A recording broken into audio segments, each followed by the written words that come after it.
Is that it? Okay. How do we know if it's working? I don't know. I think we have to look at the chat.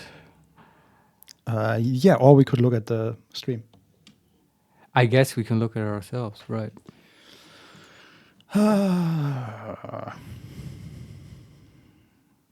This again would be much easier with a second monitor. Tell us if we have audio now. We can see the chat, but that's a whole other thing.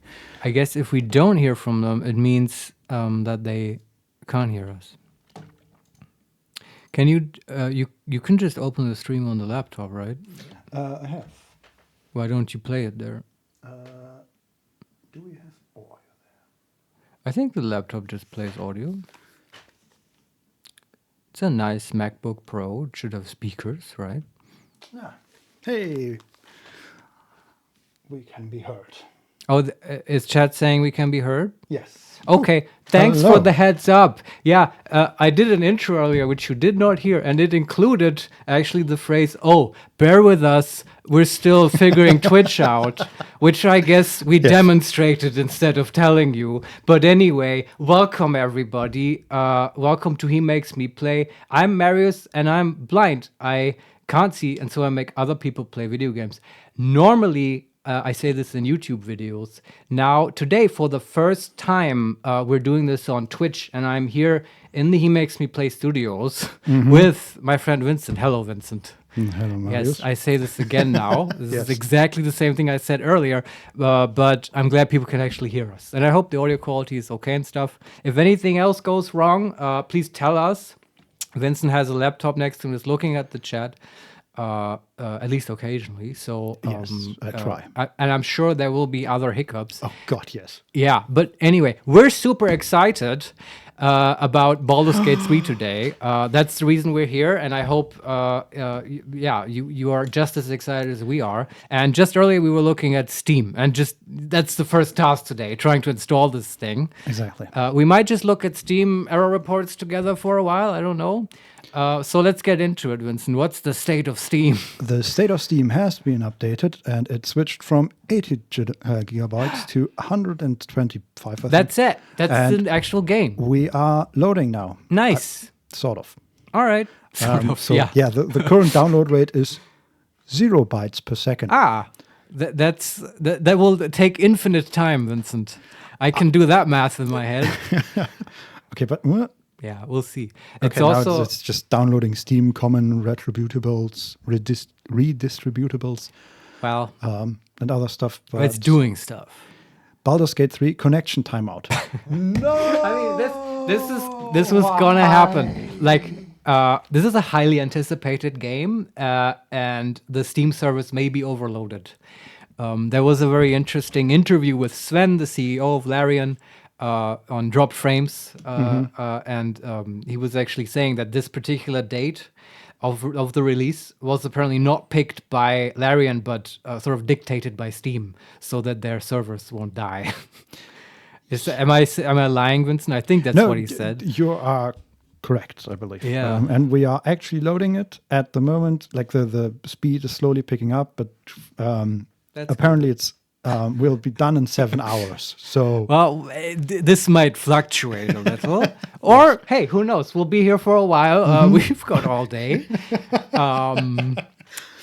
I was gonna say, do you remember the days of old internet? I used to install launchers for obscure Korean MMOs and stuff. I didn't do that. But where you would try to install, but the launcher, because the internet connection was so bad to the service in Singapore or whatever, it would just cancel all the time. You would get the 300 MB file by just clicking resume over and over again, like 800 times.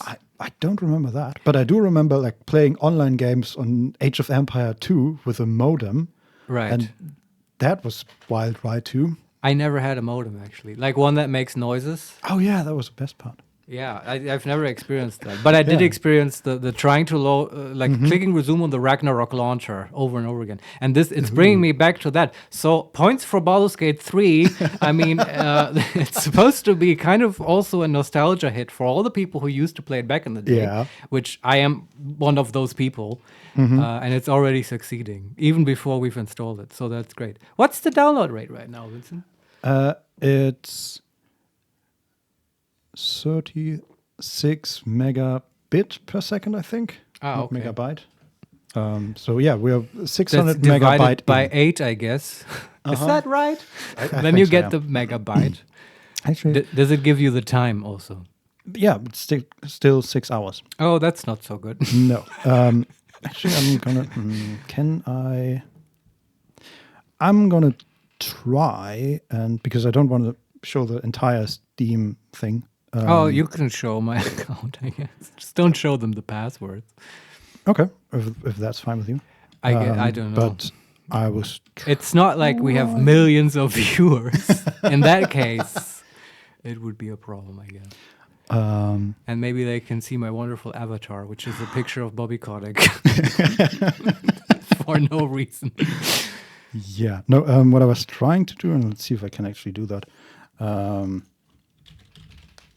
Maybe. Let's see. Yeah, and also, my internet connection is pretty fast, so this, it's definitely Steam right now. Like, the servers are overloaded or whatever. We would have this thing in pretty quick time. I haven't done the math to actually calculate, but it's like a reasonable amount of time. How do I... Okay. I feel like I should probably open a new scene for that. All I'm trying to do is put a little time Oh, you want to do cool Twitch stuff and put a timer as an overlay. Yeah, and I Vincent, sort of know so how to do that, but I don't know how to do that well, so the viewers don't hate us at the end of it. But well, install Linux, problem solved. If you give me a shell, I can whip you up a script. It wouldn't look nice, but hey, this isn't exactly oriented channel, Vincent. Can I change the scenes without actually changing the scenes? Wow, now you're doing philosophy. Yeah, in OBS, I mean. Right, you have the different scenes for, we do it for different games where just the camera is different and all that. And I just want to set one up without actually watching it. But does I that don't know even how work? to do Can that. you hot plug this stuff? Does that work while you're streaming? That seems like I don't know, just a thing that might not work. Yes, I mean we can change scenes while streaming. That's the whole idea of scenes. But I don't know how to do it without setting one up without changing. Whatever. I think it's okay. Yeah, people will have to wait regardless. Yeah, it's still at 6 hours, by the way. So let's hope that goes quicker eventually. Is any one of you guys installing this as well? I mean, I don't know. Maybe people aren't even playing this game. They just want to see it. I don't know. They're just installing it. If you aren't, they're just here for the install experience. Yeah. Wow. Let's do this again for other games, but just the installing part. What are some large games you would like to watch us install? God. Yeah. Yes. Anyway, we're having fun. If you are installing this, tell us what your download rate is. I'm just curious, and maybe Vincent can have a look at the chat. Yeah. Hopefully soon you'll be too. Yeah, okay. So I will say now, we originally we had plans for streaming this and stuff, and we got all excited about it. And then what happened was that Larian said, "Oh, this game we're making, it's coming out a month early," and Vincent and I were like, "Oh shit," because now we also had 1 month less to prepare and stuff. But of course, it would be nice for a stream like this if I could read the chat and stuff, but that would require some plugins, I guess, and setting up the screen reader and stuff. It was just too much. So now we have a very basic setup, which at least works, and I'm happy. But in the future, it would be cool if chat messages either would get read out, or I would get them on my headphones, or whatever. We'll see. Yeah. But right now, I have to basically command Vincent to read the chat. Yeah. You want to hear one? Yeah. Okay. What's going on? even for me, even our setup here for me is like painfully. But everything is awkward, but well. So Chaotic Yo-Yo writes, "Hi, Chaotic Yo-Yo. Was hoping to watch you guys play through it." Ah, yes, I imagine that, but unfortunately, it has not come to pass yet. Yes, and then he or she also writes, "Oh man, stop writing so much, guys! I'm struggling here."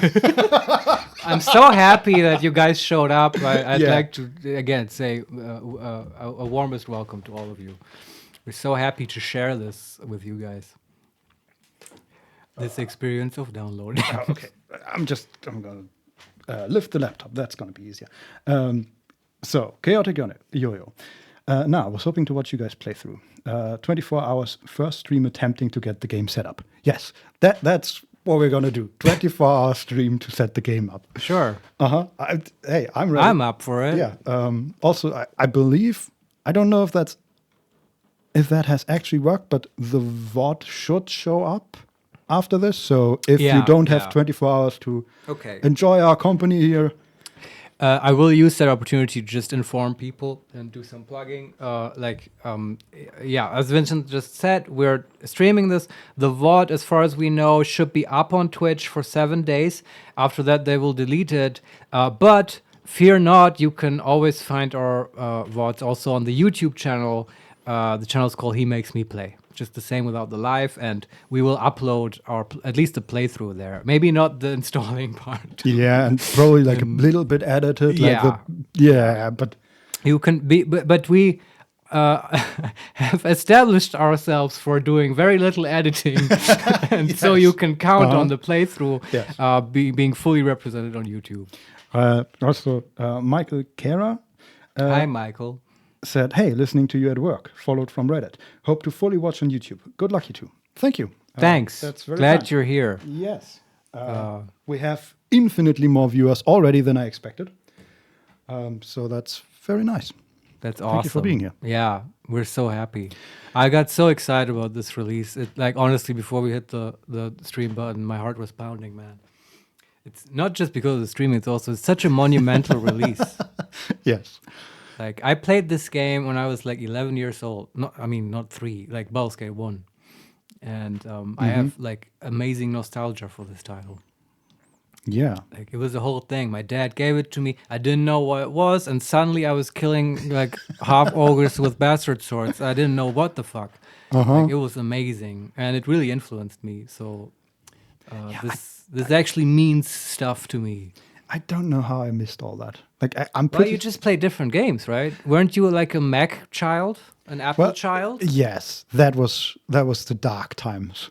It wasn't that bad, but I think the first CRPG I played was Neverwinter Nights, and even that just. I liked that. I played that. Yeah, I think I was either too young for that or just didn't understand what the hell was going on. So I played like the tutorial, or maybe it was just a demo. That could be it. Huh. Okay. But yeah, I don't know. The first real game I remember playing was Gothic 2. Ah, yes. And that is obviously best game ever.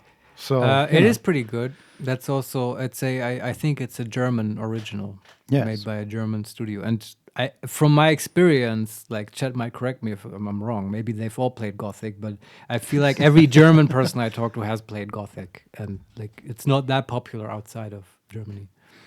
It's still popular, but just not that popular. You say that, but I think I told you I played 2 mods of Gothic in the recent years, right? Right. Which I'm still fascinated by the fact that people put that much work into Gothic. And by mods, I mean, in this case, they are like full games. Conversions. Like 80 to 120 hour game playthroughs. Like that's awesome. Insane amount of, like, even with voice acting and new words and all the stuff.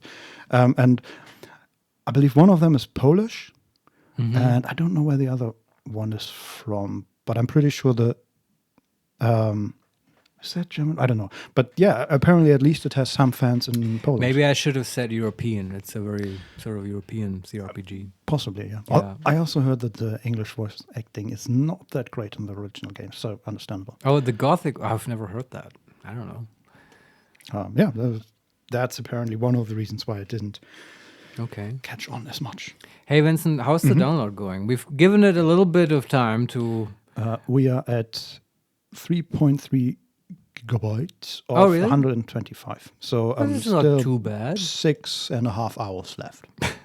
Well, I mean, nothing we can do about that. Yeah. So what do we do in the meantime? You want to watch a trailer? A full trailer, yes. Of Baldur's Gate. So, well, we just this will not affect the download, by the way. Don't worry. We've, at least as far as we could, we've preloaded some trailers. Yeah. Also, I'm pretty sure the download is going slower than your internet connection could. That too, but still, you want to, not influence it at all. If you can. We have here. Oh, we didn't actually preload that, but it's immediately done.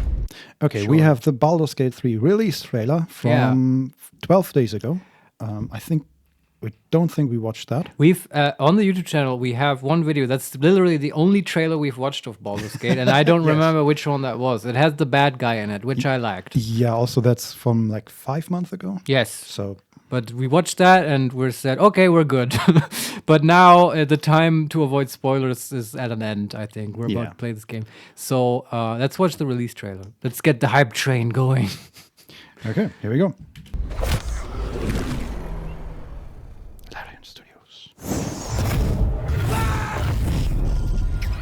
Yes, and Vincent will describe a little bit. Yeah, there's... in his usual excellent way. Few mortals ever glimpse what you're about to see. City scenes. But don't be alarmed. A cat. I'm here with you. Different monsters. It's like the D&D movie. Yeah. A giant. Now, open your eyes. Ooh, a kissing scene on a lake. Another kissing scene, not on a lake. Romance scenes. Well, BioWare is known for this. I know this is not BioWare, but the previous games were.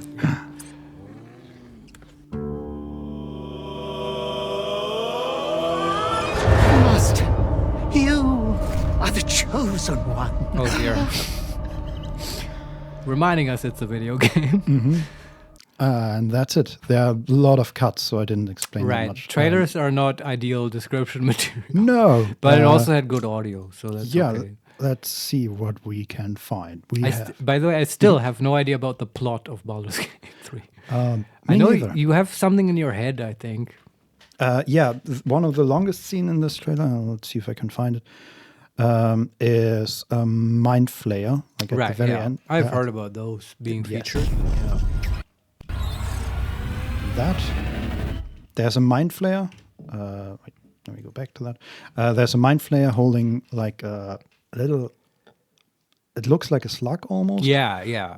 But it's probably like brain bug. Or something. I think that's how they procreate or something. They implant this in your head, and like they have like a breeding pool or whatever where these things hatch and stuff. I don't know. I remember this was in Baldur's Gate 2. You actually, in the Underdark, you get to invade a Mind Flayer fortress, which looks all spacey and weird and cool with like weird geometry and stuff.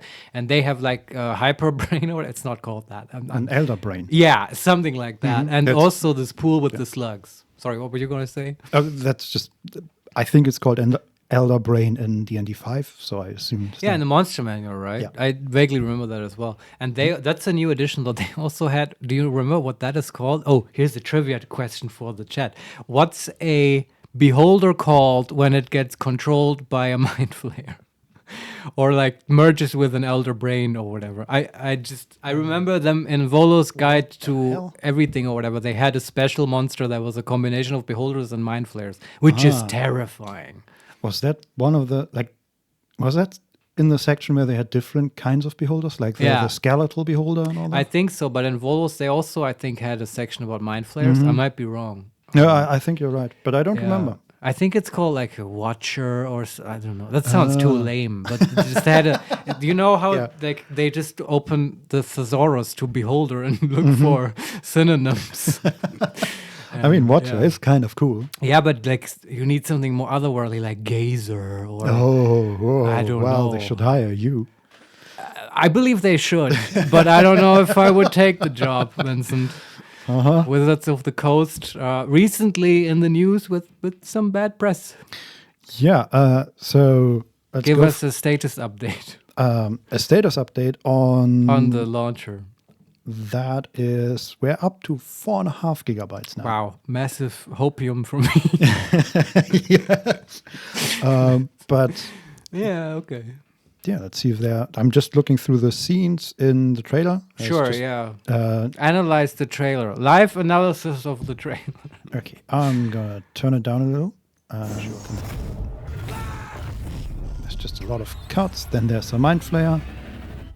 Those guys are scary, man. Few mortals ever glimpse what you. There's like, that reminds me. Have you seen the episode 1 of the Star Wars movies? You mean the new bad movies? the very first. They're one, actually not that bad in my opinion, but let's not get into that. But Yeah, you just mean episode 1 with the story of Anakin. Yeah, exactly. Yeah, sure. With I've seen Qui-Gon those. and all that. And they had the underwater scene where they are. Oh, with the Gungans, Yeah, where exactly. they breathe and stuff. And then Yeah. after that, they get a ship, sort of. To the capital of Naboo or whatever. Exactly. Yeah. And this scene looks sort of like that. They have a ship that I assume is a ship, or maybe it's just some sort of robot or metallic creature, but it's certainly swimming underground, or not underground, underwater. Yeah. And it looks vaguely like a manta ray. Perhaps this is like a transportation method of the Sahagin, Vincent. Famous Forgotten Realms aquatic race, Possibly, the but Sahagin. I guess, yeah. Maybe. Do they need transportation means? I guess sort of like a bus, right? The Sahagin are known as a very warring race, so I would correct that it's probably not for transportation, but for siege or to do raids of the coast. Vincent. Oh, okay. That's my interpretation. I mean, this looks sort of smallish, like a carrier for maybe a few people. Yeah. Is there? There are probably also other aquatic races in the Forgotten Realms Few that I'm not mortals aware of. ever glimpse what you're about to see. Okay, then the city scenes, one from Sure. the entire landscape, and then the party running through a city with Yeah. a castle in the background. And everyone is very amazed by this city. Are you also amazed, Vincent? Well, this looks very good.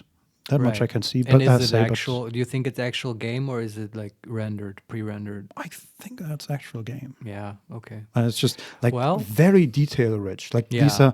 are the buildings are the first floor is made out of stone, and then they have a staircase and like an outer, what do you call that? Like not a patio. A patio or patio. a terrace or Yeah, something like that. a Just balcony. a balcony basically, but it's Right. the staircase goes up to the balcony, and then there's another staircase going even higher, Nice. and that's all made out of very detailed wood, Okay. and the upper parts of the building are also wood, and then there are like signs hanging outside. I couldn't tell you what the sign is. It's probably a callback to some major building from Baldur's Gate, maybe even the Iron Throne building. No, these ones are more like not residential buildings, but like shops, maybe. Yeah, okay, but like I'm saying this, but I'm not exactly sure. But there was like, maybe that's not called the Iron Throne building, but you have to go into. It's a very important one where you go into like the I don't know trading building or whatever in Baldur's Gate 1, Okay. and you infiltrate the Iron Throne. That's a big building, and probably I don't know. I'm just wondering how much are they going to feature of that old stuff. I just noticed in the background, right, there's a castle, and then there is, what do you call it, the bridge in front of the castle that you Yeah. can pull up. The moat and stuff. Sure. And in front of that is, I assume, a metal golem. Oh wow! Either that or like a Goliath maybe in full armor. And body paint. No, it's full metal armor. It looks like it's made out of either gold or maybe silver or something. Okay. Looks like it's pretty small in the background, but it looks Very pretty prestigious. cool. Yes. Yeah, Baldur's Gate is a sort of a rich city. Okay, let's see what else we got there. They're running through I assume the underworld or something, or the Underdark. Oh, wow. There are It's pretty dark, and there are giant mushrooms. Oh my god, I can't wait to play this game. It's the giant mushrooms that did it for me, man. That sounds like Morrowind, my other CRPG favorite. Sorry, please continue. I was just informed it's very important to describe the cat. I will. We'll get there. Thank you. Please describe the cat. Well, we're not there yet, but it's coming up. All right. Don't be alarmed. There's the cat. Perfect. Yes, that's good because I literally could not think about anything else now. Yes. So I think the cat is sitting on top of a house. Like there's a bird's nest, and the cat is sitting in there. There's within that bird nest is also a letter with like a red seal. Seal, a exactly. wax seal. Yeah. And the cat itself is grayish with pretty long hair, almost a mane. There's also she has a, what do you call it? Not a necklace, but an amulet. Yeah, basically, and it's a just GPS finder to locate the cat. Yes. And it's just a small blue stone, like I don't know, sapphire, an opal, perhaps, opal, possibly, but it's cut, and also, that's a rich cat. Yes. She also has like very not. She has green eyes. Nice. I don't know why. I assume she's a woman, but I do. Well, cats are sort of feminine. It makes sense. Yeah. And the area around the eyes is a little bit darker, so it looks like she has a bit of makeup on. Had a rough night. No, that one. So I'm waiting for something very special about this cat because it got pointed out by the chat. Here's the thing. I don't know if it's part of the cat or if it's just the background, but there are wings with feathers behind or maybe attached to her. Yeah, okay, that makes it a very special cat.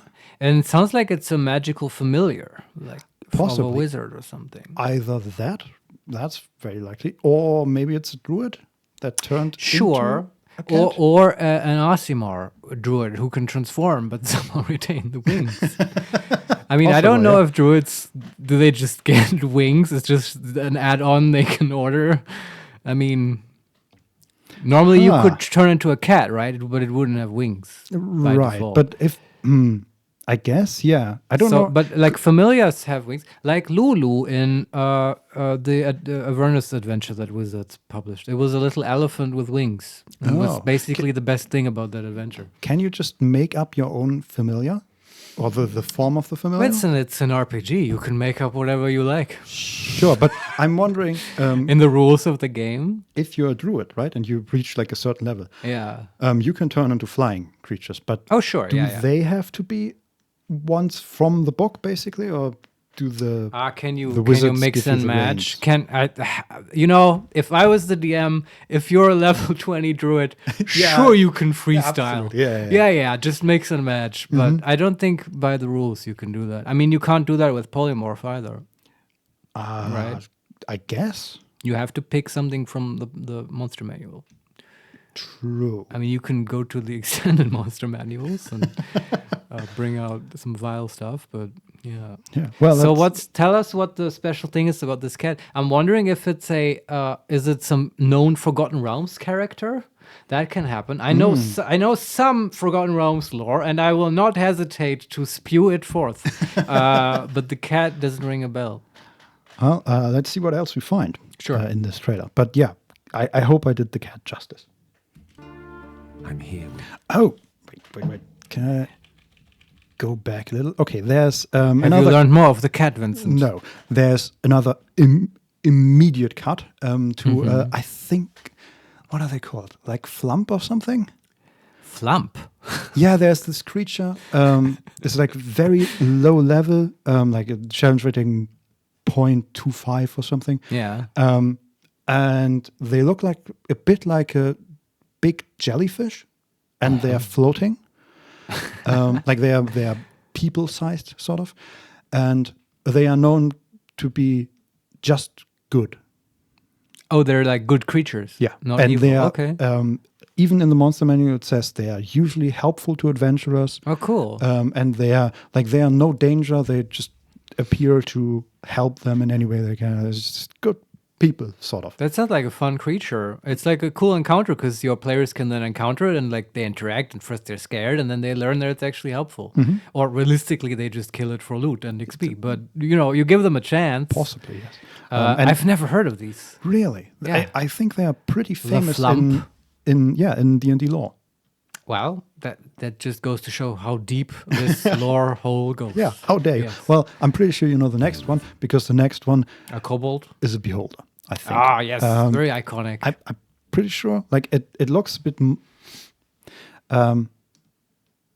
But you're not sure if it's a beholder, Vincent? No, I'm pretty sure it's a beholder, but I'm not sure if it's like the normal type of beholder or there's something else going on. Sure, the subtype of the beholder. Yes, it looks very monstrous, like with a lot of teeth and dark color, a giant eyeball, of course, that has an iris that goes from yellow greenish in the middle out to dark blue at the edges. There's even one eye stalk visible, or two actually, or two eyes from the eye stalks, and they are more like tendrils, but we don't see where in what they end. In general, a beholder is just a large orb with one eye and a mouth that floats and has like 8 or more like eye stalks coming out of its head, like I believe so. weird hairs. Yeah, just So, that's like, how I remember beholders This looking. is certainly a beholder, but it might be a special one, and I Sure, don't maybe know it's which a one. named beholder, could be. Yeah. like Xanata. Then there's either just an elven or a dark elven woman casting something. Cool. She's like she has her eyes are flashing blue-ish. Like and your new mouse. yeah, Sorry, nobody gets and that. around her there are. Can I go back a little? Yes, there are these almost there are geometric shapes, like she's inside like a shield maybe she's holding or something. And they are just geometric shapes in all kinds of almost neon color, Like runes and stuff that appear because magic. no, more like imagine you have an orb and it's about to shatter, and it has these lines going through all of it, and they form mostly rectangles or triangles, and it looks like it's about to fail basically. But this is appearing because she's doing magic, right? Oh yeah, she has one arm reached out to, I assume, hold it. Yeah. And then she's looking back at the camera, and the other arm is reaching out towards or next to the camera. So, I mean, the animation, which I loved in the old games, was always this thing that they're like holding up an imaginary ball and they're like shaping it, and there's a ball of light appearing between their hands, and then they throw a fireball or whatever. Is this, would you say this is reminiscent of that? No, this is exactly the opposite. So in some way, right? She's standing inside an orb, I assume, see. and she's holding her arms spread out to either side of her. Who knows? Once we play the game, maybe we will be able to identify the spell by the animation. Yeah. Also, I should say she's wearing armor. It looks like light armor, but certainly like made out of partly leather, and there are some armor plates over her shoulders, over her chest. I mean, that makes sense, hands. right? The game is, right, I'm correct in this. It's based on D&D 5. And in D&D 5, they removed this restriction that you cannot cast in armor. You Yes. can if you have the proficiency. And there are many classes that wear armor and stuff and cast. Yes. Warlocks and stuff. Yes. Then there's is that a, what are they called, the Gith Kobold. characters? Gith? Like a Yeah. Githzerai or a Githyanki? There's two types of it. Yeah, I couldn't tell them apart. But she looks a little bit like that. And she has also armor on, and then a big, I think it's Silver sword. There's They usually have silver swords. but this one is a two-hander on the back. Okay. And she's standing in like a huge room, and in front of her is a giant. that looks vaguely elvish and is wearing some sort of not exactly a crown, but a headwear that is like a band, and then there are 3 or 4 like spikes going out in the front. Okay, I don't know who that is. Me neither. I don't know who any of these people are. Well, that's true. And the giant is leaning down and Open your assuming. eyes. Is he talking? No. Yeah, okay. And now there's a scene of. Okay, the first scene was of 2 people in a small boat on a lake, or maybe The romance part is coming exactly up. Nice. and they were about to kiss, and then they cut, and now it's another couple about to kiss, like a tiefling and a human, I think. No, it's a half elf, I think. Nice. Vincent, I am looking forward to exploring all the romance options in this game with you. Here's another a dancing scene. Then there's maybe not quite romance, but certainly very friendly scene between a male dwarf and another one of the characters that was shown. I think isn't he a vampire or something? Yeah, they've been talking about vampires a lot. That did not escape my notice. They seem to be into vampires. That's my impression. The developers, I mean. Which, I mean, cool, I guess. I don't want to play a vampire, not on the first run, but it's cool. Yeah. Vampires are cool. But here he is, and they are looking at each other and holding hands, or sort of like the dwarf is holding the hand of the vampire and the other hand of the vampire is on top of the dwarven hand. Vincent, did you open my fanfic folder? What is this? Sorry. This is the wrong material. No, I'm loving this. This is great. Then another pair in front of a night scene of the sea with some mountains in the background, and it's kind of a tiefling and maybe half elven or human woman, and both are, I assume, naked, at least from the waist up, because that's the only part we see, and they are looking out to the sea. Spicy. Hope you're enjoying this at work. And now we have I think that's Druid that will come up later, maybe, with the bear scene. Right. He is bare-chested. That one is not safe for work. No. Just throwing that out. Well, I think it is. I'm not. Depends on where you work, I guess. Yeah, I guess this is true. He's bare-chested and following someone. Oh, is he bare-chested, Vincent? He's very hairy, if that's what you mean. Sorry, yeah. Then he is still naked, kissing somebody. And there is the squirrel losing its acorn. In shock. And then one of the last scenes is, I assume, undead woman laying on her back. She has against some sort of crown, or maybe more like a diadem. Yeah. On her head, white eyes, and she's turning to look at the camera, and she's wearing like what appears to be a dress made out of blood. Yeah. And is holding a sword that is has where the guard would normally be. Right. There's just a giant golden circle with a red stone in it.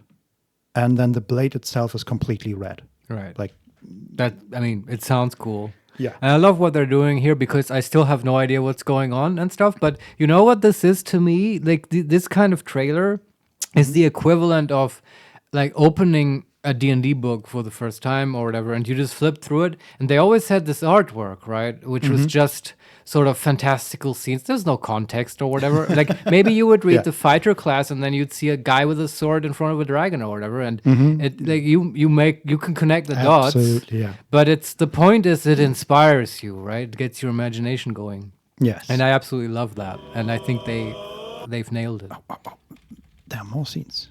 Okay, these are very fast cuts. Okay, so we are nearing the end of the trailer. But there's one more scene where they are standing in some sort of underdark glaive, maybe? It's hard to tell. And we have two characters right in front of the camera. Yeah. Looking to a third one, and the third one is obviously a dragonborn with like a dark, light gray scales, and in a robe with golden metal pieces around the shoulders and around the belt. Right. And he's sort of a little bit higher up than they are. He's also wearing some sort of weapon on the back. Looks vaguely intimidating. And the two characters in front of the camera are, I think one of them might be Dwarven, the left one, I'm not sure. And the other appears to be a human, and they are looking at the Dragonborn. And they are wearing like maybe light armor, if even that. How do the dwarves look in this game? How do you like the dwarven models? Well, this is a very bad look at them. Oh, it's not a representative scene. Yeah, also because we're at the end of the thing, we have this overlay for Baldur's Gate 3, how to learn to play D&D. So most of them is not visible. But you've seen other dwarves, right? Yeah, earlier, the moment with the vampire, which we assume is a vampire, that looked great. Yeah? Just fantastic, yeah. Okay, because dwarven models are kind of hit or miss in games. I remember playing Dragon Age Origins. Great game, but, I wanted to play a female dwarf, and I have to admit, the female dwarven model, probably they didn't think many people pick that one, and I don't think it got the quality control that the other other character models got. It just looked a bit off, just a bit not like a biological life form, in my opinion. Yeah, well, this one looks very good, in my opinion. Yeah, it's that's good. Stocky, as you would imagine, and very broad. The one earlier had red hair and big red beard. Nice, I like it. In Baldur's Gate 1, by the way, that's also tricky with the dwarven models. They just reused the same model for all dwarves, so male and female dwarves just looked exactly the same. Yeah, but that's kind of accurate. Okay, the beards and stuff, right? That's in Lord of the Rings. Exactly. It's hard to tell that they're a woman. Then there is that supposed to be a... It's not a kobold. Maybe a goblin? Kobold? So it's in the... Okay. There's a lot going on here. In the background, there's like a giant skull carved into the wall. Nice. And the fire burning. So it looks like we're in some sort of cave. And then there's a character in front of the camera. And he looks a little bit like some sort of undead goblin, possibly. Ooh. He's wearing a small top hat with a black top hat with a red band around it. And in the band are secured two feathers. And there's also the skeleton of, I assume, a snake or maybe a lizard. Okay, calling it now, that's a nilbog. What's a nilbog? Yeah, I was hoping you would ask, Vincent.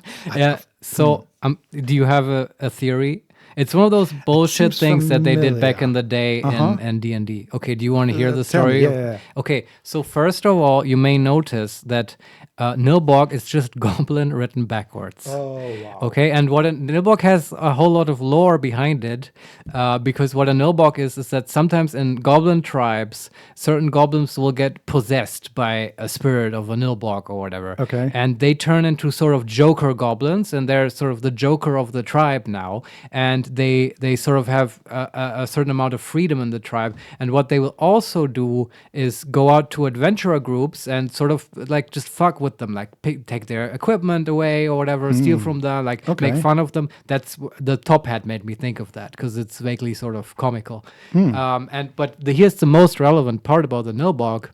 If you attack a nilbog and you deal damage to him, it heals the nilbog. But this is not communicated to the players by the DM. That's maybe, bullshit, yeah. And to damage a nilbog, the only way is to heal it.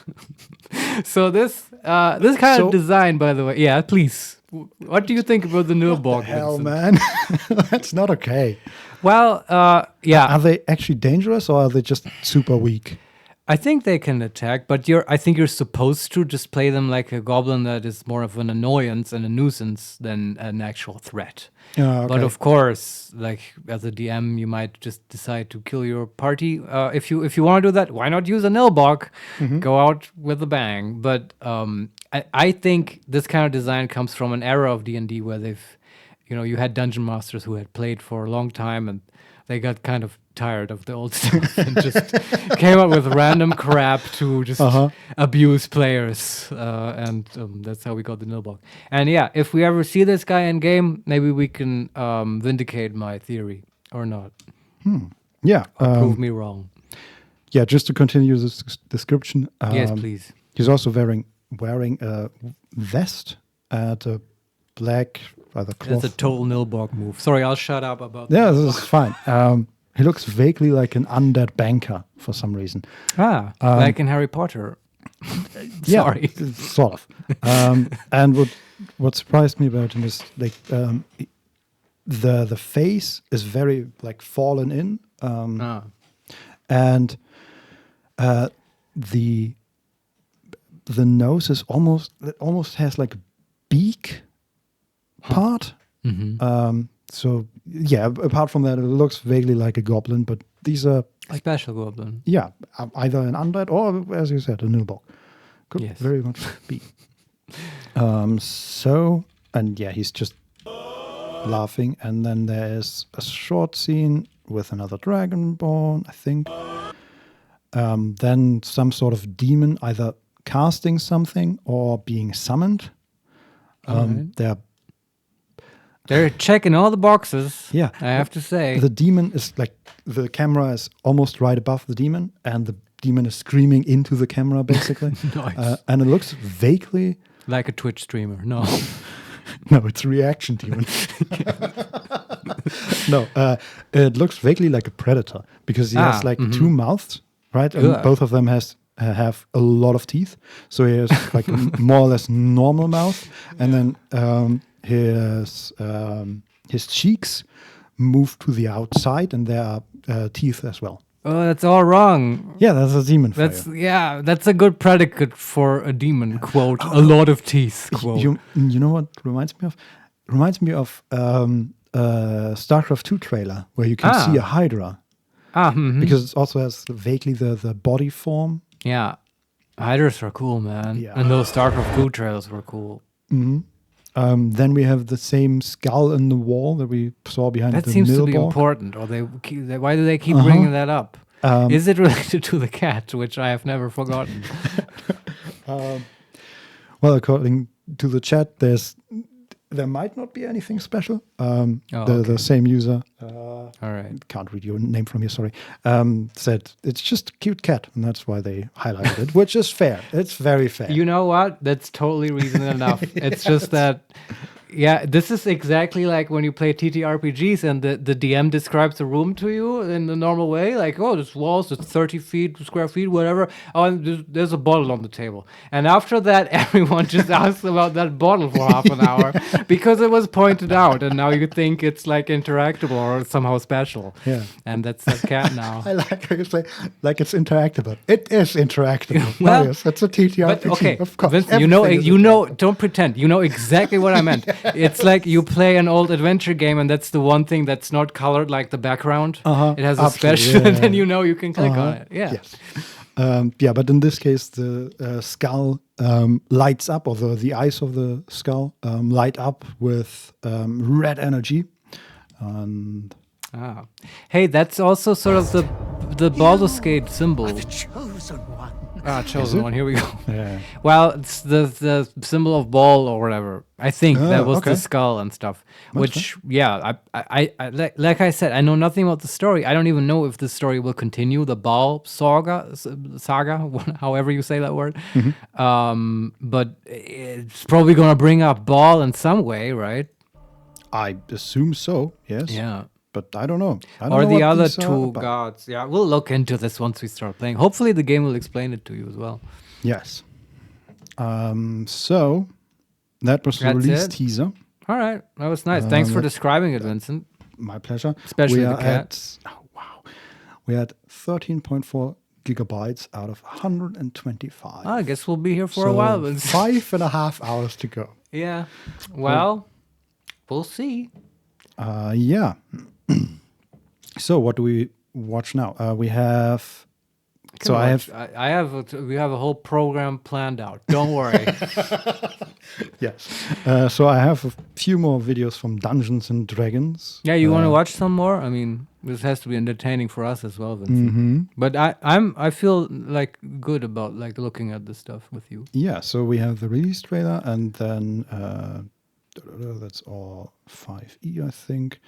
Baldur's Gate 3. How to learn to play D&D with Baldur's Gate 3. Ah, yes. We also have how to start your own D&D game, Larian Guide to all classes, Larian Guide to character creation. I think that's the one I want to hear, because that's presumably what either today or sometime after midnight we will actually have to do, create a character. Which, sure, Vincent and I have both played D&D, and like D&D 5 in particular, and we've played it quite a bit.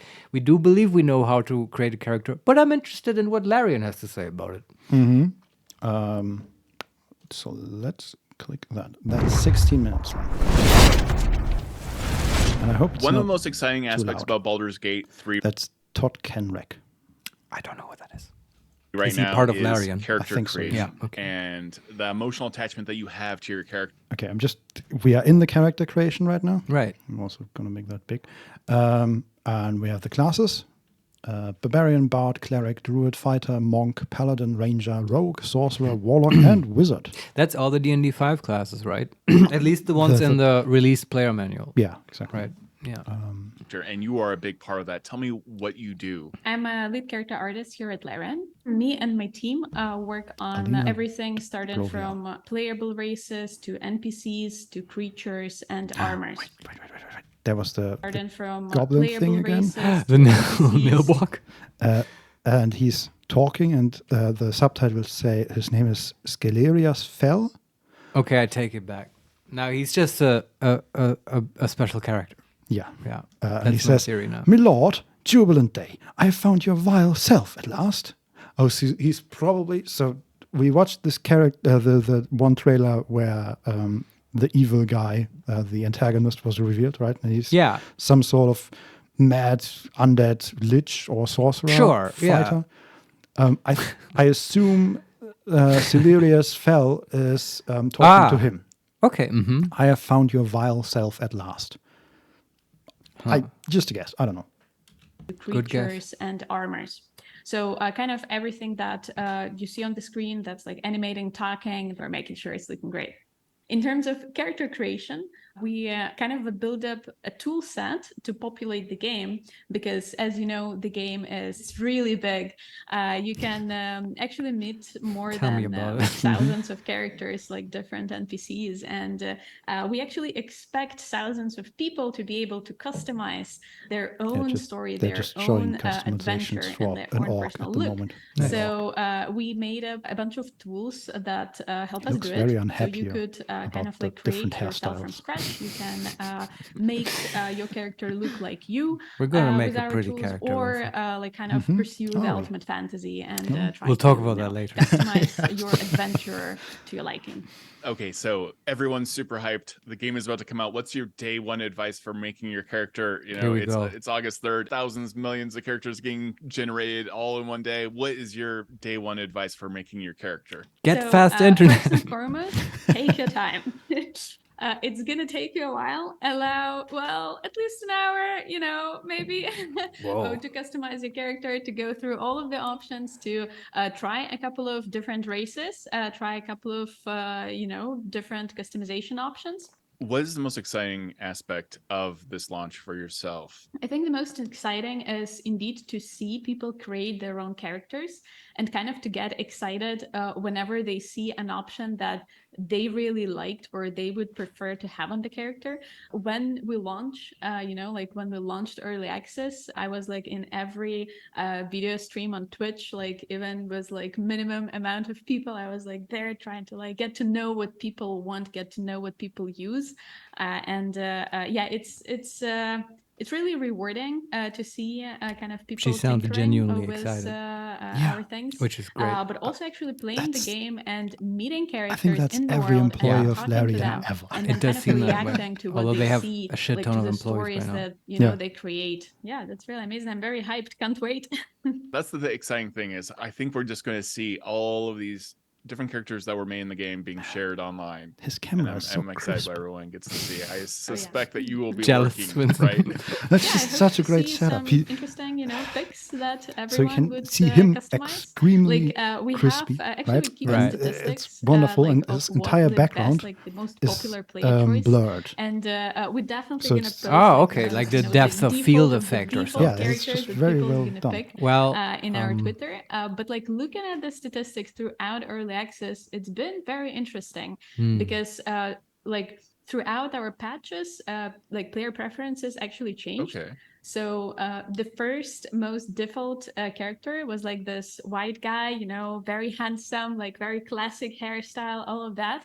But when we released Bard patch, then like previously it was a human, obviously, but then with the Bard patch, it was half elf, and then he Because kind of of the had a little charisma. more fancier hairstyle, like this drow hairstyle. It was very, very curious to see, That is interesting. Like I can't wait to see the data on all of that actually, like as that progresses, as there are different options. What's That the is single most important fascinating. thing that you found in your career in capturing when it comes to creating your own character? The most important aspect of making a character and bringing the character to life is actually the eyes. You interact with people on day-to-day basis, and you can spot when something is off. And if the eyes don't have this like small glare in them, then the character that you look at kind of can seem dead.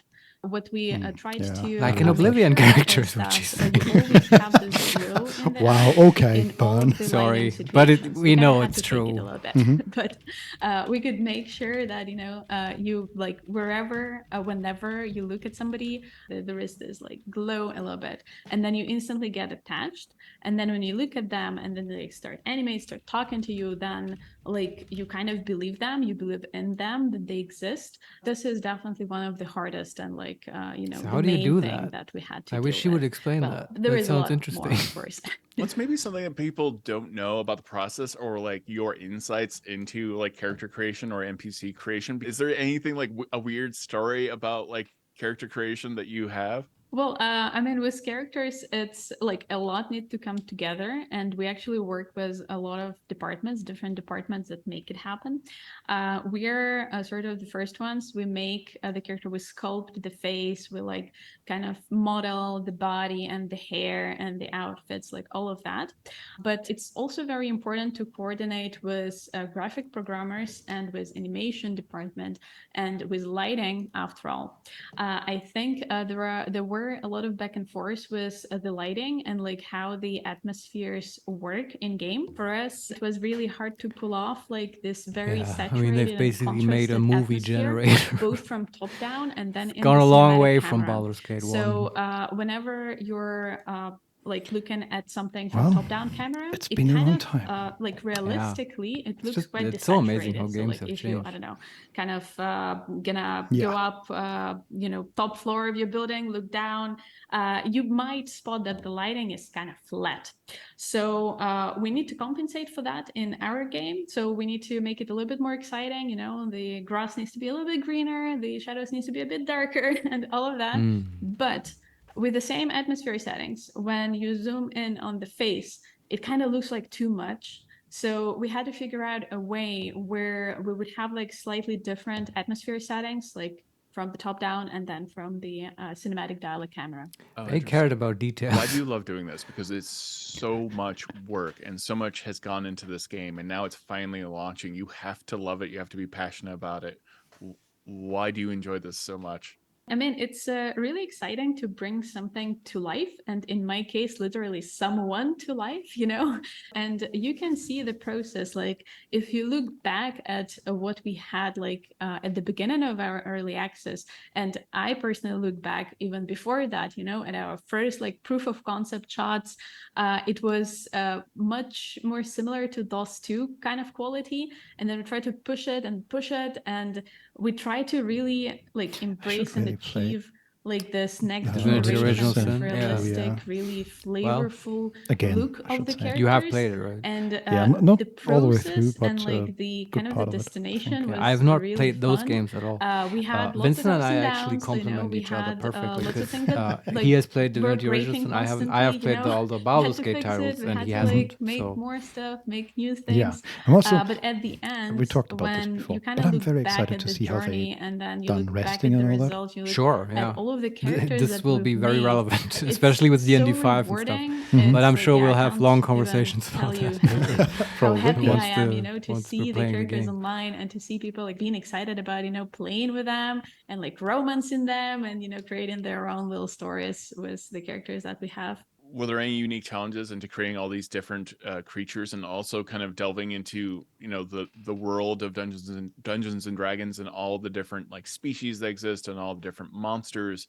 What was interesting about that challenge?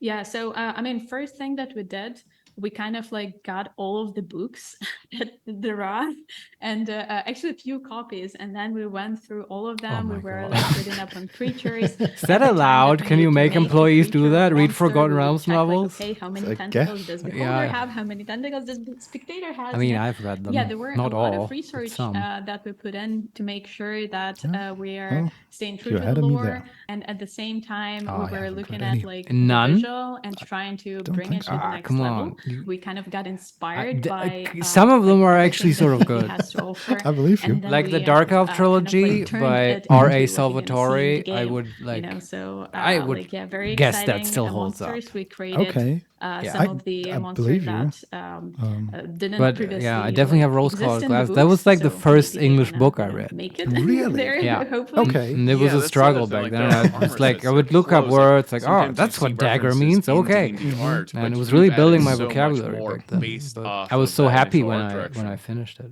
What do you enjoy But about creating was those it armor good? sets? For Did the you enjoy it? clothing and Well, armor, I mean, we tried to it's sure. show That's an the unfair plot No, of it was characters, actually very through good. the But armor like and as a all young that. adult At the novel of same that time, era, we it was tried very good. to, If I read kind it of fit nowadays, those I would outfits probably on all of the races and also still represent enjoy the it, but racial identity only with because it. of my previous So experience. we had No, our that's armors. I'm We lying. have I would now totally vanity still enjoy it clothing, because so I all can the summon up the both 5-year-old in are me and stuff. intertwined, and, But like, you can be well, whatever you what want can to I be. say? It's not We have, Tolstoy. you It's know, on my Dragonborn, screen. and then But that's a tall like, order, you can right? play It's as just bard it's a or perfectly wizard, good fantasy or novel. sorcerer, Actually, and then that's in fair. the game, yeah, kind of there like are give other you, good ones. But like, it's I'm you thinking find what's a loot really and vanity good. items in the Also, I'm game totally that talking can about this further woman. kind of, Sorry, like, I embrace this drifted role-playing off there. element and like really Let's show listen to your her for a bit character. more. So much what you do is about like attachment. Like you are making the NPCs feel real, to have an emotional connection. What has been important about and fun about creating these NPCs and making them characters that you care about? And then also the monsters on top of that. Like they're, you know, sometimes they have to be monstrous, but you have to add a human element as well. We talked previously and you mentioned lips are very important if the monster does have lips. So what goes into creating those NPCs, those monsters? Yeah, we paid special attention to our animations and specifically lip sync. Because in the game you can talk to anyone and any creature as well. So you can talk to squirrels, you can talk to cats, dogs. So one of the things that we had to deal with is how do we kind of want to play a druid because have of this, but animations, the like problem how is do I don't we want to play a lip-sync druid. the I feel like creatures they're that don't pushing have lips really hard for necessarily. druids. Like Yeah. dragonborns actually, because Like dragonborns and with a bear dragon scene and all that. lizards. Yeah. So it was really hard not to just make the open and But I don't closing wanna- mouse animation, like kind of like a doll. So So we had to kind of she's totally dissing Oblivion, by the way. She knows. And we tried to Come on, Oblivion is what, like 20 years old? Sure, but like, so come on. Skyrim wasn't much better, was it? I actually haven't played that. I mean, it's better than Oblivion, yeah. Gonna, like, have but it's still Uncanny eyebrows. Valley. But yeah, we tried to like put it's it a in, doll that's talking to you. Then No, you it's can not feel that like bad. they're, Okay, like, but maybe I'm happy, being too they're mean. smiling, Maybe I'm they're basing this on angry. Oblivion. So I mean, it all the needs to show, Bethesda like, games have without that actually, like, a little bit. understanding what they're saying. Well, I know this we'll is a see bigger how it question, is in but, like, Starfield. I the guess. attachment of We choice, won't. because I you are the assume very it's gonna be beginning similar. of making Yeah. choices It's in just- the game. That's What just is the it about engine. choice It that may makes be us exactly so the thing that she's connected? I talking guess about, we're that just they weren't defining and honing, like what paying you do attention is, super to closely me, to lip very much syncing and stuff. inviting the player Who knows? to have input Yeah, into also, the experience, and then that there's means dialogue it's after harder. that. Then there's choices of where you go. But you're the Like, very if you beginning pay of this. that much Well, attention what we to try to specific do sentences is, and lip kind of syncing, sit then it's, back I assume, and, harder to check mod if things. we Sure, yeah. give And I for very have much an feel like engine that. for it, Yeah, yeah. I very Yeah. much feel like more that's a people to main selling anyone, point of the really, Bethesda games, because that they a are lot easy of to times mod. you, Yeah, when I don't you want to make diss them at all. something, It's you just a kind of trade-off. find yourself It's just creating sort of it for funny yourself, when you know, talk to these like face making mask what people. you like, kind of projecting your personal tastes on your work.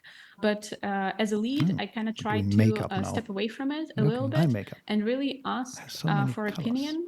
Ask for opinion within my team and outside of I'm my sure team, people will make and awesome listen to what people have characters to with this say. great creator. Because a lot of Oh, yeah. times you It's just might this not video, by the way, necessarily is think not about at all what I something, was you know, expecting. have a couple I guess that channels tells you a like lot where people about can me. share When I feedback heard, and, character creation guide, I thought about, sometimes. hey, cool And tips sometimes how I to see get like some awesome people double saying, like, criticals or whatever. That's not what this is. that, No, or, it's is actually this like- character Yeah, was the looking like visuals this? and stuff. And Yeah, that the would be Character RPG design. part of because Yeah. a lot of Yeah. times it's just, I guess. actually it's a really good Smoke idea. is Nobody tiefling, had level 1 thought barbarian. about it, you know, nobody kind of Just paid hearing you enough say that attention gets to, me like, so excited, spot it Vincent. in the NPC Lol, that, like, that's Loth, actually Spawn, like their Drow? character, that's Ah, their Lolth. story, you know. Lolth. And That's we do the that a lot, spider so goddess a of lot the Dark times Elves, we're Not like, the okay, god this of laughing. this option is kind of No. funny. It might not be. Oh, like, you know, would the not most, say this if we were in the pretty Forgotten or Realms. the You would most, I don't know, incur the beautiful wrath option of out Lolth, there. the Spider Queen. But there's gonna And be you do somebody not that would fuck around really with like her. it. And we're No, like, I okay, guess you know, not, if, but it like, would be if we funny. see Yeah, that in she our features options quite in heavily in training, the just, like, aforementioned add it in, Dark you know. Elf trilogy. Is there anything within the the game story that of happens Drizzt Do'Urden. without spoiling anything that can also affect Because how it your starts character looks in the like, other than Underdark armor with types? the I Dark know at the Elves. character creation stage, And everyone worships Lolth. if you choose a draconic, Yeah, I'm not sure why I'm sharing bloodline, that with Yeah, you. it's scales fine. I just will be I don't influenced have on any your connection character, to her, and even if you're but I dragonborn, believe there that will she's be a important melding of different if you're scales part on of top the I guess you've Underdark really society. never We expect played any any Forgotten Realms alterations game, right? afterwards? Yeah, there's gonna be some instances. I of Never went to quests Nights. that, I never went to you could Nights. detect, how I your character played looks. Planescape Sometimes Torment, it is, which is part of the temporary. Forgotten Realms. So and yeah, So, you like, have know, played. your- It's just I guess those games character don't can feature get Lolth affected very much. temporarily and yeah, it's sometimes just and Baldur's permanently. Gate is So somehow there Baldur's are Gate certain and things that you can the screw other up one? in the Icewind dialect, Dale. and then you're gonna Yeah, that exists. have a permanent I've played altered that. look of your character. It's not gonna be pretty like good. you know I game believe you. breaking, I hope, but you can always save load. But that's exciting to see that your character is influenced by that world as you progress. Okay, but this is my final question. Is there one thing you are the most proud of that you just absolutely nailed, or something that was just something you were chasing and trying to Okay, get here we right? go. She says and the cat. right before launch, congratulations, by the way. This Look at it. has It to has be an wings. immense feeling. Or maybe you're just relieved. You're finally shipping it. I mean, there are a lot of things that that did exactly that. Like it's origin characters. We had like a lot of back and forth, a lot of work put into them. Dragonborn race. Oh god, that's like the most technically complicated race They that look we ever very made. good. Like Yeah. they're showing Very different Oh, that's of it. interesting. I colors think of we Dragonborns did right a good now, job, and like the animation scales. and There are so technical many art, like very everything. detailed And scales maybe and the last different. and final thing is Horn types. I actually wanted to ask you about this, but let's wait till spend she's so much done, time and then I'll trying ask to you about some hide them. Dragonborn Like, stuff. would you believe that they always I think they're winding down in this popped video. up in the most weird places. Yeah, Shall it's I about say? kind.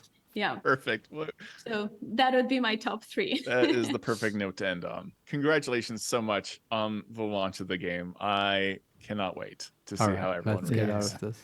I was gonna ask you, like, you've seen some Dragonborns in the trailer and stuff, right? So Dragonborn design is sort of like, I feel like people haven't quite zeroed in on a canonical version of the Dragonborn, at least visually. And there's a spectrum, right, of how close to humanoid do you want to make them, and how close to draconic, I guess would be the adjective. Yeah. And just to compare, from what I've heard, in the D&D movie, Dungeons and Dragons: Honor Among Thieves, they are very draconic, right? It was a choice on their character design. Where were the Dragonborn? Oh, I will tell you where Dragonborn were in that movie. In the very first scene, or like basically the prologue, where they're in the prison and they're in that room where they're having the tribunal, and they're waiting for an Aarakocra to grab him and fly. Spoilers for the D&D movie, but just the first scene. And there's a Dragonborn there. Yeah, there was a Dragonborn, and it was very obvious that he was wearing like a pretty hefty costume. I think we watched this movie together, and I think afterwards Vincent said, I remember this now, you said like, oh, they probably saved money on the costumes and stuff. Well, it wasn't bad. It was just... Well, it wasn't on par with the rest of the production quality of the movie, is what you're saying. Okay. But and very obviously a costume. Right. But am I wrong? It was a very draconic design, right? Yes. With like a dragon-shaped head and stuff. Yeah. Okay. So on that spectrum, can you situate the BG3 Dragonborn character design? Yeah, it's like the body is very much human-like, but the head especially is like 80 to 90% draconic. I would say. Wow. Okay. So yeah, they Not have very human at all. no. They have a real like snout Right. coming out, and in this case, I'm looking at a bronze Dragonborn at the moment. There are multiple horns on the back of the head and in the like the cheekbones. And as I said, a huge amount of scales and very detailed scales. Claws. And I can't see that right now because it's just the head. But I think so, yes. And yeah, slits for eyes almost. That sounds really cool, and I love the idea of this sort of enabling people to sort of play dragons without breaking the game. But I also sort of never liked them because they're not in my children's Forgotten Realms novels. At least none that I've read. Maybe they introduced them later. But so they always feel to me a little bit out of place in the D&D world. I don't know if I'm the only one who feels that way. Now I'm looking at a blue Dragonborn sorcerer with a draconic bloodline, and it looks completely different. Like, it's still very much like a Dragonborn. But that's cool. But way more aquatic. Like, obviously blue scales, but around the shoulders, for example, the other one had like a long rope with that didn't show the arms. Yeah. But this one has also a rope, but it shows the arms, and around the shoulders and down towards the arms, it has almost like a shiny metallic color that goes from green to then there's a red mark or rune on it, and then back to blue. It reminds me vaguely like an oily surface. Okay. And the head too is completely different. The scales are much less thorny and more like fins almost, like way wider and longer, and more towards the back and the sides of the head. Right. And the horns as well are less pointy and more curved. And there are only two, and they go a lot farther out from the head. And yeah, it looks very much aquatic. That's cool. Because blue dragons live in water. Can breathe water. Sleep underwater. Wasn't there... I feel like they just showed like a whole bunch of Dragonborns, but I can't... Okay, this is the same Dragonborn, but with some golden tattoos. Looking for the... Yeah, is this it? Made. Very proud of it. Yeah, I think we did a good job, and they look like put into that. So different. So the first one is a white one with very it doesn't. The face doesn't seem as long as the other ones. Okay. And there are multiple horns, but they go all the way from, like, there's one horn that points forwards almost, that starts at the end of the cheeks, and bends downward and forward then. I wonder if there's like horrible bigotry towards Dragonborn in the sense that the color gives away their personality. Because it's established that, at least in the D&D versions I know, it is in the lore, it is established that white dragons, for instance, are the least intelligent dragons and most feral. You know this, right? And they live in frost and stuff, but they're also kind of stupid. And it's important for adventurers to know that, because that will tell you, how the dragon is going to react to stuff. White dragon is unlikely to scheme against you and will react more like an animal. But is this also true for people, or are they subjected to these prejudices? How do Dragonborns actually, like, come to be? We just start stream. We can't get into the age-old question: do Dragonborn have nipples? It's just too early. That's not what I'm asking. That indirectly, that is exactly what you're asking. You're basically saying, "How is baby formed?" Right? No, what's Dragonborn baby? Okay. What's the link to actual dragons? Because I don't know. There's I honestly don't know. A miniature description here. It says, white Dragonborn, despite no ancestral links to the mighty creatures, these Dragonborns share the snowy aspect and frosty breath of white dragons. Okay, they just have it randomly. There's no ancestral link. There's no. I guess not. Like, yeah, okay, but there must be some link, right? How did they? It might be magical. Be dragons are incredibly magical beings. I think they brought magic into the Forgotten Realms. Yeah, or they were just created like dwarfs and elves, and somebody created dragons, and then separately Dragonborn, which we call Dragonborn, I guess, because they look like dragons. Maybe. I'm not that deep into the origin lore of the Forgotten Realms universe, which is called Tamriel, but you might be right. I don't know. But I feel like dragons are too cool to be created by some god or whatever. Probably. Yeah. They were just there, Yeah. But they show different. They sound cool though, the Dragonborn. He has a silver dragon that, looks sort of like the first dragon we saw, but silver-y, I guess. And then there's a red dragon that has a very wide head. That's a bad boy. Red dragons, it shows what you're dealing with. It shows. Yeah. Looks very martial for some reason, but I think they all are paladins here. Yeah, they just go through the different sub races. If you were a Dragonborn, which color would you like to be? That's a tough question. Like, I want to say I think gold is the most powerful and good one, right? But that's also like on par with red, though. Yeah, but red are bad. So you don't want to be evil. It feels like a lot of responsibility to be good and the most powerful. So, but from what I know, the silver ones are gooder than the gold ones. Okay.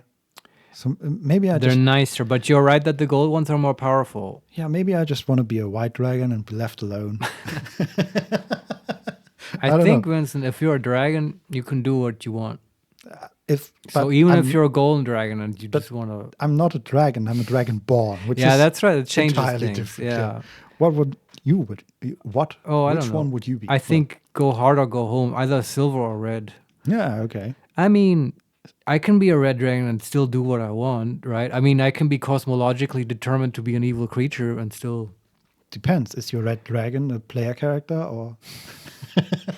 All right. Also a discussion that we're not going to get into yet. But we'll definitely not...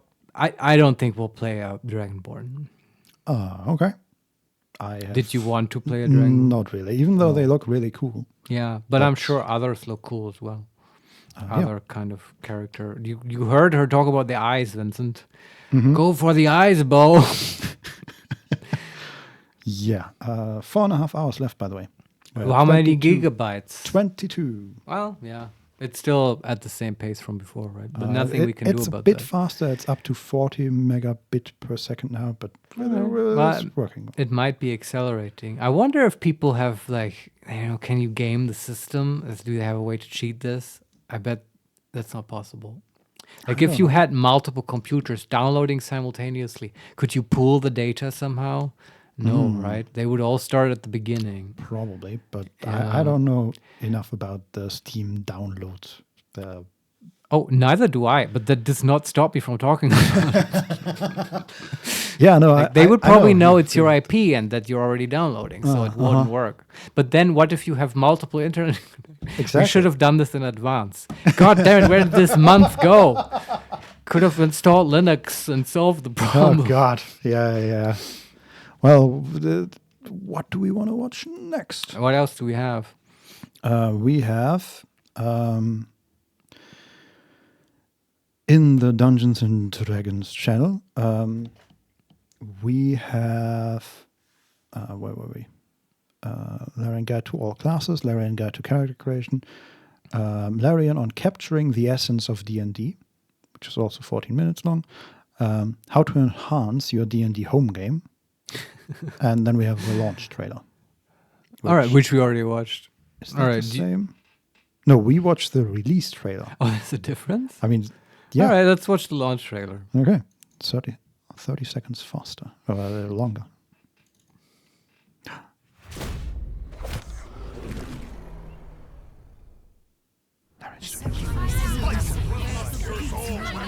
Somebody's floating in the universe.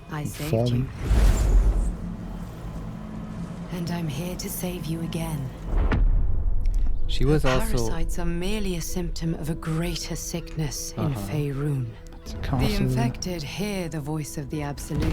Oh my God, Vincent, believe lied. it It's to not... be a god. I said Tamriel, I think. The Absolute that's is Oblivion. dangerous than you can possibly That's the evil guy. So embarrassing. It Again with the giant skull. The voice acting is really good. It threatens the gods. Mm-hmm. The weave. The very fabric of the universe itself. Now he sounds How like... do you feel about helping me kill some evil bastards? He sounds like Carl Sagan. Blackith blesses me this day. Together, Oh, we might survive. I'll enjoy watching you try. Chess. In mere moments, all that Giant you have undead. dreaded will come to pass. When the screaming stops and your mind is gone, the rest, perhaps, Matches. Oh, Yeah, at Minsk. silence. Oh boy, do I have to tell you so. this... I like this trailer a lot better, Vincent, already. There's also, like, the visual stuff going on. There's a lot. Yeah. And a lot of wild stuff. People are saying dramatic stuff, and it has a very forward-moving musical score. So the trailer begins with a woman floating in space. That's the narrator, the lady who's talking. Well, now we just hear voices. Yeah, it's just... In a moment, she will talk, right? No, that's I saved you. That one. that's another... Different person. woman. So, yeah. And I'm here to save you. So the person speaking is the same one that we saw in the The release trailer we watched. trailer, yeah. Okay, The one casting, like this. I see, Rob. yeah. She's She an elf? Yeah, dark elf, I think. Okay, wow. Amazing. And she is talking to the woman that was floating in space. That is- Presumably the main character, the one she saved. Lots of Possibly. presumptions, I know, Yes. but yeah. I don't know, Marius. You can presume anything you want. But yeah, the woman is still floating, and she's now upside down, like she's floating above the room. And the woman is talking to her. All right. Again. The parasite. Then there's a scene from, I think, a village that looks vaguely attacked. And in the sky, right above the camera, are giant tentacles. That's never a good sign. Nope, merely a that's... symptom of Then there's the city again. Which city do you know? No, Is it Baldur's Gate? possibly. Is it a big city? Is it Baragost? Hard to say whether it's a big city, but it's the same. I assume it's the same that we saw earlier. Okay. Because it has the same elements of castle and wall, and they have the same banners. I'm putting my money on Baldur's Gate. Probably. Yeah. And this is the market scene, maybe. Or some sort of communal area. And there's again these Goliath or golems we saw in the background. It's now in the foreground, and it is indeed, I assume, a golem made out of intricately engraved metal with a giant two-handed sword on the back. Right. And it's like twice as big as a person. Looks great. The greater sickness in Faerun. Faerun is the word. Yes. Then again, a city scene, but from the outside. So this is, I don't know, maybe you recognize Baldur's Gate in this case. This seems to be a castle in the middle of on like a hill or a cliff maybe. And there are two bridges going out from it. One to like more city. I think that exists in Baldur's Gate, but I don't think in the old game you get to go there. Okay, yeah, but there we go. So I don't remember. Probably Baldur's Gate in that case. You might for the noble The fight. infected hear the voice. Yeah, then some sort of cult meeting, I assume. Okay. There are the best kind of meeting. Yes, there are multiple people, three persons in front of the camera. One of them looks like a dwarf, then a elf or half elf, and the third one vaguely humanoid. I don't know. And they have pretty hefty makeup on. Okay. Like the a troop of entertainers, perhaps. No, I don't think so. Okay. The half elf has like black, almost triangles painted from like the top of his shaved head all the way down to his jawbone. Do you think these are like ritual sacrifice victims? No, I think they are the ones doing the ritual sacrificing. Yes. And the dwarf has also like black paint over his eyes, and then a symbol of like, it reminds me of a bat's head with like giant ears on his forehead. The Black Sabbath dwarf. Basically, yeah.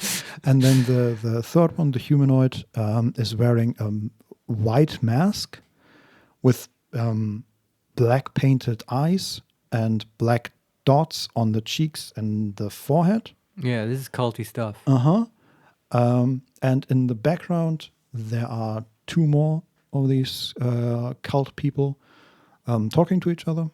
Both of them are very heavily tattooed.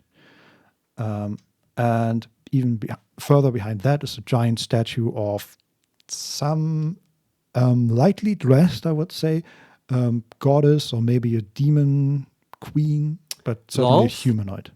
No. Is this dark elf stuff? There's no spider part to her. Yeah, good thing you're watching out for that, because that will be Lolf kind of stuff. But, I wonder who it is then. Certainly a woman and made out of marble or stone. And Mistra, perhaps? I don't know. But there are parts of her that are engraved in golden. Like there are like leafy bits on her legs. Oh, could it be, what's her name? Oh, God damn it. The Dragon Queen?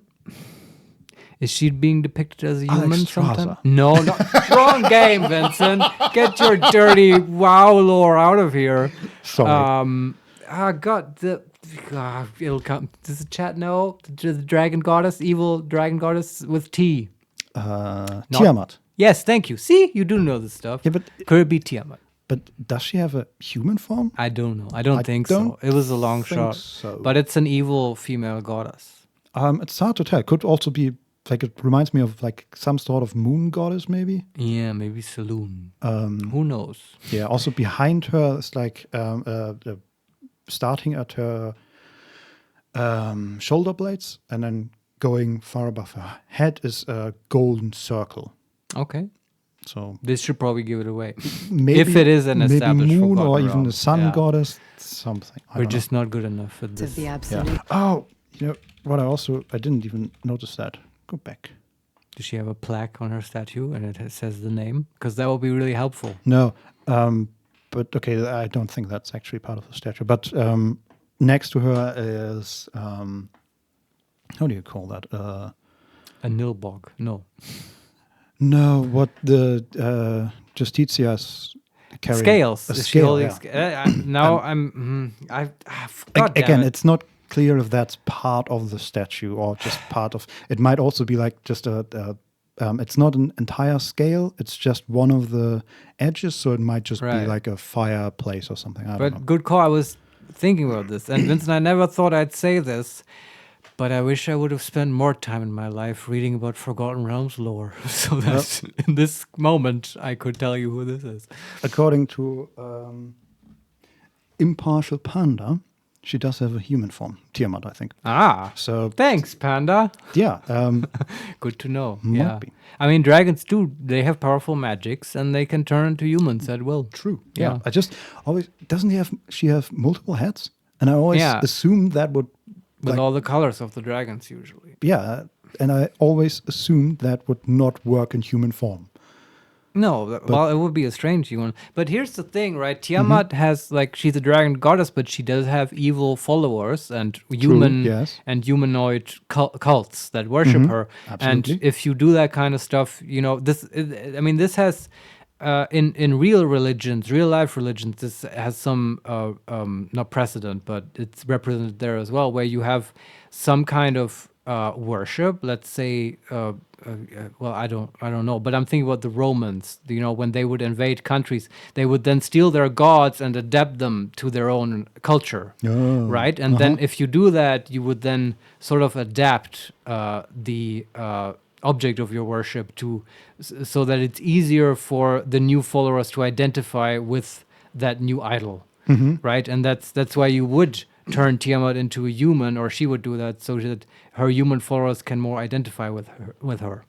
That's my theory on Forgotten Realms. Could be, yeah. Religious iconography. Yes. Yeah, I don't know. I don't think this is Tiamat though, with the scales and the golden thing. Yeah. The ring. It must be someone else. Thinking of some elven goddess. Yeah, that's more likely. Voice of the absolute. And there's a magic fight. And then, there's like a throne room scene with the evil guy from the first trailer. Is he actually called Solarius? I have no idea. Okay. But he's sitting on a stone throne. Yeah. In full armor. There's a undead dog or wolf next to him. Cool. Also in armor. And a orcish advisor on the other side. Then in the throne room, which looks not as evil as I would expect this throne room to look. Because he's ticking every other evil box, I can tell you that. Yeah, and apart from that, it looks sort of cozy. Like he has big candles next to his throne, and then a lot of the part is wooden. Like there's a staircase made out of wood, and pillars made out of wood, and there's even it's a dead plant, but there is a plant in like this throne room. He's not taking care of his plants. Is that what you're saying? Yes. Also, there are like spider webs connecting all the things. And it certainly looks a bit neglected. It could use some cleaning. That's absolutely true. But apart from that, it looks sort of nice.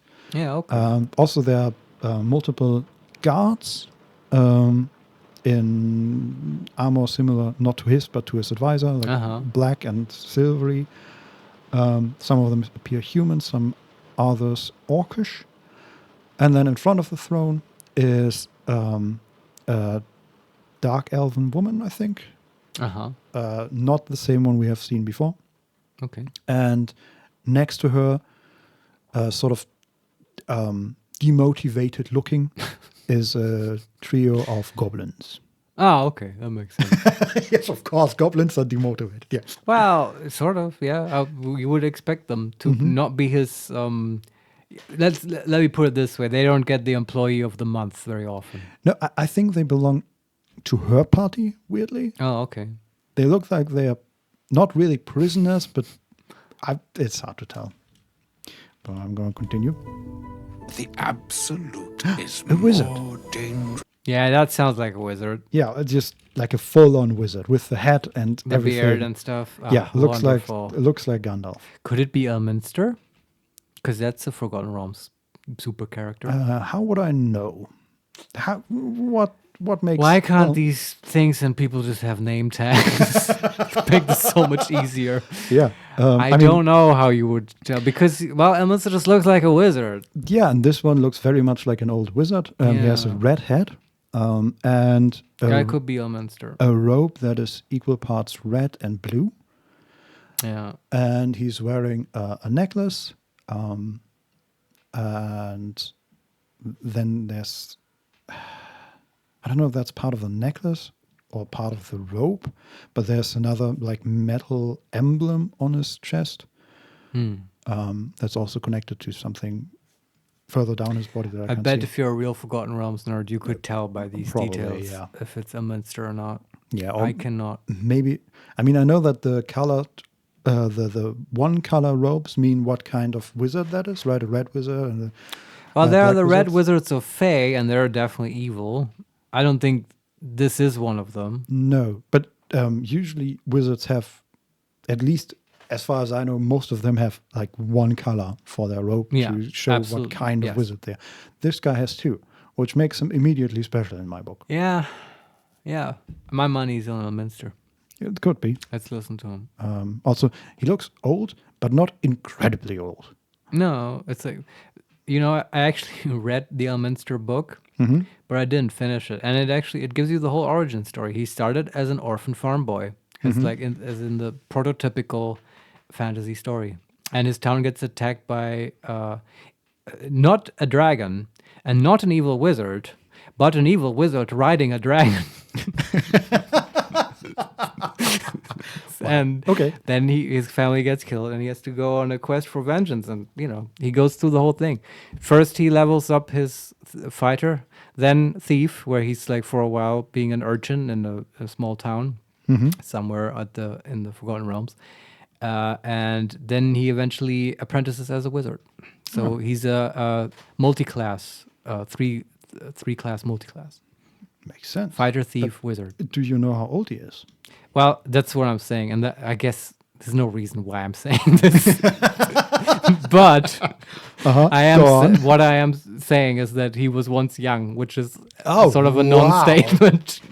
Thank you, Marius. Yeah. Now I'm well informed about Elminster. This is wonderful. I don't know how old he gets in the canon, and I don't know if he ages in human years. Yeah, but he, I guess that's, if there is a point to what I'm saying, this is it, that he was once human and would age in human years. Okay. Well, let's continue. Is more dangerous than you can possibly conceive. That's also him speaking, obviously.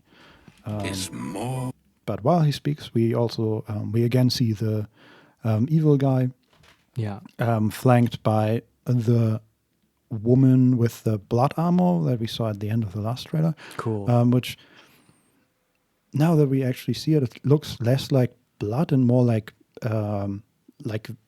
someone made an armor out of dragon scales, but also got the info to make it sexy. Okay. So I mean, if you had a red dragon armor and you there's no downside to armor class, wouldn't you make it sexy? Oh, absolutely. But I mean, there are like multiple parts of her body clearly exposed. Okay. Is this chain bikini? Not quite, but because people really overdo it, the chain bikini stuff. No, it's like she has like her chest is protected, if you want to go that far. Sure. But her shoulders, for example, are mostly open, and so is her the side of her hips, at least. Okay. The side of her belly.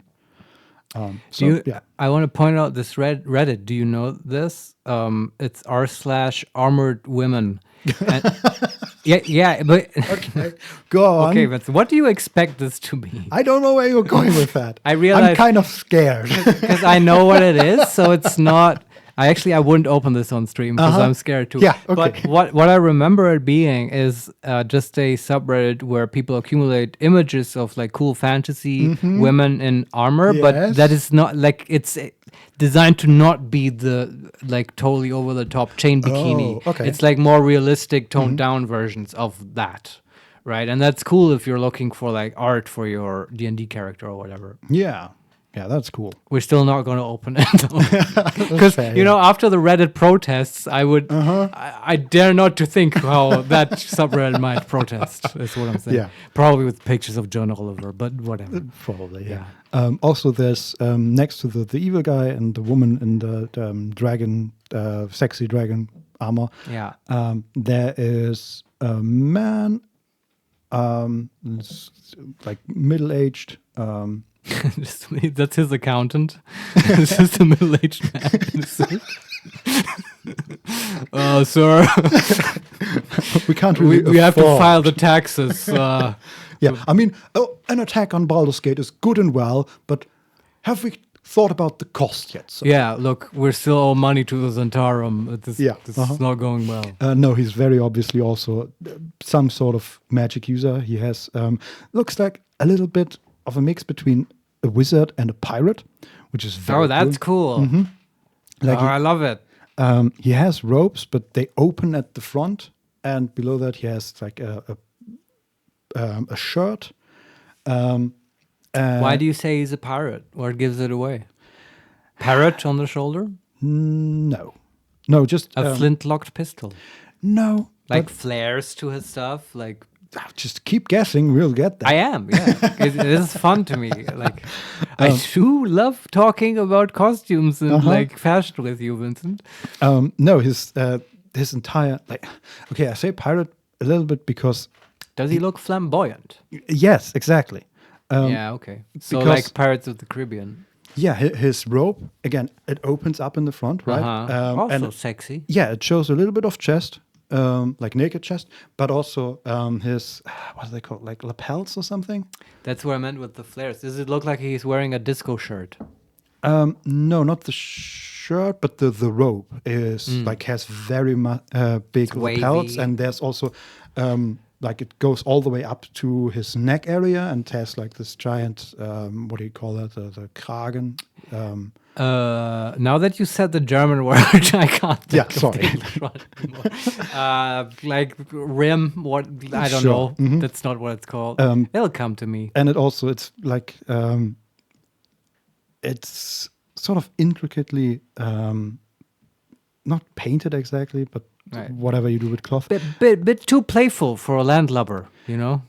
Yeah, and also there are like he has like tiny like either masks or skulls maybe stuck to it, like to his shirt, to his robe, to this lapel thing. Two on each side. One of them is like a cat with like tendrils coming out of it, or like a displacer beast. No, it's just the head. So it's just the head with tentacles coming out. Exactly, yeah. Just a regular old tentacle head. And then a very like a medieval version of the devil, like with long, pointy, thin horns. Okay. And yeah, then he also wears like a big belt, like a good like hand width high, with more of these heads, or maybe they are the same. I don't think so. And I think there are flames on his shirt now that I'm looking at it. It's getting cooler and cooler. Yeah. This is like me when I was 17. Mm-hmm. And then there's a second thin belt below the actual belt. Gratuitous belts are always the coolest. Yeah. And then he's also wearing... like way too many buckles. Yes, exactly. He's just missing the saber. But also... Instant romance option, this guy. Calling it now. We're still in the trailer. Also, beneath his robes, on his arms, he's wearing tattoos. He's wearing like some sort of maybe golden armor, but it's so like there are so many forms of like bracers and stuff. No, it looks almost like a man. This is hard to describe. Gauntlet. No, it's not. I think the fact that you're struggling means they did a good job. Yes, absolutely, because it's not exactly a piece of clothing. Right. It looks more like he had like a second skin made out of gold on top of his actual skin. Whoa. And in the second skin, there are like hundreds of details, like from that's cool. Like horse heads to plants to flowers to tendrils to all kinds of different things. That's awesome. I mean, we have to assume that these guys are probably kitted out in lots of magic items. And if you're wearing that, that's what you would look like. Yeah. So, yeah. Also, regarding magical items, he's wearing rings. Of course. Yeah, sure. Rings. I mean, these are presumably high-level guys. I would be a little bit suspicious and would probably say that Larian would exhibit a lack of restraint if every Baldur's Gate peasant would run around like this, and you'd have to give me like a 5-page essay on their fashion style and stuff. But for these like main villains and stuff, that's totally makes complete sense that they look like this. Yeah. These are special people. These aren't normal people. These are like, this is Act 1, Act 2, Act 3 sort of thing, right? The end bosses of the different acts. Yeah. Yeah, I'm hoping. Super cool, certainly. More dangerous than you can possibly conceive. And there's a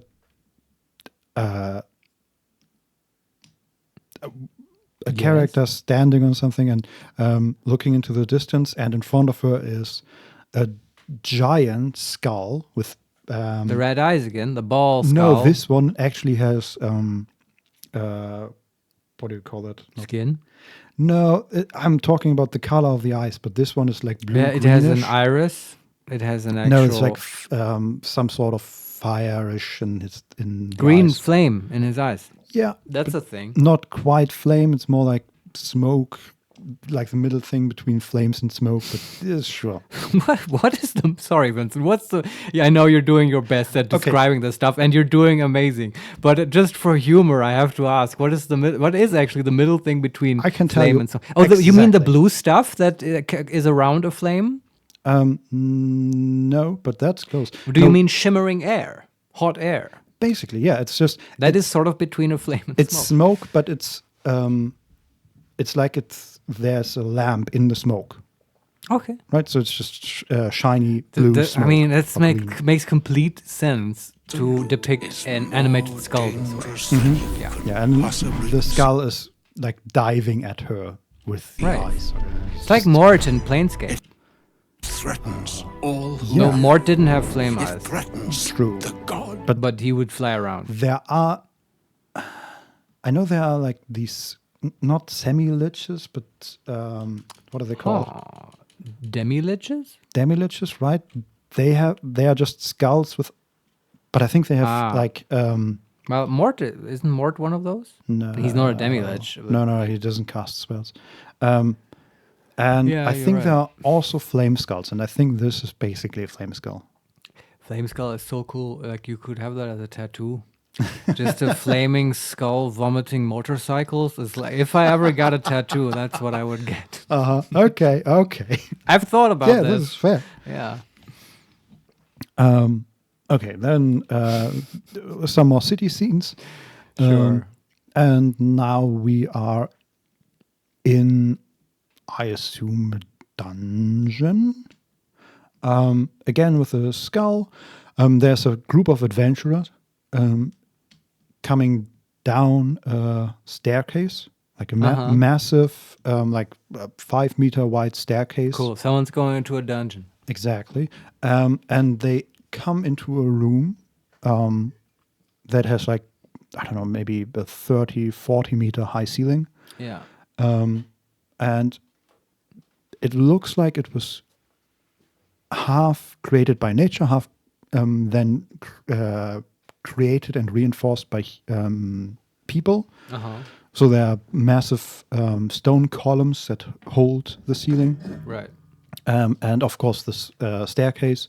And above the staircase, They can't see it because they come out of the staircase, but we can see it because we're looking at them. There is, again, this skull that is a good 5, maybe 8 meters high. Right. But that's a Baal skull now.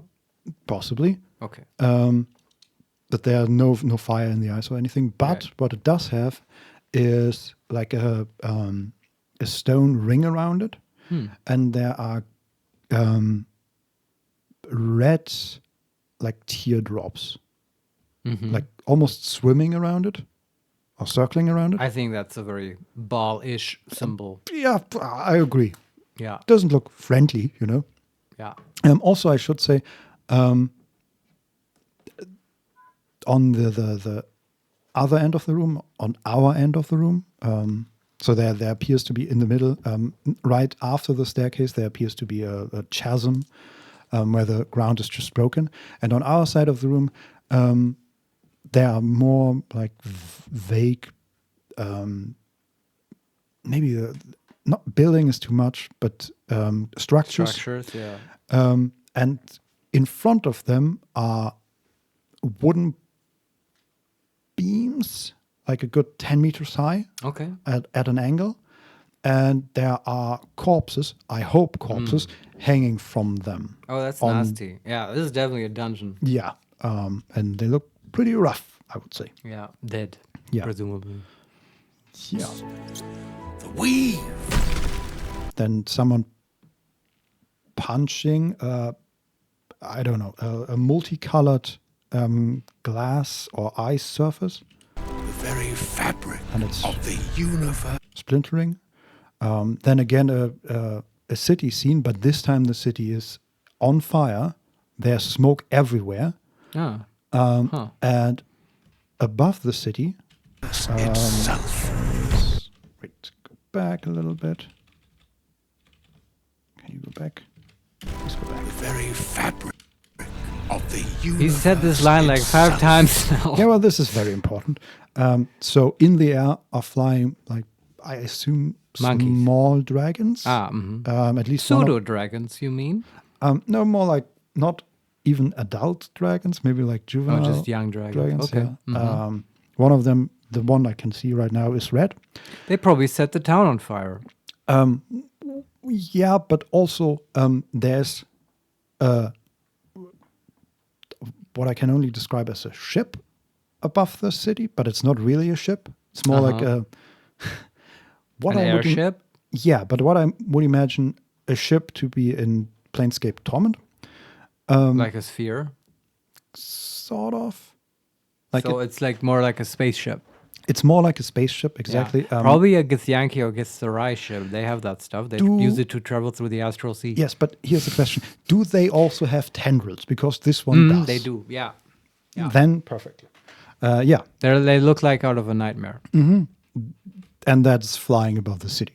Not a good sign, again. I'm loving all of this, but the one thing I do wonder about, how will this game start? Do you start at level 1? Because none of the stuff you've mentioned is even remotely appropriate for like low-level characters. I mean, it's perfectly appropriate if you don't have to fight the giant ship with tendrils. You but just then have to watch it kill the city. Yeah, but do you see the problem there? Then how do you feel powerful and have a sense of agency? That would be a power move, wouldn't it? Like, we made this entire city, Baldur's Gate, and you now get to watch the story. Yeah.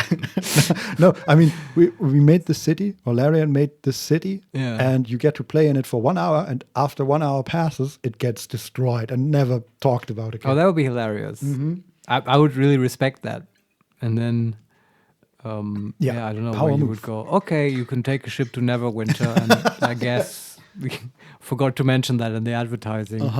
But yeah, the one thing that like, not just the one thing, many things, but Forgotten Realms has this going for it. It's got some cool cities that are sort of memorable, or people at least know about, like Neverwinter, Baldur's Gate, and Waterdeep.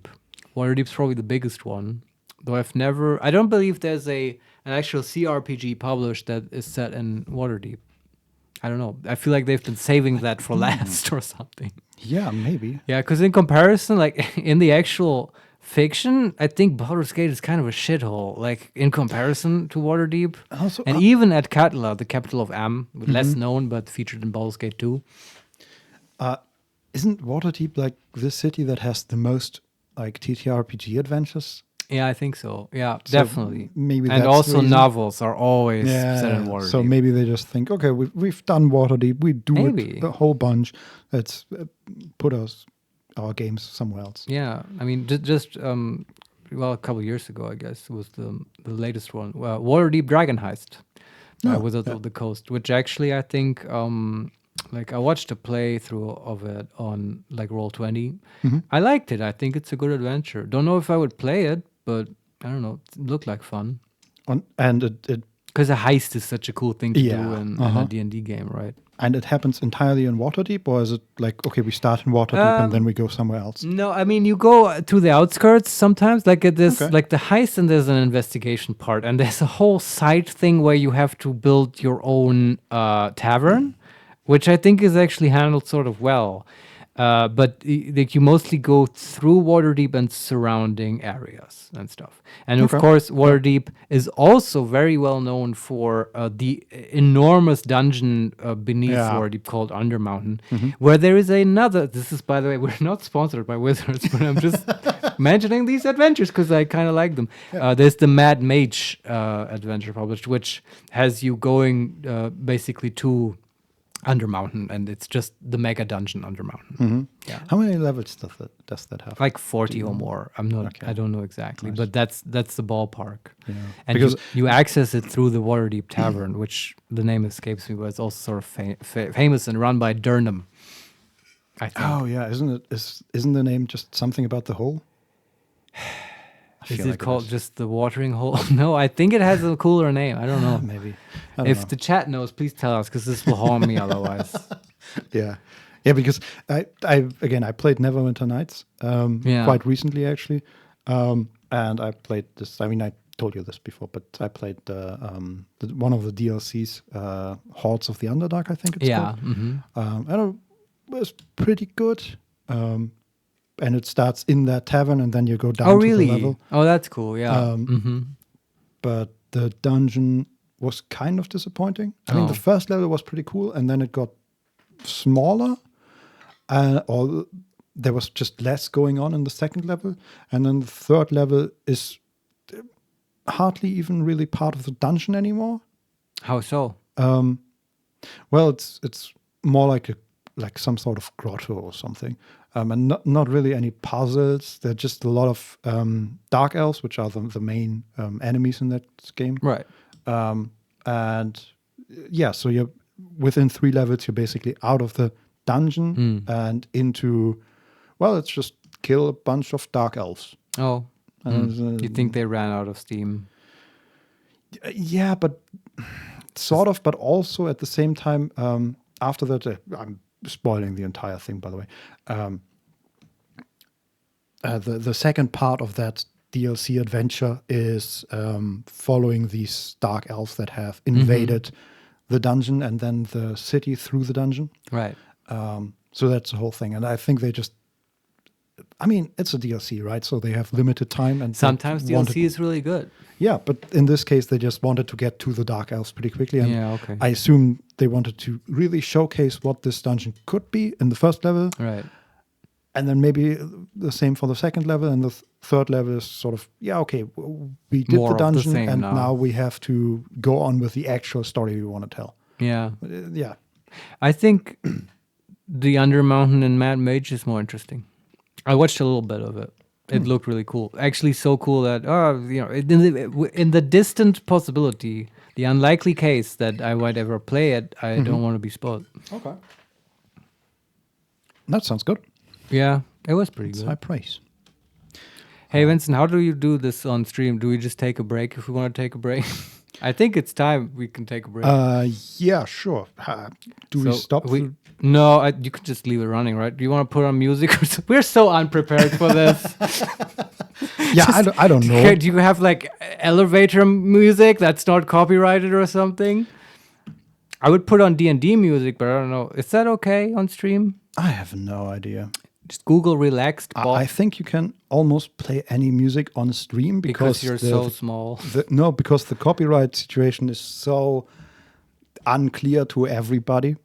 But the VOD might be silenced in that area. So I don't know. Well, but I don't care about the VOD. We have our own VOD. Okay. We have our own recording. That's not silenced. Anyway, if you want, put on. I know this on YouTube. Baldur's Gate relaxed soundtrack. That's probably okay, right? And it's very nice. We can actually leave it running afterwards if we want. Baldur's. But it's important that you like. Here's the trick for everyone out there. If you want soundtrack, Baldur's Gate soundtrack relaxed. And it's important to put relax in there because if you don't do that, you will just get the soundtrack and it has all the combat music and stuff in it, which is great, but it's sometimes too intense. If you just want to have a cup of tea in the morning and listen to cool Baldur's Gate sounds, which is really nice, then you have to put relaxed. I've done this. Like I can talk about this. But see, that's it, right? Mm-hmm. Already sounds great, doesn't it? Also has a great picture from Baldur's Gate 2, I assume. That's from the game. It's so nice. Yeah, just I'm hoping for more like this. Yeah, can you just imagine how good the Baldur's Gate 3 soundtrack will be? I'm assuming it's going to be good. Yeah. Anyway, I talked about the break. Let's have a quick bio break. We'll be back in 5 minutes or so. Okay. Yeah. See you then.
for the eyes, Bo. Go for the eyes. All right, and we're back. Nice music. Somehow reminded me of Disco Elysium. The Trumpets of Ravachol. A game we have also played, and which is on YouTube with the full playthrough. YouTube.com/HeMakesMePlay. Vincent, I can't wait to play this game. You said that. I know, but like, why can't it download faster? Where is it now, Vincent? Let me look. How far? It's at almost 40 gigabytes, and it's... That's like a third. At 3 hours and 50 minutes remaining. Yeah, okay. By now I'm feeling that's almost realistic. But yeah, that's just how it is. I think so. I do enjoy just sort of like having this weird ritual of filling the install time with anticipatory activities. Yes. Which is cool. Sorry, I'm just doing some stream stuff, streamer thing, and I'm writing a Twitter post because that's fine. Yeah, I did announce on the Reddit post that I made. I announced that we'll start at 17 hours, but actual play might start a little later, which is the case.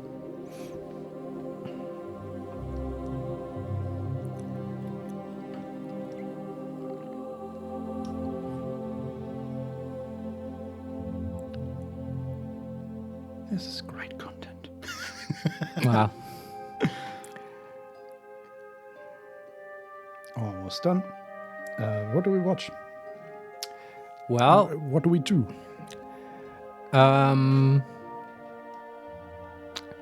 Here's the thing I used to do and I really enjoy. Do you want to open Baldur's Gate 1? Okay, I'm not against it. I actually used to do this, but I did this in Icewind Dale. And we can do it just for the shits and giggles, just for a moment. Yeah, sure. And I wonder if you will enjoy it or not. I don't know. Just be careful. Please don't delete Marco and my save game. Yeah, also, I should make sure before I do that it continues downloading in the background. Because hey, you're not starting Baldur's Gate 3, you're starting Baldur's Gate 1. Right, but Steam has this thing where it stops downloads while... Oh, really? While you're playing? Oh, then don't play. It's okay. Where is it? Allow downloads during gameplay. Yes, please. Oh, you have to enable that? Yeah. That's amazing. I didn't know that. All right. Let's see. I'm gonna take off the music. Sorry, everybody. Yeah, we'll get actual music from the game, presumably. I'm not actually sure. You know what? You can also just start Baldur's Gate 2. Did you already start 1 now? Yes, I did. Also, we would have to download Baldur's Gate 2. We're not doing that. Okay, go with 1. Just don't overwrite the save game. That shouldn't be hard. Let's see. How do I... Oh, you probably already have... Game capture already existing game. Do you want to back up the directory? What is it capturing now? Looks like it's working. Apart from the camera. Yeah, making Vincent do ad hoc stuff. Yeah, it's just fun. Yeah, here's another ad hoc. So just feed my paranoia. Go to the program, the user folder or whatever. I don't know where it is. I think user documents or something. And there's the Baldur's Gate folder, and just back up the save game folder. Sure. Is that possible? I believe it is. Okay. There we go. Okay. Twitter post is finally done. Sorry, I'm making you do multiple things at the same time. Amazing, Vincent. As you do. So where do I go? I'm not sure, this Windows computer is weird to me. In your user folder, do you have a user folder? Yes. Okay, does it have program files? No. Documents? Saved games, that's not it. Baldur's Gate enhanced version. Yeah, that's good. There's a saves folder, right? Mm-hmm. Yeah, just copy that. What is that? That's a phone. That's definitely what a phone sounds like. Probably mine. Sorry. Yeah, I mean, mine is close by as well, so might do that. We call that copy of save. Save copy, and we use everything and copy it in there. All right. Now I'm very happy. Ah, shit! Now they're gone. Oh, well. Oh, you hit delete instead? Well, shucks. What a great prank Vincent has played on me. Well, you asked for it. All Okay. Right. This is Baldur's Gate, right? Where's my mouse? God damn it. Where you left it, Vincent? No, but it's running away. I should bow with you, yes. Quit. Okay, let's try that again. Oh, it's too fast? Is that the problem? No, just there was no mouse. Okay. There's still no mouse. Why? That's not normal, right? You have a mouse in normal Windows, right? Yeah. I don't know. Is it there but it's invisible? I don't know. Yeah, that's an issue. That's really weird. But Marco didn't have that problem. No, right? but also he had a different mouse. But it was also like a cool gamer mouse, so I guess. But why wouldn't it work? What the hell? it's kind of an old game, but you know. But you clicked something. See, it's invisible, right? Okay, it just doesn't. What the hell is happening? I still don't have a mouse. Why is it invisible? It sort of defeats the point of a mouse pointer. Yes, exactly. That's an issue. Yeah, but this makes it impossible to operate this. I don't even know how to approach this problem. How the hell does one fix that? You Google it. I guess. I wish I could Google it for you. Just Google mouse pointer appearing in BG1. Mouse pointer disappearing in BG1. Maybe you'll get the Beamdog forums. There's an option in the BG graphics menu to enable disable hardware mouse cursor. Hardware? Oh, Jesus. So how do you get in the menu if you can't? Like this is good we're doing this now. This is tech support. I will have this problem with Marco on Sunday. True, yes. So it tells you what option? Hardware mouse acceleration, right? Close the game down, change the value of the sound. Baldur. The Lua file. Yeah. That's a great file. You will come to enjoy this just as much as I have. Will I, though? Will I? I think you will. That's in the same folder where the save games are. Is it just openable with a notepad or an editor? A notepad would be good, just a text editor.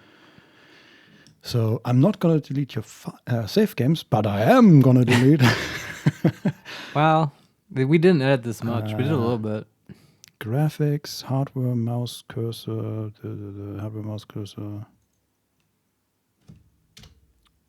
0, please. Okay.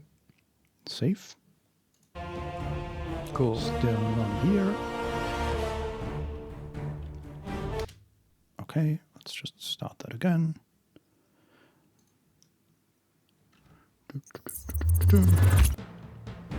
Nope.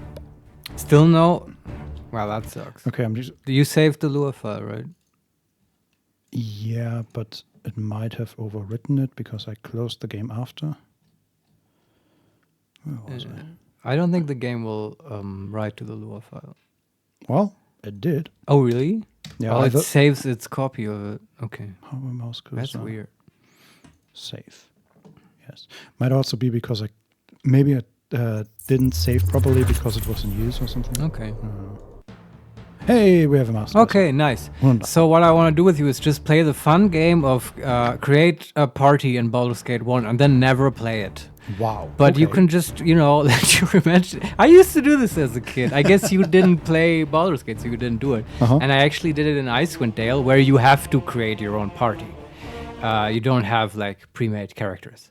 But here in Baldur's Gate, you can still do the same, but you have to like start a multiplayer game. The music stuff. Yes, I am still. It should work. Everything should be fine. Right. We're good. Let's create a party or a character at least. So single player. I thought this might be fun to do to later compare the Baldur's Gate 3 character creation. Well, I have strange ideas of fun, Vincent. I like your idea. But what kind of character do we create? There's also pre-generated characters. So did you start a multiplayer game? Number one. Multiplayer. Yeah. Finding the network device on this host. Okay. Wow. Sure. Oh god, this is ancient. It will probably crap out. Yeah. So we have multiple games available. Boomer D&D 1, newbies, Boo rules, enter game name, XX. Wait, are these multiplayer games? Badger Den. What the fuck? Are these currently running and we can play with these people? Well, they all have a password. Oh, okay. But yes, I assume they are games that are running right now. Okay, create your own one. And if there's anyone in the chat, you're free to join us if you want. Join our Baldur's Gate 1 multiplayer game. We're totally up for Player it. name. Sure, he makes me play. Does it work? Yes. Session name? He makes me play. Baldur's Gate 3 waiting room? Yeah, that's pretty funny. I wonder if anyone's gonna see that. What's the password? Marius, give me a password. The password, how about he makes me play? That's too easy. Why? But easy is good. Actually, no, they can't see the player name. So I just don't want random people to join the room, right? Well, we're kind of soliciting that, Vincent. No, I mean, people from the stream is fine. That's why we're talking about the password. Okay. You want them from the stream, but not from the street. I get it. But I think He Makes Me Play is already quite the hurdle for like a random Baldur's Gate 1 hacker. I think we'll be fine. New or safe game? New game. Yeah. Okay, story mode. Easy, normal, core rules, hard, insane, or legacy of Baal. Is Legacy of Baal the hardest? Yes, enemies have all the benefits of insane difficulty as well as significantly more hit points, improved taco, better saving throws, and more attacks per round. Warning, Legacy of Baal can only be selected at the start of the game, and once selected, cannot We're totally doing that. I've never played that. We're 100% doing that. Yeah. Okay. And by the way, you can never quick save, because that might override Marco's save. Sure. So now we get to create characters? I guess so, yeah, we can. I don't know how the multiplayer aspect of this works, but I know. Neither do I. I've never played actual multiplayer. I've just made characters. Yes, okay. We can select game options, listen to join requests, allow reforming parties. Sure. But we can create characters. So yeah, make a character. This is the actual fun part. What's your ideal D&D party? 6 people. 6 people. Okay, that gives us some room. Yeah. I mean, I like the basic, the common. Fighter, wizard, rogue, and priest, right? Yeah. Cleric. Cleric, exactly. Yeah, I agree. And then we can add to that. Yeah. I'm really a fan of bards. Sure. Especially not in the 4-player group, because I've tried that in Solast recently, and they are special. But as a 5th or 6th character, they're great. That's what they're there for, right? Support. And after that, I don't know, 6-player, probably more DPS. Remember, this has to be now a party that can survive in Legacy of Baal mode. So it has to be very effective. Yeah. You want to start with the tank? Sure. Male or female? First question. I vote male. Let's just be very stereotypical for the start. Okay, now we need an appearance. I don't think I've ever seen the portraits, but if anyone here plays Path of Exile... are they similar? That first character looks a bit like Chris Wilson, like the CEO of, I think, of Grinding Geek. Interesting. Yeah, so now you get to select portrait right now. Yeah, I'm gonna take him. That's it. That's our fighter. Okay, but now he has to be human, right? I guess, yes. That's not a dwarf. Because I was thinking about dwarf. Could be dwarf. Oh yeah? But they have dedicated dwarven portraits, which are sort of nice. Okay. I mean, yeah, okay. He doesn't really have... But we can... It's okay to make a human. It's fine. Okay. Well, actually, it's good, because I have a choice for the subclass. Okay. But I don't know what you would like to make. Class, let's see. Fighter, ranger, paladin, cleric, druid, mage, thief, bard, sorcerer, monk, and shaman. Yeah, scratch the shaman. That's nonsense. So let me tell you about the Baldur's Gate fork of Advanced Dungeons and Dragons 2nd edition. We can fill time with this for sure. Yeah. So for a tank, I would recommend... I just had the image of like you playing with Marius the next time. Oh yeah, by the way, we finished Baldur's Gate. Yeah, during the download of 3. Yes. We just made a really good party and then we ran through it. But this was a significant part of the game with you. You just make parties, now we make 7 dwarves and then, something else. Okay. But so for tanks in this game, it is very advantageous, in my opinion, to make a barbarian. Okay. With, I think, the Berserker subclass. And we can look at it and you'll see the features, and I want to know your opinion, and maybe you'll figure out why I think it's a good tank. But there's no barbarian here. It's a click fighter. Oh, it's a subclass too? Oh, okay. They're called kits in this edition. Don't ask me why. Okay. But what kits are there for barbarian fighter? Or Berserker? So Berserker is its fighter, own thing. Berserker, Wizard Slayer, Kensai, and Barbarian. Yeah, people also really like Kensai. I think that's better for a solo playthrough. But you can click on Barbarian and you'll get a description, right? Yes. Do you want to read it? So you can compare Barbarian and Berserker. Barbarian may not wear armor heavier than splint mail, may not exceed specialization 2 slots with any weapon class, may achieve specialization 2 slots in any fighting style and allocate 3 slots in 2 weapon style. I think that's for every fighter, though. Could that be? What? No. No? Okay. No. All right. Moves 2 points faster than other characters. Oh, that's good. Immune to backstab. Yeah. And may use the rage ability once per day. Okay. Gains 1 use at level 1 and an additional use every 4 levels thereafter. And now let's look at Berserker. It just tells us what rage is. Berserkers.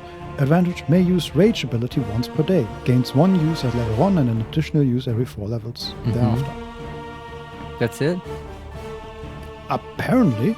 Oh, I think maybe that's not documented. So in my mind, I don't know if I'm completely correct here. Maybe all barbarians get this. But the reason I think Barbarian, or particularly Berserker, makes a good tank is because, as I thought it worked, only the Berserker rage ability makes you immune to like fear and mind affecting effects.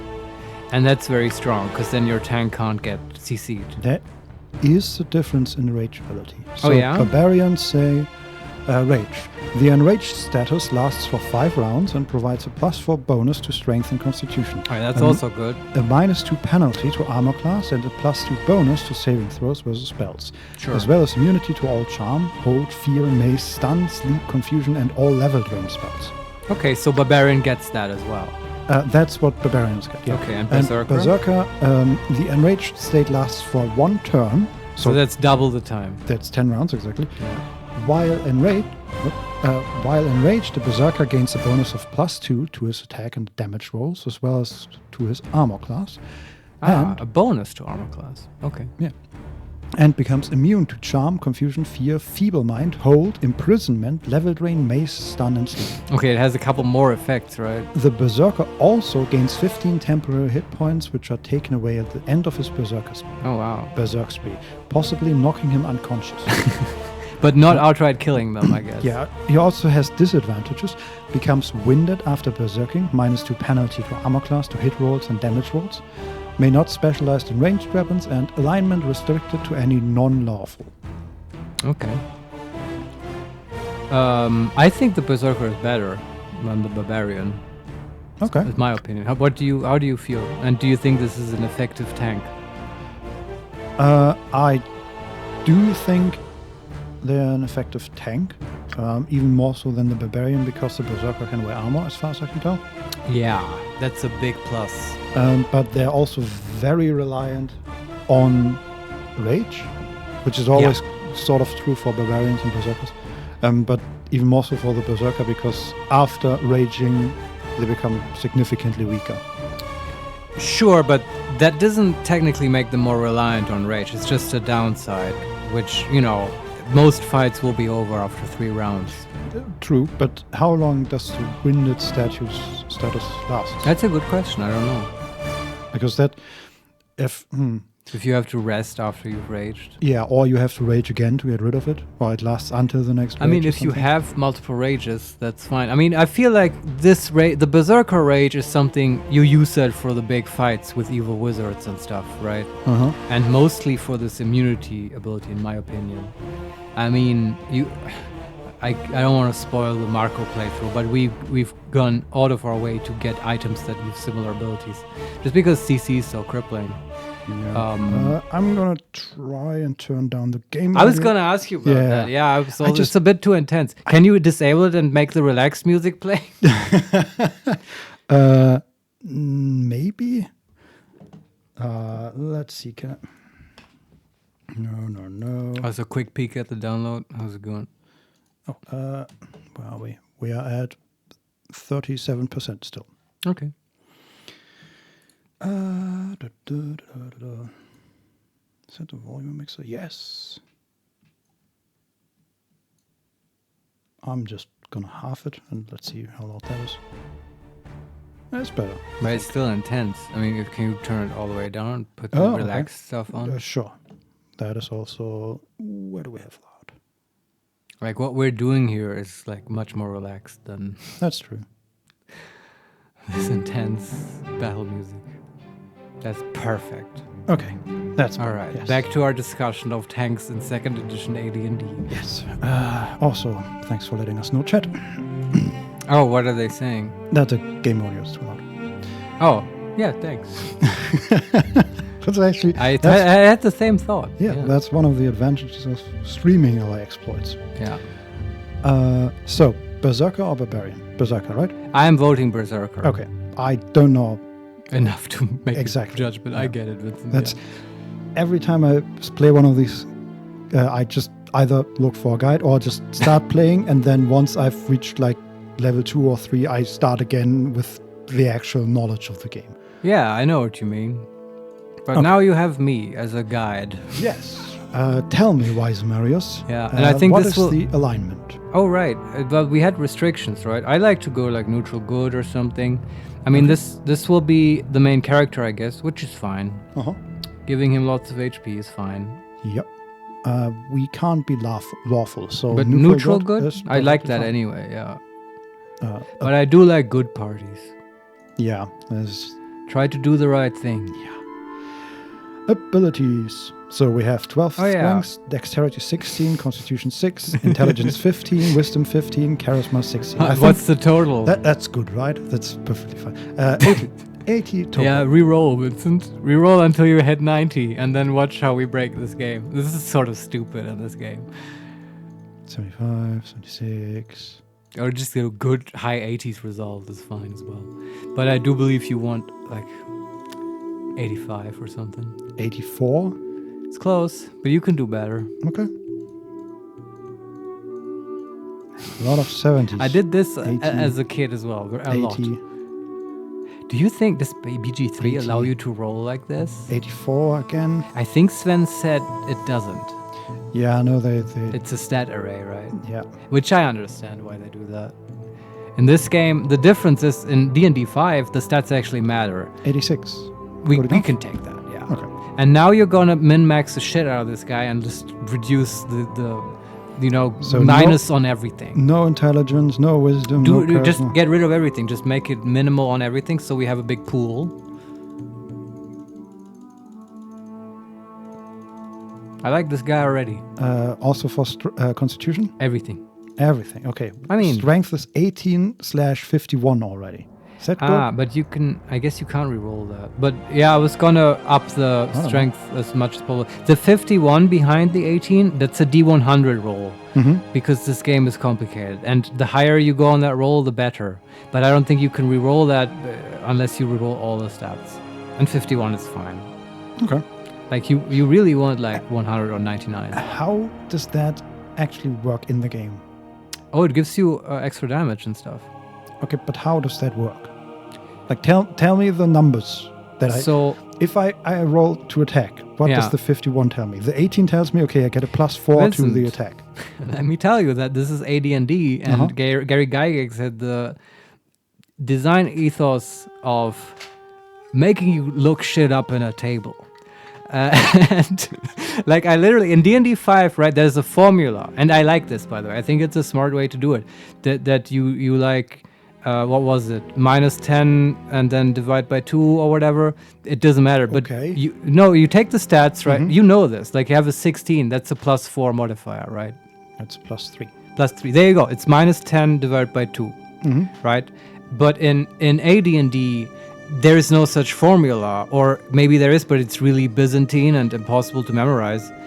I mean, maybe I'm wrong, but you basically have to look this up in a table. And you would do this for the strength modifier itself.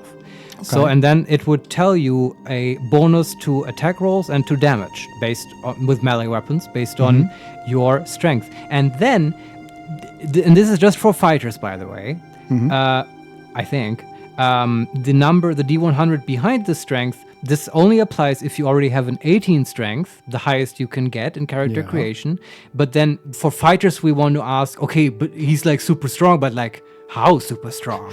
And then you roll a D100 and you have another table where you can look up additional bonuses, which is just another maybe a damage and attack roll bonus and sometimes other little things. And that's, you would accumulate those and then add them to whatever other bonuses you have from magic weapons or whatever, and then add that to your roll before you consult your THAC0. So, what bonus does 51 actually give us? I don't know. I don't know the table, unfortunately. I'm sorry. I wish the game would tell you. This is really badly designed. Well, thanks for the explanation. I've always wondered that since, like, that's watching... the best of my knowledge. Yeah, like, if you recall... in the roleplay show from It Me JP's roleplay, sure. Yes, one of his characters actually, like years and years ago, he was playing like the first character in roleplay Solemn, I think. Tadagap. No. The ogre? No, that was the original roleplay. No, I'm talking about the second season, so to speak. The dwarf? No, I think it was... Oh, the wizard, the evil wizard? Bannon, it was his name. That's still original roleplay, Marius. Oh, what do you mean by second season? They had a second season with a child. Oh, that was kind of bad. Yeah, that's roleplay Solemn. Yeah. And his first character in that was, I think I think just a human fighter. I don't by the remember. name of Alice. Wasn't it like Anselm, the old wizard, or the child wizard? No. Okay. Like his first character was I don't certainly a woman, and she had 18/92 She was strength. super strong. That's right. I remember now. And for some reason, I've never looked up what that actually means, but everybody was just saying, okay, she's like insanely strong. No, Vincent, it's not for some reason. I know the reason. And the reason is you have better things to do with your life.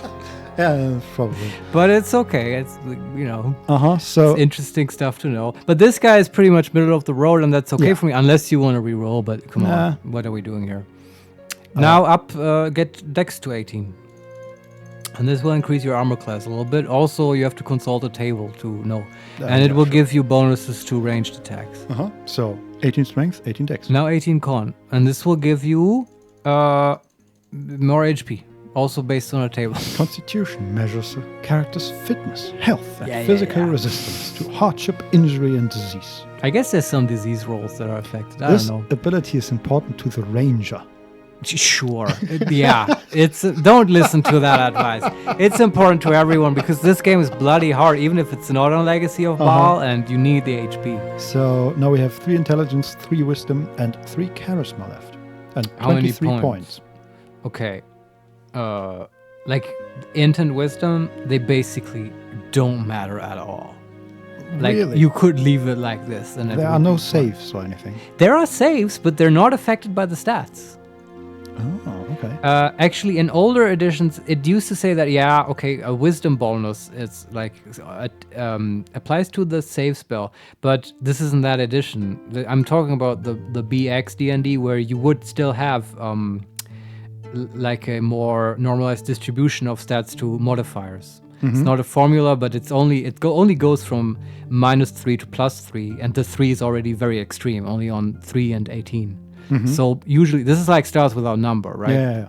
It's very much pushed into the middle, and so you might get a +1 or +2 to your spell save with higher wisdom. In this edition, I don't think that's the case. So what matters here? Yeah, so what do you want to do? I mean, if this is the front guy who will lead the party, charisma might be useful. Just to talk to people. Yeah, this will actually have an impact. It determines the NPC reaction, and it will influence shop prices and stuff, and sometimes quest rewards. Just 18 charisma, and the remaining 8 points we spend distribute on int and wisdom. Just sort of evenly. This guy is not the smartest page in the book, sharpest tool in the shed, but he gets the job done, and man, is he handsome and like friendly. Yeah. Cool. Just We're like done here. A lot of fighters. Okay, skills. Oh, he got the proficiencies. Yes, we have 4 proficiency slots. Yeah. And we have Busted Sword, Long Sword, Short Sword, Axe, Two-Handed Sword, Katana, Scimitar, Dagger, Warhammer, Club, Spear, Halberd, Flail / Morningstar, Mace, Quarterstaff, Crossbow, Longbow, Shortbow, Dart, Sling, Two-Handed Weapon Style, Short and Shield Style, Single Weapon Style, and Two-Weapon Style. Yeah, what do you want this guy to wield, man? Did the bonuses or the advantages to the class say anything? That we are particularly good in anything? No, the thing is, you're a fighter, and like even if you're a berserker, you're still a fighter, and they just get the most weapons. Like you have free reign, right? The fighter is the default, and then every other class just restricts your weapon choices. Like you can wield anything and specialize in anything. So it's literally you have the pick of the lot. So if we want him to tank, sword and shield would probably be good. I like the two-handed sword, but it is much more offensive, and like AC is so important here. So then it wants you to sort of do longsword and sword and shield style. But you definitely want a ranged weapon as well. Because those are very important in this game, and I would just pick longbow. So are we proficient or specialized in sword and shield? You can put 2 in them, right? Yeah, and the difference is proficient is the wielder gets a -2 bonus to AC against missile weapons, and with specialized that changes to a -4 bonus. Right. You know what? So you have 4 proficiency points, right? Yeah. And you can already, like, you definitely want to put 1 on the basic weapon. Sure. Longsword, not just the fighting style. But you can also put 2 in it, right? Yeah, and that's the difference between 1 point is the character can use the weapon with no penalties, and 2 is the character receives +1 to hit, +2 to damage, and for warriors only, an extra half attack round with the selected weapon. I think I want that ASAP. Yes. So we definitely wait. Can we even?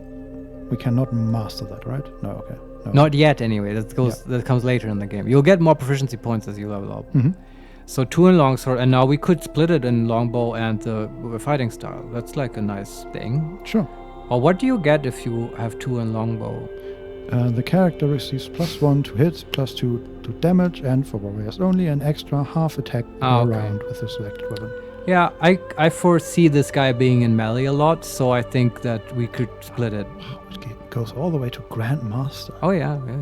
I don't particularly like the proficiency system in this game because it's like this Pathfinder or D&D 3.5 thing where you have to plan out the character at the very start. And as a counterexample, I like the way 5th edition did it, where they just, it's not so granular. It's just, okay, do you have martial proficiencies? Yeah. Or it's just these groups of things, and then you have this automatically increasing proficiency bonus. Yeah. I just feel that, like, especially if you have new players, they don't get so overwhelmed. Like if you gave a new player at the table this kind of choices, it's just a bit much. Yeah. But hey, the game came from wargaming roots, and they loved this shit, and that's cool too. Yeah. So we have 1 in sword and shield style, 1 in longbow, and 2 in longsword. Correct? Sounds good. Okay. Appearance. This is your call. How do you want this guy to look? Like Chris Wilson, I assume. The portrait. Guess. So probably a black t-shirt. And I don't know if that's available at the Sword Coast, Vincent.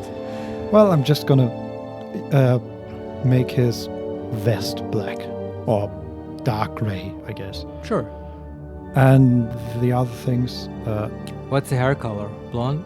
Well, Chris Wilson is bald, so I don't know. Can you make him bald or just make the hair skin colors, which is the next best thing? I think I'm just gonna leave him like that. I think that's pretty okay close. too. Yeah.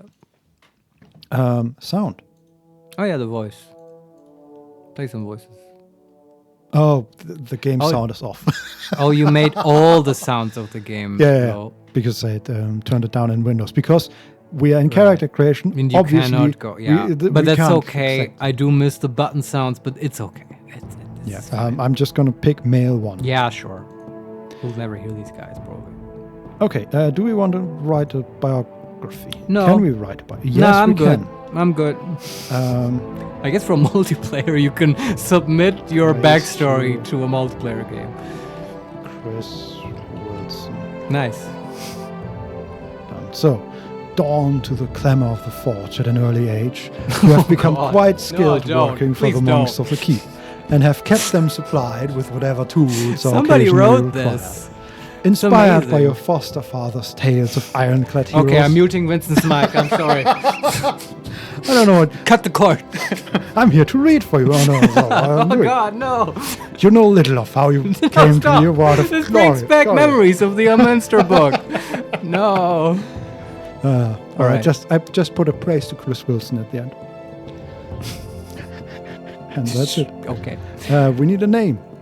Well, I thought he's called Chris Wilson. Wilson, yes. You just want to call him Chris because it's sort of weird to have a last name. And because like the other people are like Minsk, Dinah here, Emu, and Chris Wilson. It's a bit weird, you know? And done. Okay. We're Chris Wilson. It's fine. Main character, if I ever seen one. Vincent, this is so much fun, we might have to play this instead of Baldur's Gate 3. But with the download situation, oh boy, might we be in luck. The idea, just like they meet Elminster or somebody, and they just, I'm your hero. Or then Chris Wilson comes in. Hi, I'm Chris Wilson. Maybe we should continue this trend. I make a little game called Path of Exile, if you heard about it. Let's put other game developers in and like make this an homage. Okay, next character. Actually, I can't think of any female ones, and so we can't do that. It's actually not true. The Portal developer, I forget her name though. Anyway, what do you want to make a thief? Sure. Male or female? Let's make a female thief. Like Imuen, I guess. But that's fine. This is like our variant version of the Ballspawn mythos, right? She's our sister now. Oh, am I revealing possibly anything if I just go through the portraits? What do you mean? Baldur's Gate, Mario's playthrough with Mako? Yeah, absolutely you are. But I think everyone, but like nothing relevant. Okay. And everyone who is currently watching and has made it here is now warned that there will be spoilers. But also you deserve what you're about to get. Well, the same was true for the male portraits, by the way. I'm looking for the face that looks mostly like a game developer, which is not an easy thing to attribute. Okay, do you want to make her a different race than human? Sure. Like halfling is like a nice thief race, right? Sure. That looks like a halfling. Yeah, because they have portraits for other races, right? And you can usually tell, oh, this guy looks sort of elfish, and she looks like a gnome. She looks like a pop singer. Yeah, sure. That looks like a halfling. Okay. Race. Halfling. Very good. Class. Let's look at the thief kits. There's also fighter/thief. Yeah, but then, yeah, okay. Do we want that? I don't know, Marius. You're the master here. Well, fighter thief means she will be effective in combat, because thieves are not. But she will level twice as slow, because XP will be just split among those two classes. Okay. But, yeah, I don't know. That's a tough choice. To be honest, I haven't thought much about the thief class. The thing is, you want some levels of thief usually just to be able to deal with traps and stuff. Mm-hmm. But not that many? No, you can level it up. You'll level up faster in thief. The problem with thief is that backstab is not very powerful, not like in 5th edition, and they just don't get more attacks per round. That's the biggest difference, in my opinion, to fighters, and that makes them not viable later in the game as combat effective characters. Mm-hmm. Since, you know what, I think fighter thief is fine. That will give us totally enough ways to deal with traps and stuff. Yes, there we go. And you get lots of XP in this game anyway. Alignment. Neutral good again, or is she... How about chaotic evil? good, because she's a thief. Oh, yeah, okay. Yeah. Abilities. Same as before, reroll. Roll until you get mid to high 80s. Man, I want to do it fast, but then I will miss it. Yeah, this is so, strange, because you could just put in a number. They could have just given you, a form field to put in your roll. Maybe max it out at, 95 or whatever, but... yeah, they make you roll. I guess they're game developers. Yeah, and also, you can roleplay it, right? You can roll, 3 times and take the best one, or you can just randomly take one. It's true. As a kid, I wasn't very smart, and I just took whatever I got. 86. There we go. That's good. Yeah. Okay, now I turn all of them to... oh, we can only turn that down to 9, I guess. That one to 6. Interesting. Yeah, because of halfling, I think there are minimum requirements. Oh. I might be wrong. Or because of the classes. Yeah, strength is at 9, dexterity is at 9, constitution is at 10, int at 6, wisdom at 2, and charisma at 3. Okay. All right. Now, up the strength, up the dex, up the con. You know the drill. Okay, we have 17 strength, 19 dex, 18 con, and 6 wisdom, 2 wisdom, and 3 charisma. But you can still spread some stuff. Yeah, we have 21 points. I would just spread it evenly among int and wisdom and charisma. I'd probably make int a little bit higher. Just because she's a thief, and that makes sense. Gonna put them all to 6, to 8, to 10, and then intelligence to 12. Sure. Okay. Skills. Yeah, how many proficiency? There are actually skills here. Nice. I was missing the thief skills, right? Yeah, pickpockets, open locks, find traps, move silently, hide in shadows, detect illusions, and set traps. Yeah, I think at the start of the game, open locks will be the most useful. You won't really encounter traps until the Nashkel mines. Okay, how far can we push this? It starts at... oh, okay, we can put all our points in open locks. This is old school. They let you shoot yourself in the foot if you want. You could put all of it in pickpocket and be completely screwed.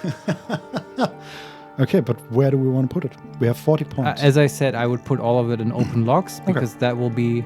if it's 40, though, you could put some in find traps. How about 25 in open locks and the rest in find traps? And as you may have noticed, I'm completely neglecting the stealth, because it's just not very reliable. Yeah. So we have 35 in pickpockets, 60 in open locks, 35 in find traps, 35 in move silently, 35 in hide in shadows, 0 in detect illusions, and 10 in set traps. Why do we have already so much and stuff? Did we start with? Yeah. I guess maybe because we're halfling? I don't know. I mean, we didn't put any points in pickpocket, and we just started with 35. Nice. Man, halfling thieves are awesome. Yeah, and then the weapon. Bastard sword, long sword, short sword, and so on. So, dagger, maybe? Or so the thing is, thieves will be restricted in this and couldn't do longswords and stuff. Because we have the fighter class, I think we're unrestricted, right? Looks like it, yeah.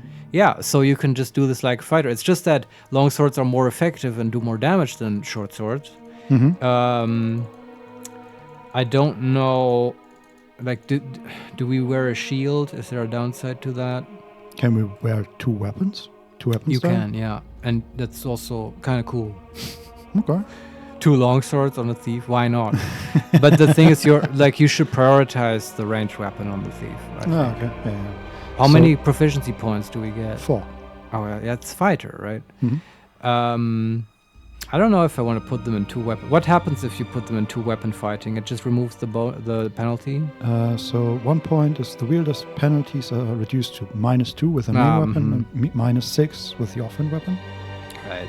And then the next point reduces that to 0 and -4. And the third point for master reduces that to 0 and -2. The thing is, you have to spend a lot of points to get there. Mm-hmm. I think I'm good with just pumping longsword and longbow. Okay. Do we want 2 on both, I would say. Because she's going to use more ranged attacks. Do we want to put a point in single weapon style? Oh, what does that give you? 1 point gives you the wielder gets a -1 bonus to AC and inflicts critical damage on an attack roll of 19 or 20. That's cool. Because it makes the backstab better too. Because on the critical, the backstab will be a damage multiplier. Yeah. And it just, in my mind, thieves feel sort of cooler without a shield. Shield feels unthievery. Yeah. Mm-hmm. But longsword is fine. Okay. And then 1 or 2 in longbow. I would say 2. 2 in longbow. Oh, but now we have not. Yeah. Okay. 1 for long sword. 1 for longsword, 1 for the single style, Yeah. and 2 in longbow. That makes sense, though. Yeah, Okay. she's more ranged. Appearance. Yeah, this is up to you. Sure. Maybe give her like green hair or something crazy. She's chaotic, remember? Okay. A lot of these skin colors are not really like at all real. Yeah, I know. I always like the silver one. Silver. Can we do silver? Silver. That is silver. That's silver. Sure. And hair. Let's give her green hair because she's a halfling. That's a monstrosity. Nice. I like her. Clothing. What kind of clothing do we want? Not what kind. More the color. The color. Yeah, I don't know. How about brown? Brown. Okay. How exciting. I know, but she already has the green hair or whatever. It needs to blend in. Hide in shadows, man. Like, you don't want to stick out. What are you, a wizard? It's sometimes hard to tell whether this is brown or orange. Maybe turn on hardware acceleration. And female number 1 as voice. There we go. Sure. Name. What's a cool halfling thief name? I don't want to make her be called Wilson. We've done that. She's not like Emma Wilson or whatever. Just 6 members of the Wilson family. No, we're not doing that. I mean, okay. No, okay. Okay, maybe we're doing that. I do like... Get a hold of yourself, Vincent. I do like the idea that this is like a horrible family. Yes. And so I guess we are all calling them Wilson now. And I vote that this is Imogen Wilson. Okay. How do you feel? This is both a reference to Imoen, our sister in the actual game, and Imogen of Critical Role fame. Yeah. Laura Bailey's character of the 3rd edition, the 3rd campaign. Okay, we have Chris Wilson and Imogen Wilson. Cool. This last name shit is... Yeah, anyway. Go on. What's next? Next character. Cleric? I guess so. Male or female? Dwarf. Okay, but male or female? I would say male. Okay. Do you agree? Sure. Yeah, okay. And immediately Chris Wilson is looking at me again. He looks no, we're not. You're taking a dwarf now. He looks vaguely angry. Yeah, because you're fucking with his name, Vincent. That's true. Oh yeah, there's a dwarf. Yeah, but think cleric. Think holiness. Think priestly. More like a berserker cleric. Okay. Do we make an evil? No, we make a good party, right? Could that be a cleric? I mean, maybe. That's a wise dwarf. Wise is good. Yeah. This is now the first character where we actually need wisdom. And I'll tell you why in a second. Wouldn't that be funny if the choice of portrait gave you bonuses to you? God, yeah. Okay, I think we'll take the wise one. That one. He has glasses.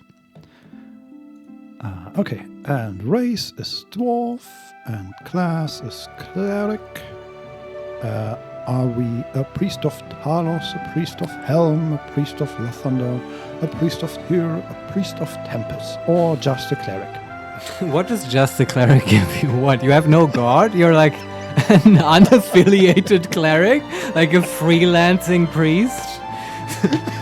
Sure, I'll pray for you. Just give me your money, whatever. I guess. Yeah, but what does it give you? May wear helms, any armor, may only use non-bladed, non-piercing weapons, warhammer, club, flail, mace, quarterstaff, and sling. May only become proficient one slot in any weapon class. May only become proficient one slot in any fighting style. May turn undead, and may cast priest spells. Okay, this is, I guess, if you want no domain or whatever. Look at the cleric is a generic priest of any mythos who tends to the spiritual needs of the community. Though he is both protector and healer, he is not purely defensive. When evil threatens, the cleric is well suited to seek it out on its own ground and destroy it. All right. The opposite is true of evil clerics as well. And there are also many variations in between. This is such a piss-taker voice, but it's like you don't approve of what they wrote here about the cleric. I love it. No, I love it too. Great. I think I do want a domain. I'm bummed that there is no what's his name? The dwarven god.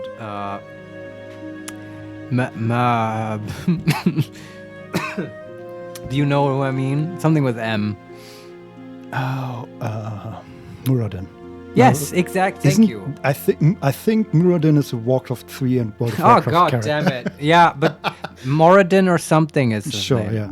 But also, he's not here. Chaotic Yorio. No, that's not normal. That's you're gonna have to watch Baldur's Gate for why that portrait is where it is. Oh, which portrait did you pick? What? I didn't pick any of the additional ones you found. Oh, okay. But it it's was just being visible displayed. on the stream. Yeah. Okay, yeah. That's a story for another time. Yes. Where were we? Oh, the subclass. Yes. There's like one good one. Look at Helm. Helm. Yeah. Advantages. May cast True Sight once per day. That wasn't the one. Pick another one. May cast Seeking Sword once per day. I mean, maybe it's good. I don't know. There's the lightning one. That's always good. Talos. May cast Lightning Bolt once per day. Yeah. May cast Storm Shield once per day. That's a good one. What are the other ones? May cast Lathander is may cast Hold Undead and may cast Boon of Lathander. In some situations, that's good. Okay, I don't know what the boon does. This spell lasts 1 round per level of the caster. It gives the caster +1 bonus to attack and damage rolls, a +1 bonus to all saving throws, and 1 extra attack per round. It also protects the recipient from level drain. I think if you made a fighter cleric, I might go with this. Yeah, I think so. But this isn't a fighter cleric. This guy will probably cast a lot of spells. Then we have Tyr, may cast Exaltation once per day. Exaltation. Well, what does this that do? Spell enables a priest to aid and protect any one being other than themselves. By touch, the caster removes the effect of fear, sleep, feeble mind, unconsciousness, and intoxication. Wow. Yeah, that one is a favorite of the... Whoa. I apologize. That one is a favorite of the dwarfs, I believe. Well, they wouldn't get intoxicated, I guess, but it's like... Yeah, if you go bar crawling with a priest of Tyr, that's a good time. It also removes Berserk and Confused State of Mind, which is also a favorite of the dwarfs, I think. Yeah. I mean, this is useful, but it's reactive. And the problem with this is that you really want resistances to these effects. Once you have to remove them, it'll cost you a turn, and that's always... in addition, the recipient is protected against spells and other attacks that cause these effects for 1 turn. Okay, I take everything back. This is now my favorite subclass. It can also may cast Divine Favor once per day every 10 levels of the caster. Starts at first level with 1 use. Divine Favor. This spell grants the caster a +1 bonus to hit and damage rolls every 3 levels of the caster. The spell lasts for 2 rounds. That's just good. Yeah. Generic good. Yeah, I do really like this resistance effect. That's very powerful. Yeah, but 1 turn. That's 10 rounds. Once per day every 5 levels of the caster. Okay, I guess. And then we have Tempest. Yeah. May cast Holy Power once per day, and may cast Chaos of Battle once per day. Chaos of Battle. Chaos of Battle applies bonuses to all allies and penalties to all enemies within a 30-foot radius of the caster. The spell lasts 1 turn and will randomly affect the target's armor class, hit points, taco, saves, or luck. The magnitude of the effect starts at 1, 5 for hit points, at level 1, and will improve by 1, 5 for hit points, every 6 levels of the caster. Well, the random shit I don't like. Yeah, I guess, yeah. But what do we pick? Either Tyr or the one who can throw lightning bolts. Your choice. I mean, lightning bolts is sort of cool. Can you read that guy again? Maybe it's a lame lightning bolt. Can you may look cast lightning bolt once per day. Yeah, is there an asterisk behind the lightning bolt? No. Is it just the 86 lightning bolt, or however it is, how much? This gains 1 use at level 1 and an additional use every 5 levels thereafter. And that's really strong. And you may also cast Storm Shield once per day. This spell lasts 1 round per level of the caster. It protects the caster from lightning, fire, cold, and normal missiles. It's also pretty good. This is just solid. The Tyr thing is anti-crowd control, which I also like. I guess this is a choice now. Do you want this guy to be more offensive or defensive? The thing is that it's not like there is other spells that will protect you from fear and being held and stuff. Yeah, and we'll likely have at least 1 more control-y, supporty character. Yeah. In the part. You will 100% get use out of this lightning bolt. Yeah, I guarantee it. Also, in playing like a lot of CRPGs, like I have in the last years, I think burst damage is very nice. Yeah. It can really turn fight quite quickly and prevent you from losing resources. Yeah, and in this game you can cheese it and throw the lightning bolt from half a screen away at enemies that you haven't even spotted yet. So Priest of Talos. Yeah, it is. There you go. Cool. Alignment: chaotic neutral, chaotic neutral evil, or chaotic evil. So chaotic neutral, I guess. Yeah. Whoa. Abilities reduces. Oh, no. Reroll first. Sure. Get an 85 or something. This is the best part of this game.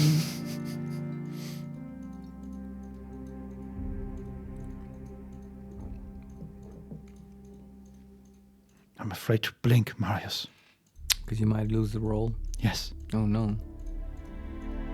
Okay, we have a lot of 80s and 82s and 83s, but not... Yeah, but for this guy, the stats actually sort of matter. Because with Wisdom, for priests, they get, if they have higher Wisdom, they get additional spells. And in each spell level, actually. That's important. Yeah, that's a big deal. And 85? Is that good enough? Fine. Or? Yeah, okay. That's fine. It will actually, I was going to say, if you want to know how many spells and stuff, you're going to have to look it up in a table. Because there's no rhyme or reason to any of this. Not surprised. Okay, this guy can have 1 charisma. That makes sense. Makes sense, yes. Yeah. He seems like that. Wow. Okay, we have 8 strength, 2 dexterity, 12 constitution, 3 intelligence, 9 wisdom, and 1 charisma. All right. 50 points to spend. Up the strength. Strength goes to 18. It's a dwarf, so yeah, dex goes high. We might reduce the dex, we'll see.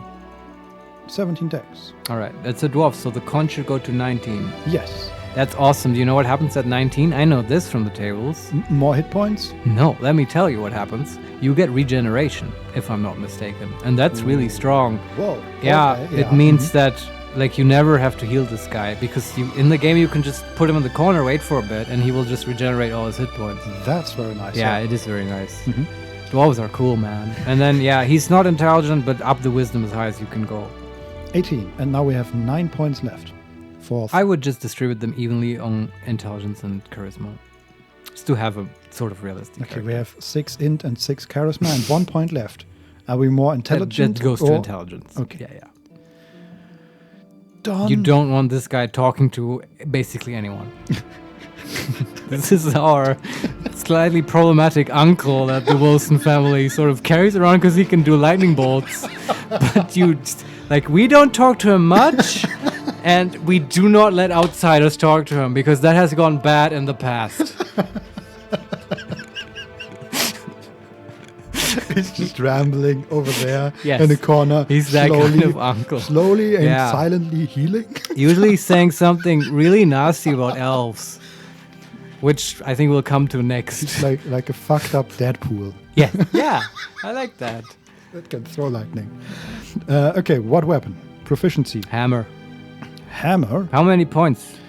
We have 2 proficiency slots. Yeah, okay. And we can choose the Warhammer. Is that all we want to choose? Warhammer and Sling, I would say. Sling, yeah. Because you do always need a ranged weapon. There we go. Memorize priest spells. Here we go. Okay, we have 3 spells. And the options are Armor of Faith, Bless, Command, Cure Light Wounds, Detect Evil, Doom. Magical Stone, Protection from Evil, Remove Fear, Sanctuary, Shillelagh. I would say Cure Light Wounds. You have 3 slots? Yeah. That's a lot. Yeah. Cure Light Wounds, Command, and Remove Fear. We can take Cure Light Wounds 3 times. I know, but do we want to? We can regenerate, and the rest of the family doesn't like us, so... So, Cure Light Wounds, and what was the other one? Remove Fear. Command and Remove Fear, I would say. Command basically is a single target sleep. It's just a nice control spell for level 1. And Remove Fear is just useful if people, fail their morale check or get feared. You could also, instead of Command... I will leave this to you, Vincent. And remember, we can always change this in-game, because clerics have access to all of their spells. You could pick Bless, which is just a good buff for your people. So either CC or buffing with Bless, I would say. Yeah, I'm looking at Protection from Evil because in... it's also a good buff, but I wouldn't pick it as on this level. Yeah, no, because in... I think it was Pathfinder games, I'm not quite sure. Protection from Evil also protects you from fear and other enchanting abilities from evil characters. Interesting. Is this the case here? No. I didn't think so. It's a cool addition to that spell, though. Yeah, I like it. Because it's a bit underpowered. Also, Magical Stone is, interestingly enough, here an actual spell, not a cantrip. Does that give you, ranged attacks? I don't think I want to do that. Yeah, so create a small magical pebble, which then flies out and hits the target opponent. The stone deals 1d4 points of damage to whoever it hits.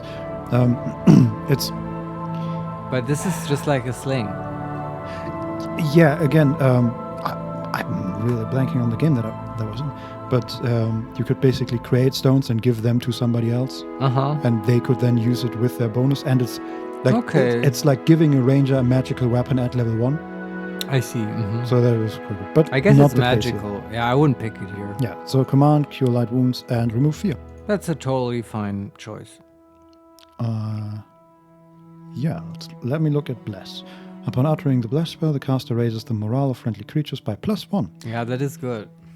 Furthermore, it raises their attack and damage rolls by +1. The caster determines at what range, up to 40 feet, the spell will be cast. At the instant the spell is complete, it affects all creatures in a 15-feet radius, centered on the point selected by the caster. Thus, affected creatures okay. You could choose this over Remove Fear as well, because it has sort of anti-synergy with Fear.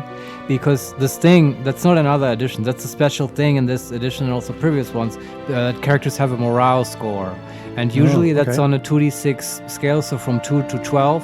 And it's exactly like in Starts With Our Number, You have to roll under, I think, or you will...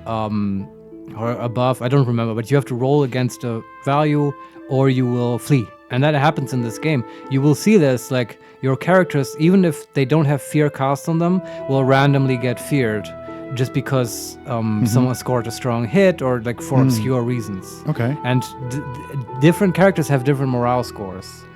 That's wild. Yeah. So, and Bless obviously improves that. Yeah.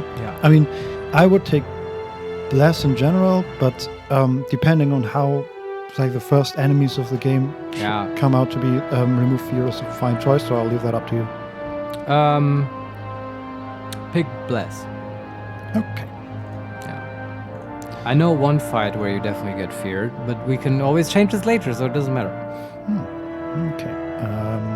Clothing. I'll give him a red dress.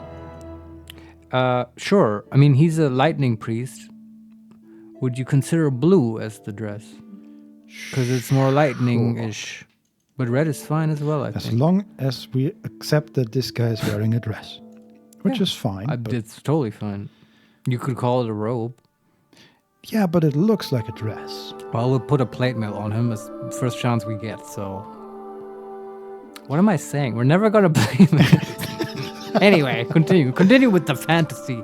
Okay, male 2 is the voice. Sure. And then we need a name. Urist Wilson. Urist? Yes. U-R-I-S-T? Yes. Wilson. Wonderful. Done. Accept. Good. Oh yeah, okay. The multiplayer chat's flashing, but that's just us adding Chris Wilson, Imogen Wilson, and... I'm sorry, Wilson. Were you hoping that someone would join us? Not really. Maybe one day we'll get together. Let's do the wizard next. Okay, male or female? Female. This is my favorite part. Let's see if I can find a wizardry-looking female. And elf, so pick an elf. Wonderful, got one. Looks nice. A little bit like a druid, but could also be a like sure. she has a staff. That's okay. Race, elf. Yeah. Class. You can pick mage, right? Yeah, there's mage, there's fighter/mage, there's fighter/mage/thief, and there's mage/thief. So the thing is, like, because if you pick a multi-class, the XP will be split, and there's a total XP cap for each character, and it's the same, right?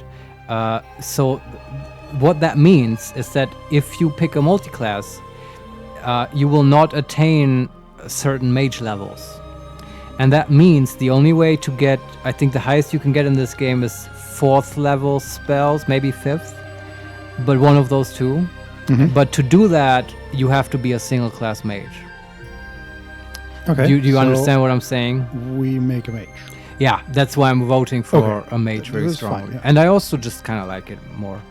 Mage, diviner, enchanter, or wild mage? You can't be a conjurer? What the fuck? Apparently not. Wow, okay. Enchanter is really good though. It's okay.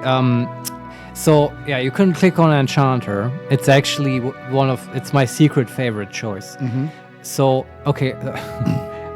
Shall I read it? Do you want me to explain to you the basics of these mage subclasses, Vincent? Sure, go ahead. I was hoping you would say that. So in this game, I actually kind of like this choice in this edition. This is totally different from D&D 5, by the way. But you can just be a generalist mage, and then you're fine. You can cast anything. Or you can pick a specialization, which is all the magic schools. If you do that, the major thing you will get is one additional slot in every spell level. Right, and that's a major improvement. Yeah, I can see how that's a pretty good guess. You have to fill that with the spell from that school, but that's okay. That's usually doable. The other bonus is that, and if you cast these spells on enemies, they will get a -2 to their saving throws against you, which is also very good. And you also have a +2 to saving throws against those spells, which is also good. The big downside, and why this is an interesting choice, is that you will completely be locked out of schools or spells from the school that is opposite to your chosen school. And every school has an opposite school.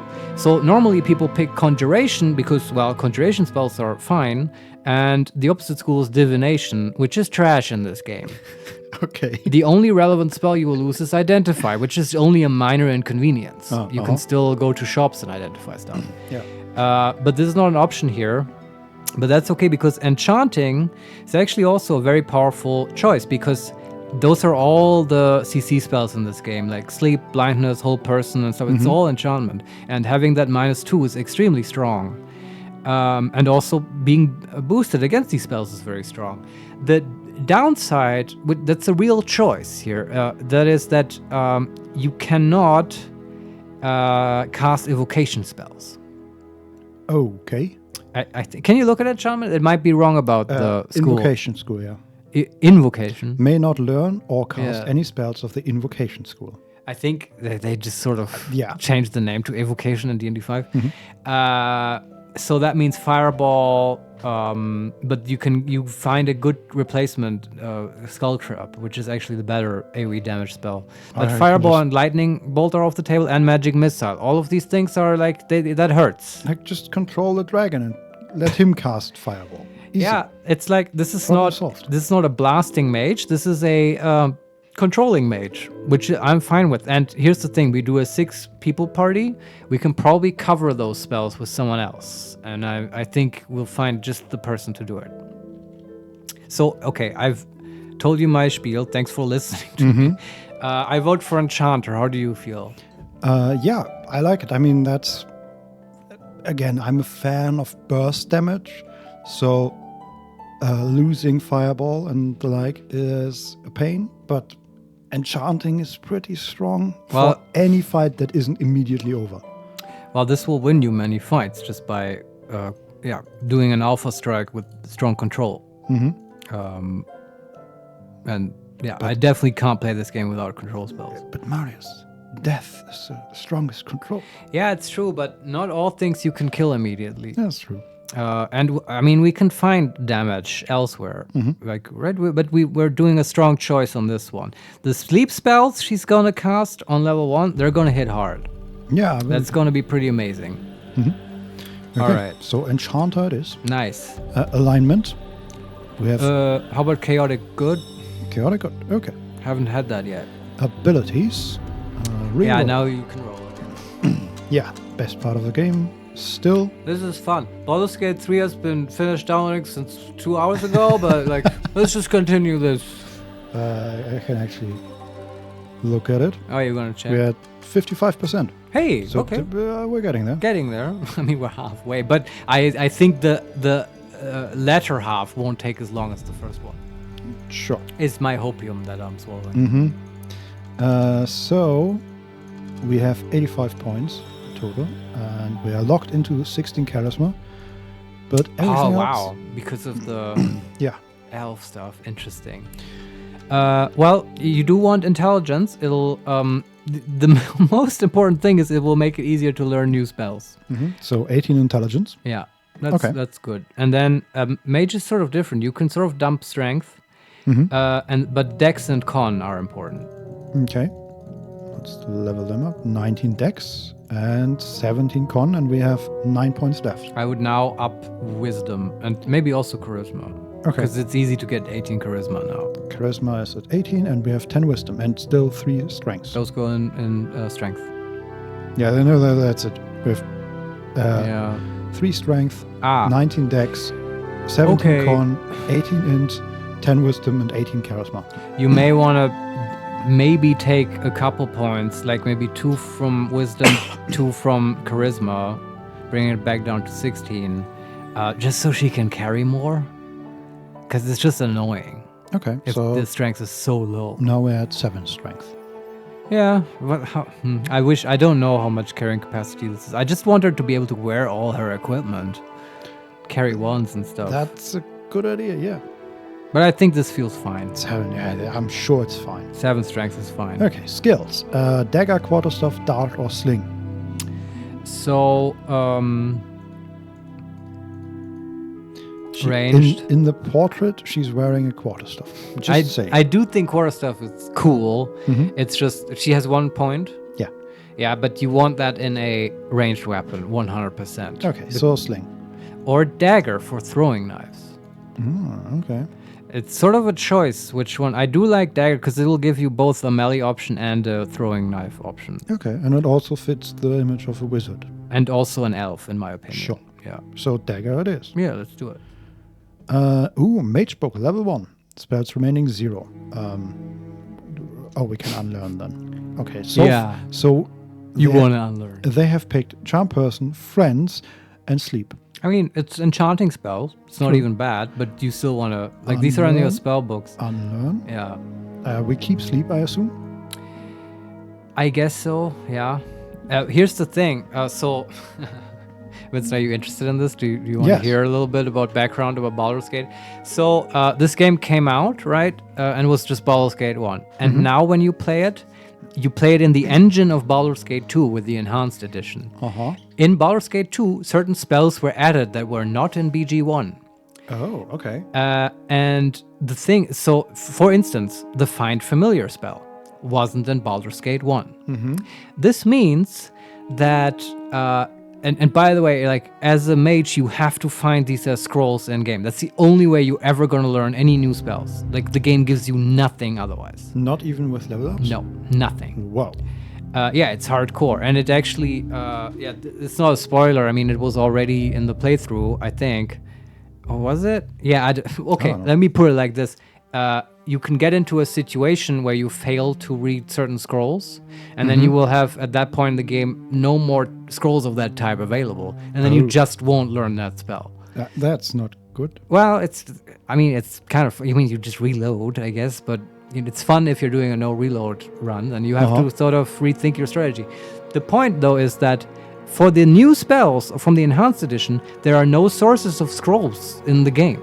Oh, okay. Right? So you sort of have to take them at this stage. And what I said, that's sort of a lie. They did put in some very specific sources. But like for Find Familiar, for instance, there's only one scroll in the entire game. And you can't buy it from shops, and you can't find it anywhere else or on random loot tables. Okay. It's only on a random assassin that appears in Nashkel to attack you after the start of Chapter 3. He has the only Find Familiar scroll. That's pretty far down. Game, right? So, well, like the first third or whatever. But it's like, if you don't pick the spell at the start of the game, then you won't be able to cast it until the start of Chapter 3. So we take Find Familiar. That's my long-winded way of saying Makes that. sense, yes. But other than that, there are no like major... Like Blindness is the other really good one. Okay, what about Grease? Not as good as the other control spells, unfortunately. I love Grease in D&D 5. Okay. Here it's like, and I think Blindness is also enchantment. Am I wrong? Is it necromancy? It's illusion. That's weird. Okay, but it's still extremely strong. And we have Sleep as the enchantment spell, right? It's a powerhouse, blind for single target. I like it. This is good. Okay, and done. Memorize mage spells. Oh, sure. 2 remaining. How about Sleep? And how about Find Familiar? Because so we can cast that immediately. Okay. And I assume there are no ritual casting rules. No. Okay. Appearance. No. She can have cool red or green robes or whatever. Sure. What's the enchantment color? In my mind, it's like yellow, orange, that kind of stuff. This is completely arbitrary. It's just my brain bringing up colors. Yeah, no, that's fine. That's sort of what she started with. And we take female 2. Nice. And a name. Ariel Wilson. Ariel Wilson. Okay. I like it. So cool. Character number 5. Yeah. Do you want to make more, or you want to break?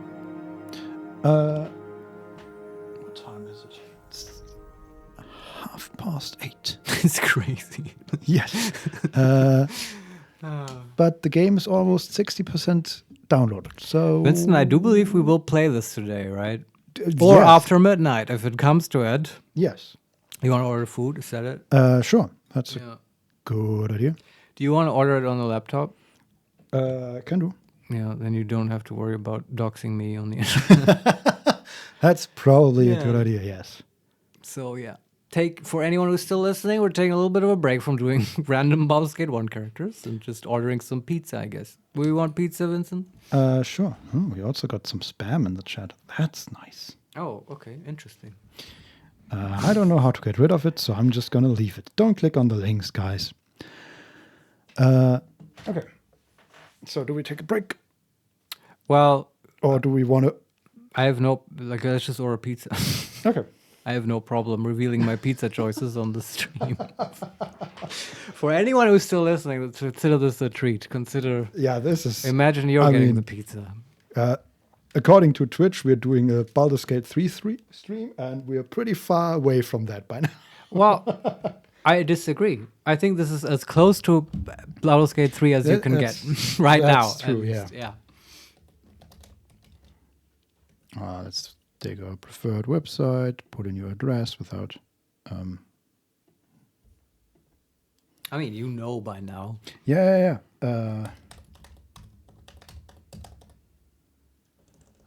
I have to consciously choose to not say it while I'm writing. So we are quite in the habit of this. We've done this a couple of times.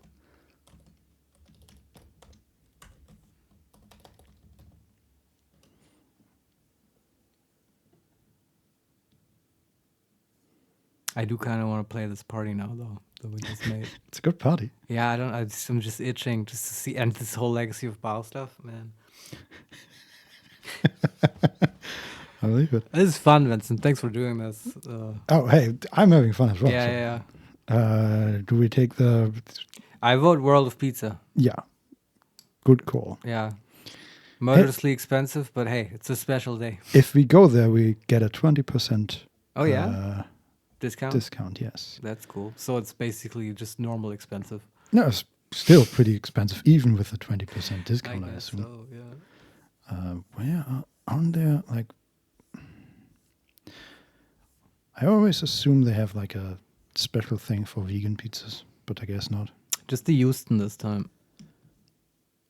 I think that's not marked as vegan. Oh. Yeah, but it is. Oh. Yeah. If I can find it somewhere. It has barbecue sauce. It is marked as vegan. Oh, it is? Yeah, okay. Yeah. There you go. Barbecue sauce and other stuff. And I assume the big one. Yeah, jumbo, always jumbo for the tokens. So Vincent and I have this down. This is the whole process. Question is, what do I want? I'm gonna. This HeMakesMePlay. Can I just command you to eat it? No, it's okay. My God, it's so expensive. Do we need anything else? No, that's it. Or actually, do you want to order Coke along with it? I think we have a lot of Coke already. All right, well, suit yourself. Okay, we can order Coke. I'm fine either way. It's okay.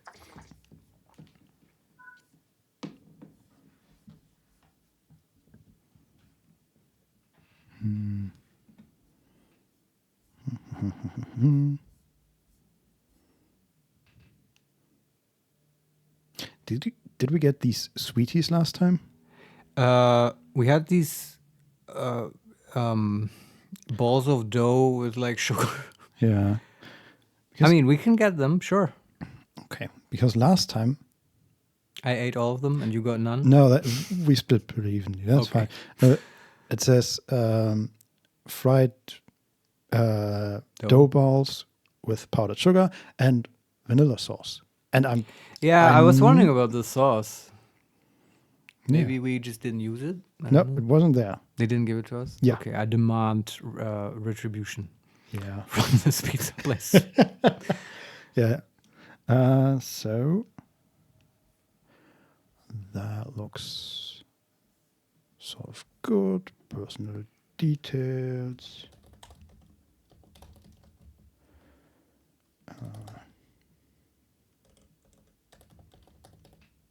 I really have to consciously stop myself from saying. You're doing a very good job at not doxing me. And I'm gonna put in my phone number. Okay. because I don't know yours and I'm not. Oh, I shouldn't say that now, right? Exactly. Yeah, okay. I could say it in German. No one would know. This is being recorded, Marius. People would figure out, I'm pretty sure. I guess the YouTube subtitles would reveal it. Oh, that's a possibility, yes. All right. Oh, God. Can you put in your password for I can. PayPal on this? Yeah, I have a keyboard, Vincent. But not connected to the... It is. I have a working keyboard. Connected to the laptop? No, I don't. I mean, I'm so confident. I can go over though and put it in. Yeah. Here it is. I'm going to give it to you. You're already in the right field.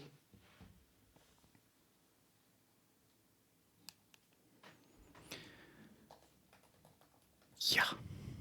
Weird keyboard. It's not done. Okay, now click. See if it works. Oh, I guess you have to look at this.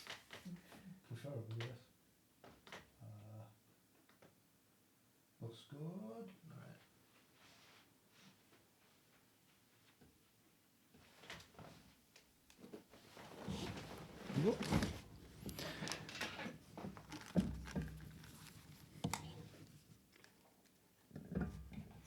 Hey, there we go. All right. Huh. Now I still have no idea how the hell do I remove that chat message? I don't know.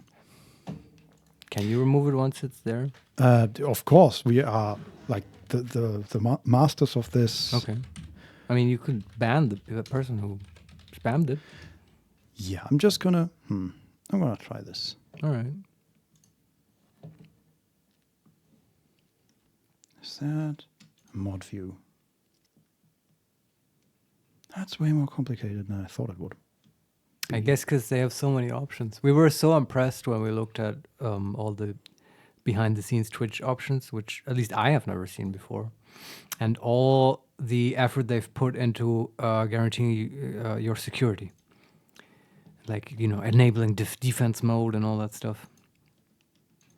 I guess we're being attacked, Vincent. We have a spammer. We should enable defense mode immediately. Yeah. Report for cyber attack. Cyber attack. Cipher sliced.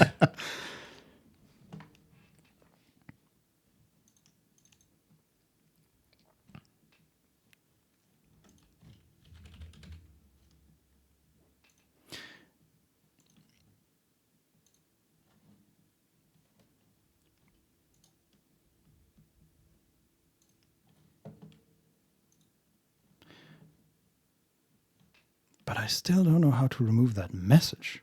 Yeah, neither do I. Well, you could Google, I guess. Yeah, I'm not going to do that now. Yeah. It's fine. It's okay. When's the pizza coming? Do you know? In 30 to 60 minutes. So, all right. I guess until then we'll do random character creation if it's fine by you, and then we'll probably take a break to eat some pizza. Yeah. And yeah, maybe after that the game will actually be downloaded. How far are we? We are at 60%. All right. Okay. Let's go back to Baldur's Gate. And we are in the middle of creating a character. This was the wizard lady, Ariel Wilson. Yes, and now we have... Hey, enable the music. Oh. Please. I'm lacking my atmosphere, which I require.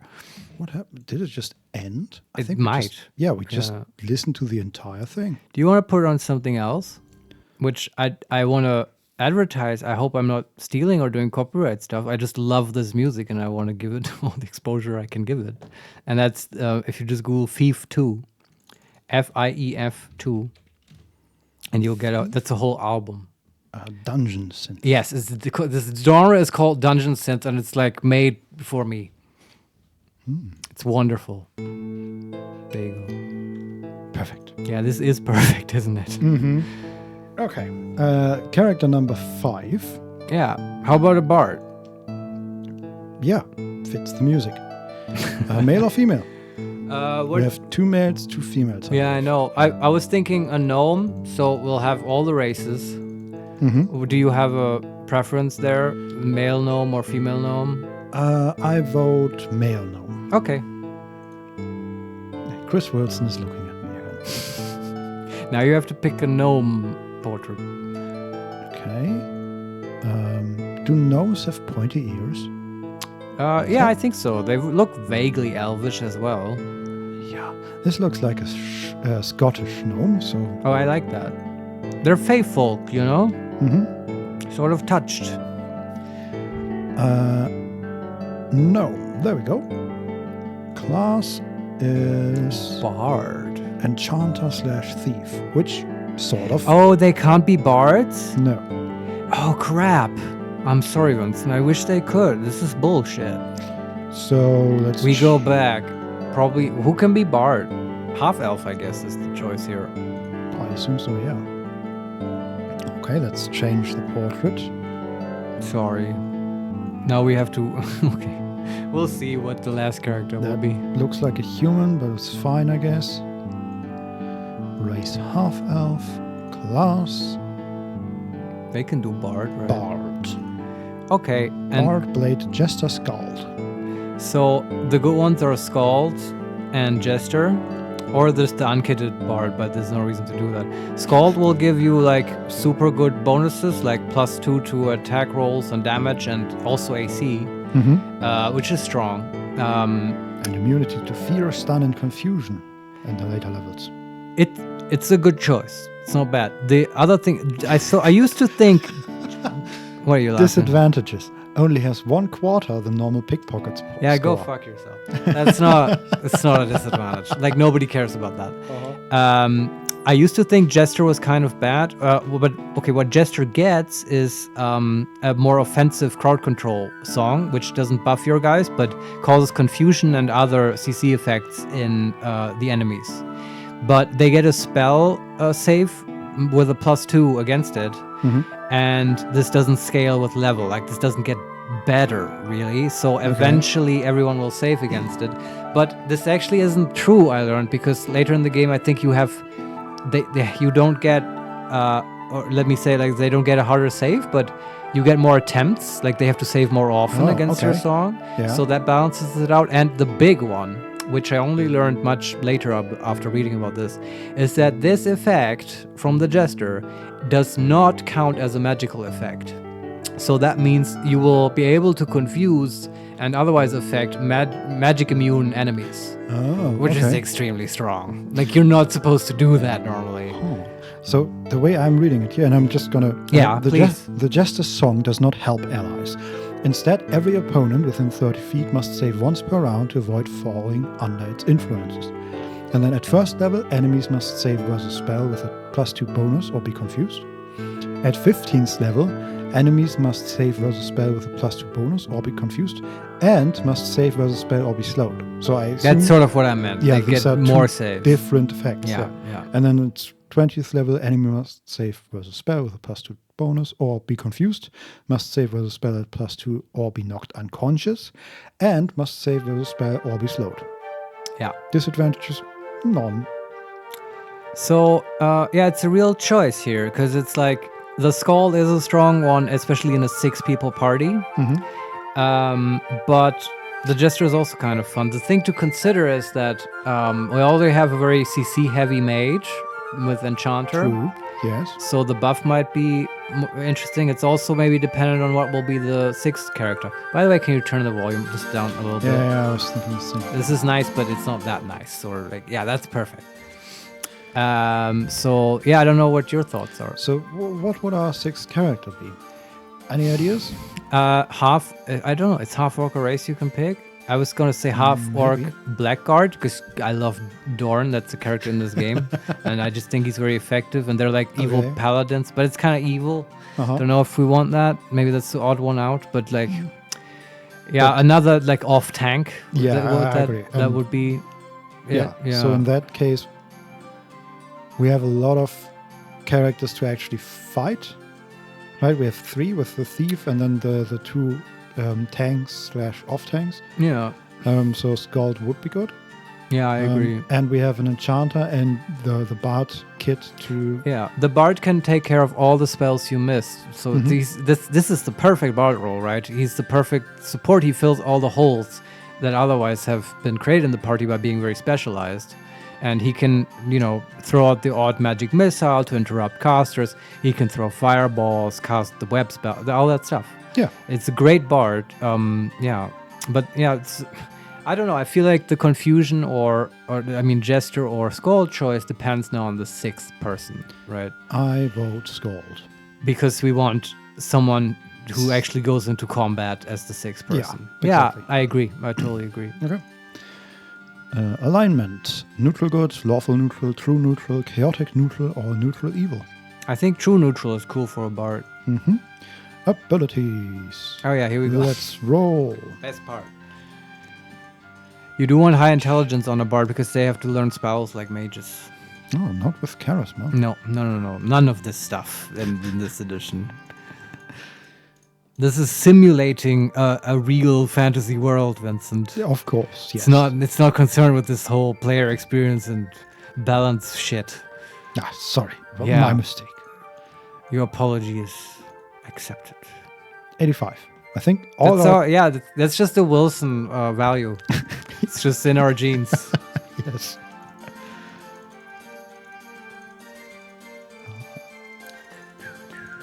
Reminds me a little of Crusader Kings 3. Ah, really? Yeah, because you can... so you start with one character, right? And then you grow and grow and grow your family. Right. And there are traits that have a high chance to pass from parents to child. Yeah. Mm-hmm.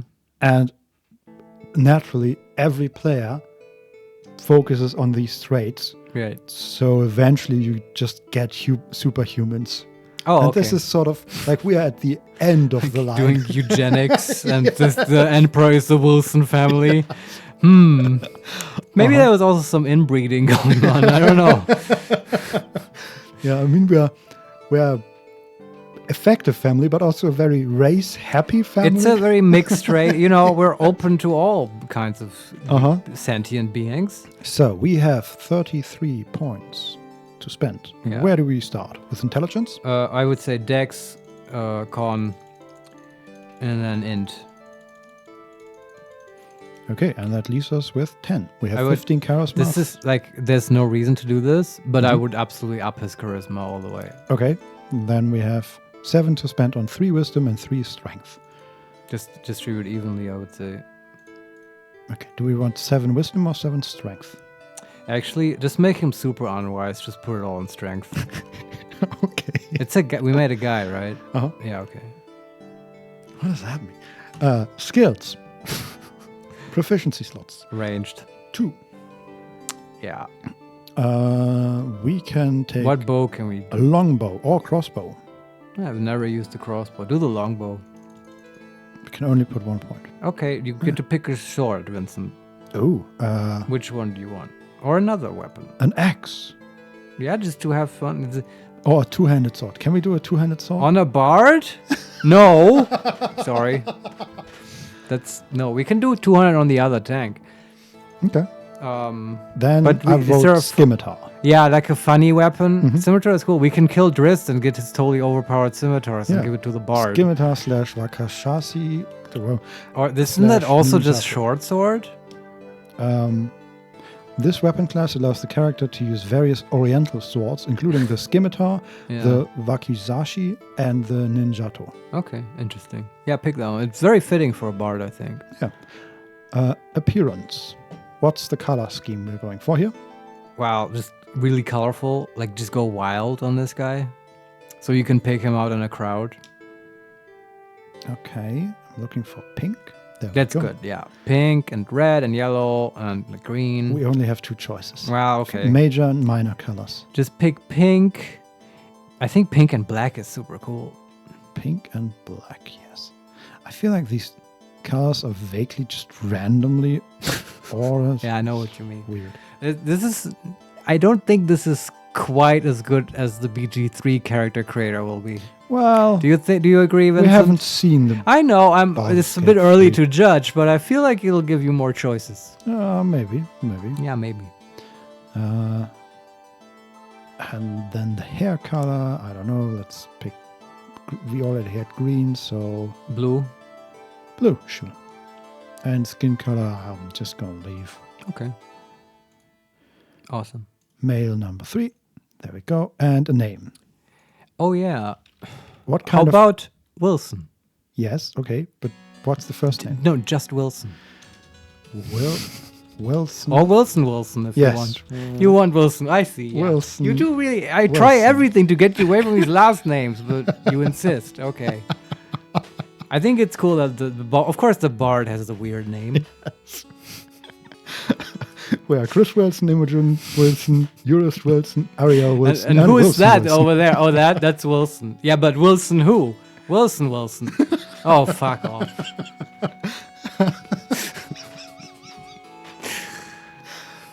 Can we give them a middle name? No, we can no. Edit character. Yeah. Oh no, I don't want to delete it. What the hell? Can you just do it Wilson W Wilson?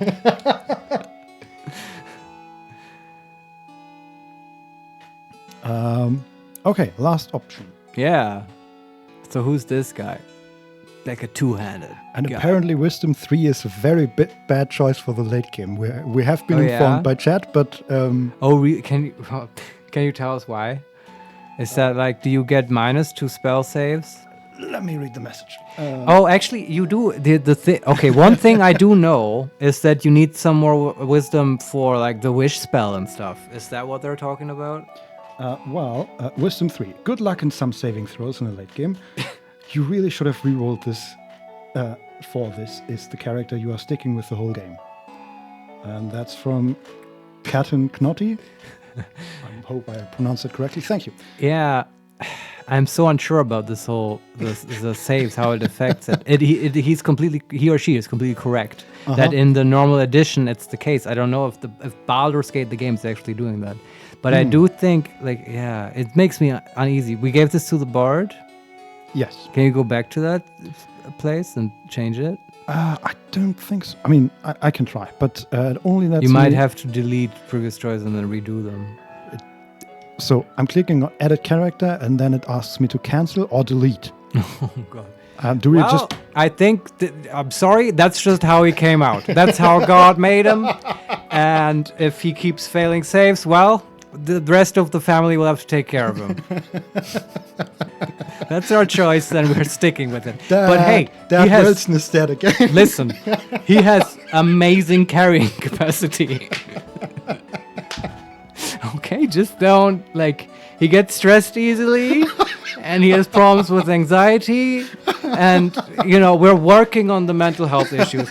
But goddamn, if he doesn't carry a rucksack like nobody else, right? I love it, yes. And he loves his cool sword collection, his walkie. Just don't, we try to not give him sharp ones.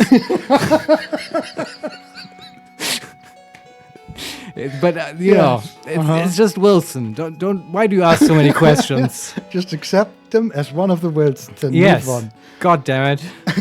Anyway, a family package. Thanks for the heads up, though. But we have to live with our choices because changing it would be a minor inconvenience. Let's go on. Yes, it would. Okay. Last character. Gender. Female. What kind of character do we make for the portrait? Mother. This is Mother Wilson. Okay. Calling it now. Okay. We have a barbarian. You're looking at the portrait. Right? Yes. R/armored women. Let's go there. Okay, that's just... I don't know. Just a fighty looking woman that's a half-orc, I guess. A half-orc woman. She might be human, maybe she's more on the human side of the half-orc equation. Yeah, I don't know if they have...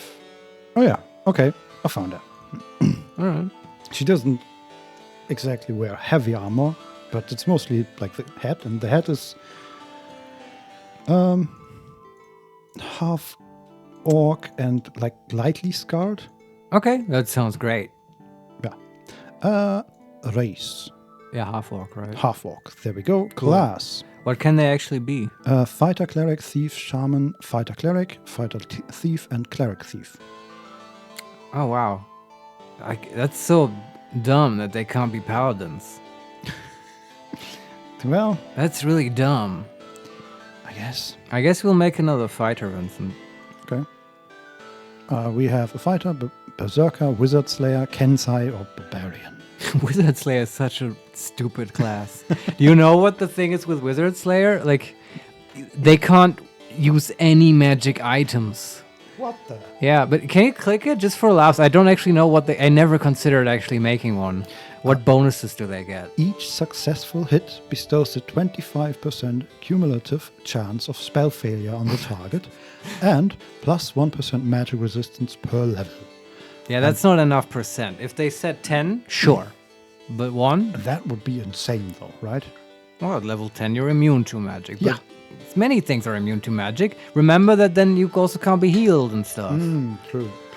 But just the idea of like 10 level Wizard Slayer fighter rushing into a battlefield and like there are fireballs being thrown around and things explode and everything, and he's just walking through it because he's immune to magic. I mean, you can get there with resistances and stuff and other bonuses. That's a pretty cool image. It is. Mm-hmm. And I do like the idea that, that's Mother. And no, she's allergic.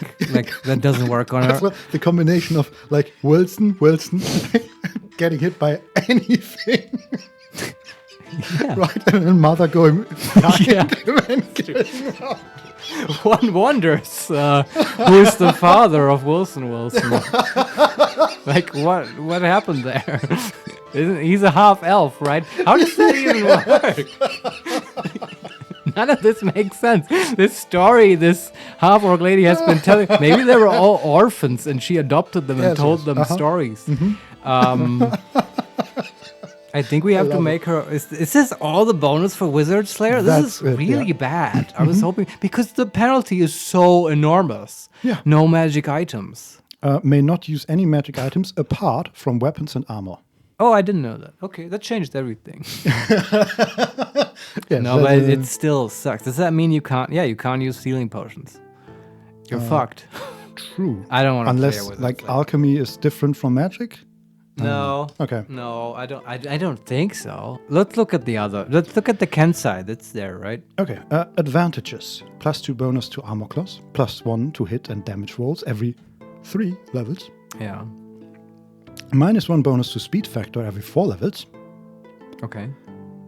That's a bonus. That's good. Oh, okay. Why is don't -1? Don't.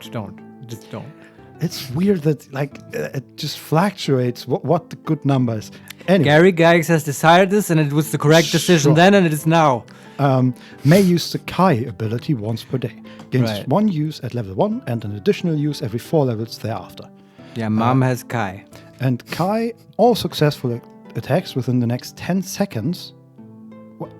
Okay, not even one Not rounds, not turns, but seconds. And if your CPU clock is really fast, you're just screwed. Within the next 10 seconds, deals maximum damage. Disadvantages: may not wear any armor, may not use missile weapons, may not wear gauntlets or bracers. Yeah. Alignment restricted to any non-chaotic. These restrictions are just sort of dumb. People do this for solo characters. I can totally see it there, right? Because you out-level everything, but she will not out-level anyone. And it's like, I don't like it. So my official vote is we make her a fighter, and then we what was it called? E-Keeper the Save to make her a Blackguard Paladin. Whoa, okay, we're tampering with safe games. Sure, yeah, it's a legit hack, but it's like, it should have been in the game. Also, if she's a fighter, whatever, it's okay for me. Okay, just make her a fighter. Fighter, alignment. We have all the options. Lawful good. Mom is like, she sticks to the rules. Okay, and then re-roll. Let's see if we can get... Yeah. What's the strength this time, Vincent? We'll find out. Yeah. We had one very high a moment ago, but not enough points. Can we actually get more than 85 this time? Yeah, they were all 85, right? 86. That fits. That's the older generation. They were better. Yes.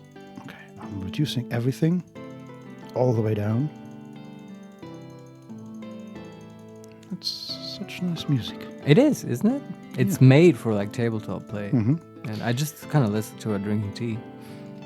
Reminds me of Secret of Mana. I know I keep saying tea. I don't actually do that. I mean coffee, but somehow tea sounds more like, tea time and stuff. So, okay. I just clicked strength all the way up and we are at 18/01. Oh, that's a 1! But we can click one above that and go to 19. What? Oh, because she's an orc. I think... Whoa, does that mean you basically rolled 100? What does that mean for the D100 table? I don't know, Marius. I don't know either. This is a special case I've never encountered. Yes. So... Wow, this is amazing. We have more strength than the gods. She hits so hard. I love her. She's my favorite character now. Okay. Now up the decks. Okay. It's totally fine to just be a fighter. Like, yeah. You don't need all these kits. Okay, 18 decks. Yeah. Then con, presumably. As high as it goes. Yeah. 19 con. Okay. Dear Lord. And now let's make wisdom really high. She has good intuition, not because of the spell save, just because well play reason. And then we have 6 charisma and 6 int, I guess. That sounds great. Okay. Wow, I love this party. 19 strength, 18 dex, 19 con, 6 int, 18 wisdom, 6 charisma, and that's it. Cool. Skills. Right. Two-handed sword, right? Two-handed weapon. Yes. Do we want 2 points? Absolutely. So we have proficient. The wielder gets +1 bonus to damage rolls, a -2 bonus to speed factor, and the ability to score critical hits on a roll of 19 or 20 instead of just 20 when using a two-handed weapon. Amazing. And with 2 points, that goes to specialized. The wielder gets a further -2 bonus to speed factor. So we just get faster. Yeah. I guess. But you get more attacks per round that way, I think, at some point, which is very strong. I mean, it doesn't say that, but if you say so. I actually have no idea. The others say that, right? Well, I was thinking, like, your attacks per round go up by level, right? And it's just, maybe you'll get there sooner this way, but I don't actually know. So, clicking on the two-handed sword, it says, proficient, the character can use the weapon. And specialized, the character receives +1 to hit, +2 to damage, and for warriors only, an extra half attack per round with a selected weapon. Yeah, so every other round you'll get an extra But attack. that's for the weapon slot. Oh, I thought you were... Okay. Two-handed weapon style slot. I see. So first, I definitely want to level up the two-handed weapon. Yeah. So that's good. The style. Right? Yeah. And the two-handed style, that gives you just... That was the speed factor thing, right? Speed factor +1 to damage rolls and crit on 19 and 20. And the crit I like. Yeah, and we can also put a second point in that to get more speed factor. Yeah, the second point seems kind of sus. Uh-huh. Especially in comparison to a ranged option. Yes. Which is the longbow. So 1 point in longbow and then 2 in two-handed sword? This is basically like our main tank, just with a two-handed sword. Yeah. That seems fine. Appearance. Just make her green. Like all the way green? Just green. Just hyper green. Like you can't see her in a forest. Green as freaking possible. Yes. I'm not going to take bright green or like a... Yes. Okay. It's up to you. Maybe you can take 2 shades of green. How about that? There are a lot of shades of green. Is there a green hair color? Yes. I think we have 3 characters with green hair. Just so. Okay, make her hair black. Oh, I think there's pizza. Yeah. Hold on.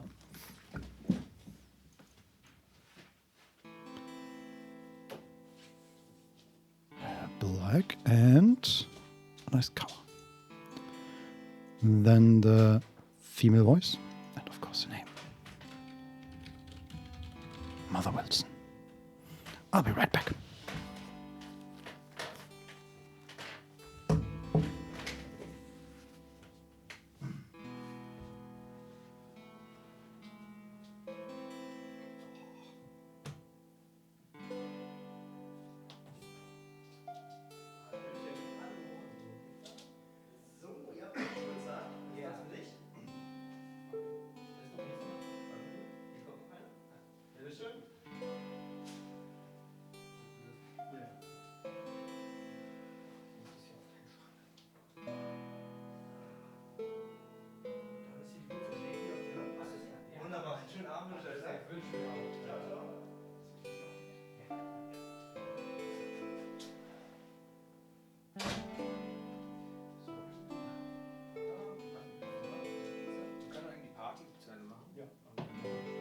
eigentlich ein guter Zeitpunkt.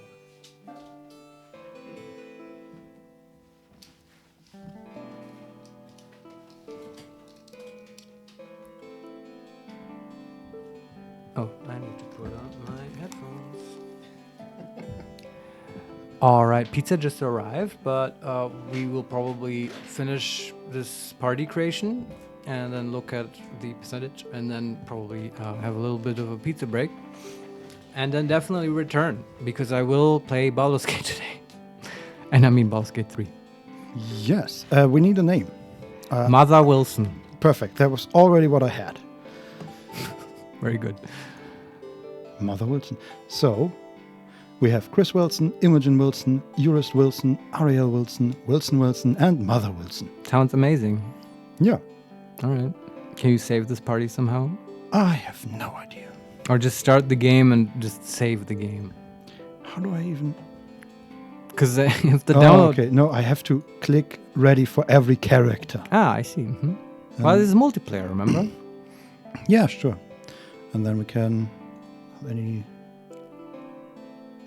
Sure. Start the game. Okay. And then you can just save it. Nestled atop the cliffs that arise from the Sword Coast. It's okay. You can... The citadel of Candlekeep. This is not a story playthrough. Finest and most comprehensive collection of writings on the face of Faerun. And you know who's visiting today? It is Family Wilson. Opposing fortress. Yeah. In my mind, this is now like a sort of slapstick family comedy version of Baldur's Gate, where this chaotic family invades the story. We follow them. Family Wilson. That's the name of the safe game. Nice. Okay. Okay. And then, yeah. Well, we might... Let's look at the download. Sure. The download is at 67%. Well, it's almost 70. 2 hours left. Yeah, it will take some more time. I do wonder, are other people already playing, Vincent? Possibly, I don't know. That's so frustrating. And it's so perfidious because now it makes me wonder, what if we stop the download and we restart it? Would we get it to be faster? No. What if we lose progress or we lose our place in the queue or whatever? No, just let it go. Yeah, I agree. Yeah. Just you can't control everything. Yes. But you can control pizza, and that's what we're gonna eat now. Yeah. Do you want to put on nice pause music? Isn't that nice pause music? Kind of is. I'm just scared. What will YouTube play when the album is done? Well, there is a collection of Thief 1 through 5 that is over 2 hours long. Sure, put that on. It sounds amazing. And can we, with our amazing Twitch skills, can we put up like a sign that says pizza break? Be right back. God damn it. Because I know how to do it, Vincent. Mm-hmm. You just open WordPad and you write pizza break, be right back. And you leave that on the screen. Yeah, you could also... Just install Linux. No. Problem solved. Here's like an even insaner version. Yes. We get a piece of paper and tape it to the front of the camera. That's actually really cool. And just make it the full picture. Mm-hmm. I can't do that though. I can give you a piece of paper. No. I mean, I know how to do it. The question is... Okay. I mean, I know how to do something in OBS. The question is... hey, this is nice music. I haven't heard this one. Thanks for pointing this out to me. Yeah. For some reason, it starts with the 5th album and then works its way back. Okay. Can I...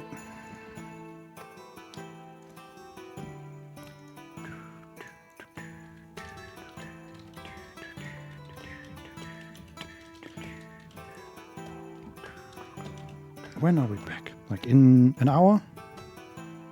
45 minutes? Half an hour. Half an hour? Okay, 45 minutes, sure. Okay. I don't know if I'm going to eat the whole pizza.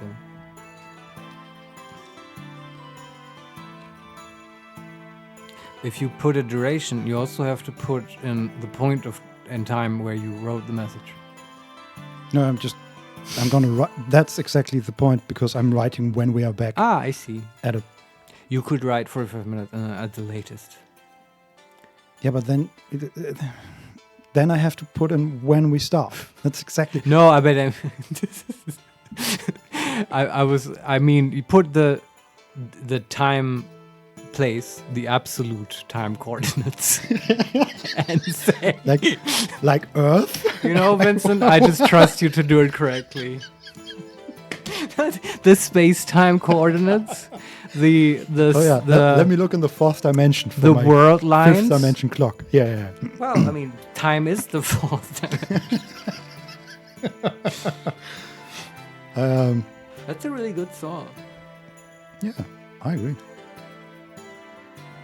It always makes me feel so hopeful and open and ready for adventure. I love it.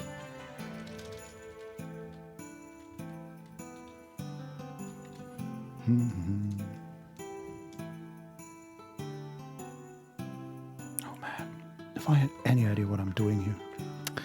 I think you're doing just fine.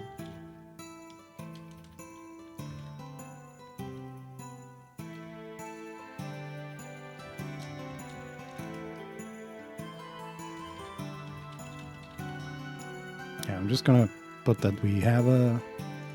Can you like put the download progress in the corner? That's exactly what... Yeah. I mean, I'm not... That's exactly what I'm talking about. Yeah, if I had any skills... You would do that. Exactly, so I'm just writing download has like 2 hours left. Yeah, I hope that's good fine. enough. Yeah. So, now I need to...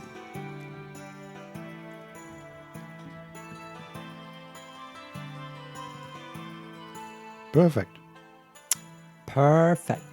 There we go.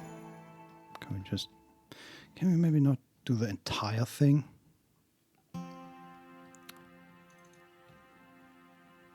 Whatever do you mean?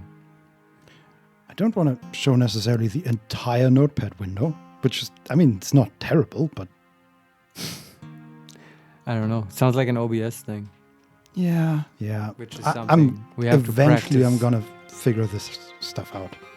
And I need to look into, like, is any of this, like, accessible? Could I operate this? I really wonder. Probably not. Yeah, it seems already hard for seeing people. Yes. Yeah, I do wonder. But yeah, that should be good enough. All right. For now. Then we'll be back at the time when Vincent wrote. We will be back. Or later. Thanks for watching so far. Am I actually... Wait. Now I have to... What's the... Is that... am I correct in the time zone? Man, why does... We're at GMT +2 right now because of summertime shenanigans. So 45 minutes, I was correct. Yeah. I wrote Central Eastern Summertime. Yeah, that's a good band name, by the way. Yes. Not really. But yeah, we will be back. And then either the download will be done, fat chance, probably not. No. But then we would play Baldur's Gate 3. And if not, I think we're just going to play this Wilson party. I think so, yeah. I'm actually... Quite exciting. We find our own fun if Baldur's Gate 3 doesn't give it to us. Anyway, we'll see you soon, hopefully. Yeah. See you then. Bye-bye. I'm going to mute us this time. Okay. Just for...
Yeah, makes sense. Yeah, there we go. Hello. Unmuted, and we're back. Hello, everyone who stuck around listening to this wonderful Thief soundtrack. We had a nice pizza. It was nice. Yes. A little bit, always, the energy might go down a little bit while blood is streaming into my stomach, but that's just how it goes. To get the energy back up, Vincent, let's first look at the Steam download progress. That's the main thing we're here for today. We are at almost 100 gigabytes. Oh, I thought you were going to say 100%, Vincent. No, sorry. We are at 80%. It's still pretty good. Yeah. I am confident we will play today. I think now, to get back in the mood, let's look at one more Baldur's Gate 3 video, and a very special one at that. I actually haven't seen this one, I've just heard about it, and I don't need to describe it any further. Vincent knows exactly what I mean. Yeah, let me just... Okay, we do and that. Yeah, mute the Thief. As nice as it is. Yes, and then we do that, and hope that works. Yes, that should work. All right. Without further comment, let's just watch it. I don't think we need much description for this. One last tease.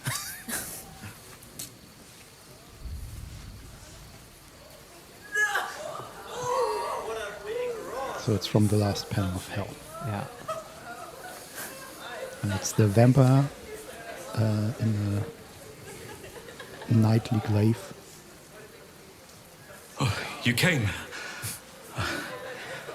I was concerned you might have had doubts. That's or that this might have all been too soon. It's up to you guys. The options here are put your doubts aside. I'm here, number 1. Number 2, too soon. No, I've been waiting a long time for this. Number 3, why is this big, strong archdruid Halsin nervous? Adorable. Playful. Number 4, I'm not here to talk. And number 5, you're not wrong. This was a mistake. Interesting. And I believe you, that's the audience choose. I can't wait to play this. 3. Which one was perhaps that? A little. Perhaps a little. No, that's, do you know? That's still the other character speaking. So the option was... why is the big, strong archdruid Halsin nervous? Yes. Adorable. 3. Perhaps a little. Do you know how hard it's been for me to contain myself? If I give in, I may not be able to stop until I've devoured you. Oh, this is spicy, man. 4. Okay, the options are, number 1, of course. What else do you think I'm here for? Number 2, I trust you. Number 3, don't be frightened. And number 4, you don't have to do this. Well, hold on. We'll give chat a chance. We'll see where they want to go. 1, 1. I've seen a lot of ones. A lot of ones. Yeah, I see 1 is the dominant number. It's going to be 1. Nevertheless, I will be gentle. He undresses. The reactions are fucking gold, man. And they kiss. Now comes the part with awkward developer mocap, where someone had to do like sexy time scenes. I always thought the movement in this looks a bit weird. I've seen ones like this in Mass Effect. Also, I think the video is slightly laggy. Oh, okay. And the grass blade is covering the spicy bits. Wonderful. Okay, now both of them are undressed.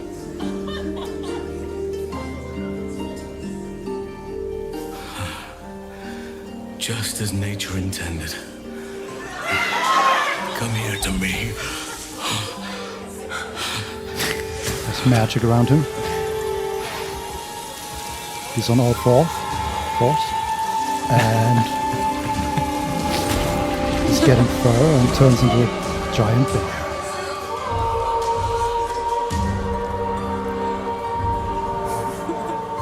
looks at him. His eyes. Okay, he is turned back. Forgive me, I lost the run of myself. Sometimes, if blood runs hot enough, it's difficult to tame the beast. Yep. No so we're problem. all about choice and consequence, Larian. We have an audience camera for a moment. They are very excited. What are the options, Vincent? Number 1, don't apologize. I like it. Number 2, I'm flattered, so I have that effect on you. Now come here. Or number 3, this was a mistake. I think I'd better get dressed.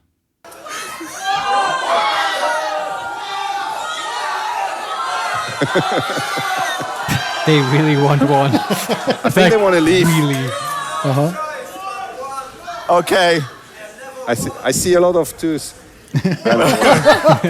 One, for sure. It's 1. Don't apologize. I like it.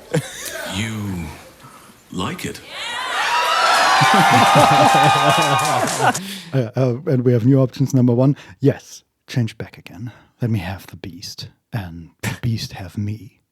Nice. Number 2, something to keep in mind for another night. But for now, come here. And number 3, actually, I spoke in haste. I think I should leave. I like how they give you the option to confirm, do you really want the bear thing? Yeah. Yeah. But with this audience, I have no doubt about what they want. They are quite into it, yes. Yes. Are you certain? Will look, I mean, at this point, it's not our responsibility anymore. You did this. Okay, so the audio cut out, but he said it will be untamed, vigorous, and, well, large. Oh, God. Look, I mean, at this point, it's not our responsibility anymore. You did this. We have given everything. Okay, the options are, number 1, large is what I'm here for. Oh, God. Number 2, just imagine we're back in the woods and I'm your prey. Number 3, another time then, perhaps. Now, come here. And number 4, now that you say it, perhaps this was a mistake. Second thoughts. Yeah.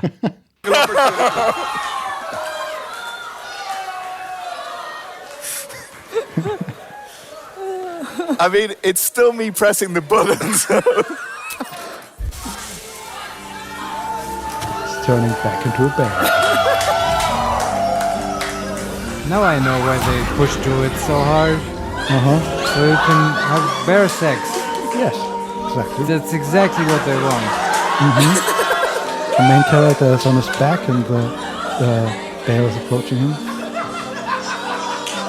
And he leans back and spreads his legs, and we see the squirrel looking in shock. And then we have a not safe for stream overlay. Yeah, I can imagine. And that's it. That's the scene. That's a video that has created a lot of hype. Yes. I now understand why. Yeah. I mean, we need never to speak of it again, Vincent. The audience reactions alone are golden. Yeah, they sound really excited. Oh, yeah. Just as excited as I am. But you know what else has me excited, actually? What? Our little Wilson family. Like, the sort of 15% of download that we still have to do, or whatever. Yeah. Why not play them for a little while? Barely over an hour left. Barely. Hour and 10 minutes. I see what you did there. Yes. So, yeah. Let's play the Wilsons. You can re-enable the game sound, maybe. Oh, right. How did I do that? In Windows, you muted it.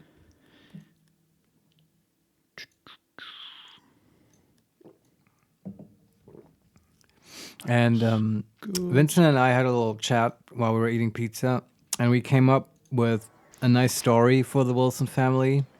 And I think what happened, what is canon for this playthrough, is that the Wilson family, they sort of had a misunderstanding. They were actually looking for a kind of sanitarium, like a caretaking facility for Wilson, because Wilson is unwell. Let's just leave it at that. Everybody knows it, and it's just become untenable. And Candlekeep is where he will be well taken care of, is what the family believes. Unfortunately, that's not at all what Candlekeep does or is.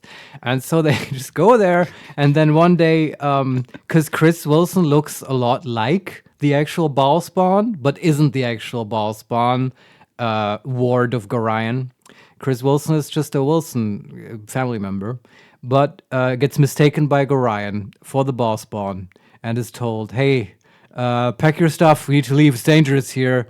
And Chris Wilson just follows along, and that's where we pick up the game with a simple misunderstanding. Yeah. Just turn up. That's my story anyway. It's my head canon, as they say. Yeah, sorry, I'm still doing. No, it's fine. Stuff. I was just sort of telling Chad while you were just to fill the air, while you were doing stuff. Yeah. Let me know if the audio is weird in some way. All right. And I guess just don't quick save. That's all. Just manually save. Okay. At least, I mean, I don't know what Marco's save was, what the last one is. Just don't want to override. Even though we backed up the folder, I'm still paranoid. Yeah, that's understandable. But I think you can just manually save. So what the hell? What? Exactly. Chris Wilson asks us what. Yeah. So we've got all these characters now. Full party in Candlekeep, right? Not usually how you start the game.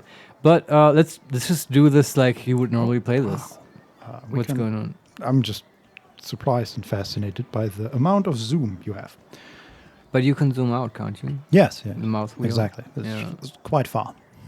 Yeah, that wasn't in the original game, I can tell you that. And it was probably 640 by 480. And 800 by 600 if you had like a monster PC. So, okay, where do we go? Marius, what's going on? Yeah, what's select happening? all the characters, the whole party. There's a button on the bottom right, which you can use to select all of them. Also, like probably go into their options and disable. It doesn't matter. Just disable the AI or set it to only auto attack. Otherwise, they will just randomly start casting with the fight starts. Oh yeah. And you don't want that. I have disabled it. Very good. That was easy. Okay, go into the inn.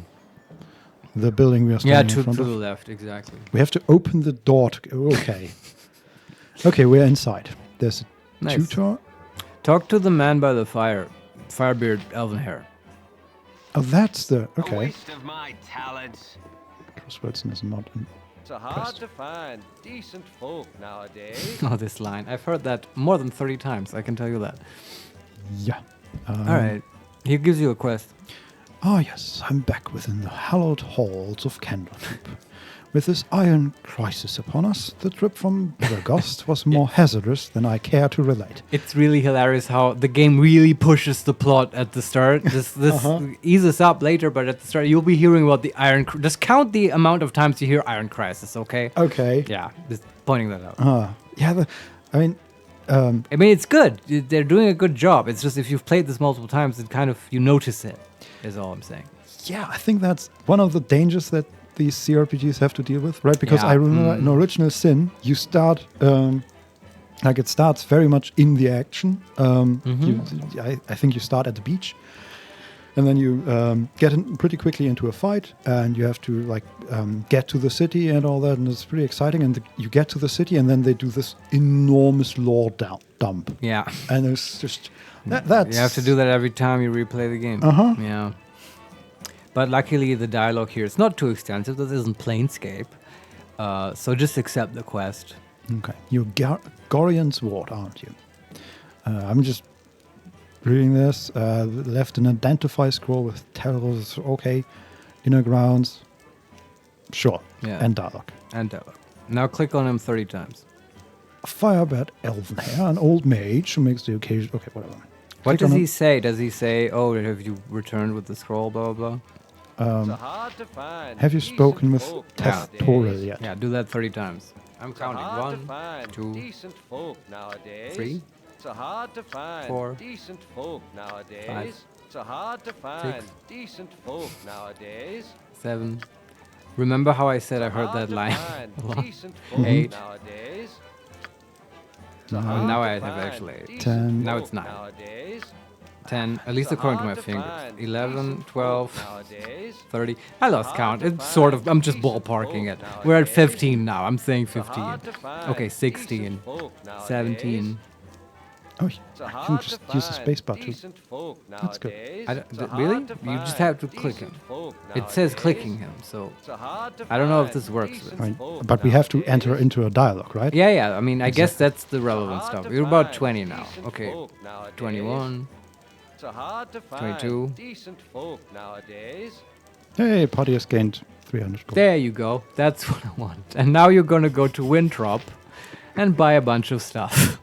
Where is he? Oh, it's just behind the bar. It's just the tavern keeper. No, Winthrop. That's a good name. It is, yeah. It's basically a version of a German portmanteau of, Weintropfen, which means wine drop. Yes. Well, hello there, young one. Come to visit your old pal Winthrop. Oh, this shit. Okay. Well, don't forget the 10,000 gold piece book entrance fee as per Candlekeep's custom. Don't you know? And we can respond with, "This is outrageous. What kind of a fool do you take me for? I'm not Wilson." Don't do that, because then he won't sell to you. You have to awkwardly laugh at his joke. Number 2, you were always the big kidder, Winthrop. That gets funnier very nearly every time I hear it. I'm still not Wilson. You would take that one. You don't have to read the other one. Just having a bit of fun with ye, my friend. Them monks may be walking about with poles in their nethers, but you know you're always welcome here in my sight. Gorion did well by you. He did. So, is there what? Who is this Gorion? What? I don't... Anyway, show me your wares. Yeah, some drinks, a room to sleep, or anything to buy. Buy. Sure, what do you have? Here we go. All right. That's rooms? I don't... Okay. There's at the bottom is... You found the items, right? Okay, I just want basic equipment for everyone. Unfortunately, you can't see their inventory, I guess. But... correct. Well, we could go out of this menu, but absolutely we want to buy bullets. Actually, who's using a sling? I think the dwarf, right? The cleric? Yeah. What was his ranged option? I think we just... He had only one... He definitely gets a sling. It's the only thing he can use that's ranged. And didn't the wizard The wizard gets throwing knives. Oh, right. Which he doesn't sell. That's the only downside to throwing knives. They're hard to buy. Throwing daggers are here. Oh, yeah? Yeah. Okay, buy them for the wizard. How many? 5? He has 5. How expensive are they? 30 GP. That's so much for 5, man. Yeah, buy him 2. Done. I mean, do you recover? Can you pick them up once I you've thrown don't know. them? I guess played we'll see. This game. I've never played with throwing daggers. Is the thing. Okay. What else do we need? Arrows and bows. Definitely for the 2 fighters. How many? He has 20. Well, you can buy those multiple times. Just buy it 2 times 20. We'll find more on the way. We just don't want to run out of arrows. Wow. What? Now it says in our inventory arrow, and then in parentheses 80. Okay. And we have that 5 times. Is that... You bought a lot of arrows. I guess I bought 20 times 20? Yeah, they always come in stacks of 20. Okay. That makes complete sense. I mean, you can sell them if you want, but we'll also... It's fine. We have a good stack of arrows. We'll eat through these. We just need bows as well. You may not be able to afford a composite longbow. There's one for 127 gold. Composite? Composite longbow. Oh, yes. Wow. Can we afford that? Where do we see our gold? It should be somewhere there, on the bottom right or whatever. I'm not sure. I see the weight, I think. Is that it? There's one, but it says 887. That can't be it, right? I don't think so. Leave the menu. We'll look at our gold in our inventory for a second. Done. How do we look at our... right-click on your character portrait, I think. Yes, I is working. 887 gold. Because probably we are a multiple because we get the starting gold 6 times. That makes sense. It's sort of fair. So okay. we are rich We're loaded. beyond measure. Yeah, okay. We'll definitely equip this party. Let's look at what we have, though. Do they all just have a quarterstaff? Very, very possibly. Every single one of them just has a quarterstaff, and that's the entire inventory. We need to equip the entire party now. This is sort of fun, for me at least. Oh boy. Okay, let's do it. Yeah? So let's talk to him again. Girl's as clean as an elven arse. Yeah. Okay. So what do we need? We have arrows Weapons. and throwing daggers. Yeah, buy 2 composite longbows, I guess. There's only one available. Buy it for the main character. And then a longbow? Yeah, one? for the mother. Mm-hmm. What else? Okay, good. A sling? Sling for the dwarf. You can left-click select the dwarf, and then it will go into his inventory. It's too late. But yeah, you're right. Just for later. Mm-hmm. Now, I would say primary weapons. Does everyone have a range weapon? We've got throwing daggers. We've got arrows. The dwarf needs bullets. Sling bullets. Right, and one Also, of them is... We didn't give a weapon to Wilson yet. Maybe that's intentional. But I guess he's complaining, so he gets one to play with, I suppose. How many bullets do you want? Like 40. Okay. So 2 stacks. Mm-hmm. Okay. Now buy... Can Wilson use a longbow? I forget. I mean, I guess. I think so, If we want to risk it. But just left-click on Wilson. I think it shows you what weapons the person can use. Yeah, longbow is... Not like red or whatever. No, it's accessible. Okay. Yeah, buy it for Wilson. Okay. Wilson gets to carry his own longbow. Yes. Now a longsword for the main character. I forget. Chris Wilson. Exactly. A longsword. Yes, cool. And now a 200 sword for Mother. Okay. And do we need a shield as well? Yeah, I'm doing this in priority manner, right? And I think that everyone has weapons is more important. Okay. Right. So these how much two, money do we have left? 470. Yeah, it's still fine. Now go to Wilson, give him a shield. Okay, what kind of shield? Small, medium, large? Large, if you can afford it. Also, different kinds of shields, I guess. He can use a large shield. I don't know. Yes, just there are 3 different kinds of large shield. Yeah, that's just aesthetic, I think. Yeah, probably. I mean, they cost the same. Yeah, it's aesthetic. Mm-hmm. Okay, he has a shield. Now the dwarf gets a medium shield. Can you wear that? I mean, you can wear all of them, I think. He can wear a large shield? Looks like it. And then he gets a large shield, if we can afford it. Yeah. All right. Am I forgetting some? Oh, we have the thief. We didn't give her a longbow. She should have a longbow. We have a composite longbow for Wilson or the mother, and a long... Yeah, okay. We need one more longbow, I think. Yeah. I think the arrows will be nicely divided. Yeah. Okay, we'll find a wakizashi or a scimitar somewhere. I don't know if... does he have a scimitar here that he sells? He has a scimitar, he has a wakizashi, and he has a ninjato. Which one would you like? I think ninjato is like super small, right? Well, wakizashi is 1d8 piercing. Oh, that's with good. a speed factor of 3, whatever that means, and a weight of 3. Ninjato is 1d8 slashing, speed factor of 4. Slower. And the scimitar is 1d8 with a speed factor of 5. Even slower. I like the wakizashi. Okay. Very thievy weapon. Yes. Okay, we don't have any armor. Correct, but we have almost 300 gold pieces left. Yeah, it's just like, armor is very expensive and you do find armor. It's just...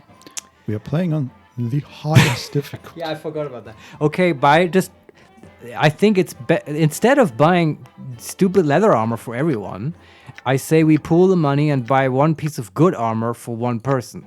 Okay, so... Like the main character with the shield. Splint mail? Is that the best one we can afford? That's the best one. It has armor class 4. Yeah, we're gonna buy it for him. That's 100 gold pieces, and then we have 190 left. So we can buy chainmail or leather armor or studded armor. Yeah, buy chainmail for the dwarf, I guess. The cleric. We can also buy helmets. Protects against critical hits. But how much money do we have? I think chainmail would be better for the dwarf. Helmets cost 1 gold. Oh, then buy them for everyone except the mage or the thief. And bards also can't. Buy multiple? I don't think so. And No. we can't buy them? Maybe your inventory is full. Oh yeah. Can we just buy 6 of them? No, not everyone can wear them. You can only 3 people can use the helm. Okay, so we buy 3. Yeah. Wonderful. Okay, this seems fine. Now you just equip that stuff then. 4 people can wear it. Yeah, who else? Who did I forget? Imogen, I assume. I don't know if thieves can wear helmets. Yeah. I guess they can. Yeah, okay. Cool. Okay, what else? That's it. No more armor? No. Okay. Well, we'll find it. You'll see. Okay, done. Now you just have to equip it. Yes. If you want to move items between people, you can just drag and drop them on the portraits. Wonderful. People didn't used to know this. Back in the day, I would read like PC Gamer articles, reviews of Baldur's Gate 1, and the actual journalist said, well, the game's great, but it's like usability is not so great because in order to give an item to another character, you have to drop it on the ground and the other character has to pick it up. And my 11-year-old self got so furious because this guy just didn't know how to play this game. Like I wasn't very smart with 11 and did a lot of mistakes in this game, but that part I figured out. It's actually very intuitive. I think like so, yeah. you don't even And need to pick the slot. You just drag it on the paper doll.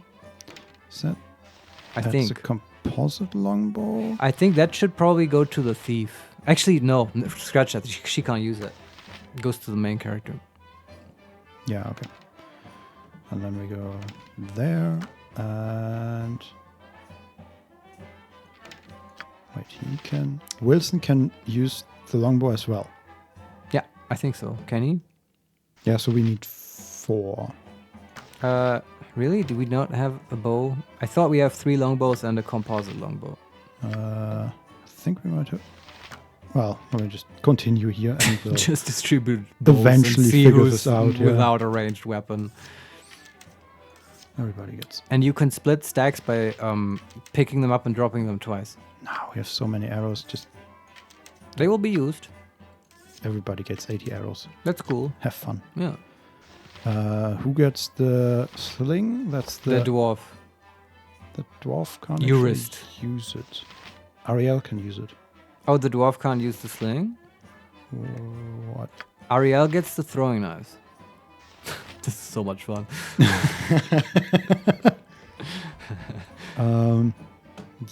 Yeah.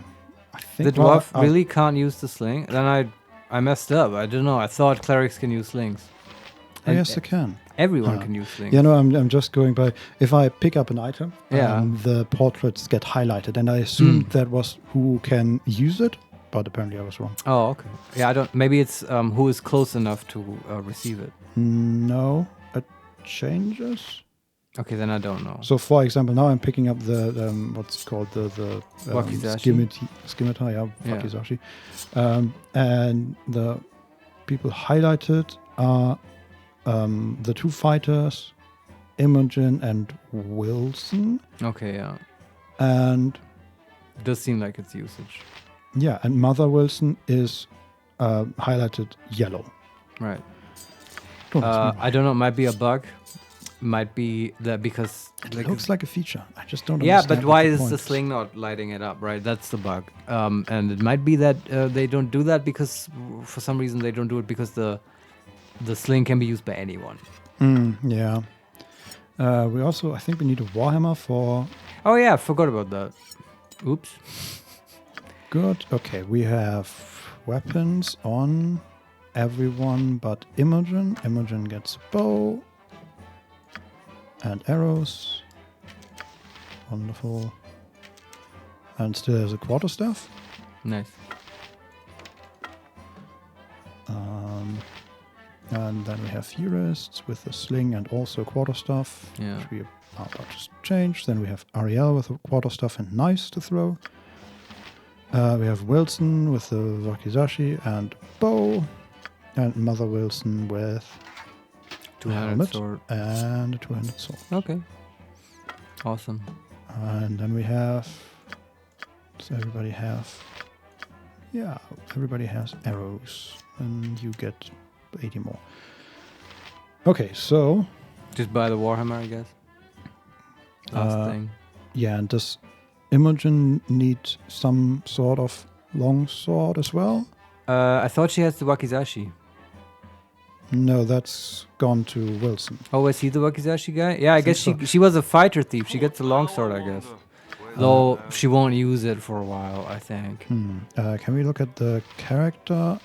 Not the inventory, but the... Sure, the character sheet. It's on one of the buttons on the left. Maybe the P button. Yeah, it's just C. Okay. Okay. Character arbitration. That's a weird name. What are you trying to look at? Just who gets switch weapon.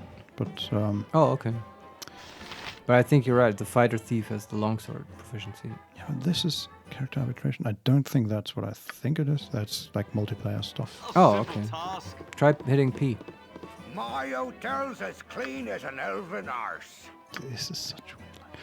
Okay, we need just one Warhammer. The Warhammer for the dwarf. The dwarf. Eurist Wilson. Clink. Clink. What would you have me do? I would have you do. Clink. Take this one. All right.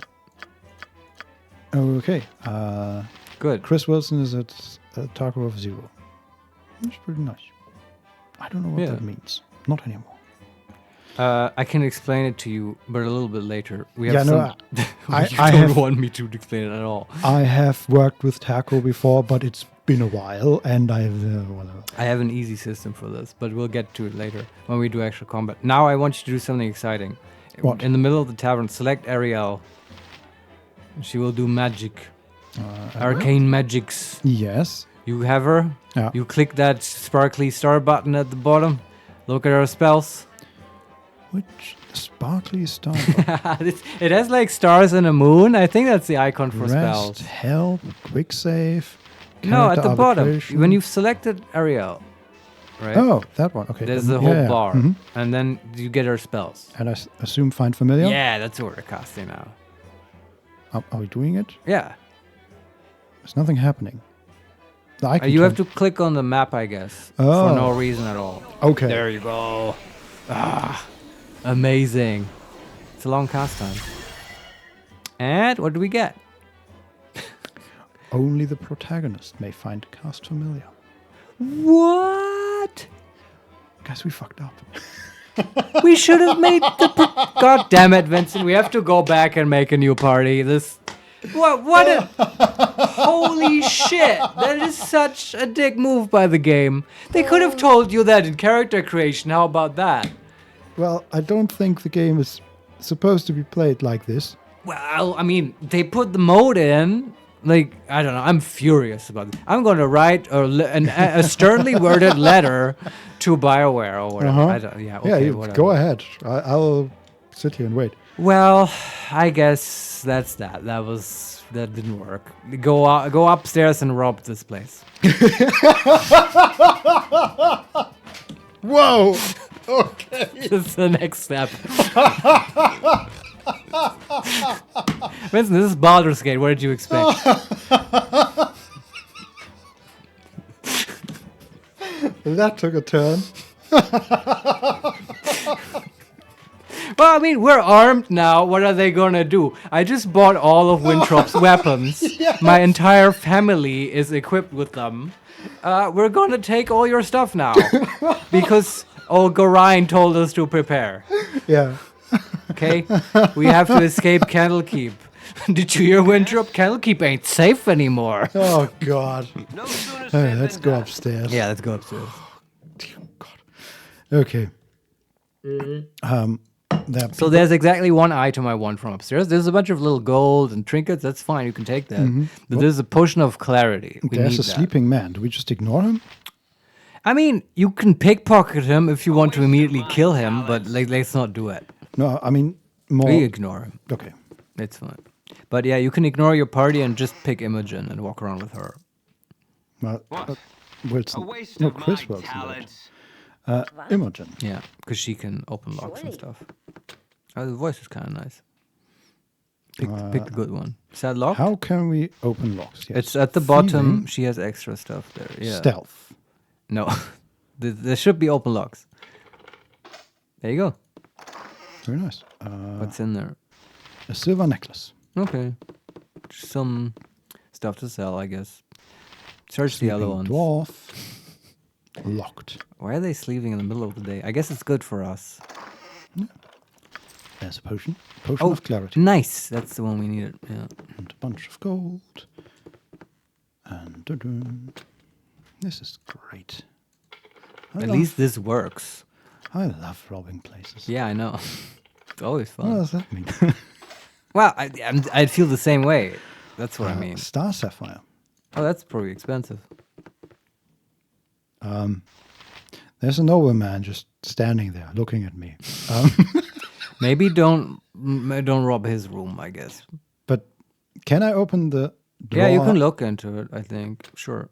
Oh, it's locked. So I'm probably The thing not... is, Vincent, I don't actually know what happens, but I think if you open, unlock it, and loot it, he will attack you. There's another nobleman looking at me. And I think we've opened all the chests.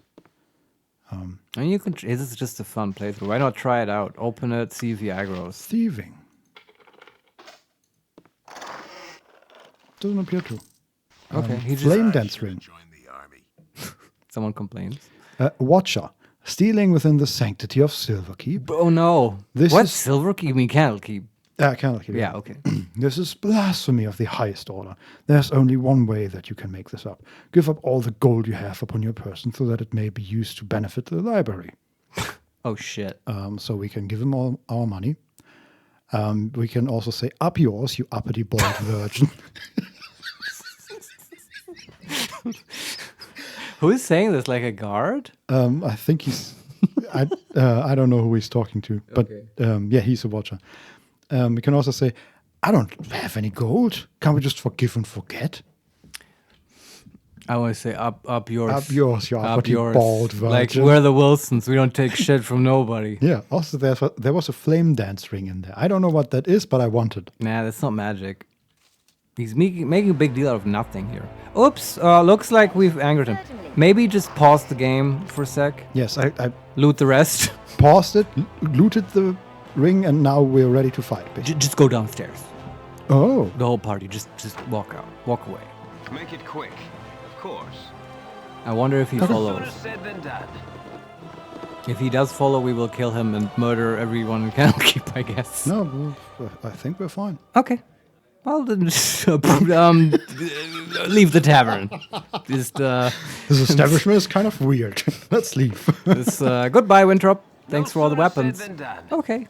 Like nothing even happened. Cool. Where do we go now? Now go clockwise. So clockwise. Okay. To the north and then follow the path. At some point there will be a sort of barrack building. Pilladia. You can talk to her and get her antidote for a cow. Hello there. Yeah, just click yes, accept quest. Okay. Dear absent-minded Philadia has lost another of her books, The History of Halua. Oh, that one. Okay. Mm-hmm. And there's a tutor, some cows. I'm looking for that barracks building. And there's a watcher, which I'm not going to talk to. Oh, what do you mean your colleague's gone missing? That's there's weird. There's another watcher. Yeah, Wilson was the name. We're just visiting. Yeah, looking to drop off. They say they've got really nice, quiet rooms here. Mm-hmm. There's a priest quarters, but that's not what we're looking for. Did you found the temple? There's Drepin. I don't know that one. He may be the one with the cow. Then there's I assume the temple. Okay, a few more watches. You've gone too far. Marius, No, you've gone too far. Okay. Like go back. There's a building in the north, and you can enter it. Yeah, that's the priest's quarters. Yeah, go in there. Okay. It's not a barracks, I guess. Hello. Shank. Oh, goody goody. I've gone and found you first. You are the warden of Gorian. No doubt. Oh man, this is the second time today that somebody mistook Chris Wilson for the boss spawn. Yeah. Amazing. That's weird. We really do look like him. Mm-hmm. All right. We can reply with, I am. What can I do for you? Number 2, I do not recognize you. Who are you and what are you doing here? Or I'm robbing this place already. Yeah. Leave me Get off be. my turf. I have pressing matters that I must attend to. That's number 3? Yeah, that's the most dickish. Pick it. Leave me be. I have pressing matters. I have to rob everyone in this town. Okay. Far be it from me to keep you from your pressing matters, but I must insist on a moment of your time. Listen, the only thing we'll press now is your face. The last moment, actually. I apologize for not fully explaining my motives, but I am on a rather tight schedule and exposition is simply not my forte. This is hilarious. This situation is so absurd because normally this guy's an assassin, right? He's sent by the Iron Throne. He wants to kill the Charname guy, the main character. But normally you're alone in here with the quarter stuff. Now we're 6 people fully armed. The entire family. And this guy, who by the way can't fight, has a THAC0 of 32 or something crazy. Like he's designed to not hit you ever. And he's picking a fight with this family. That's a bad move, man. Look, we're already looked for by the watchers. We don't want to make this any more complicated. We don't need more heat, okay? If this was GTA, we'd had 3 stars, okay? Yeah. But we're going to kill this guy, and it's not even going to damage our... It's just self-defense. Wow, okay, he hit us. Yeah, okay. Imogen Wilson is at 10 from 12 HP. Well, okay. Pause the game. I guess you can just let everyone beat on him and we'll win. Oh, Chris is wearing... No. Just give him melee weapons. Yes. Yeah. Stop attacking Imogen, and everybody else stop standing around. What is this? Wilson, put that down. Everybody. Oh, can Wilson just play music? That would be very appropriate and actually helpful. He's just... Okay, now he stopped chasing Imogen. Okay. Imogen's not even the main character. This guy's very confused. Maybe he was also brought here by his family to the sanitarium park. Also, like, why are we losing against this guy, Vincent? What the fuck? I don't know. But we are. Kind of. I mean, well, just kite the... Like, nobody's hitting him, I guess. I mean, everybody's hitting him. He's just... Oh, right. This is Legacy of Ball. I forget. Mm-hmm. Holy shit. And he's not attacking the tank, but everybody else. Then you might kite them. Look, I'm trying. I'm microing really hard. Okay, maybe we cast a spell. Okay, no, we're done. We finished. We just... Okay. We took a good bit of damage on multiple characters. I forgot the difficult... Man, okay. Holy shit. This guy is normally like... This is a non-fight, okay? And he just sort of shoot through our party, which is way too large for this encounter. The other encounters in this game are going to be a nightmare, man. Oh, man. The first thing I open outside of the tavern has a Warhammer. Well, you can take it. We can use all the money we can get, I guess. I guess, yeah. It's early in the game. All right. Don't forget to loot his corpse. No, doesn't light up. You can hit tab to light everything up. Oh, yeah. That's nice. Yeah, this will be important. Nothing in there. Locked. You can have Imogen open it. Yeah. Hurry up! What? Exactly. Surely. I like Imogen's voice. Me too. A dagger. How Yeah, wonderful. basic stuff. I'm hoping for healing potions or something. Okay, we are done here. Yeah, just leave and talk to the priest that will approach you. This is also now a funny encounter. Potter, all of you should watch yourselves carefully. Oh, he actually says all of you. Oh, wow. There have been some strange men asking about Chris Wilson. Oh, you don't say, Father. I see Chris Wilson has made a name for himself already. All right. Father, go on. Of course. All right, we're done here. Okay, he's just entering the house, I guess. to see if we can loot anything, I guess. These people are all corrupt, man. It's terrible. Keep going clockwise. Right, there's a cow lighting up. Yeah. I'm going to talk to the cow. Yeah, you need to get antidote for the cow or something. I don't know. I guess you have to talk to someone next to the cow or near the cow. We find the book for Philia. Okay, you can go back to her, give it to her. But did we find it? Oh no, there it is. History of Hallrua. Yeah, something for the eggheads. Go back to her? Yeah, sure. We need XP, man. Every point of XP is divided by 6. And then 1/6 goes to Wilson. A good investment. Hello there. My book. Oh, you remind me of Gorion when you grin like that. We're not even related. I mean, this is awkward. Yeah, look, take the book, please. Ma'am, I'm a Wilson. I don't know what you're talking about. I hate this place. Why is everyone so strange? Yeah. People are talking about me. Now give me your gem. Yes. Okay. Where to now? Keep going clockwise, yeah. Okay. And I guess, dude, we have to rest and stuff because, like, is half dead. The next, yeah, I mean, there's like 2 more combat encounters. They're like marginally harder than the first one, and the first one was a real challenge. The first one was deadly. Yeah, so I guess like after this hard day of work, the Wilson family goes back to the tavern and just rest for the night. Please do it. Go.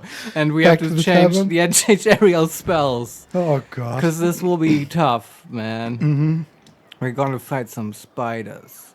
Ooh. They will probably just murder us. This is actually kind of fun to play in Legacy of Ball. It's almost like the no reload stuff, but sort of more, not more interesting, but differently interesting because like we can reload, and it's like we can try these puzzles multiple times. Yeah, the Wilson with family. A party of insane people. The Wilson family can never die.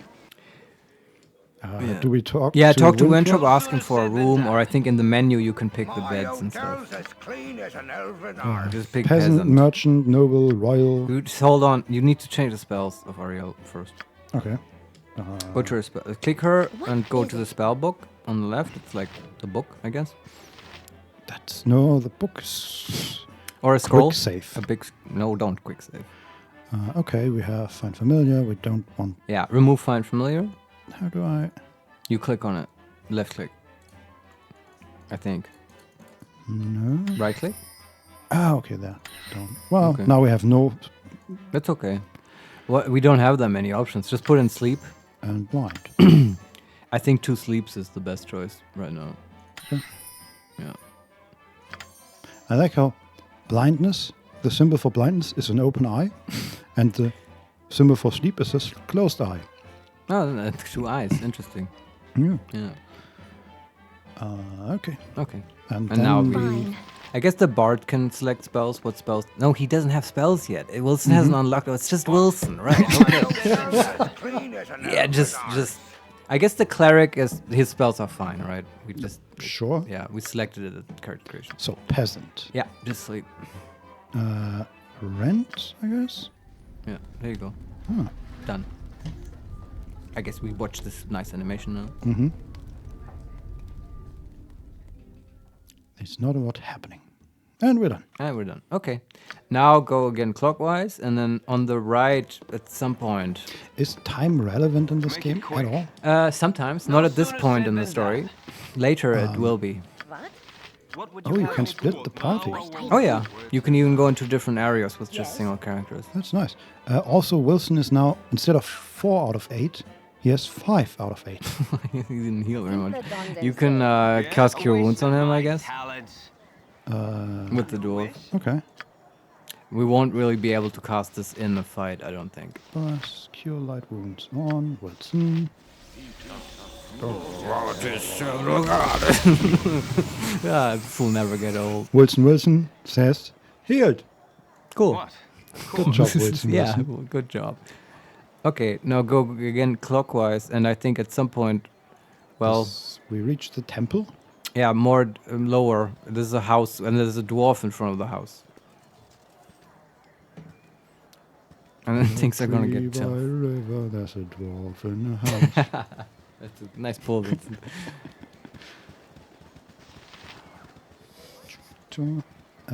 will be so stupidly tough. This is gonna be funny. John Dalla? I don't know his name. And the basically any name is named Revel. Yeah, talk to him. By Moradin's hammer. Moradin, there you go.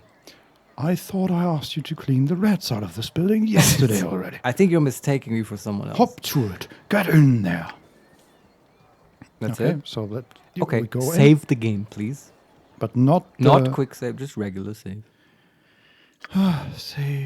Save. Wilson. You're just gonna add more Wilsons. Okay. Do we buff us first? Did we cast Bless on us? Did we pick Bless? Sure. Let's cast Bless on everyone. And then we'll probably just die.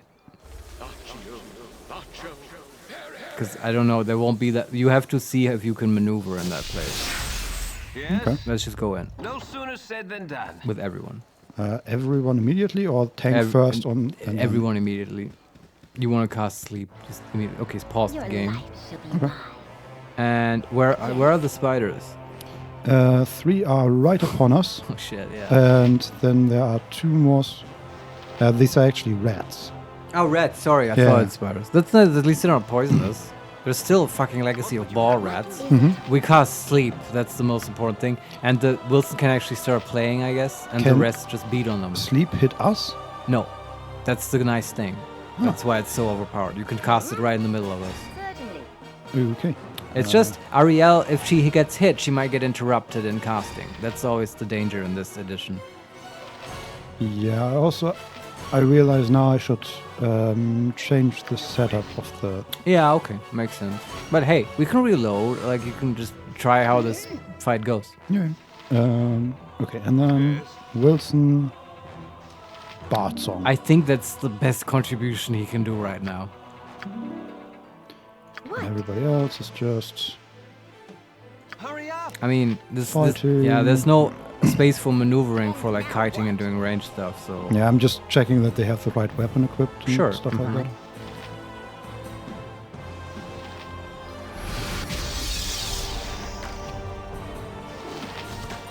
Does it say when they are...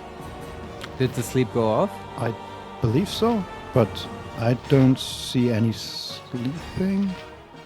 I don't know if the full combat log is enabled, then you would get, like, you see their saving throws? Ariel Wilson got sleep. Okay. I guess nobody got sleeped. I guess Just get screwed, man. Can't sleep again, I guess. It's the best thing she can do. Yes. I mean, they're rats, it can definitely be sleeped. Okay. And there's really not a lot of room here. Those rats are gonna, like, rip us apart. What? And... Okay. Cast sleep, but that's it. Nobody got sleep. I don't think so, but it also doesn't show any saving throws or anything. You have to enable the advanced combat log in the options. You can do that if you want, or we can just play like this. But shouldn't I have like the same settings that you have with... No, because we played on Mac. Well, though you're right, the Lua got imported, so I'm not sure.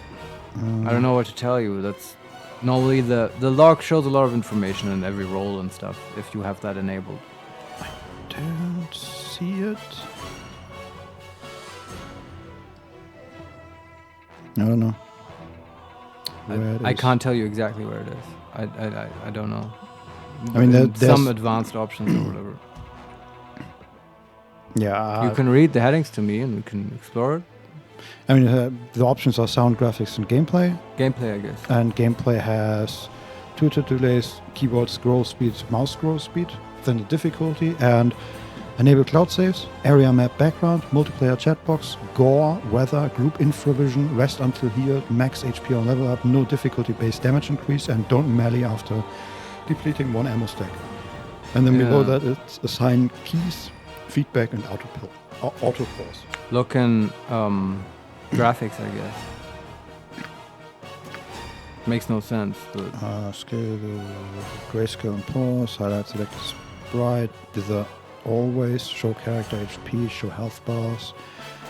Scrolling out of bounds. Nearest neighbor scaling. Area map zoom transition. Alternate render. No. Yeah, I don't know. I can't tell you. Yeah, might be, but it. Whatever. Yeah, it's not that important. By the way, you want to look at the download for a sec? Oh yeah.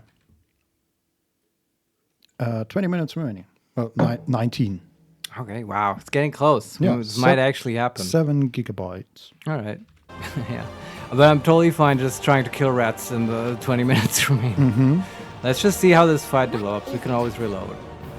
Are they all attacking automatically? If you enabled the default attack, then yeah.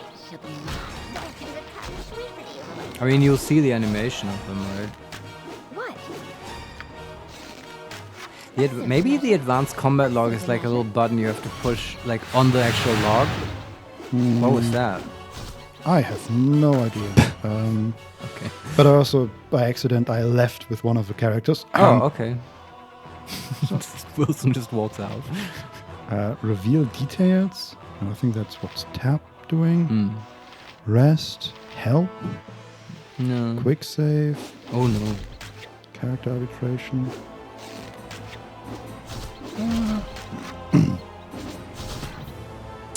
It doesn't sound like the rats are killing us though. No, not really. But I guess we are slowly killing the rats. Okay. It's just fun that they're sort of magic immune. That's kind of a bummer. I guess, yeah. Hey, didn't we have a lightning bolt? I guess we could just lightning bolt them. But you have to be careful, in this edition lightning bolt bounces from the walls. Okay. And will just kill your No, party. but we're fine. Like, we don't really take any damage. Alright. I guess I got too scared of the legacy of Baldur. Why did our dwarf just lose his Warhammer? It probably broke. Remember? There's an iron crisis, Vincent. I know you love this in games, right? Item durability. It's great, but it's not actual. It's actually, there's no durability in this game. It's just on a critical fail, I think there's a chance that your weapon breaks, and that's only because of the iron crisis. And everyone has that effect. You'll even see that on enemies. And you can get around it by having a magic weapon. They don't break. Okay. Well, but it's funny. Our tanks are tanking quite well. Okay, I guess. It just takes forever to kill anything. But wasn't part of the difficulty that they have double HP or whatever? Sure. Or something. This is so crazy. Takes 4 slashing damage, 28 damage resisted. Oh, the fucking rat. Oh wait, 28 damage. Do they just can't be hurt by slashing damage? Is that it? Slashing damage. I mean, they also resisted missile damage. Oh. So how do you hurt these guys? Non-lethal damage, 10 damage resisted. I mean, they do damage. It just takes forever. Okay. And So what damage gets through? Our tank lost his main weapon. Yeah, I guess if you do that much attacking, you'll get this effect much more often. Yeah. Yeah, that definitely wasn't part of the original design. I can tell you that. There are 4 rats left. Out of 6. Jesus Christ. We might have to beat them with our fists. But it's just another very active day for the Wilson family. I think this might be their actual job. This is what they normally do for money. Just sort of squeeze the throats of rats. Until money comes out.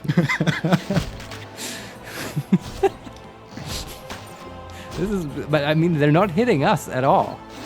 No. Like, maybe I guess they maybe have the really high THAC0 that can never hit anyone. Yeah. I'm looking. Are they even attacking us? Hey, we gained 1 experience from the rat. Okay. You do get some XP for this quest though, so that's good.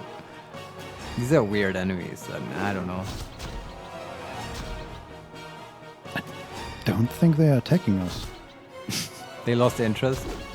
I guess we just beat on rats here. Okay. Yeah, I don't know about this encounter, man. It's like I don't know. Oh yeah, no, this is it's great. free XP. Great game. You get to watch the attack animation. Hey, don't shit on Baldur's Gate, Vincent. Who do you think you are? Chris Wilson? No, I'm sorry. Party games, 1 XP. What a lovely time. Should I just... I'm just gonna switch to fists on some of these characters because they don't take any... They do non-lethal damage. Damage, yes. I guess if you position everyone so they don't get hit by the bounce, you could kill the last threat with a lightning bolt from the dwarf. Why? So it's faster. But isn't this enjoyable for you? Well, we're winning. We're very, very confidently winning. Well, yeah. I mean, I am enjoying it. We're killing them with non-lethal damage now. But that doesn't technically kill them. It's in the name. Can you like switch to biting or something? I don't know. Imagine like somebody like paid throw away the weapons and just beat it. Yeah, somebody paid you to get into his house or his warehouse and kill all the rats, and you come back with like a sack full of rats. Well, I didn't exactly kill them. I just sort of beat them to unconsciousness. So you can decide what you do with them. Sorry, I'm a vegan exterminator. I don't do the killing. Yeah. These are humane solutions. That's our company name. The Wilson Family Humane Solutions. That's our LLC. Yeah. Well, we're almost done with the second to last. This is so stupid. Why do people play this in this difficulty? The other fights will be just complete nightmares. Oh my god. Like we won't get past the first assassin in Ashkill. It's gonna be Jesus Christ. We're missing so much. What do you mean? Of the attacks. Of life? No. Yeah, that too. No, I don't feel like that at all. Oh, we're just but that's normal in this game. So a fighter has a THAC0 of 19 on level 1 normally, right? Here's what I do in my head. Not think about THAC0. No, but if I want to think about it and understand it, you just take 20 minus the THAC0 number. You get 1, right? For the fighter. That's like in 3rd edition. They just did that, and that's how you get the base attack bonus, right? So fighter gets +1, and as the THAC0 gets lower with a higher level, the base attack bonus increases. Sure. Right? At level 4 or something, it's +2. Actually, I think for a fighter, it's much faster. It's basically, it goes down by 1 per level.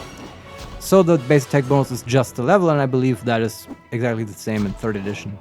Might be wrong, I don't know. But that's easy. And then, now, this is my favorite way of doing it, and this system is actually called Target 20, because when an attack roll happens, what you do now is you simply add this attack bonus, 20 minus your THAC0, along with your strength bonus and any other magical bonus that you might have.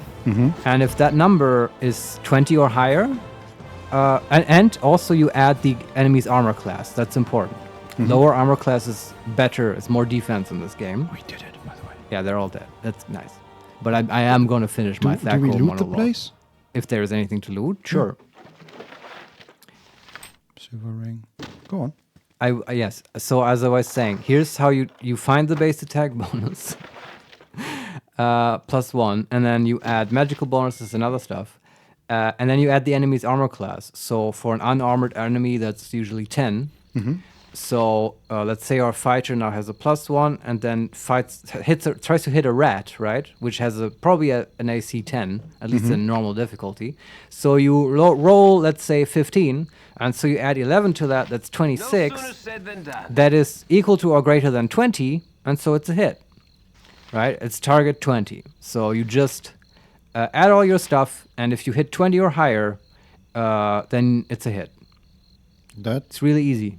Sort of makes sense, but it's still a very complex system. No, I disagree, Vincent, because if you explain to someone just the normal like D&D 5 system, it's also complicated. I accept people saying, hey, I find the way D&D 5 phrases it sort of easier and I like it more. That's fine, but I insist that all this D&D shit has just a baseline complexity that is like beyond normal people and what they tolerate. It's fair. So do we talk to the dwarf? Check the download again. Maybe where we can escape Candlekeep. 9 minutes. Yeah, okay. 10. Vincent, we are going to talk to the dwarf for 9 minutes or less. Ah, yes. Kill them like the rats they are. Well, we didn't actually... Do you want to join our family? You've got the right attitude. Here's 5 gold pieces. Don't spend it all in one place. Yeah, thanks. I guess I'll buy new weapons with this. And we got 50 experience. Yeah, there you go. Little by little. And there's something I can do. All right. Nothing in there. Okay. Fantastic. So do we go back and rest now? What do we do? Well, I'm just gonna... What do you want to do? Like, you can also just leave Candlekeep, I guess. But I'm playing this with you as if we're playing normally. Mm-hmm. You want to continue that way? Sure. All right. Talk to a guard that's sort of near the gate. He's carrying a quarterstaff. Near the gate. Okay, that looks like gate the is gate. to the east, the exit of Candlekeep. Okay. Talk to him. Yeah, that's him, yeah. Yeah, he's overslept. It's in the middle of the night. Hey kid, I woke late this morning and left my sword in the barracks before going on duty. So I assume we get a sword? Yeah, we get his sword. Go to the barracks, which are in the south. In the south. So you just keep going clockwise, yeah. Clockwise, Candlekeep. Our rules are very strict. Gate Warden. Hello there. I thought I should tell you that Gorian has been looking to talk to Chris Wilson and all of his friends. Now, this guy you don't want to talk to. Just get rid of him. Okay, thanks. He would offer you something that gives no reward, but it's just a sort of illusion battle in a warehouse for new players as a tutorial. Okay. 15 gold pieces. Oh, wonderful. Yeah, little bunkhouse. Is that the barracks? Yeah. Bunkhouse? Yeah, there will be another fight in there. I have a blade with your name on it. Well, I hope we can take this guy. Here and there. You're Gorian's little whelp, aren't you? Yeah, you match the description. You don't look so dangerous to me. Well, I should say at least 2 of our characters don't have weapons currently. Yeah, and we have no more sleep. Maybe this was a bad idea. This is difficulty. Yeah, we lightning bolt him. How about that? We can say, and what business is that of yours? That I am. Do I know you? And I am his child. Just lie outright. I am his child.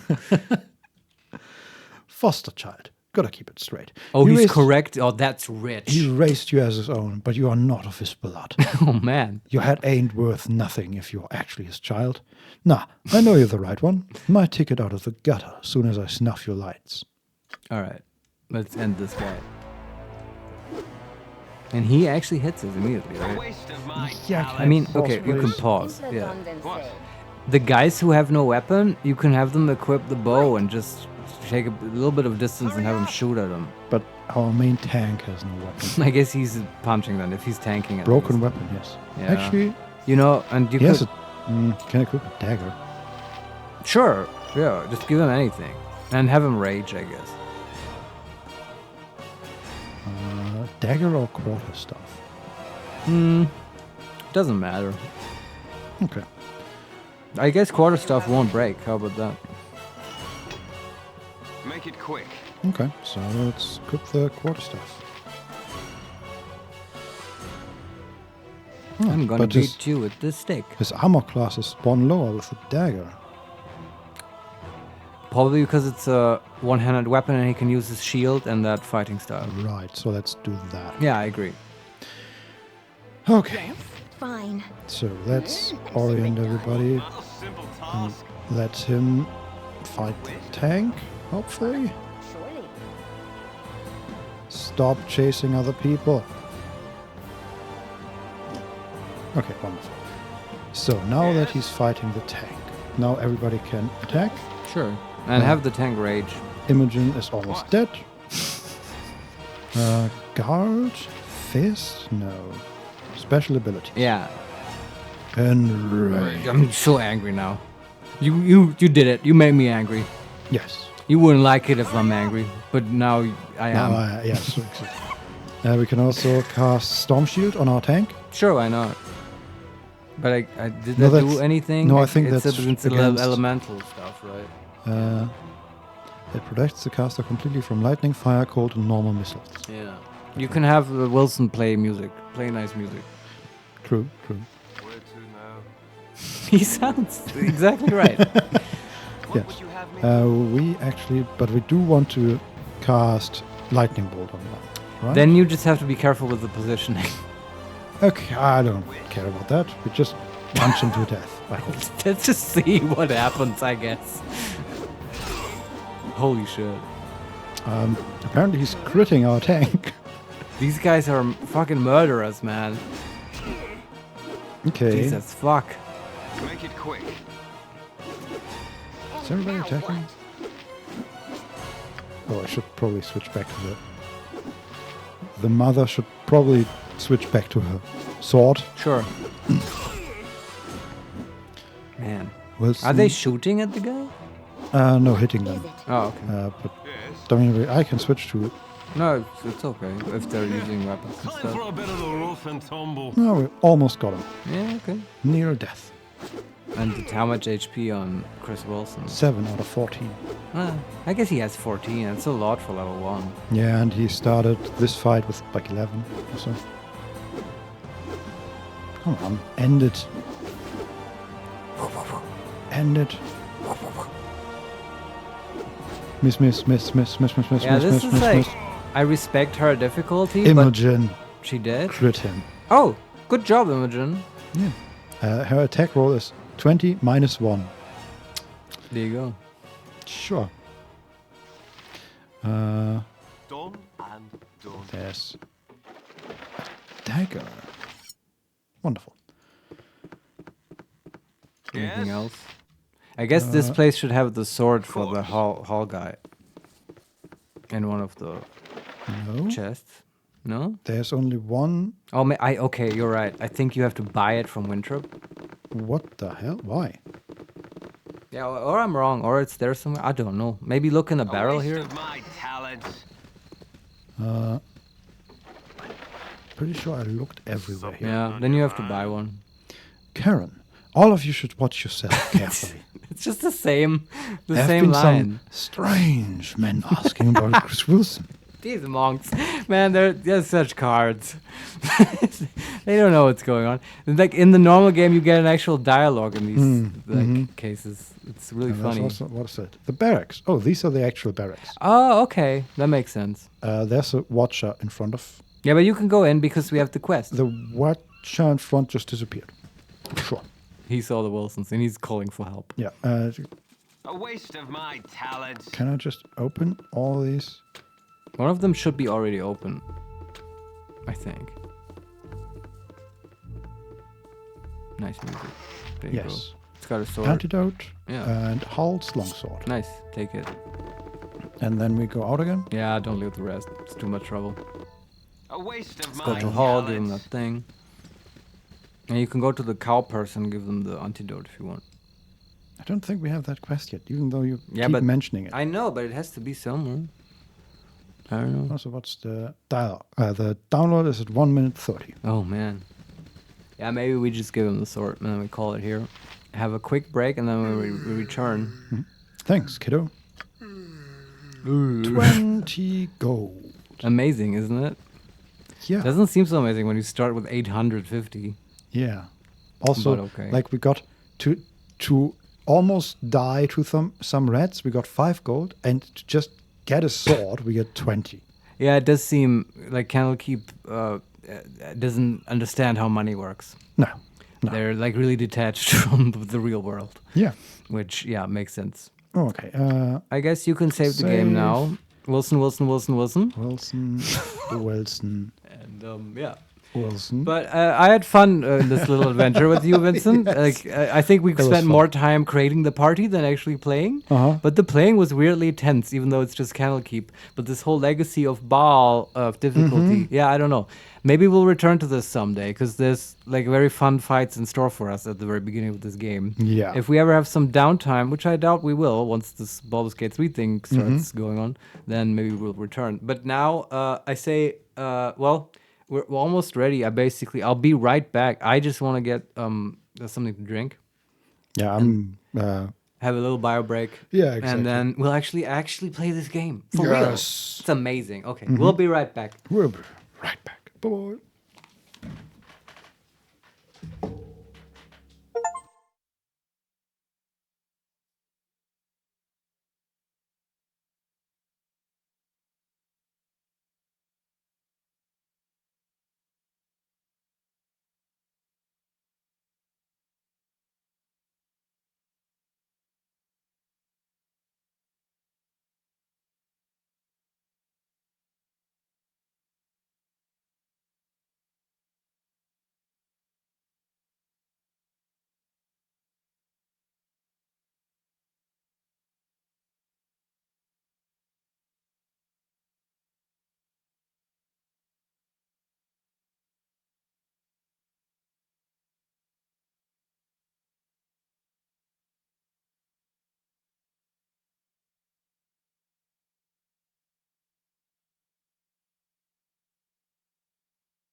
We're back. Yes. That was synchronized. Anyway, it's time to start playing. We just tweeted it. Vincent did. Well, Awesome. I'm about to. Oh, okay. And this is my phone again. That's your phone tweeting. Yes, exactly. Yes. Or Xing, I should. No, I'm not going to do that. I'm sorry. No. No one's going to quit game. Yes. Actually, where do we end up when I quit game? On the desktop? Fine. No, here, that's not how OBS works. Oh, OBS. Okay. Yes. Yeah, sorry. We quit there. And yes, exactly. Now we're back in Firefox, which is fine. It's interesting how much you have to look out for what OBS does. Good thing you're looking out.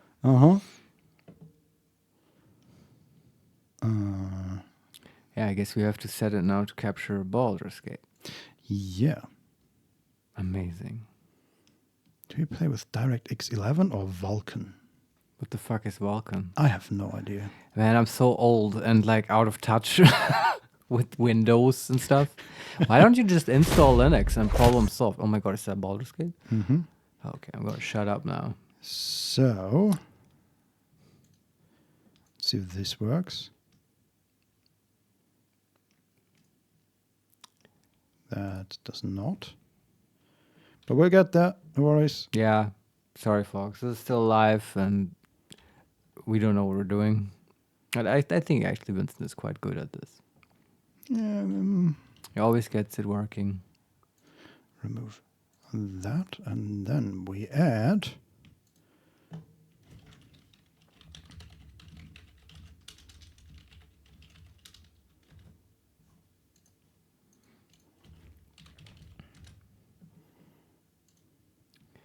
I've anticipated this moment probably for 2 years or more. And oh my god. This adventure contains mature and sensitive subject Oh, matter. you don't say. You can moderate some of this content by toggling the option below. This option, among others, can be changed anytime in the options menu. And the option is show nudity. Yes or no. Wait, how do we get banned from Twitch? I think nudity is okay as long as it's in the game. It's not as if I'm naked, that's exactly, bad. Yeah. Okay, then click yes. I mean you can be naked if you want. Shit. No, I don't want to get banned. Nobody wants that. But just accept nudity. I don't give a fuck. I can't see it. But I want you to describe it to me, Vincent, and this will be good for our friendship. Oh God. Nah, we'll see. All right. Oh. Wow, this is so cool. So remember from the teaser trailer, this huge cavern with a entrance through a staircase, and then there's this skull with the red teardrops. That's the main menu. So that must be important. Yes. Also, what I'm gonna do, because we're Some professional streamers. Exactly. What he says. I'm going to change the title into Baldur's Gate 3. Nice. Yeah, that's good. Because we are professional streamers. Totally. This is my profession. You just closed a dockable window. Yeah, it's fine. And can I just write the Twitter thing here? Am I logged in Twitter? No, I'm not. Okay, because this will annoy me. I'm going to write the Twitter post now. Do it. Sorry. This sure. has to Don't happen. apologize. Just do it. It's fine. This is how the sausage is made. Yes. There.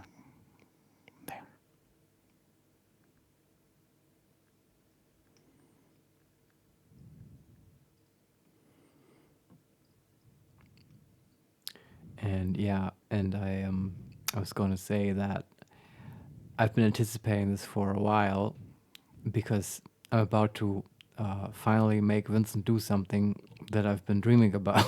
That comes out weirdly sexual. I disabled the nudity. Yeah, I should go do your Twitter thing, Vincent. I'm talking to myself and the chat. Yeah, that's fine. Go ahead. And it's going to be amazing. I'm not going to reveal yet what it is, but I've been literally thinking about this for Not exactly 2 years, and you'll understand why in a moment. This is getting weird. I know. I'm also saying this to make you nervous, Vincent. But I think you will actually enjoy it. Your post was sent. All right. We're so good. Good job. We're actually streaming now. Oh yeah. Thanks for the face cam reminder. That's. What's going on with the cam? No, I just OBS stuff. Oh, okay. Just touching the cam. Hi, chat. Stop touching the chat. No, well, that's inappropriate. No, I just need to know where it is. It's here. I always touch the cam to see. Anyway, let's do this. Okay, is that too loud? For me, it's okay. Okay. Maybe the chat. If that's actually really helpful, if you guys complain if something's too loud or too quiet. Yes. So, do we want to check the options? Yeah, just have a quick. Do you want to change anything of the any of the graphics? Then we should do that now. I don't think so. Okay. We'll just see how well the stream handles, well the PC and the stream handles. I think. I do want to check with you at some point the accessibility options, but not now. Okay. Right, we can do that at some other point. And I'm not hoping for much in this cross saves, quick saves, show genitalia, show cinematic nudity, show share private moments. What does that mean? That's by default, certain scenes are private. This means that in multiplayer. Oh, okay. Oh. Fascinating. Exploration. Is this some kind of porn game? Like, there's so much about this. It's weird. I mean, come on. You have seen the trailer. I saw it. Yeah, that's why I was sort of worried. But okay. Karmic dice. Karmic dice avoid failure or success streaks while keeping the results mostly random. Okay.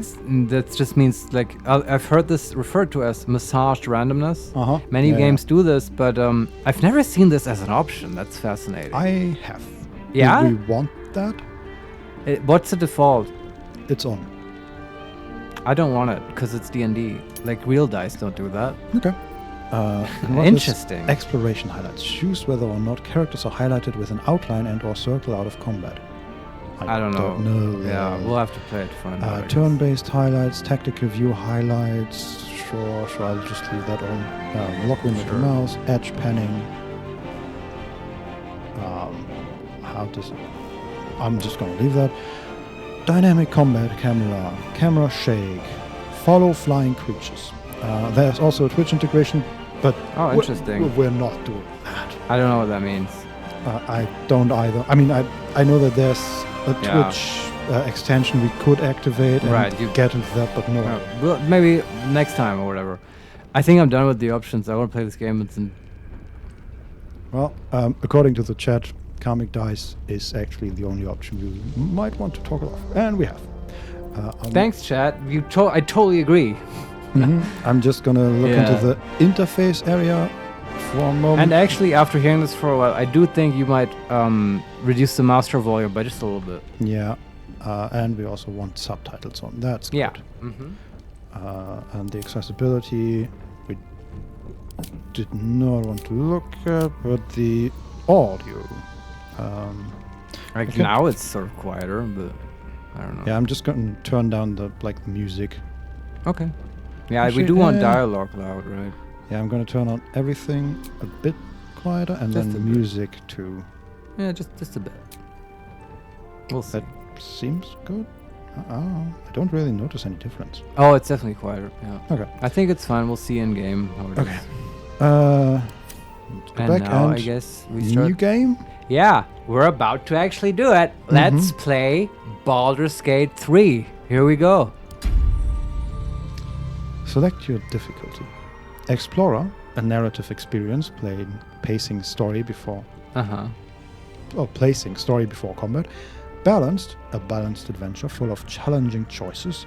Or Tactician, a tough campaign emphasizing strategic combat. That's it? That's it. Okay, I love this, and I like how they called the levels. They're very non-judgmental. Yeah, there are pictures. The Explorer version has a group of friends sitting around a fire playing music. There's even a bear with a little hat. They do love their bears. Then the balance thing is a group of friends in the middle of a fight being attacked by gnolls maybe and demons. And the tactician is just a headshot of Gary Gygax judging you. No, it's a headshot of 2 dragons. Okay, we're definitely taking that one. Fire. Do you agree, Vincent? We Sure. take tactician. Yes, absolutely. Yeah, okay. Can't be worse than Baldur's Gate 1. Oh, it wants access to the firewall, Marius. I think it's fine, right? Is that a magic spell? Probably. No, it's okay. Give it. Intro. All right. I'm going to shut up. Yeah. It's a relief of Mind Flayer. And then the camera zooms down to... It looks a bit like a black flower petal. Oh no, it's a room. That seems very quiet. Yeah, now we made it to quiet. But the menu was so loud. Yeah, but... it's missing. I can push it. There's a Mind Flayer levitating into the room.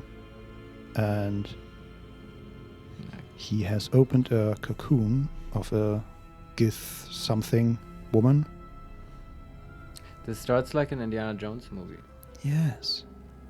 Like the music too. And he's now floating next to the flower and opening his hand, and so is the flower. All right. And there's... Oh, that's the scene with the mind bugs. They look like the little slugs, right? Yeah, they look a little bit like the things from Alien. Okay. And they're translucent and about like 3 centimeters long. And he goes to the woman and places it on her cheek. And it has tentacles and is attacking her and just it's like Alien. Into her eye. This is just Alien. Yeah. Nasty.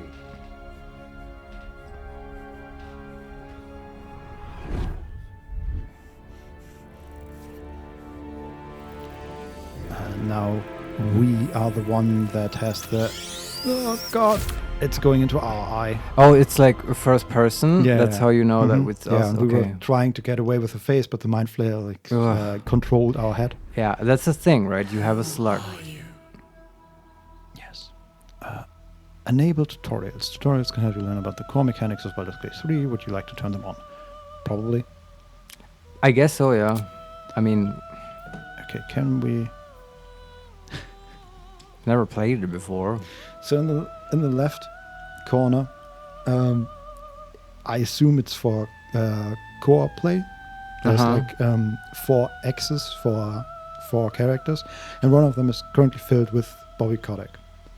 Because that's me. Yeah, sorry, that's my Steam account. Everyone. And I was like, funny joke. I'm looking at this entire character creation screen, and then Bobby Kotick is just in this corner. In case you forgot about your favorite CEO of Blizzard Entertainment. Wonderful. No, wait, it's EA Blizzard, right? Who owns what now? I don't even know anymore.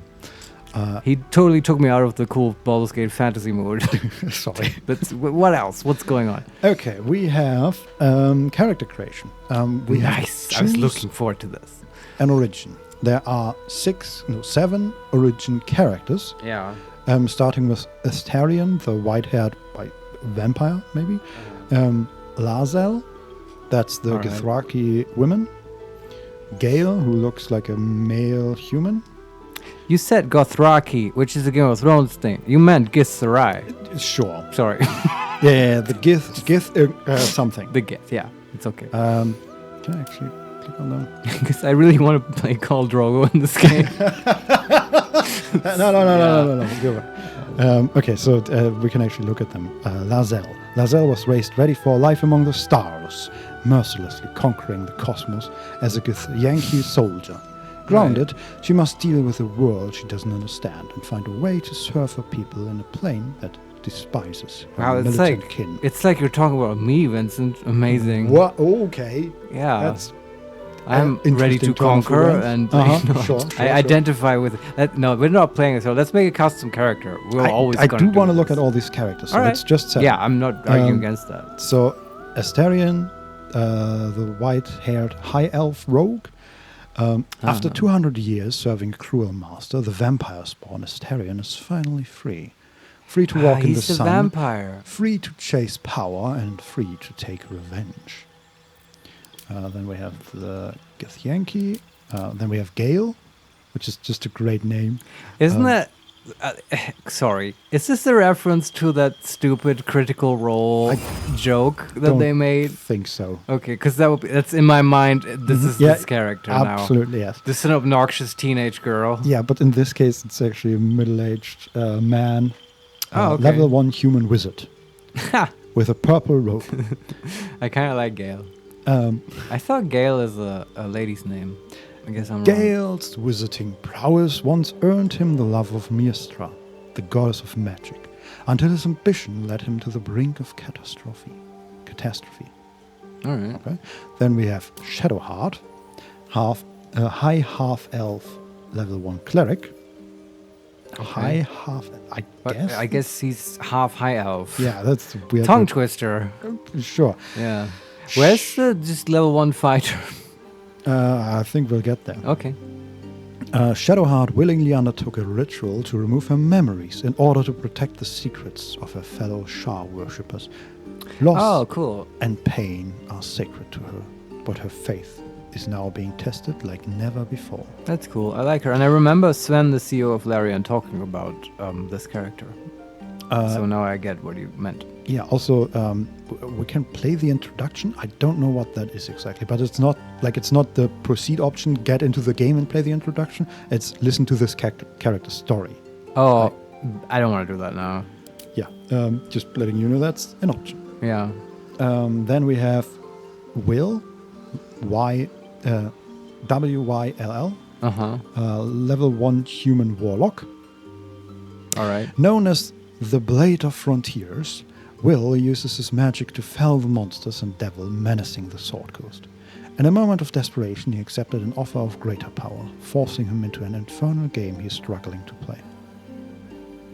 Oh, they're singing in the music. That's cool. Yeah. Just a little bit. This brings up one of the eternal problems of level 1 characters.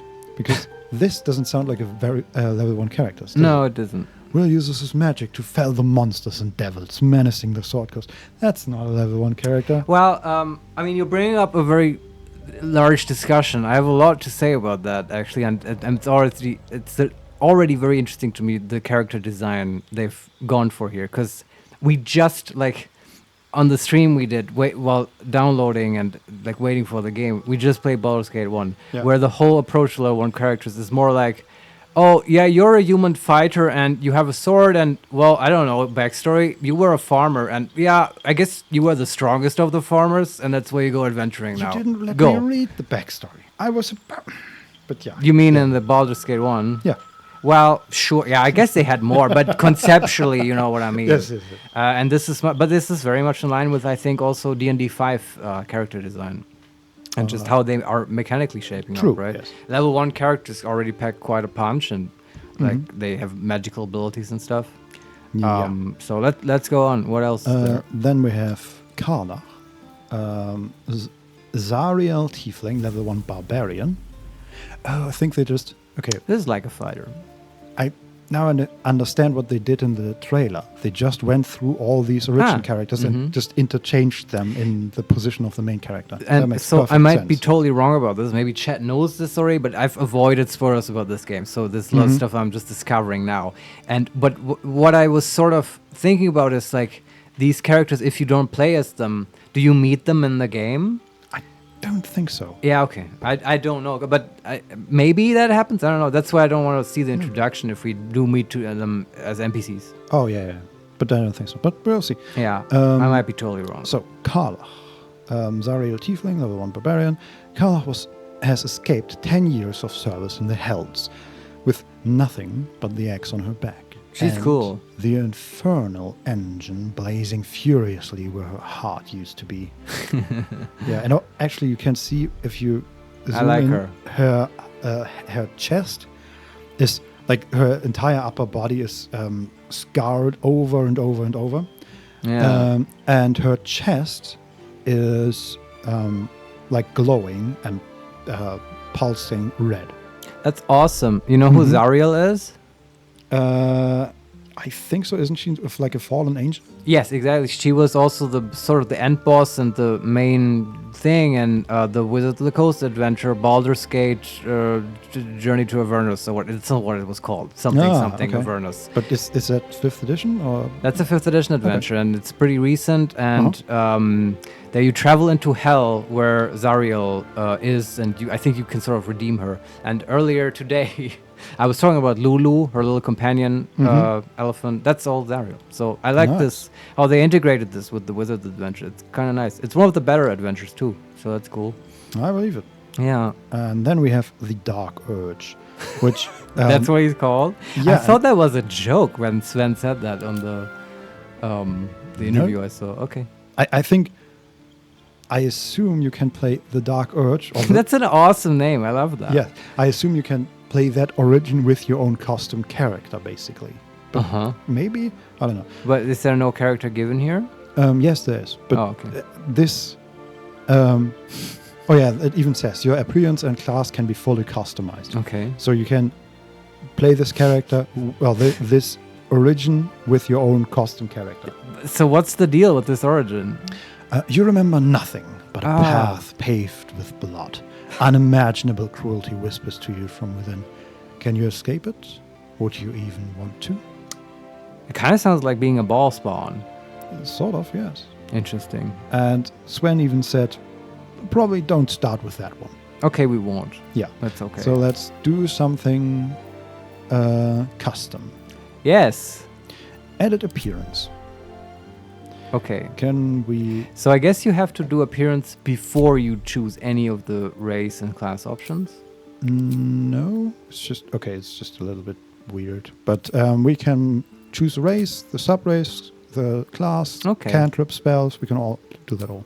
Okay. I will reveal to you now the thing I've been sitting on for 1.5 years or so. I think longer. What is my plan for this character? You can even...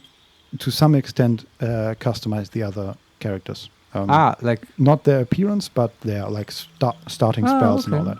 That's cool. Yeah. I mean, at some point in the game, they should give you control over them. I would hope. Okay, are we ready to do this? Yes. I'm just clicking randomize. Oh, for the appearance. But does it change? Like, if you change the race, does it if you turn it into a dwarf, does it not make sweeping changes to the character model? I guess we'll have to find out. Well, I just randomized into a dwarf, and he has purple hair. Cool. And red eyeliner. So I love it. We're already going pretty strong here. Yeah, I do want a strong appearance. Okay, so many years ago, in an actual tabletop D&D game that we've had, and one that was Vincent actually DM'd, I played a halfling divination wizard called Willoughby Butterscotch, and this is the character that I intended to make with you and that play. Is fantastic. Oh, you concur with this? Yes. Okay.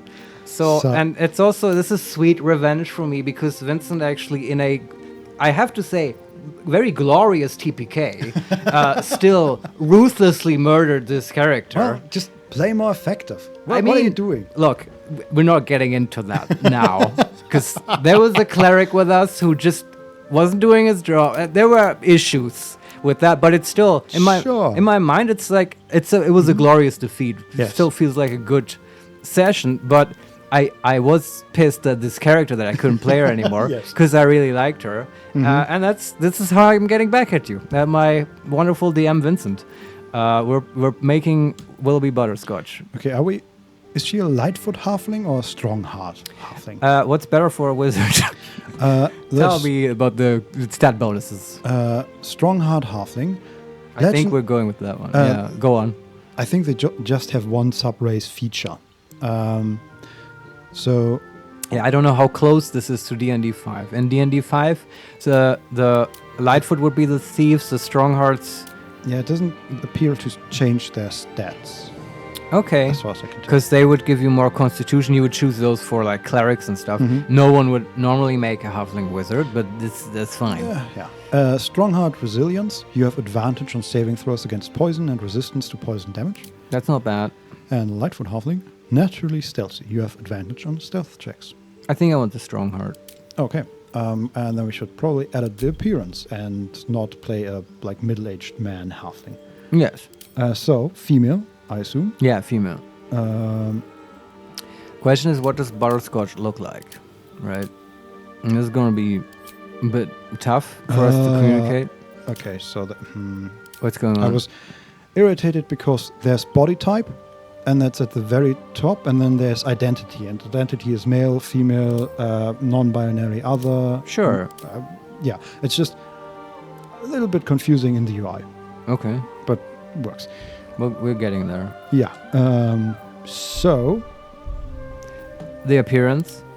Yes. Is that what we're doing? Tell me about her face. So Butterscotch, in my mind, was sort of a little bit older, because I generally find sort of older characters a little bit more interesting. I don't mean like ancient, just she's not like an elderly wizard lady, but like think like 40. Okay. Not like mid 40s, early 40s. We have a maturity slider. Sure, like a couple of lines in her face, not too much, you know. Yeah, I think we got it, yeah. And sort of like she's seen some stuff, but she's also like sort of thin, like not not like a plump half. You know what I mean? Like halflings are known for like eating a lot and stuff, and like Bilbo Baggins and stuff. Yeah, can I actually... She's an adventurer, right? She travels a lot. She doesn't have that kind of lifestyle. And then there's also... She's got a little bit of a habit. Like a smoking habit, like herbs and stuff. And it helps with the divination visions and stuff. But it's definitely left a mark. I don't know if you could bring this kind of nuance into her face with this editor. But you know what I mean? Ideally, if it has an option for like facial tics, that would be ideal, but I'm not expecting that. I am actually, like, there are a lot of very specific... Interesting. Tell me a little bit. What can you do here? So there's, for example, a slider for vitiligo pigmentation, which I would say is pretty specific. There's also an option for heterochromia, which is like different eye colors. I think she has brown eyes. I am looking for just a general slider regarding her body, and I don't see one. So as far as I can tell, I don't really have any options. You can't change size or weight? No. It's okay. I'm okay with that. Okay, yeah, it seems they've gone for more specific options rather than basics, but sure. This is not the Spore character creator. Exactly. Can we put another leg on her? Okay, but we have 6 faces to choose from. Well, take the one that looks the most stoned, I would say. That's a difficult question, but... in the absence of facial tics. Remember, these are special people, okay? These are adventurers. If they would fit into normal society, they'd be farmers. Or I think this one is fine. This is okay. I really wonder what it looks like.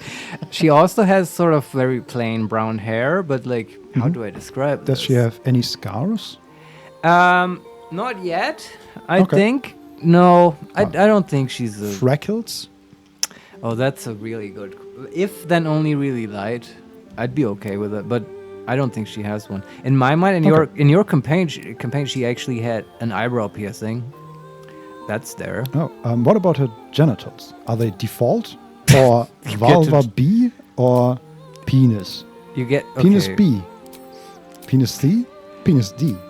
This is okay. I'm just gonna. I can deal with this choice. I guess normal genitals on my D&D character, Vincent. If you ask this someone at the table, it would be a little bit strange.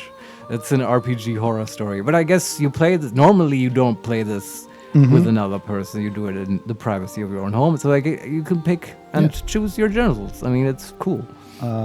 Okay, then we have. It's just default genitals. Body art. There are a lot of facial tattoos. Piercing style. Oh, you get piercings? Let's see how much we can.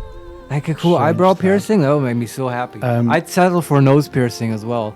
There is Fastened Stars. That is an eyebrow piercing. And like fuck yeah. Star. This is the best game ever. Star earrings. No. Then we have Lapis Stud Muffin.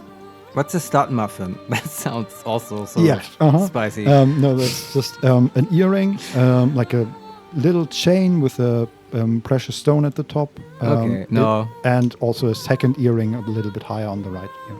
Okay. I think I've seen that. Then subdual loops.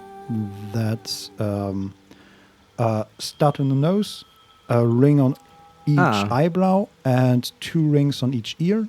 Well, one ear with two rings and one with 3. That's too much.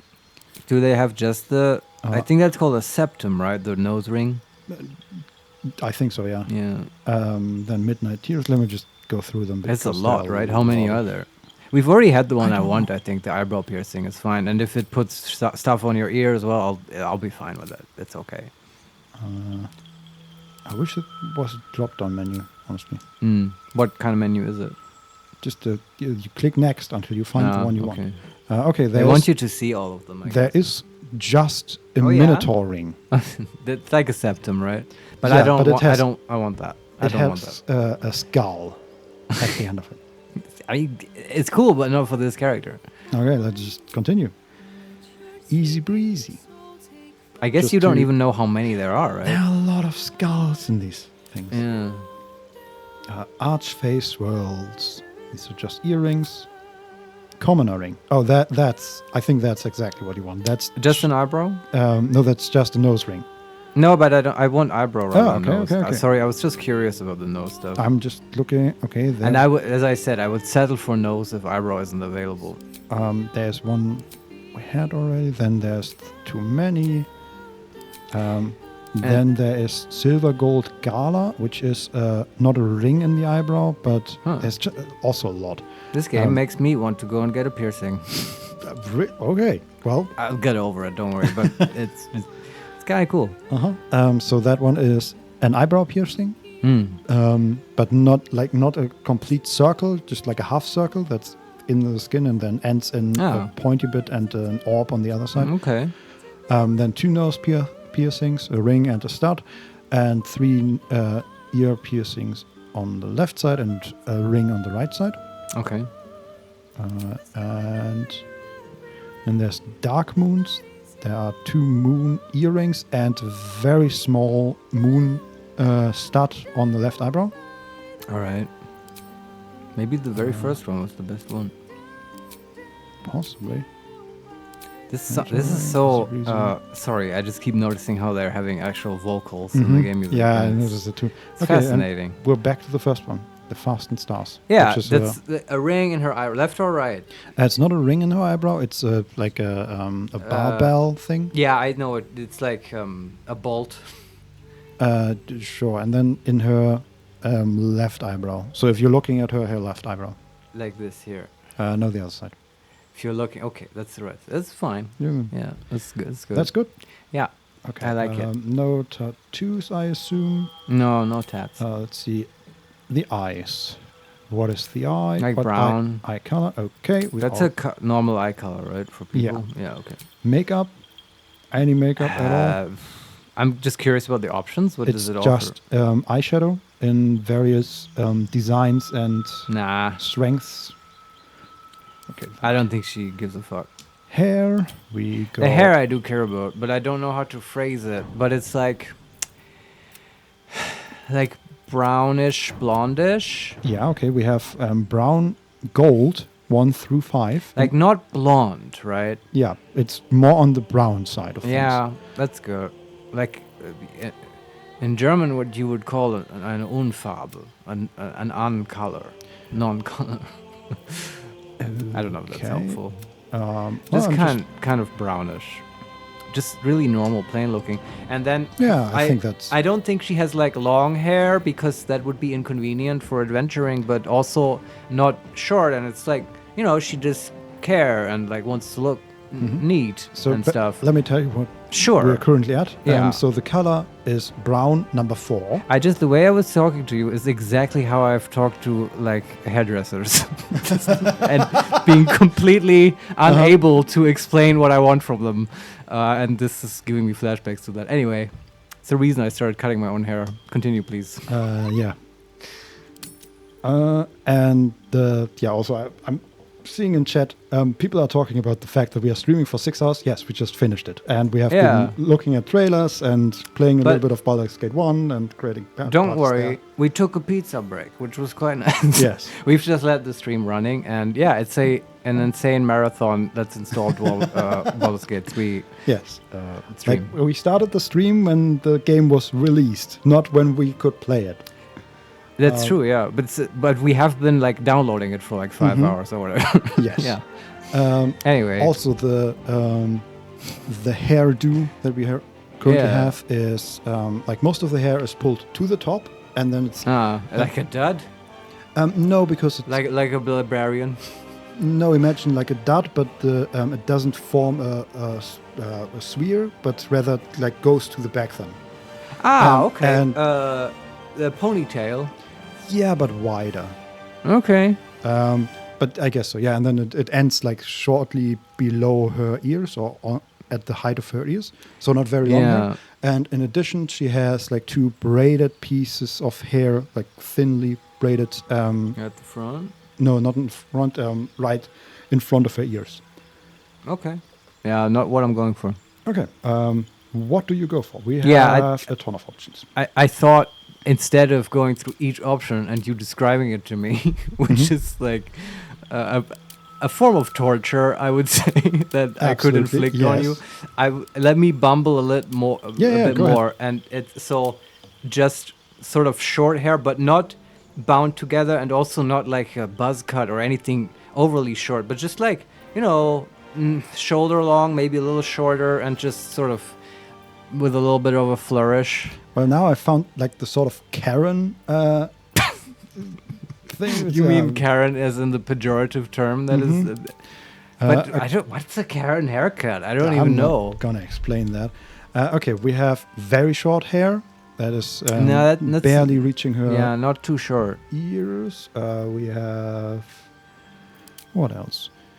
We have sort of. I think you call it a bob cut or something. No. That's very straight, right? Like, no, she actually has it parted in front of her. It's just it goes to slowly below her jawline, not slowly, slightly below her jawline. Just like looks very normal. Honestly. Yeah. In my head, she looks kind of, you know, messy. Remember the whole stoner thing and stuff, and like she has bed hair, you know. But in a way that looks good. Man, these are also done so well. Like that's a little bit more messy, I hair guess. is really hard to do in video games, by the way. Yeah, that's What are you gonna do? Give polygons to each hair? It's a mess. Okay, now I'm looking at the entire hair is like flowing around her face. That pulled sounds. Oh, okay. A little bit back. A little bit messy, but not too much, because I don't know how messy this actually gets. And it ends sort of at the back of her, at this beginning of her shoulders. I mean, that might be the one. Yeah. Do you think you can change this later in the game by going to a hairdresser? I mean, I've heard that you can reskill entirely, so I would assume that changing the hair is a possibility. This is very important to me, but I think we've sort of arrived at a version of butterscotch that's quite fine. Do you see that she's a little bit older? Yes. All right. That sounds nice. Yeah, like as you said, in her 40s. Like you need to see that she's got a bit of life experience. Otherwise, she's not a believable wizard. You know. Yes. Yeah. We can also change her highlights and the graying. What's that? Highlights is, I think, just in the hair. The highlights. Yeah, that's a hair thing. Do we actually see that? I don't think we have highlights. That's fair. That's okay. No highlights, and the graying. Also, no graying in our hair, because I assume we are not old enough. For old, yeah, okay, now I get it. That makes sense. This was just hair stuff. I think we're done with hair. Then we have facial hair, which I assume... None, that's fine. Beard? No. Okay. Can you put hair on her feet? She's a halfling, and in my mind, halflings have hair on the feet. I don't It was a joke. It's okay. She's although wearing shoes, so I can't tell you. In this game, I wouldn't put it past them to give you that option. Okay, and then we go back to editing the character. Yeah, the actual mechanical stuff, right? Yes. Also exciting. Where is it? Wizard. correct. That's right. But there's subclass options, right? I hope there is. Well, if it's anything like D&D, we get to that later, right? Oh, at level 3, you're right. It's just when I made a character, I always picked it immediately. Yeah. And with the wizard, I think... Yeah, anyway, we'll see what the game gives us. Then we can select cantrips. Cool. We have... Oh, right, we can not choose our stats, I guess. That's interesting. Oh, it doesn't even give you the array to distribute? No. Oh, fascinating. Okay. Well, I assume they're just going to be optimal for a wizard. Yeah, we have 8 strength, 13 dex, 15 con, 17 int, 10 wisdom, and 12 charisma. That is sort of how I would do it. Although, to be fair, I'd probably put the 12 charisma and the wisdom for the better saving throw. Same, yeah. Yeah. This is a bit... come on, Larian, come on. You got to give that to me. Yeah. I can choose my genitals, but not the stats. Come on. Exactly. Anyway, I'm hoping for a mod for this. This is outrageous. Anyway, it's fine. Okay, select cantrips. We have Acid Splash. We have Bone Chill. I can give you the details if you want. Please name them all first. Firebolt, Poison Spray, Ray of Frost, Shocking Grasp, Blade Ward, Friends, Dancing Lights, Light, Mage Hand, Minor Illusion, and finally True Strike. Okay, how many cantrips can we pick? 3? 3. Okay, I want Shocking Grasp, Mage Hand, and... Well, actually, yeah. Shocking Grasp. I want Dancing Lights as well, but I don't know yet how much light and darkness will be important in this game, so I have to assume we will need it. So it's just a good cantrip. That's why I said earlier when we played Baldur's Gate 1, I usually just make some character and play for an hour or two, and then I go back to, because then I know what is actually That's required. not gonna happen. But remember, you just said it, the game lets you reskill, so there's no, it doesn't matter that much. But then I want to take Shocking Grasp later at level 4 or whatever. Okay. And so we have a ranged cantrip. You can cast Shocking Grasp at range with a familiar, but I also don't know how well familiars work in this game. So let's just be safe and take a ranged one. I didn't see Toll the Bell. No. Toll the Dead, that would be the mechanically optimal one. Barring that, I think, can you look at Chill Bond? Because that sounds like Chill Touch, which they renamed, which is a very smart choice, because Chill Touch is neither a touch attack nor is it chilling. It's a necromancy ranged attack. It's Bone Chill. Yeah, that one. That's what I meant. 1d8 necrotic, 18 meters range. Prevent the target from healing until your next turn, and undead target receives disadvantage on attack rolls. Oh, that's interesting. Yeah, that's like Chill Touch, which prevented healing. I am also now completely confused because the range is in meters. And while this is sort of rationally speaking the right choice, I'm just completely used to feet now because I've been playing D&D for so long. We can change that in the options. Okay, we can do that later. I don't think I want this. This preventing healing was never useful. And I think in no D&D I've played. I think 18 meters is just 30 feet. Though it's not actually the... It doesn't work, but I think that's their version of their conversion. Yeah, maybe. I'm just disregarding the range from now. It's just range. That's fine for me. I think the other good one, so Firebolt gives you just 1d10 fire damage. The best damage, and it lets you set things on fire, which, from what I gather for this game, might be a useful thing because they allow possibly interactions with the environment. Yeah, I mean, I can tell you for Original Sin, these sort of elemental effects were very important. I think I just want that. That's like, you're a wizard. You want to make fire. That's a basic thing. Then we have to learn spells. All right. We have 6 spell slots available. And the spells are... I love this, Vincent. Thanks for doing this with me.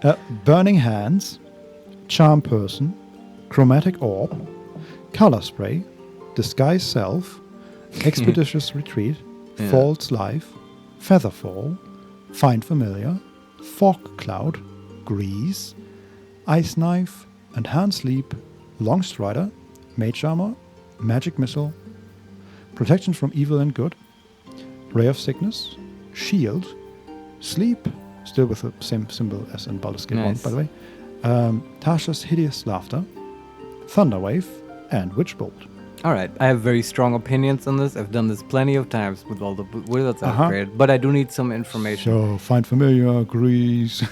Absolutely find familiar, you're correct. But also, like, you read something... Also, by the way, same symbol. Nice, yeah. It's also why change something that works? Yeah, right? That's in both versions, it's sort of a cat or maybe a dog. A pig. Picture. Grease is pig. No. Oh, the familiar. Oh, that's a cat or whatever. Yeah. So you read something. What was that? Enhanced sleep? Maybe I misheard. Enhanced sleep. There's shield and then sleep. And no, it was earlier. I was confused because then later you read sleep again. I think I missed leap.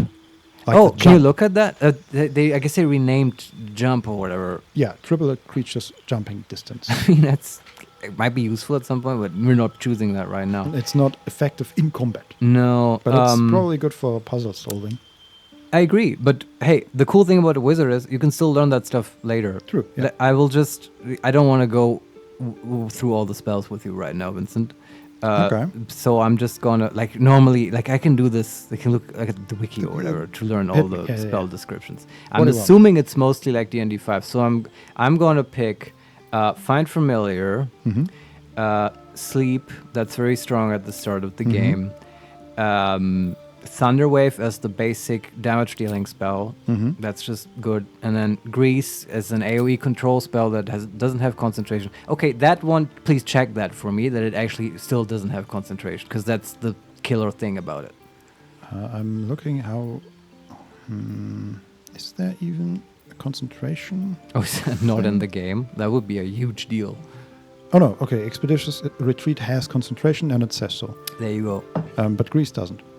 Yeah, and then am I missing? Yeah, okay, there's armor and shield. Which one do you want? Shield is, in my opinion, always better, but... I like shield, but I also have to say, like, every wizard I have played lately in CRPGs had just a high armor class, so mage armor was useless. Or was never attacked, either one. Well, we can always pick up armor later. Like, shield is just so strong. If you do get hit... You know, you can just use your spell slots to not get hit. The good thing about mage armor is, of course, that you can hit somebody else with it. You can't. Can you look at it? I don't think you can. Says range melee. Protect a target from attacks.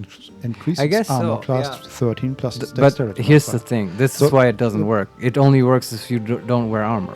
Yeah, but here's what I did in Solast. You cast it on the druid that is wild-shaped. Ah, and then they're not wearing armor? But you can't be certain that they interpret the rules in the same way in this game. Yeah, that's fair. It's a good move, I agree. And we will have a druid. We've learned about that. Yes. Yeah. This is actually I always this was a case-by-case choice for me with every character.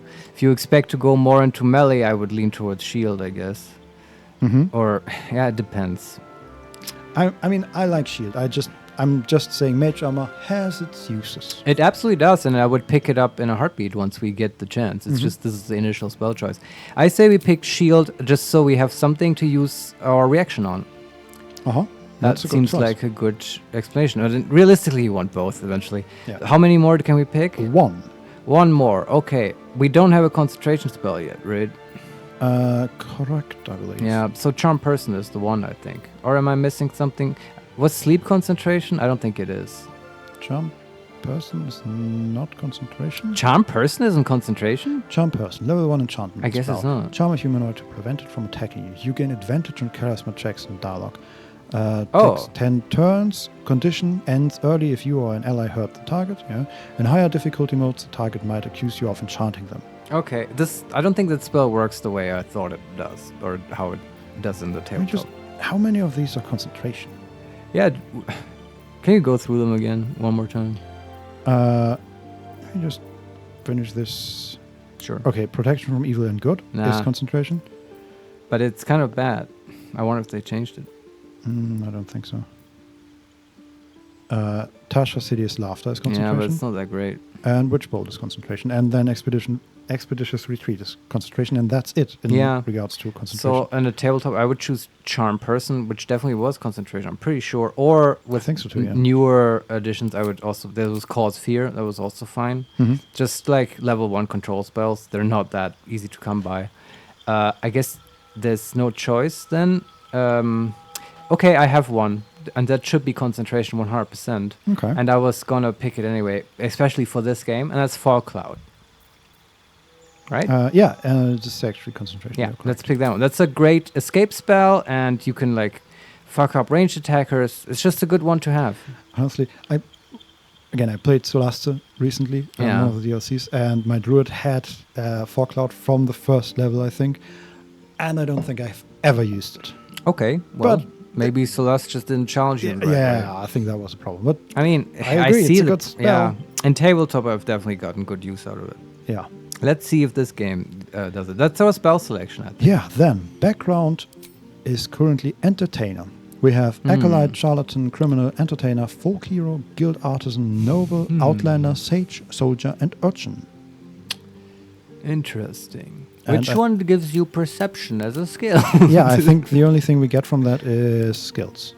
So we get Insight and Religion from Acolyte, Deception and Sleight of Hand from Charlatan, Deception and Stealth from Criminal, Acrobatics and Performance from Entertainer, Animal Handling and Survival from Folk Hero, Guild Artisan gives us Insight and Persuasion, Noble, History, Persuasion, Outlander, Athletics, Survival, Sage is Arcana and History. But we get those from being a wizard anyway. Soldier is Athletics and Intimidation. And finally, Urchin is Sleight of Hand and Stealth. No Perception. Yeah. That's always the best skill, and it's hard to get. I wonder, because I would really like to see all available skills somewhere right now. I mean, all in the game, you mean? Yeah, I assume there's Perception, but I don't know. Yeah, you're right. I don't know either. I'm assuming. I can tell you that we gain, from being wizard, we currently gain Sleight of Hand, Stealth, Investigation, and Insight. Oh, we don't get to pick? I don't think so. Oh, wow. Okay. Wait, what? From wizard, you get Sleight of Hand? Might be from a halfling. From halfling, yeah. Okay. It's just, these are our current proficiencies. Normally, you would get... they might be from being a halfling. Like, wizard gives you a list of skills, and then you get to choose 2 of those. And among those are Arcana, Nature, History, all the intellectual skills, as well as Insight, I think, but not Perception. And I'm expecting this to come up. For now, let's just make a cool role-playing choice. Let's just think about who Butterscotch is, and in my mind, she was either a noble or, I guess, a guild artisan. Okay, I should say I just switch to the next option in the menu, and it's there we can change our ability points for strength, dexterity. Oh, so they do let you do that at the very end for some reason. Okay. And we can also change our skill proficiencies, which I'm going to look into. And we have Athletic, Acrobatics, Sleight of Hand, Stealth, Arcana, History, Investigation, Nature, Religion, Animal Handling, Insight, Medicine, Perception, Survival, Deception, Intimidation, Performance, and Persuasion. Was Perception in there? Yeah. Okay. That is what you want. That is all the skills in the game, right? Yeah. Pretty much, yeah. Okay. Are there... Yeah, okay. So, what background? The background. What was Noble? I guess Noble this will have also narrative consequences in the game, I assume so, yeah. That was my next question. What would be your roleplay background? I think that's the best way to choose here. And I'm saying either noble, like she definitely had sort of a noble family. Maybe she's even a princess, sort of. Oh, okay. Or what else was there? I guess guild artisan, but that's kind of lame. I don't know. We have Acolyte, Charlatan, Criminal, Entertainer, Folk Hero, Guild Artisan, Noble, Outlander, Sage, Soldier, and Urchin. I think I like Noble. It's cool. It's always cool to play a main character who's like... Let me just read you the description.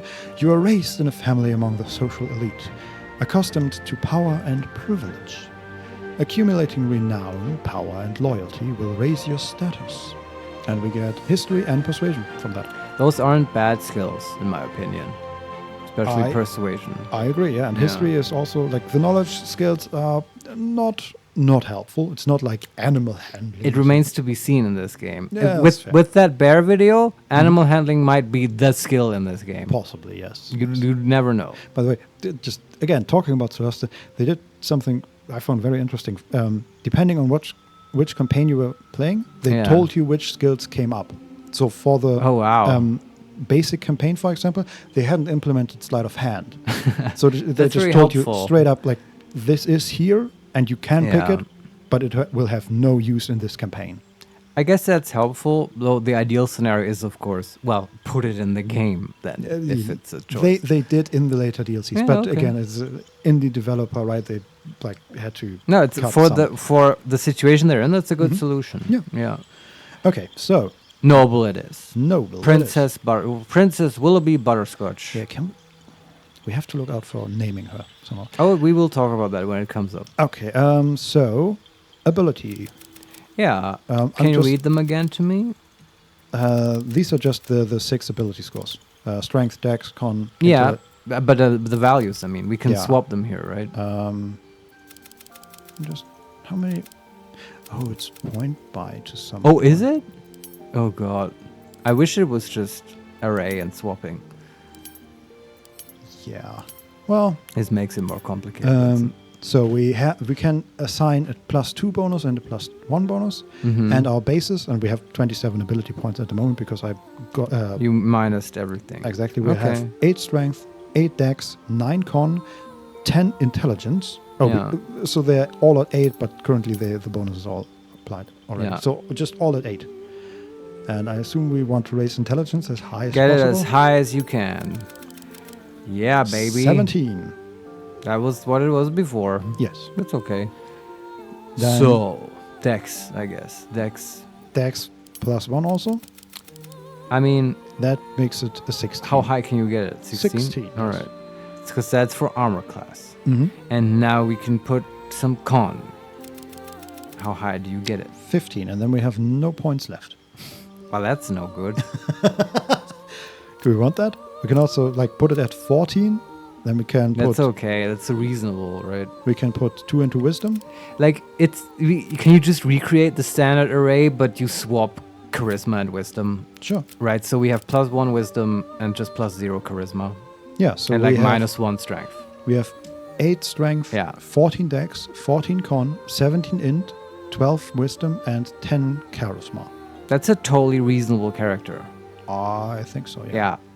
I like this because this is not this nonsense in Baldur's Gate 1 where you roll 90 total score and then put everything at 18. That's not how you play at the tabletop, and this is actually a character I would make. I like that.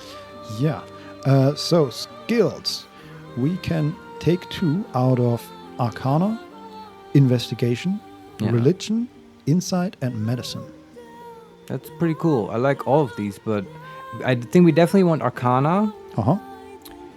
And I'm wondering, I'm really interested in Insight, what that does in this game.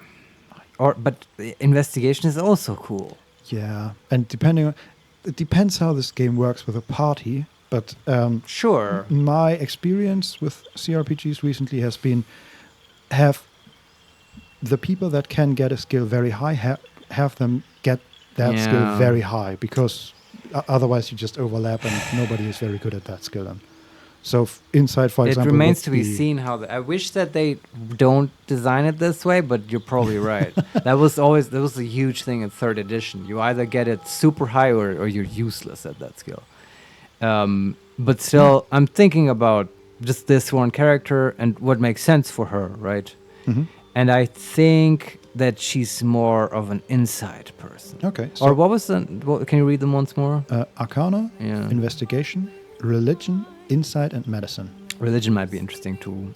I might settle for that. That she's learned that right in her academy and stuff in her studying, because that's also one of the intelligence knowledge skills. Yeah, exactly. And that means we have a +5 in Arcana, +5 in History, +5 in Religion, and +3 in Persuasion. Those are the skills we got from the background. Yeah, I'm fine with this. Okay, and then we have prepared spells. Oh yeah, we can prepare 4 out of the 6 spells. Sure. Grease, Thunder, Shield. Sleep? probably. And sleep, yeah. That's it. And Find Familiar we can cast as a ritual, hopefully. Hopefully. It's not quite clear because there are like symbols and descriptions which I'm... yeah. Can you remove Grease and swap it out for Fog Cloud? Because Grease and Sleep have overlap. Sleep will be reduced in effectiveness very quickly as HP rises, and then we can spam Grease. I think Find Familiar, there's like a little, like 2 arrows circling each other, and it says short rest, so I assume maybe we can cast it in a short rest. We'll see how that works. Yeah. Normally in the game, you need a brass brazier and 10 gold of incense. I wonder how they handle that. Okay, and I think that's it. The only question is, can we choose a name somehow, somewhere? I hope so. I don't know where, but I hope. Maybe you don't know your name. You're an amnesiac, like in many RPGs. Possibly. Or I'm just gonna click proceed. Yeah, nothing else we can do. But hey, I guess we're done with the character creation. That's to me, this is butterscotch. Will be butterscotch. I'm very happy we created this character. Enter character name. There we go. Okay. Does Willoughby? No, let's not have a first and last name, okay? But I like it. Unless they... Okay. Okay. Here's what I... Yeah, please, make your case, Vincent. Okay. So I'm thinking about the characters I made in the Pathfinder games. And they were... like the 2 characters I made were both Azima. So I didn't give them a first and last name, but rather a first name and then some sort of like title or something like that. Uriel the Fallen. Exactly. Yeah. I like that. And it's sort of in the middle between like first and last name, I think.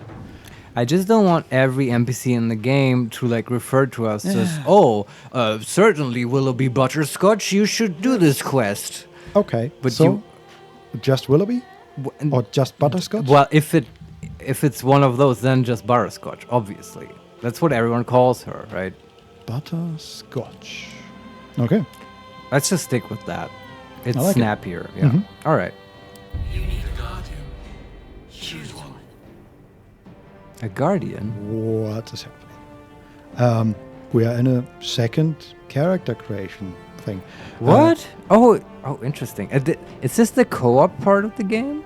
I guess so. I can tell you in Original Sin 1 you had to make 2 characters. I guess they've gone with that again. I wonder why. Maybe, yeah. Probably for couch co-op. Also, the guardian we're currently looking at is the woman in the light golden armor, the dark elf woman in light golden armor from the teaser or the trailer. So, yeah. But, like, do we make one now? Or yes, is it it's just her? That's the default one. Oh, okay. But we don't... Why don't you make one? This is now basically... Butterscotch is my stand-in. And why the hell does the Guardian has 4 body types and we only got 2? Because we're a halfling? Is that racism against halflings? I told you. I made this point at some point in the 6-hour stream earlier today that in, like, Dragon Age and stuff, the sort of... God! More, you know what I'm about to say, right? Where I played a female dwarf, and it was like probably one of the character options that is less often chosen, and it was just a little bit awkward looking, like they didn't spend that much time on it. And I assume, that's just how it is. Many people don't choose to play female halfling wizards. It's just my opinion. Every small character only gets 2 body types. Yeah. And every large character, except the Githyanki, get 4. All right. And well, yeah. I think it's unfair. I love small characters. Actually, I sort of tend to play those. But hey, this is yours now. You make this one. I can advise you, but... Okay, so you are the backline character. And it looks like it. You can make your defensive tank present. Perfect. Okay. Do you want to make a dwarf? I'm already at the dwarf. What do you think I'm doing? I'm loving where this is going, Vincent. Okay, dwarf, subrace. Shield dwarf. Yes, I want that. Don't even know what they do. Everyone has... Whenever I've played with them, he has a strong tendency to playing very defensively oriented characters. That is correct, Yes. Man, these characters look so good. Okay, I wonder how many beard options you get on the dwarf. Maybe that's where they put the development time. So far, she does not have a beard. Oh, you're making a lady dwarf? Yeah. Nice. Skin color. I want actually something a little bit more earthy. Are shield dwarfs like mountain dwarfs? Let me read it. Great losses in ancient wars against goblins and orcs have led these dwarves to adopt a cynical mindset.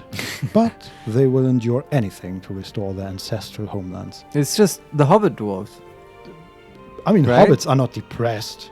No, but like, I mean, specifically the dwarves from the Hobbit story and movies. Yes. Where they have to go. Mountain dwarves, yes. Thorin has to go back and recover. Is that the Lone Mountain, not the Misty Mountains? The Lonely Mountain. Yeah. Yeah, the Misty Mountains are the they sing mountains about in those. the middle. Okay. Yeah, because they have to get over them. Yeah. Yeah, and the other, also just naming them, the other dwarf types, you have Gold Dwarf and Duragar. Oh, you want to be a deep dwarf? No. Okay. Also, it doesn't tell me anything about how what their abilities are, so I assume that we do not get to play this character. Maybe we'll see. Yeah, I can't Scars. tell you. I like Scars. I mean, she's you're more of a frontline. She's person. a guardian, right? Right. Maturity, not quite as old, probably. But let's call it mid-30s. Cool. Nothing else. Body art. Depending on what are these tattoos. I'm actually quite fond of like some war paint on my dwarfs. Yeah, I love it. But the question is, what do we go with? That's a great sentence, by the way. I'm quite fond of some war paint on my dwarves. I will, I'll clip it, Vincent, to remind you of it. Yes. I'll make it my ringtone when you call me. That's fine. I'll stand with that. By that. This is all just like way too elven-y. Like, way too intricate. More dwarvy, please. Yes, I want. Okay, this is just. Okay, this is either elven or the other one is like cult. So, important question. Yes. Your female dwarf, does she get a beard? Not yet. Okay, but that has to be possible, right? You're just not adding the beard part. Yeah, you could have given Willoughby a beard, right? So yeah, everybody I could have gets given her any genital that I wanted, so I'm assuming you will get to put a beard on your dwarf. Did you get to... was there the option to give your genitals a beard? Well, you know, we haven't seen the DLC yet. True. Just wait for it. This is... I don't know if there's anything here that I really like. What are you cycling through right now? Just different tattoos, face tattoos. Right. And they are, like, a lot of them are very intricate. That's like what I meant by too elven. Yeah. And then there are ones where, like, your entire face is covered in black paint. That's kind of, okay, maybe not that one, but like... that's very dwarven, where you just, okay, I need face paint, so I'm just going to take this bucket of red paint and dump my head in it. Just start screaming into the bucket, and that's how we paint our faces in the mountain homes. I don't know. None of these really speaks to me. This one is sort of the closest. This has like a vaguely dwarvic rune appearance. Okay. Sort of reminds me a little bit of like the door to Moria. Okay. But very vague. But it does sound like it would be more fitting on a dwarven wizard. Yeah. I'd just leave it blank. Maybe you can just put more scars on your face. I was thinking that, yes. Grey eyes. I actually like that. Alright. Makeup. Especially the eye makeup. I hate that. So she came with eye makeup and it's horrible. It depends on like on a thief or a bard, whatever. But like a dwarven fighter or like, and they're going for the smoky eyes look. It just doesn't make sense. Yeah. I mean, maybe just a little because it helps her eyes appear a bit more sunken in. Ah, I see. And maybe it's not paint at all. Yeah, it's permanent. Yeah. This was a little bit of a Botox accident. Possibly, yes. Yeah. This dwarf cannot move half her face. -2 to charisma. I'm not really a fan of either of them. I mean, this is sort of okay. Sure, I'll leave it at that. Hair. She has white hair, which she looks a little like a older, rougher Pike from Critical Role. I don't know what Pike actually looks like, but damn. Sure. I have an image in my head. Time with you. Yeah. After a certain date, like actors and stuff don't mean anything to me anymore. It's mostly because Pike has like long white hair. Okay. And and is wearing armor, and she too has long white hair and is wearing armor. So your dwarf has long white hair. Yeah. Cool. And I think honestly, I'm gonna leave it at that. Like there are a lot of options that I could go through, but I just can't really. Can always do it. Yeah. Off screen. Facial hair. This is important. Do you even want facial hair? I don't want to push you into a bearded dwarf look. I'm looking at a version right now, and I'm not entirely against it, but I'm looking for. I was thinking that maybe a light beard, or not a light beard, but not very long full beard. Sure. Or I mean, like honestly, I think there are ways to make this sort of make sense and make it also right. Even if male and female dwarves both have facial hair, they don't have to have the same styles of facial hair, and there may be versions of female dwarven facial hair that is like sort of signifies femininity. Yeah, but they could like braid it and stuff.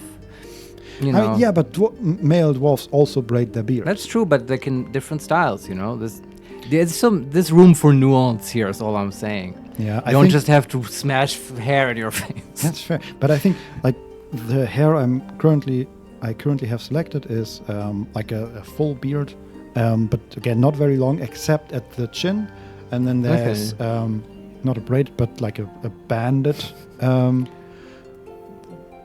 beard piece that is a bit longer, which is like that's as close as I can get to a beard I'm fine with, and still it's not very close. Do they have glitter beard as an option? No. Then that's very sad. Actually, can we do something with the color maybe? Yeah, do you also want a white beard, like the hair, or can you pick a different Actually, color? There's no option to... It has to be, I guess that's realistic. Although, it's not always the case for people that like beard hair is technically the same as genital hair. It's like intimate. Like, how do you call that? I don't know. Sorry, I was looking at. Yeah, I'm just sort of. It's okay. I'm just sort of filling the air with my that's musings on. How do you call that? Intimbehaarung in German. Public. Pubic hair. Thank hair, you. Yes. That's the word I'm looking for. Facial hair is pubic hair, and it has the same color and stuff for people. Yeah. So I've looked at all the beards, and I am not a fan of even a single one on a woman. All right. Then don't have a beard. Not even a dwarven woman. All right. So let's just no beard. That. Yes. Fine.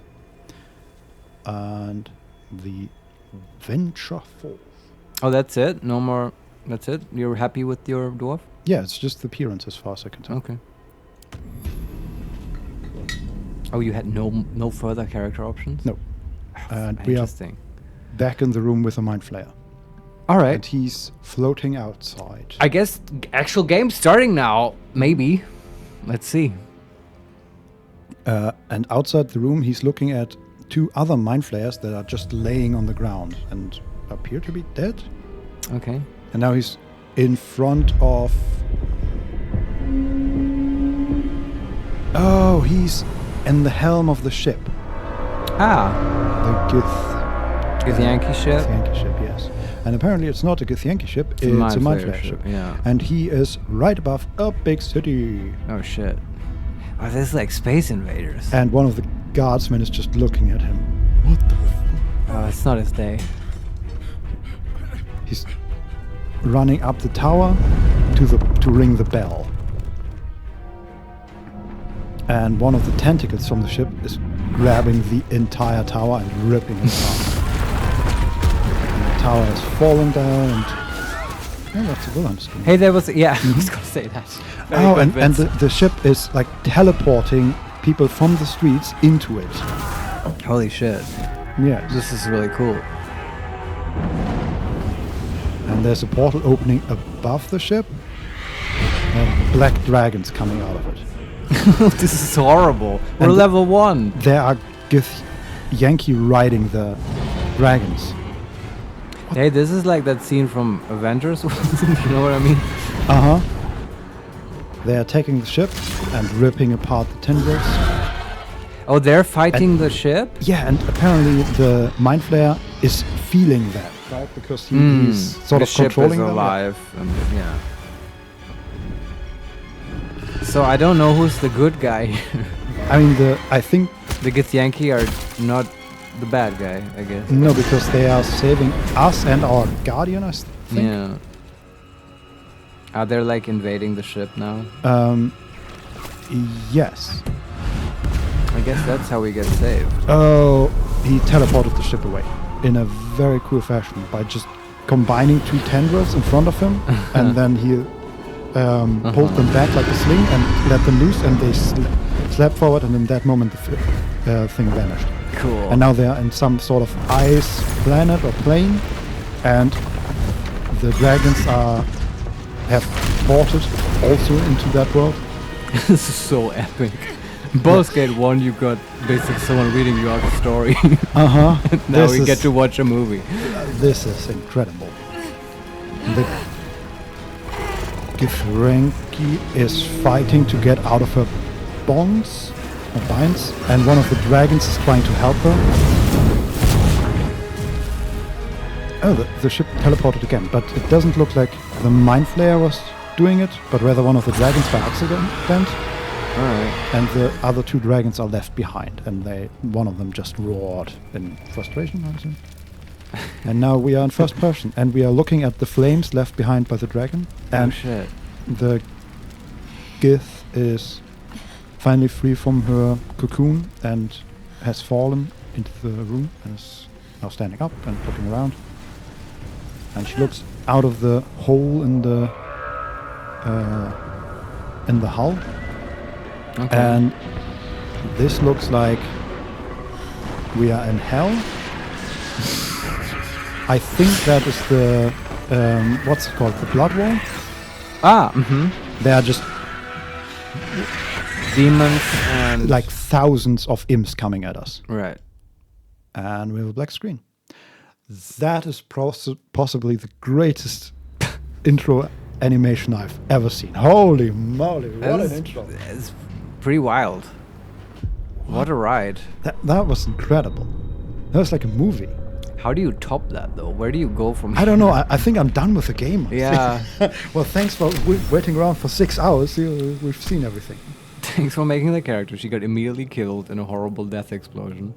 Yeah. No, actually... we got saved, right? It's not what Butterscotch has just exited her cocoon, which reminds me vaguely... My head.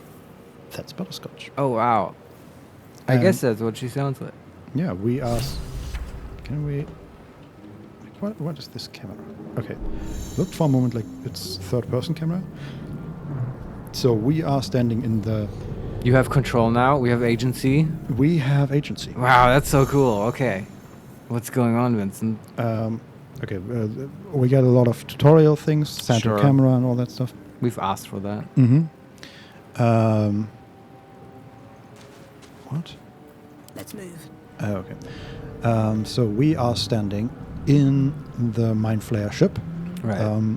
There are a lot of... It's probably crashed, right? Exactly. And there are some things burning around us. The Mind Flayer pod we've just exited is next to us. Mm-hmm. We have a lot of actions. Okay, just looking. There's a UI element at the bottom where we see ourselves. 8 out of 8 HP. Butterscotch, level 1 wizard. Then we have our weapons. We have a quarterstaff, 0 to 7 damage, versatile, wielding the quarterstaff. Right.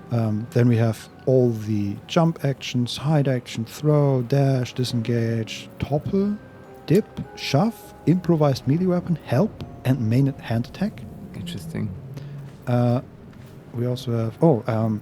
above that, we have the action, bonus action, arcane recovery charge, spell slot level 1, and cantrips, submenus. Wow, is this all in the UI? That's all. It looks... Have you seen... They don't pull any punches, huh? No, have you ever seen the World of Warcraft or any of the yeah. But that's an MMO. It's sort of like that, honestly. Yeah, okay. That's why I was so surprised, because the camera was also in third person.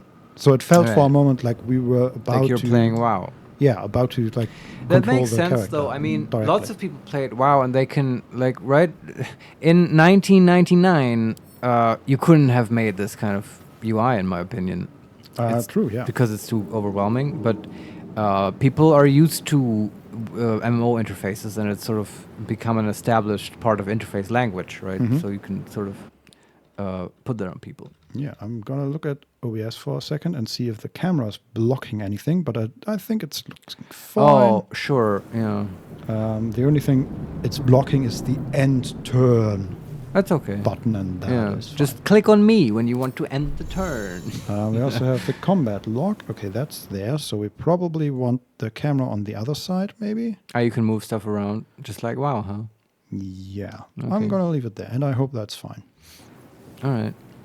Actually, okay, I'm going to try something I've never tried before. Oh, that's always good. Can we flip the camera? Because now you're looking off screen. Because you're on the left side instead of the right side. Oh, okay. And I know that it works somehow. Flip. I'm about to be flipped. Whoa, that's very large. Hi. And that's not what I wanted, actually. What is it doing? What? I'm working on it, okay? Sure. Transform. I was about to suggest to Vincent to go into Wintrop's Tavern and buy some slings and bullets. Because that's how I used to play Baldur's Gate. But somehow I feel like that's not appropriate to the situation. Whoa, okay, you're upside down. That's I guess you flipped it, but horizontally, right? Yeah. Or vertically? I can never remember which is which. Okay, now you're looking. Okay, it's fine. It's working now. Yeah? Don't question it. I don't. Don't touch it, Marius. I'm not. Is that right? This looks so weird. It looks wrong. Simply because it's inverted now? Yes. Well, you're just not used to it. Yes. Well, it's wrong, Marius. But I hope everybody is fine with it. Just don't look at it. I don't have to. Okay. And a little bit up, and there you go. And I hope that doesn't block anything. Okay. And second thing I wanted to do is increase the volume. A little bit, yeah, I agree. We went too far earlier. Yes. Also the music in the menu. The menu is just super loud, yeah. Yes. And how do I... Okay. Okay, so we have a... Can we... I have a thing I want to do, Vincent. Yes, okay. If you're done with the options. Oh, one more thing. We wanted to switch from metric to imperial. Oh, can you? Yeah. And again, I love the metric system. It's, in my opinion, objectively the better system, but I'm just used to feet in D&D. Is that... Oh yeah, 60 feet. 60 feet. 60. Very good. 17... Thunderwave has 17 feet. What the hell is that? That's a bit weird. Yes. Should be 15, I think. But it's fine. Yeah, it's fine. Vincent, I want to summon my familiar. That's a good call. Can we? Do we have to short rest for that? I hope not. We just start the game and we're already resting, lighting up a little swamp weed cigarette. That sounds like butterscotch to me. We have a scroll of revivify. Oh, wow. And we have 2 potions of healing. Okay. Well. Heals and removes burning. Huh. That's new. And Revivify is a level 3 spell that lets you resurrect someone if it's been only a minute or so. Revive a companion, they return to life with 1 hit point. Yeah. It doesn't say anything about time, but I limit. would assume so. Yeah. That's cantrips. We want spells. Shield, sleep, thunderwave, fog cloud. So we do not... we didn't prepare it because we thought we can cast it as a ritual. Yes, the question is... We also technically don't have a brass brazier. Correct. Yeah. That was the whole short rest thing. I don't know if you can short rest right now. What is it? I'm just looking at what we can do here. Can we look at our, like, just our spells? The spell book? Very much like to look at our spells. For careful footwork. Oh, that was cool. What did she say? This calls for careful footwork? Can't risk being in open view. I love that. Yeah, that's hide. That's what happens when I press C, which I assumed was the character. What if I press R? Okay, Your that's the inventory interface, opens. yes. Nice. But is there a spellbook somewhere around here? Do we have a spellbook? No, we do not have a spellbook.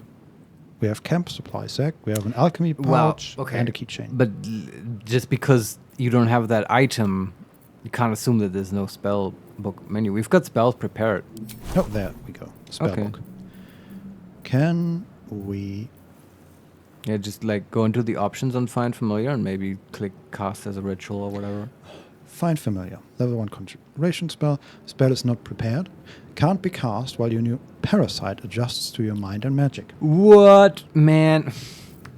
What is it with these games and Find Familiar? Anyway, whatever. Let's just look around the area, I guess. It's fine. Yeah. I'm just going to interact with something. Might still be stuck inside if we hadn't been attacked. That's the Mind Flayer pod. Is that loud enough for you? I think so for now, yeah. Okay. Then we have the nursery that has 10 HP. And... Oh, can you like hit it to... No. I can interact with it? I don't know. This is the pool that thing came from. The parasite now writhing behind your eye. Who's saying that? The narrator. Ah. I don't know who that is. Okay. Mm-hmm. And we can reach towards the pool. So that the whole thing is shifted to the side. It's slightly broken, but there's still some liquid inside. Yeah. And we can see that some of these parasites are like hanging on the inside, but they appear to be dead. Mm-hmm. But we also, like, the liquid itself is cloudy, so we can't look into it. We can reach toward the pool.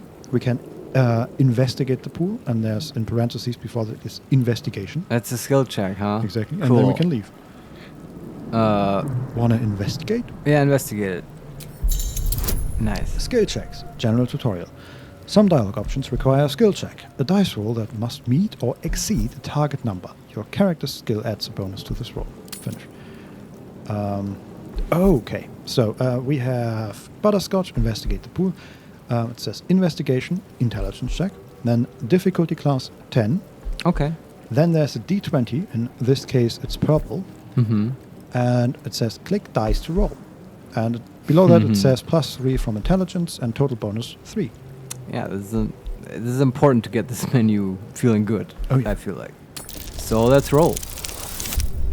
16 +3. 19. Oh, we aced it. Success. Also, man, that was like I felt very like responsive, right? Yeah, like just the whole visual. It looked like something out of a Harry Potter movie. Like that's funny that you say that. With the music earlier, I was getting Harry Potter vibes as well. Yeah. The casing is fragile. The slightest touch could cause it to crumble. Okay. I guess that's what we learned. And we can reach can we hit this thing? Pool or leave? Reach. We can also possibly just attack it. Yeah, that's what. Yeah, let's do it. Though don't you want to know what happens when you reach, though? Yes, I don't know. The casing is fragile. Okay, I got that. But do we want it to break or do we not want it to break before we interact with it? I guess we can just reach it towards it and see what happens. Yeah, just do it. I mean, we already have one parasite. What's two more? What could possibly go wrong? Reach towards the pool. Oh, it exploded. Interesting. Are we dead now? No, we're fine. Okay. We didn't even lose any life or anything. It just exploded. Maybe, yeah, I guess that's what you learned from the investigation roll, and we just made it explode, I guess. Yes. I feel like this was the wrong thing to do, but I feel like it's fine. I think, honestly, this was just to show you, like, this is what investigation does. Mm-hmm. Prepare you for stupid things you could do. Yeah. There's a Mind Flayer. And it's dead. Ah, good. But it does say it was level 8. It has 90. It had 92 HP, and we do have a revivify. But here's the thing. In my opinion, revivify won't work anymore. Probably not. Do you want to try it on him? Kind of. Do you want a quick save and try it on him? Uh-huh. This is not a no reload playthrough. Like, we will definitely save and reload. Save. Target must be a playable character. Choose target. God damn it. Okay. Lame. But we can loot it. That sounds good. A pearl. Nice. Could be used to identify. Dead. Good. I agree. There's a Mind Flayer pod behind it. Someone else got out. Okay, somebody was in there and got out. What was the... With haste. Let's see. And another one. Might be other survivors. Oh yeah, just more Mind Flayer pods with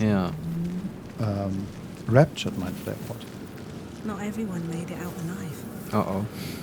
That's not good. Okay, how do we proceed here? Well, is there an exit? There is a door. It's called sphincter. And that's exactly what it looks like. Yeah. I mean, it's an organic ship, right? Yes. Yeah. And now we are at the... Oh, creepy. Yes. And especially with headphones, this is creepy because they're using stereo quite a bit. Yes. So we are now on the main area. Yeah, just stop it. Let me explain. There's a dead goblin I'm gonna loot right next to us. Revivify him. Yeah, some gold. Woo. Yeah. Nice. They even used the actual... Oh god, this is creepy. And I think he was dead before the crash because that looks like an examination table. Like man, this is like XCOM and stuff where they abduct cows. But with D&D monsters. I like it. I'm just gonna explore the room away from the creepy voice for the moment. Yeah, I mean, it's not like can we talk? Oh, she's calling you to a particular room. I mean, yeah, she's coming from. Yeah, do her last. Right? Do her last. Okay. So it's really creepy. In the next area of the ship, there is like a desk, I assume. There's a chair in front of it. It has like tentacles hanging from the top down, sort of. And on the right side, there's something called a brain jar, which is exactly what you would expect. Yeah. We can examine or attack it. I'm gonna examine it. Yeah. Brain jar. I agree. 1 HP, a humanoid brain, alive and in perfect condition, suspended in cerebrospinal fluid. It has resistance against psychic, resistance against poison. Okay. It sounds like it's a dwarven brain, Vincent. I'm thinking this might be your character. Oh no! And we have to plug in the brain again. No, I think so? that's just okay. Background stuff. There are rune slates laying around. What are they? A schematic of a nautiloid flashes into your mind. Nerves, sinews, as much living being as ship. Okay, so these are just blueprints? From the ship, I suppose. Yeah, there are 3 of these. Okay. For some reason I can't click on that one. Oh god. Can we pick it up? Yeah, we can pick it up, but we can't read it for some reason. Can you look at it in the inventory? I'm just gonna pick them all up. Also, the chair is called Vishka's chair. Okay. It's not a chair that I want to sit on. No, but we can. Oh yeah? Okay, sit on it.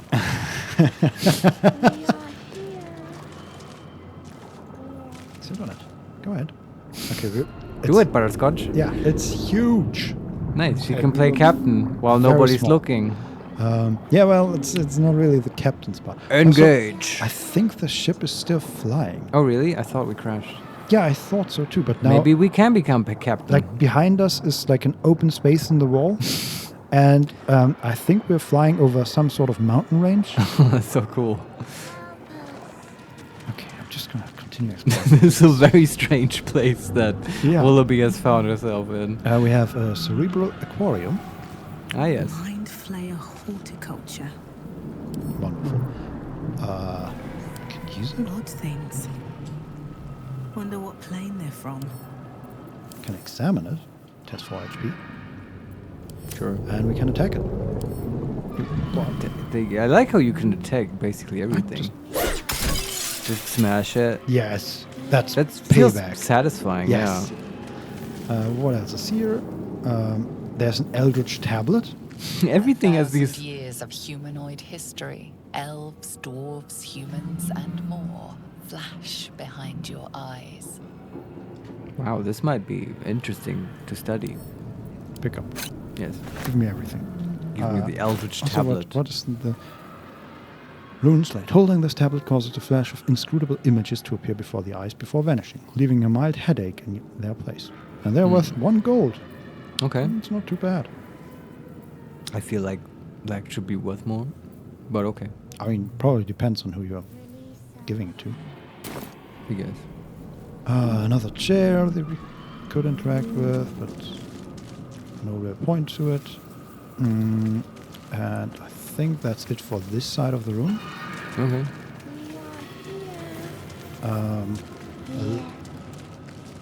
Looks like we have to interact with a creepy voice now. Yeah, it's about time. Like, they've been going for a while there. Yeah. So we're standing right in front. Yes. There are two, like, they're called neural apparatus. They look a little bit like a human-sized flower. Okay. Like a black, thick stem, and then ends in a like white, reddish flower head. Okay. I'm just gonna click on it, and I think behind that, I don't know if that's part of the whole thing. Yeah. But behind that is a like bluish sack of something. This place is revolting in Yes. every way. Doesn't do anything. Oh, really? Okay. Okay, there's the second one. I'm gonna click on that one. Oh, that's a lift. Oh, okay. And then there are more of these. And the voice is actually coming from a body, a humanoid body that is called Murnath, level 1. And the status is under operation. He needs a brain, is my vote. I'm gonna talk to them. Can we talk to them? Behind them are like more experiments, mostly brains and jars. Ah, more brains and jars, okay. Yes. And we are going slowly towards them. And we see that the head is cut open and the brain is exposed. You've come to save us from this place. From this place, you'll free us. Maybe the exposed brain quivers in expectation. Oh God, Please. That's before they return. They return. That was the quivering quote was a successful perception check. Ah, so there are automatic checks in this game. Mm-hmm. Just like another little game I know called Disco Elysium. Interesting. But Vincent, I have a theory about these voices we're hearing. I wonder if these are just the same parasites, but in other brains, right? And the parasites are talking to us. Well, I think I know what's about to happen, because this is one of the very, very few things I've seen before, yes. It's okay. But man, the attention to detail, like the brain is quivering. Right now she's behind the chair and he's like leaning back, so she's looking directly at the brain. Yeah. And the brain is quivering and moving around, and so is the body. And she's we can also see from behind him, he's crying. Like there are just tears dripping down into his elven ears. It's horrific. Oh yeah. Also, like the skin is moving slightly. The brain is just. We should like help him out of his misery. And we have 4 options. Number 1, who am I talking to? A man or a brain? Good question. Number 2, I think you're past the point of saving. Tell me what to do. Number 3, you sound afraid. Why? And number 4, leave. Just leave. Too much. I want to say you sound afraid. Why? Identify the looming danger first. The enemy. So many enemies. Well, in my opinion, they're referring to the Githyanki that attacked the Mind Flayer ship, because the slugs are technically Mind Flayers. I don't know if I'm imagining that, but I think the camera zoomed in a little bit more. Okay. Like the danger is approaching or something. Interesting. But I think you're right. They are afraid of the Githyanki. Yeah. We're left with the other 2 options. Who am I talking to? Yeah, do that one next. A newborn. Born new from this husk. You realize you're talking to an intellect devourer, a minion of the Mind Flayers who abducted you. Okay. Also, check that we got. Just a knowledge check for some. Yeah. We have a new option. Okay. We can destroy the brain. Yeah, that's an option. Yeah. Or we can say, I think you're past the point of saving. Tell me what to do. Ask that. But then we might have to fight the intellect devourer, right? Come at me, bro. We are a level 1 wizard. Yeah, but we have a quarterstaff. We have sleep. I don't know. We can reload. I'm fine. I guess. I'm fine. I mean, but you said you know what's going to happen, Vincent. So you're making me think. I knew that it was an intellect devourer. That was right. wrong. But I was going to say, is that canonical? Because I thought intellect devourer are their own things, and like I think they are pets for Mind Flayers, right? I agree, but not necessarily the offspring. No. I think in the canon that's a different thing, and maybe they sort of compressed that into one thing here, which is fine. Yeah. I don't know. I guess let's just find out what happens. I think you're past the point of saving. Okay. Tell me what to do. Remove us from this body, from this case. Free us. His face and his body is twitching. I want to help that guy more than I want to help this slug. He is dead. Like, he's way, way, way dead. Okay. Because you said he's crying, but I guess it's just his muscles moving meaninglessly. Yeah, this is like the parasite has like thoroughly destroyed everything that was left of him. It's so horrific to think that this might be our fate if we don't help our own brain. Oh, yeah. Ugh. Mind Flayers are awful.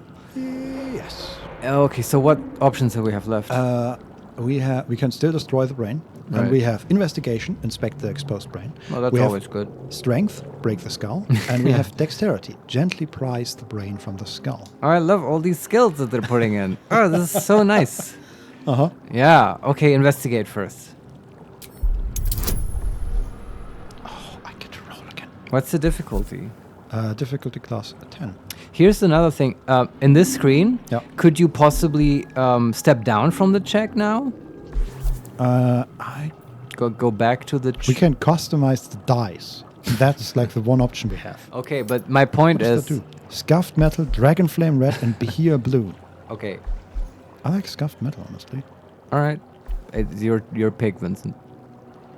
Yeah, like just the color scheme fits with our current outfit. I like it. We might change it in the future. Okay, listen to me. I have an important question. Yes. This like really changes the whole design of the game. Once you click on investigate or any other skill, like after that they reveal to you the difficulty of the check. Yes, and then you can't go back. Okay, that's good to know. Because otherwise you can always check, oh, this is difficulty 20. Yeah, I'll wait till I have more. Let me try bonuses. escape here. Okay. Nope, it's just the menu. Yeah, okay. No, this is fine. This is how I would do it at the table. Like once you know the difficulty, you have to roll. Rolling a 1 always fails. Rolling a 20 always succeeds. Here's my question, though. It's not true for skill checks in D&D 5, right? It isn't, but controversially, with the new update for possibly D&D 5.5 or however they want to call it, they sort of made that an official thing. Okay. But it's also okay. Well, yeah, but you're right. It's not. That was only for attack rolls.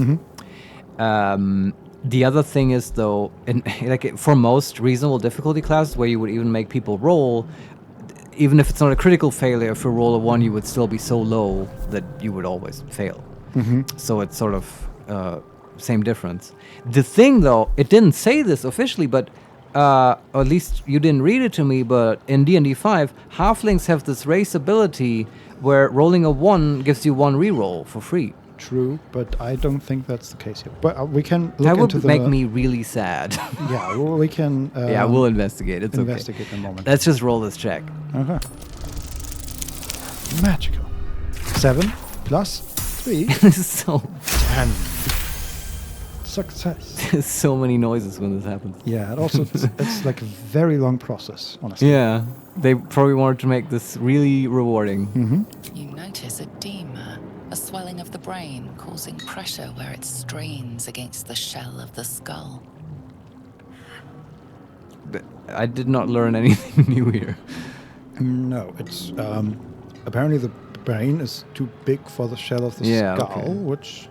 Oh, okay, but we have a new skill check here. Okay. Medicine. Attempt a cerebral extraction. Staying mindful of the swelling. Yeah, I want to do that more than the other things now. No, don't just break the skull, lol. Strength check. It's for a different character. And medicine, I think that's on wisdom, though. We're not super good at medicine, I think. Well, we'll try. Yeah, I think we should do this.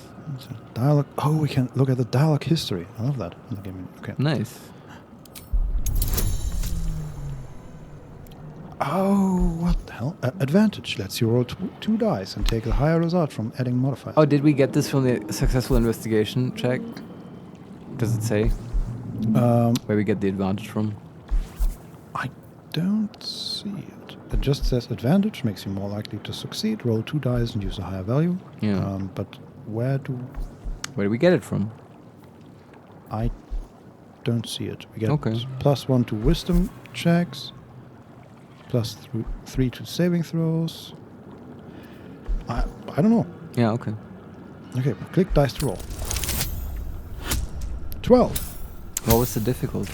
10. Okay. 13. We're acing these skill checks. Yeah, also the actual rolling was very fast. Uh-huh. Continue. Oh, that's gruesome. Yeah, and his eyes are moving and we're like... He's dead. He doesn't feel this. The skull. All right. But you notice an opportunity.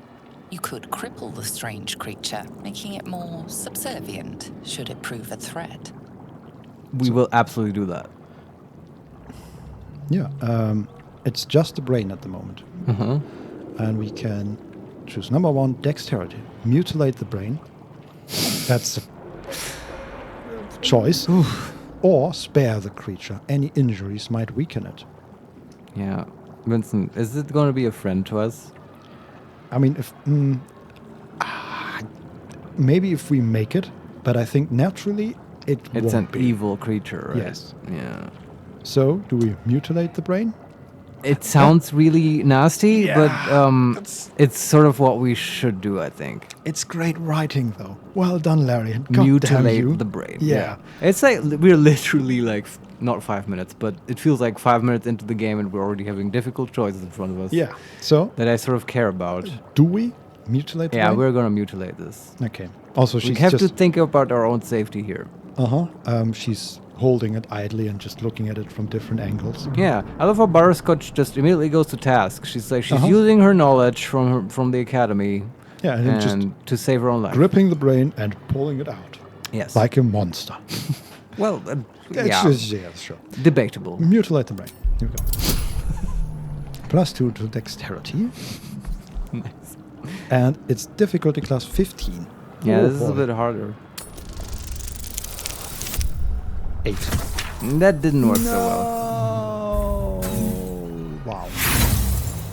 Also, like we just had to do 3 checks to achieve this. Yeah. That's pretty tough for a level 1 character. That's pretty tough. But 10 was easy difficulty though. Yeah, but we're a level 1 character. Well, I do agree that it was a lot of checks, right? Yeah. Yeah. I mean, I like checks, but eventually we're going to fail one. The thing is that there were checks where that's why I asked about the advantage. I felt like some of them were only to determine do you get more or fewer bonuses for basically the main role that's coming up, which is sort of more legitimate, I feel. Okay, let's see what happens. Yeah.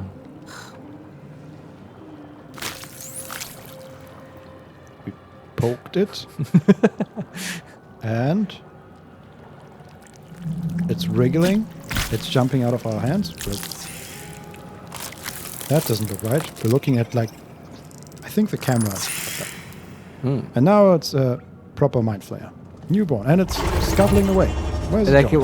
What do you mean a proper Mind Flayer? Like with legs and all that. Oh, which is tiny? Well, as big as a small dog, maybe. Oh, wow. That's scary. Yeah. Shit. And now it's scuttled away into the ship. And it's gone. Okay. This won't be a problem later. No, not at all. Well, I guess we did what it asked. Helped it escape. True. Can we go back down?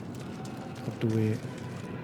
Brain jar, mind sanctuary. Okay, there are just a lot of different things we can interact with here, but nothing... What was with that brain in the jar? It's brain jar. Odd. Okay. Wonderful. Yeah. Can we loot? Okay, so I clicked loot on, what's his name? Myrnath? The dead guy? Yeah, and it has the as you would expect, the looting option, and then above that is his portrait, and it's just his portrait looking cool into the camera, but his head is cut off at the top. Okay, it's morbidly amusing. Also, I wanted to check, what do we have? Halfling luck. When you roll a 1 an attack roll, ability check, or saving throw, you can re-roll the die and must use the new roll. It's so powerful. Also, we are brave. You have advantage on saving throws against being frightened. That's awesome. Yes. Yes. I love it. This, re-rolling once is so clutch. What's that? Doesn't do anything. Okay, that's just to call the elevator, I think. And then we... Yeah, sure. Call the elevator. We want to go back down, I think. Because now we have to go outside and see what's actually happening. Yeah, and are we actually flying above a mountain range, or are we on the ground? No, we are definitely flying. Okay. And so why do you want to go outside? Aren't you going to fall down? Can't see. Okay. We're on the outside of the ship now. There are tendrils around us. Also, Featherfall wasn't a spell. There's the Gith woman behind us. Okay. And she's attacking us, jumping at us. Oh. And there's a red dragon above us. Abomination. This is your end. Wait, don't hit us. Your head throbs and your skin tingles. Visions rush past. A dragon's wing, a silver sword, and a flash of your face seen through the strange woman's eyes. We both have that. My head. What is this? Skvar. You are no thrall. Vlaakith blesses me this day. Together, we might survive. I love how Butterscotch is just looking at her. Are you stupid? That's perfect Butterscotch. Then if she does that, then you've made an excellent character. Oh, yeah, that's great. That's just your opinion, man. That would be Butterscotch.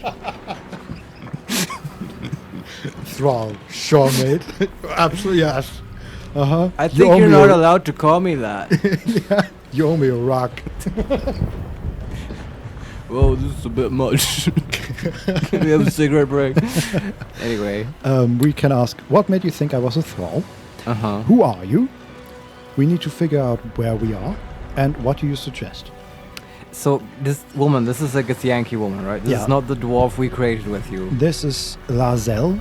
Okay. The same woman we had the option to choose in the Origins, I think. Okay.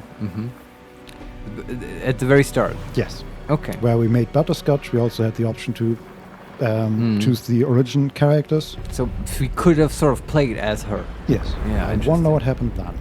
But yeah, I don't know. I don't know. But okay. Who are you? I think is a reasonable question. Who am I? Your only chance of survival. She's very intense. Yeah, and that's a complete non-answer. Yeah. Well, she thinks other things are relevant. Okay, other options? What made you think I was a thrall? Yeah, that one. Do that one. We carry Mind Flayer parasites. Unless we escape, unless we are cleansed, our bodies and minds will be tainted and twisted. Within days, we will be Geich, Mind Flayers. Yeah, I'm glad. Okay, lady, we agree on this part. Sorry, the face of Butterscotch is just fantastic. Just like she's super intense. We are the Mind Flayers. Yeah. And Butterscotch is just like This lady is the anti-Butterscotch. Yeah. Like if you, I couldn't. The best way to explain who Butterscotch is like the opposite of this lady. Yeah. So this is actually a hilarious interaction. What's the next option? We can ask. We are turning into Mind Flayers. There must be something we can do.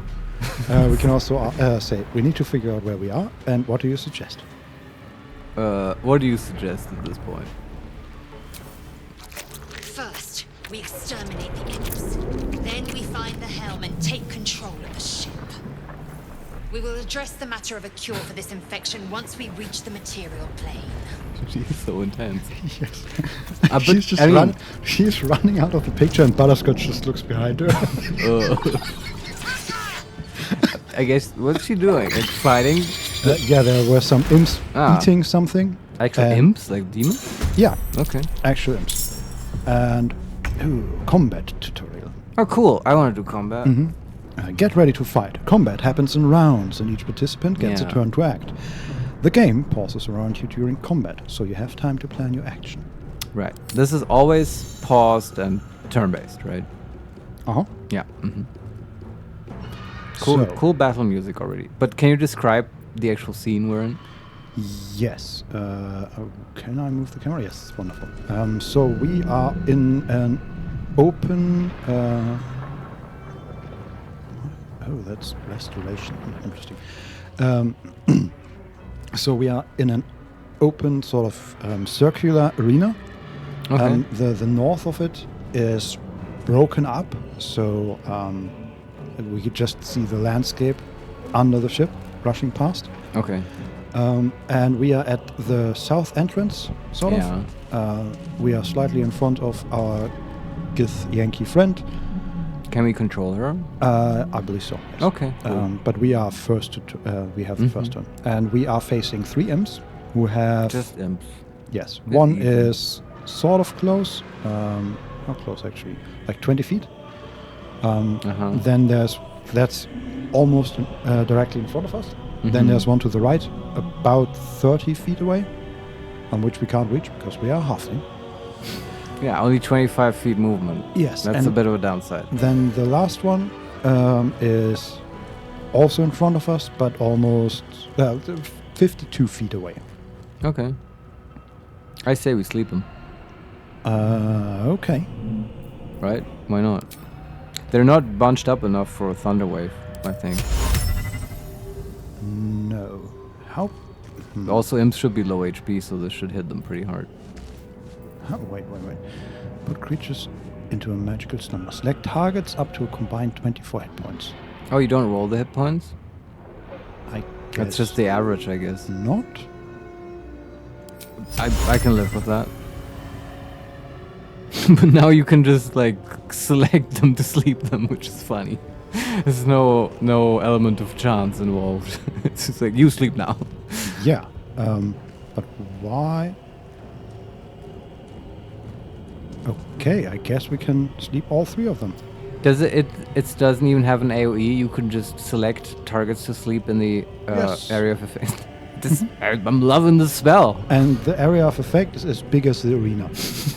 So I that guess seems fair. Well, Butterscotch has just become Princess Morpheus, the keeper of dreams, or whatever. I mean, I guess. I'm just okay. Sleepy time. Goodbye. Oh, that's sleeping, cool. Sleeping. Are they all sleeping? Yep. I say this was a good spell. And now we I agree. Should we just leave? Like this intense one wants to kill them and we're just, yeah, whatever. Well, I think they only sleep for 2 turns. Oh, okay. That's I don't know. But not rounds, so like 20 rounds? No, that's different here. Like a turn, it's inverted from the old Baldur's Gate, right? No. Okay. So a round is everybody gets a turn. Yeah, and Fog Cloud is 10 turns. What else? Dancing Lights also 10 turns. Yeah. Mage Hand 10. Okay.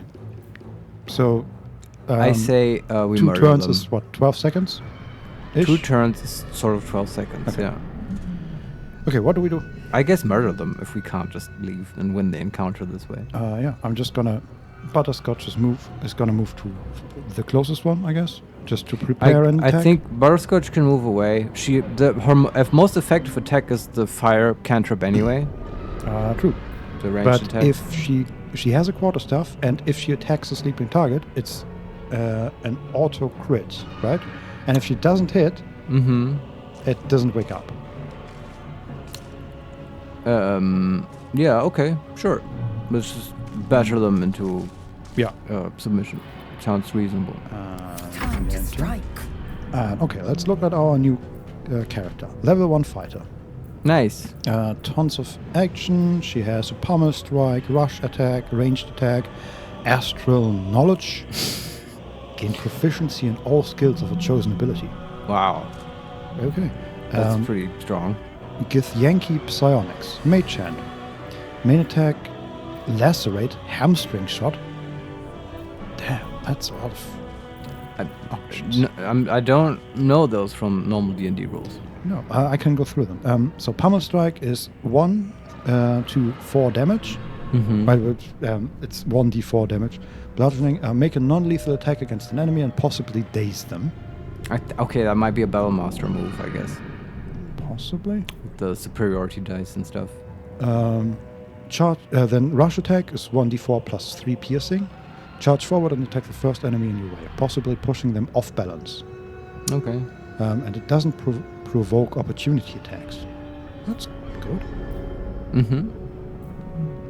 Oh, and I think we need to short rest to get them back as an action.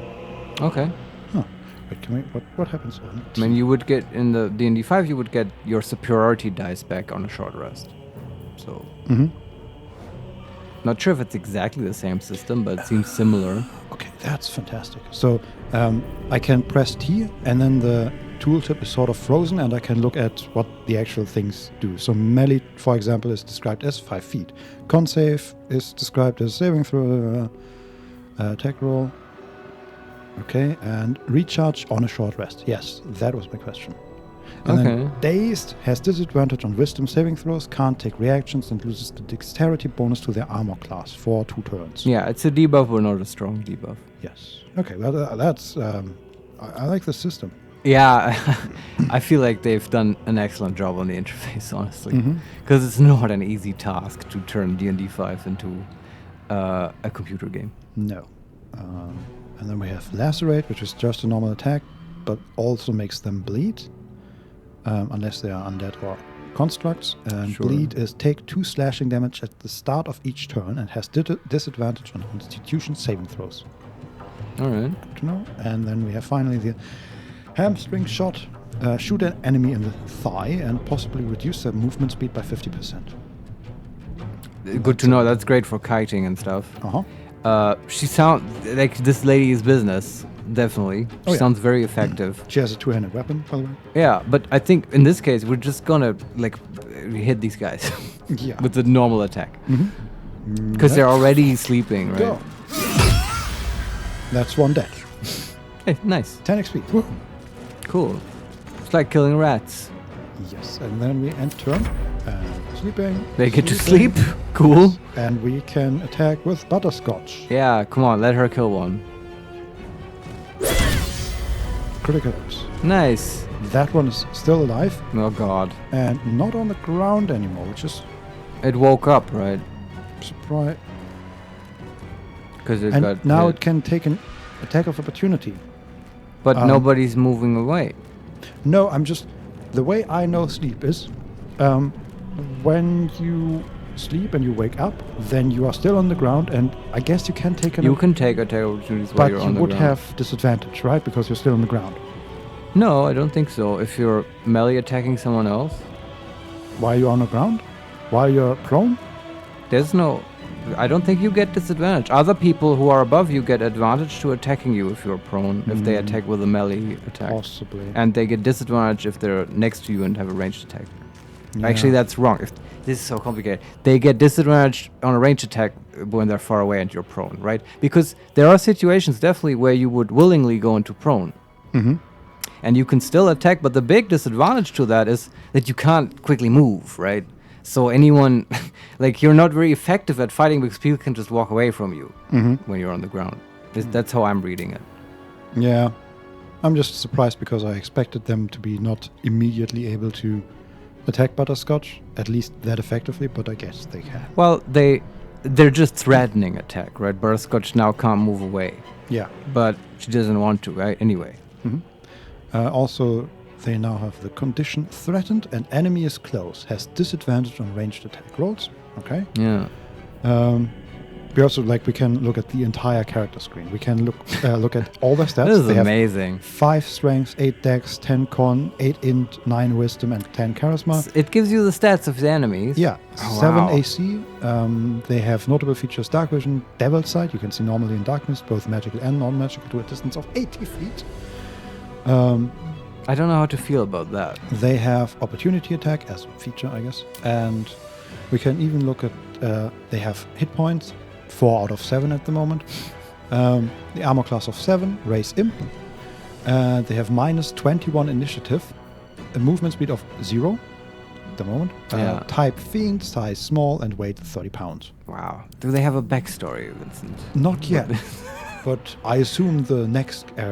are these guild artisan imps? Possibly, yes. Yeah, it's a strong choice by Larian to give you all this information. Not necessarily what a DM would do at the table. No, I'm talking about the last again.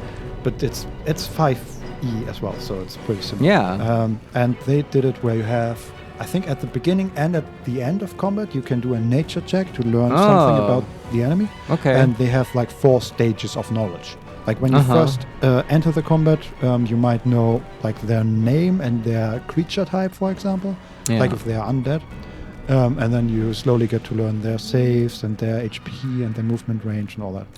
I feel like that's a great system, but I'm still withholding judgment for this game because maybe this is wise to do. I need to gather more information. Yeah, I think this is probably fine. Yeah. Okay, end turn for Butterscotch. Yeah. What can we do? We can also... We don't have an action, right? We just used it to hit this thing. But... we can use a bonus action to shove. Oh, really? We have 3 bonus actions. One is jump, which we don't want to do. One is dip. Dip a weapon into a surface to alter the surface or enhance the weapon. If you are dual wielding, you dip both weapons. That's awesome. And then we have shove, class actions. Try to push the target away. Your chances depend on your athletics and are higher if you are hidden or invisible. That's awesome, but it wasn't in the D&D 5 rules. No, I kind of want to try that though. There's no downside from what I gather. There's no reason not to do this. Guess not. And we have a 55% chance to achieve that. Yeah. I'm assuming it will just move him 5 feet away. Yeah. Athletics failed. Okay. But still, there's no downside. Yeah, and now we know we don't get an attack of opportunity if we try that, and we can, if we are threatened, we can try that, right? This competes with the rogue cunning action ability that lets you spend a bonus action to ignore attacks of opportunity and just move around the battlefield. That's a choice. It's just a balance thing, right? They're giving this to the wizard, but it's tied to athletics, and there's a chance it might fail. That's basically what they did. Which, sure, why not? Okay, let's end the turn. And no, actually, the fighter does get it as well. So I guess they just gave everyone the shove action. That's interesting. Yeah. is there flanking? I don't know. On the move. I try to do that anyway. And attack the thing. And that's dead. Alright. Wonderful. And then we try to move as far as possible to the last one. And that's still sleeping. When we're of course totally overanalyzing this 3 imp encounter, but we just want to learn the game, yes, right? Exactly. It's just the last imp is awake, and I'm gonna choose to ranged attack him. Sure. I think that's wise. I want to see that firebolt also. She's charging it. Cool. And we have a 95% chance to hit. Hey, that's fire, Latin, sort of. Yes. You proved surprisingly adequate in battle. I mean, I'm sorry. We won that fight. I'm sorry, lady. What did you do again during this? You just killed the enemies that we had already finished, basically. Like they were basically dead already. Just one spell, you know. No, our tutorial went away. There was a tutorial about companions. Something about them joining it. I don't know. Not that important, I guess. We can loot a scimitar from one of the imps. Cool. And equipment. You can equip. Yeah. Hand axe. Okay. Were they wielding that stuff? Possibly. I didn't really notice that. Yeah. Okay. And one of them had a light crossbow. That's nice. Is anything out there? No. But there's an incinerated Mind Flayer. Oh. Loot it. It has a void bulb. 1 damage. Throw this alien bulb at a target and possibly pull in nearby objects and creatures. Oh, cool. I love stuff like that. The numerous suction cups on this ball expand and constrict rhythmically as if breathing. They latch on to anything they can get a hold of. And it's a strength save. Interesting. Yeah. And a caustic bulb. 1d4 acid. Throw this slime-covered bulb at a target to coat it, the ground, and anything nearby in caustic brine. And its description is soft to the touch and covered with a thin layer of colorless slime. Does the slime deal damage? I mean, it does 1d4 damage. It said that, right? Yeah, that's acid damage. I guess you could combine them and like cover an area in slime and then pull everyone in that area by throwing the other ball. Yeah. Do you have to like put these into like quick slots to use them in combat? I don't know. Let's see. Can we? No, that's cool. No, I can't add them to the to the UI. Okay. So how would you use them in combat? Just open the inventory? I guess. Is there like a hotkey bar like in WoW at the bottom where you can just pull them into? Okay. No. But they're automatically added to the. So there's. We can. An action list or something. Exactly. We can. We have 2 different bars of actions. Also, they're in the item menu where the revivify is and the potions. So our normal interface has like multiple slots. So the first slot is for our most common actions like hide and jump and disengage and the main hand attack and all that. Then the second part is for spells, Thunderwave, Fog Cloud, even Mage Hand, stuff like that. And then the third slot is for items. Okay. And what's that? And then we can also just select action, and it shows us just all the actions we can do. From like help and all the way to Mage Hand. Right. And they are in there. Okay. We also got a second crossbow from a dead imp that they were possibly eating. And then there's a dead thrall as well. Okay. And he has 4 gold. Does the lady have a ranged attack ready? Not now. We must go to the helm. She doesn't want to talk about ranged attacks. I get it. Yeah. We can ask her. Hard not to ask questions. Why the helm? Because we want to possibly control the ship? Sure, ask her, why not? Control over the ship? Or do you wish to die here? Yeah, sorry I asked. And then we just leave awkwardly. Yeah. Wonderful. I don't know if we can look at her. Yes, we can. Wonderful. Sure. So she's a level 1 fighter. She has... Of course. Like the first item I look at is Lazelle's underwear. Built for function rather than fun. Oh, game. Also, she's wearing tasteful boots made of tough, well-worn leather. These boots have survived years of use and can survive many more. Yeah. Lazelle's clothes, as exciting as a trade deposition and as functional as a brick. I guess bricks are quite functional, right? I think so, yeah. Yeah. Then she has... She has tasteful boots and Githyanki boots. And she's wearing both of them. Okay. I don't know. Does she have 4 feet, Vincent? No. Wait, what happens if I... Okay, the tasteful boots don't do anything. Okay. Like they... I think Githyanki boots sound more combat ready. Yeah, and they give her +1 athletics, and you can actually see them on her character. Maybe she just, like, has the other ones, you know, in case she gets into, like, she has to go to a party or something. But she's wearing them on her character, but they don't appear on her character. Yeah, I don't know what to tell you. I don't Maybe they're just socks. She wears them under the Githyanki boots. Yeah, but even after when we removed the boots, like you could see her like calves and the skin directly, not her tasteful boots. I don't know. She's also wearing a Githyanki half plate, 15 armor class, disadvantage stealth checks. Sounds good. And a longsword. That's a very long sword for a longsword. Which it's in the name. She is wielding with 2 hands. All right. And in her inventory, she has camp supply sack, an alchemy pouch, a keychain, which are, I think, just the standard items that everybody has. Mm-hmm.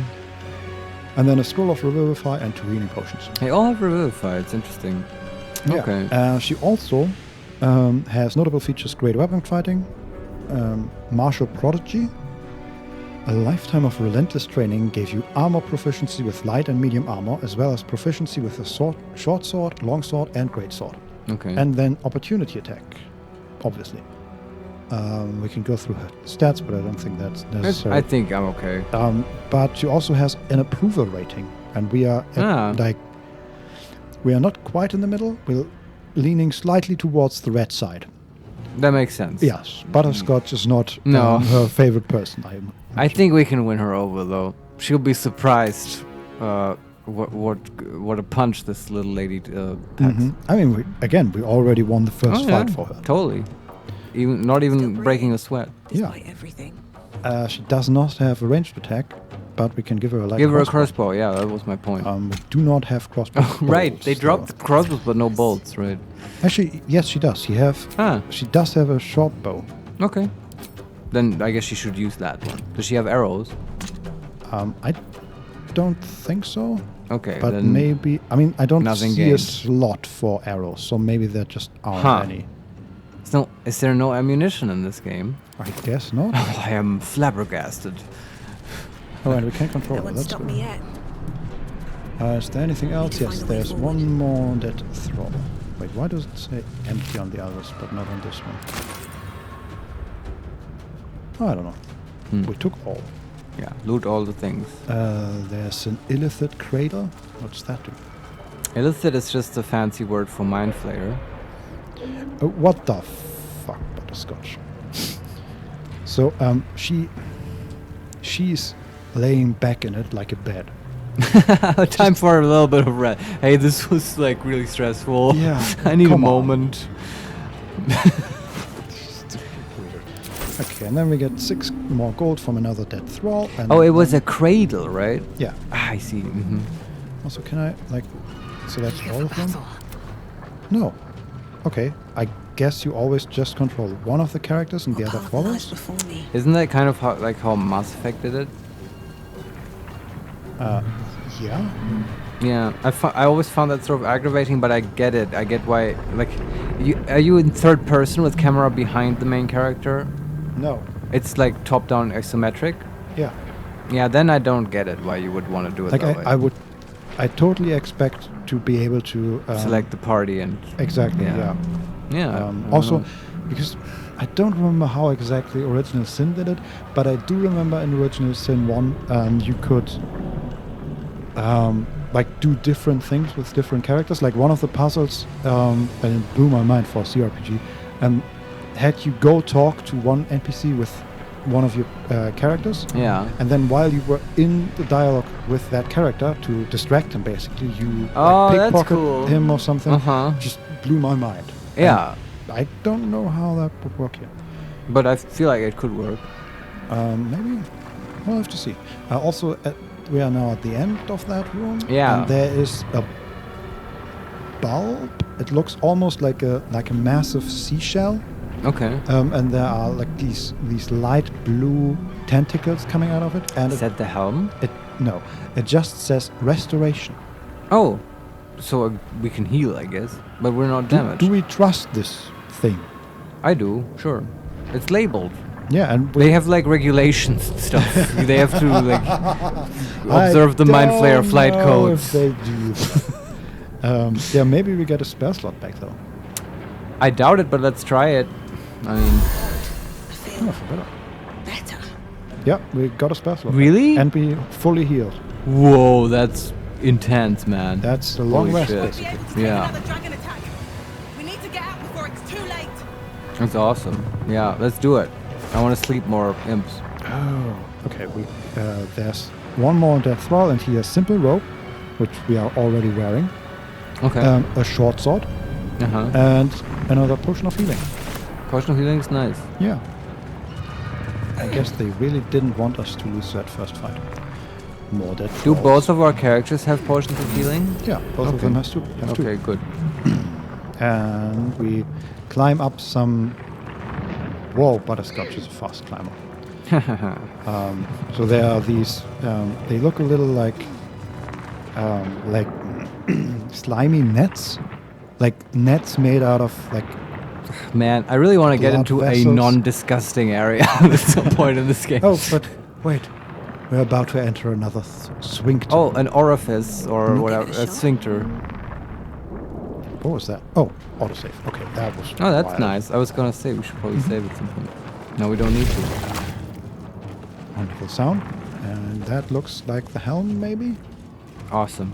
So we're entering into a room. Back! Touch nothing without knowing its purpose. But I want to. But the restoration thing worked. I mean. Marius, there are 3 buttons in front of me. We have to put. Butterscotch would immediately push all of them. Yeah, so. Like, not even wait till the lady can intervene. Let me describe the room because there's a lot going on. Sure. So, directly in front of us, in the middle of the room, again, it's a circular design, there is a pillar that is made out of maybe bone, and within it is a slightly pulsing, glowing red mass. It looks almost like a flow of maybe like lava that's alive. Okay. It's weird. Around it are 4 of the beds that Butterscotch just went into, the cradles. 2 of them have unconscious humanoids. Not Mind Flayers, more like humans or something. Yeah. Maybe half-elves. Maybe victims like us. Yeah. There's another restoration pod on the right. Okay. And then directly in front of us is what looks to be like a desk or control station. Okay. It's slightly bluish and has, can actually get close. It has like 3 almost screens, and there are in front of every screen is a big blue, purplish, pulsing button. Okay. There's also what else is in the room? There's another sphincter opening to the right of the room. There is one more desk with elaborate reliquary and dark mind and more illicit manuscripts and other stuff. Okay. Maybe we want to look at that first. Yeah, and then there is one more desk with another. Do you hear that? Oh, is it another intellect devourer slug thing? No, that's someone being trapped inside a Mind Flayer pod like we were, and she's hammering from the inside. against the glass. I was just hearing this sort of whispering. Do I hear the hammering? I guess. I hear it. But Is it that? Oh. That one? Mm-hmm. Yeah, okay. Yeah, it's easier I didn't identify that. Yeah, it's easier to hear when you actually see her punching the glass. You can also see... Okay, that makes sense. Yeah. That's cool. We should probably free her. Yeah, and next to her is another, like, these bluish control things with another button, which I assume is to control her Mind Flayer pod. I wonder how they set up these pods, right? A button is probably there to open it, but there might also be a button that just incinerates the contents. Yeah, I mean, hers only has one button. Alright, maybe we should just press it. Yeah. Do you want to press it with mage hand? Possibly, yeah. First, though, I want to read what the Illithid manuscript says. Okay, yeah. Let her pound on the wall for a bit more. Like. Yeah, hold on, lady. Get to you in a moment. Yeah, I need to read these magazines. Down. Yeah, I should also say the humanoids are called sacrificed cultists. That's past tense. They have been sacrificed. Yes, but they are very much alive because their current status is sapped. Oh, okay. And it looks like there's from their cradle is like a network of connections to this middle area with the red liquid flowing. Maybe they're like powering the ship. Possibly, yes. Also, maybe we will need them, otherwise we crash. We might be able to reach the monitors above the 3 buttons. But first of all, I'm gonna take the safe option. The desk, right? Yes. Yeah. Go to the desk. This is quite the puzzle, this ship. Innocent match. Faint images appear in your mind. A brain, a Githyanki warrior, and centuries of darkness. Okay. We had that before. Pick up. Oh god, the voices again. You need thief tools to pick a lock, or you can find its key. That's the elaborate reliquary. Let's go over to the pod, I guess. The lady who's beating on it. Yeah, can we just talk to her, maybe? Before we open. Maybe she's mean like the other one. No time for stragglers. Come on, I mean, look, can nobody be polite in this thing? Like, I don't know. Push the button, Vincent. We have options in dialogue. Oh, okay. Also, this very much reminds me of the end of Mass Effect 2. Like, the pods are similar to the ones where your crew is in from the... okay. What are they called? The collectors? Yeah. They look very similar. Makes sense, yeah, thanks. So we can say, number 1, look for a latch that might open the lid. Number 2, there's no time. I need to get out of here. Number 3, I'll go look around. There must be some way to get this thing open. And number 4, wizard, arcana. Oh. There's magic at work here. Determine what kind. Oh, yes. That one. We will do that one. Why did you turn German? Oh, because this is such wizarding work now. This is perfectly reasonable. Yes. Difficulty class 7. And we it's so easy. Have a +3 from intellect. We can hardly fail this. And +2 from arcana. So we have a +5. Actually, I think we cannot fail this. Well, if we roll a 2, we'll get 7, right?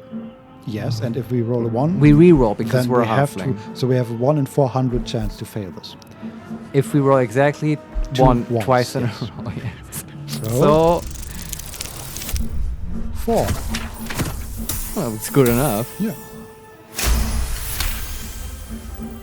Butterscotch is so smart.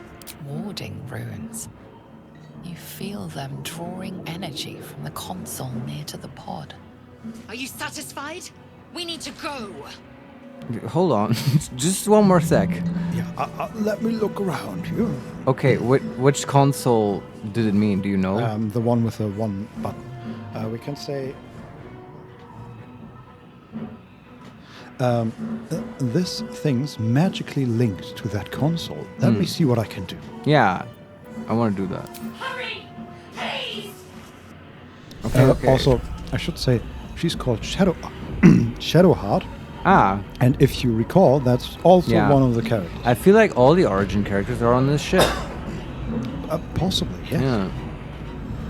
So we touch the button, I guess? Can you do it with Mage Hand? I just want to know if that's possible. I'm gonna move a little away. You know, for safety. Uh-huh. In a tabletop RPG game, at least if Vincent is the DM, like I would totally actually do this. What does that mean? Come on. It just look, it's like that's a style of play, right? With his traps in the dungeons and stuff. Summons. You have summoned a creature. Click on its portrait to control its actions. I guess that's how they model the hand. It's an actual creature, right? Yeah. Okay. And can it interact with the button? Doesn't look like it. It can fly, throw, dismiss, summon, shove, and hide. Fly, throw, dismiss. I guess it can shove. That's kind of nice. I guess. If it doesn't cost you an action. And it can unarmed strike for 1 damage. I mean, if it doesn't cost you an action, we should summon this thing in every fight. Or before a fight. Yeah. Kind of cool. Okay, but useless for the button. Just walk over, I guess, and push it and look slightly annoyed at the useless hand. Yeah, Judgingly. Just looking at the stats, there's nothing surprising. So AC 5, 3 HP, 10 strength, 10 dex, 3 con, 2 in, 1 wisdom, and it's dead. Okay. This is the most overpowered cantrip ever because you're actually summoning a creature. I guess so, yeah. Let's press the button. The console appears dormant. Ah, okay. Okay, we can look for switch or release. Hit it. Like, it's not working. Okay. Or number 3, wizard. Inscribe the device with the glyphs you sensed from the pod's warding runes. Excellent. We will do this. The console hums to life. The console hums to life. How wizard just is the hacking skill. Yes. Exactly. And we can place our hand on the console, or Arcana, take a closer look at the powered up console. Oh, you know what we're gonna do. Arcana. Love it. Like our I'm really giddy about this. Our gift friend is saying like we have seconds to be here, and we are like, wait. Yeah, we're just jocular forging this shit up. Wait, let me install the isolinear chips into the warp core. Yeah. It's a driver thing. Right. It's complicated. The replicator is working. Yeah. What kind of ice cream do you like? What do you mean you don't need ice cream? So why did I put all this work in this? Anyway. So Arcana. Yeah, take a closer look at the powered up console. DC 10, and we have +5. These checks are also easy. And we rolled a 7, +3, +2. Good. What did you just drop? Just poker chips, which I have lying next to me, which I'm playing with. The pulsing glow and organic lines of the device make it seem more like a beating heart than a machine. Perhaps it will open the nearby pod. Okay. Okay, great. That's the idea. So we place our hand on the console, I guess. So what did we gain from all these checks? I don't know. Yeah. Suddenly you feel a hideous squirming in your head. The parasite. Then discomfort fades, and another sensation washes over you. Connection. Authority. I guess through the parasite we have the ability to control the ship, sort of. We have 2 options. Number 1, illicit, wisdom. Ooh. Will the pod to open. Okay. Or ignore the sensation. The question is, do we want to give into the illicit? Yeah. That's so good. That might it's like it will feed our dark side or whatever. Oh. What would butterscotch do? Save the lady, even if it means we're hurting ourselves. Yeah, the problem is we don't know if we need the illicit to... Our options are we can open the pod or ignore the sensation, and then we don't know what happens. Can we then just find another open way? The pod? Do you think we will be able to return to this check, and if we change our mind, if we don't find a different way? Probably not. There was Shadow, what was her name? Shadowheart or whatever in the pod? Mm-hmm. I kind of know what that character is. But don't you want to hear her say it? What do you mean, hear her say it? Hear her say what she is and talk to you and come along. Yeah, but that's what I'm saying. I don't want her to die because I want So that I'm leaning towards the illithid because that's a safer option. You agree? Too. Yeah. Yes. This game is about choice and consequence. We're gonna have to live with this. But I think we can fix the illithid thing better than we can fix her, pod situation. Yeah. And just like in Mass Effect, I expect her to be liquefied any moment. Sure. So, will the pod 2? Yes. Difficulty class 2. Okay, we also can't fail that, I guess. 14. Plus 1. Honestly, why even roll at this point? I guess maybe... I'm nitpicking, but... Maybe we would have the option to do the same thing, but because we used the illicit, it's difficulty class 2 and not 10 or something. Yeah, okay. I don't know. You feel the biomechanical brain of the console process your command and yield to it. A shiver runs across your mind. You feel sated. Yeah. Oh, I guess we just fed it a little bit. Yeah. Yeah. And she fell out of the pod. I think we did the right thing here. At last. Thought I was done for. Let's talk to her. She's standing up. I thought that damn thing was going to be my coffin. Thank you. Your mind lurches into her thoughts. Her gratitude is mixed with wariness because you have a Gith with you. Oh, she doesn't like the Gith? You keep dangerous company. I guess not. Yeah, listen, we don't like her either, but she kind of follows us around. It's the whole thing. Yeah. Yeah. And we can say dangerous company is what you need in a fight. It's true. Number 2, got a problem with the Githyanki. Or number 3, did you feel that just now? We were in each other's heads. That's what Butterscotch would say. Yeah. Did you feel that just now? We were in each other's heads. Whoa, man. Yeah, exactly. I did. It must be because of those parasites they put in us. They'll have to wait. I need to get off this ship alive first. Let me come with you. She's get off this ship and watch each other's backs along the way. Okay, yeah, sure. She's kind of nicer than the Gith lady. Yeah, but she's also she's pulling her face into a very active frown for some reason. Okay, that's weird. Why aren't people normal on this ship? I don't know. I mean, maybe it's the circumstances. It's not the best. I agree. What's her race? And class?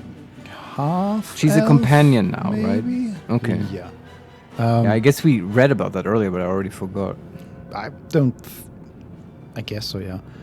And we can say, all right then, let's get going. I'm Butterscotch. Yeah, nice to meet you. Or we can say, no, you're on your own.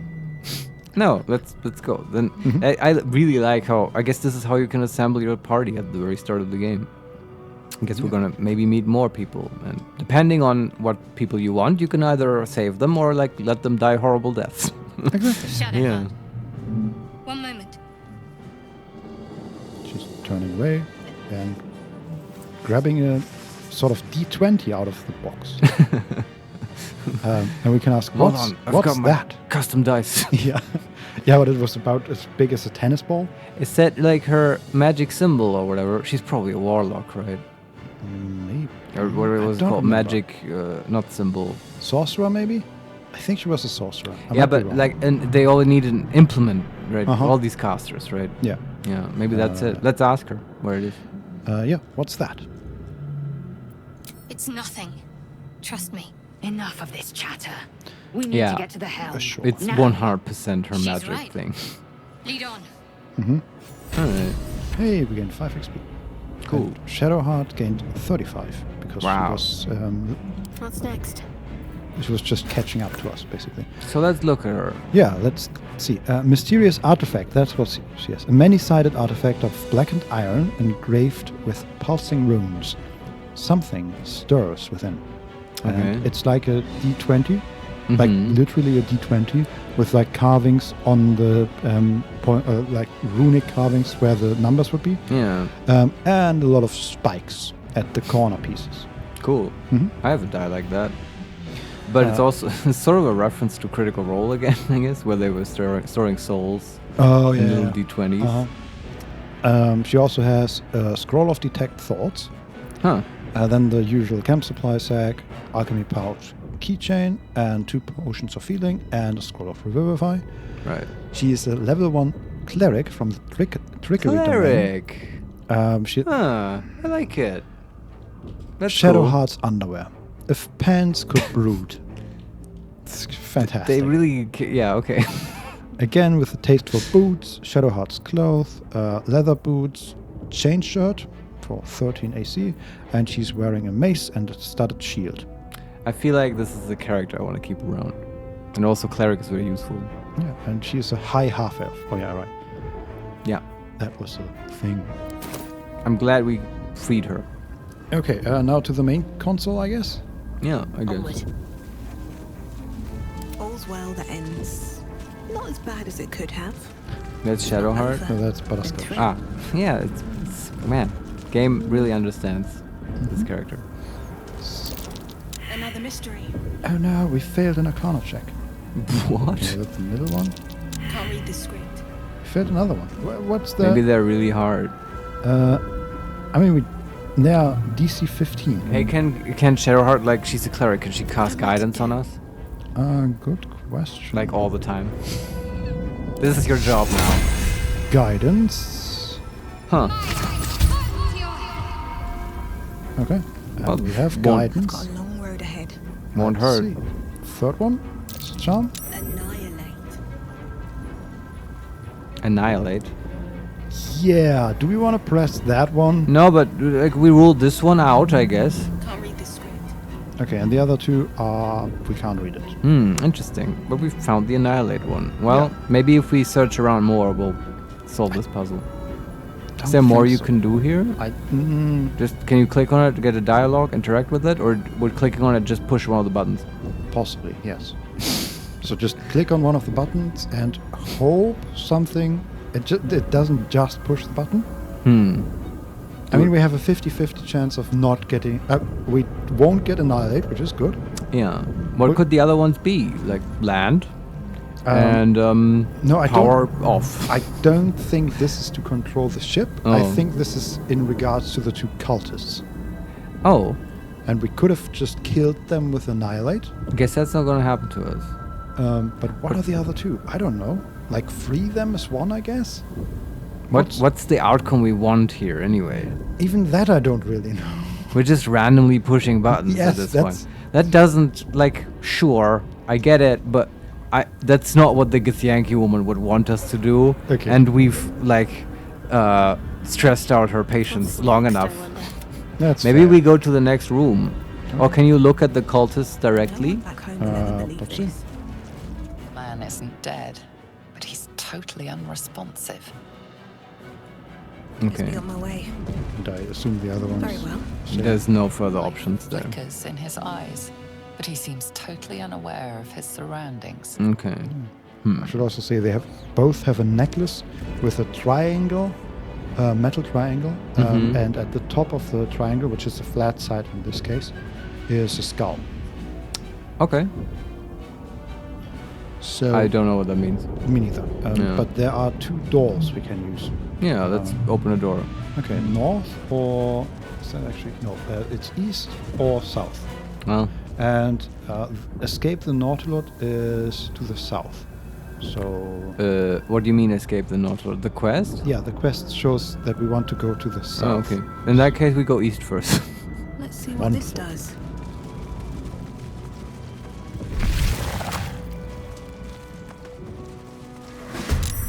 Initiative. Cool. Intellect Devourer dash. Is that the one we freed? Newborn? I mean, they're both newborn, but ours was newborn, the one we freed. Yeah. Who knows? I feel like we would get a cool dialogue from that guy. I mean, one of them, it is called Us, and it is 13 out of 17 HP. Okay. So maybe damaged a little bit, I guess. Well, we need to kill these guys. Yep. And they're sort of dangerous. Yep. I say we sleep them. I mean, we can get one, right? We have 24 HP to distribute. Yes. I guess this is really... You see all the information. So how much HP does the other one have? 17, and the damaged one has 13 left. So that's... If you add that up, that's 30 exactly, right? So we can only sleep one. Mm-hmm. Do we sleep the one with more HP? And then hope we can just kill the other one quickly? Yes. Yeah? Because the one with more HP is the one that dashed, and he's standing right in front of Butterscotch. Right. Not threatening her quite yet, but like within range of her staff. Who won initiative? who has already used his turn? That one, the full life intellect devourer, and then Butterscotch's turn, and then the other intellect devourer, and then our two friends. But then this round, the other intellect devourer, I'm gonna call that one number 2. Yes. Or did it have a name? Us. Us. That's us. The lower HP one. That is gonna get confusing though. Why? Because us is. Us is I see what us. you mean. Uh-huh. Yeah. Okay. That's number 2 now. Yes. And he will still have a turn after us, right? Yes, but we can move a tiny bit back, and it won't reach us. Okay.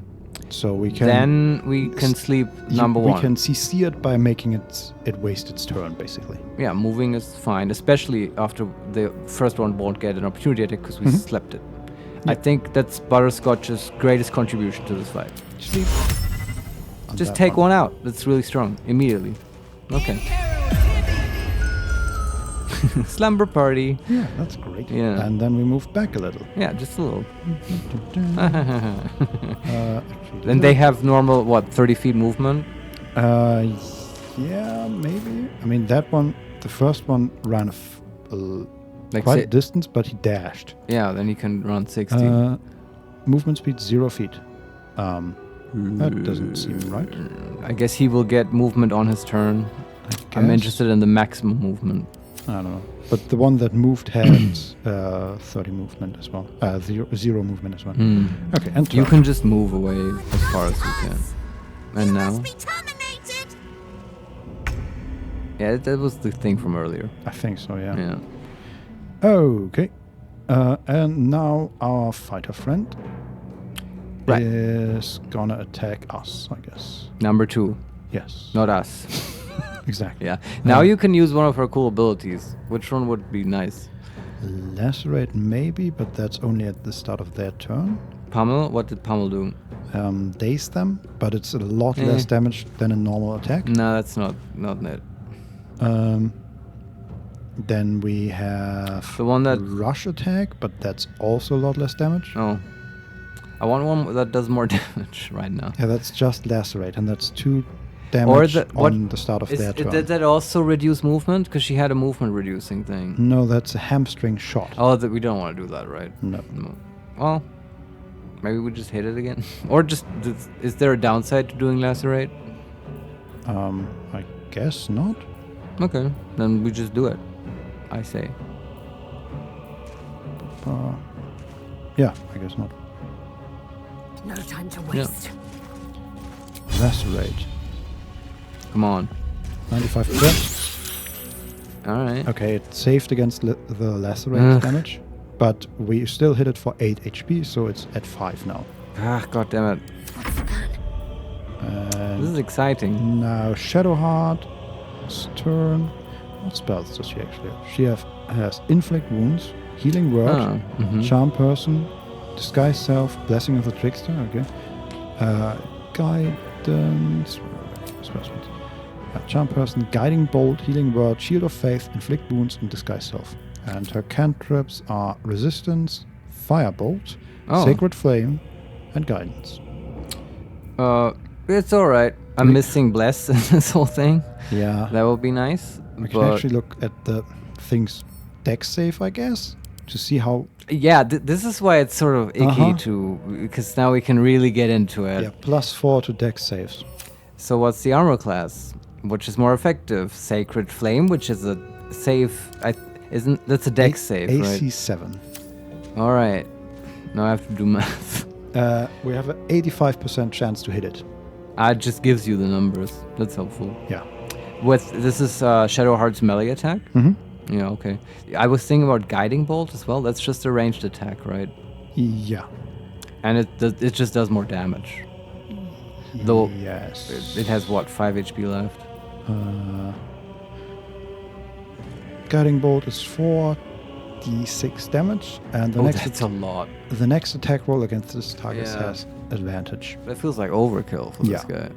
I vote just attack it. I agree. Focus, strike true. We missed. Of course we did. Yeah, okay. But luckily, I can move a little bit away again. And then Butterscotch. She gets to go before the thing. Yeah. That's right. Okay. I think she's just gonna flame bolt it. 95%. For 1 damage. Shit. Okay. Well, that wasn't very impressive, Butterscotch. No, it wasn't. Now someone's brain is gonna get eaten. Sorry. Claws on Shadowheart. And it did 7 damage. Man, yeah, these things pack a punch. Yeah, now we're just gonna kill it. I think so. I think we got this. Yeah, me too. Because we can sleep the other one again if it comes to it. Oh, Pummel Strike is a bonus action. Ah, now it makes sense. Yeah. Yeah, okay. Cool. Okay. Good to know. And then we end turn with that one. And do we want to hear Shadow Strike? Or I think we can just kill the thing, right? Is it still sleeping? It is still sleeping, but I think it's about to wake up. Then I would say you hit it until Butterscotch just can't sleep it again. And I say we use that because there's another restoration pod where we can just get spell slots back. True. The question is, do we want to hit it now and wake it up? Because it's gonna get its next turn. Yeah. So in a TTRPG, I would be super annoying now and tell the DM that I will ready an action along with my fellow party members, so we can all go at the same time. I'm assuming that's not possible here. We cannot ready an action. Yeah. I like. Yeah, I accept that. In that case, I don't know. Man, I would just hit it, I think. Use the auto-crit. She also has weapon actions. She has Concussive Smash. Possibly dazes your target. They can't take reactions and are easier to hit. I'm gonna have to study these fighter options. It's amazing. They're more complex than wizards. Yeah. I just sleep stuff. Yes. She has all these tactical options. So do we just hit it? I think so. Okay. Like a good auto-crit? Come on. 9 HP. Eh. And then we end the turn and hopefully Shadowheart doesn't die. It missed. Okay. Love it. Do we sleep it again? I guess? I would say so, just to be safe. There.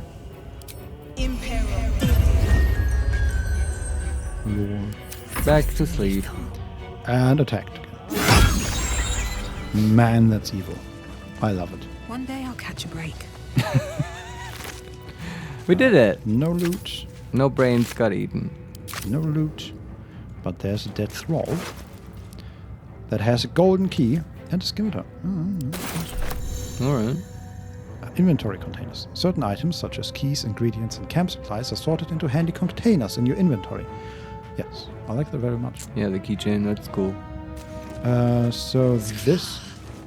How many hosts of these gay infected? Yeah, there's a... What the hell is that? It looks like a giant sort of Mind Flayer wasp thing. Yeah, it's just like hanging around at the sides. Okay, but dead or alive? Not interactable in any way. Okay. But looks is like it moving? No. Okay.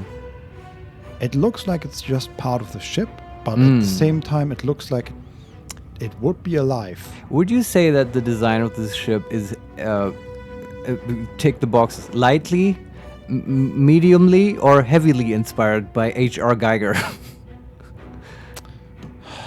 Because what you just described just reminded me of his stuff, where you have organic and mechanical parts sort of integrated into each other.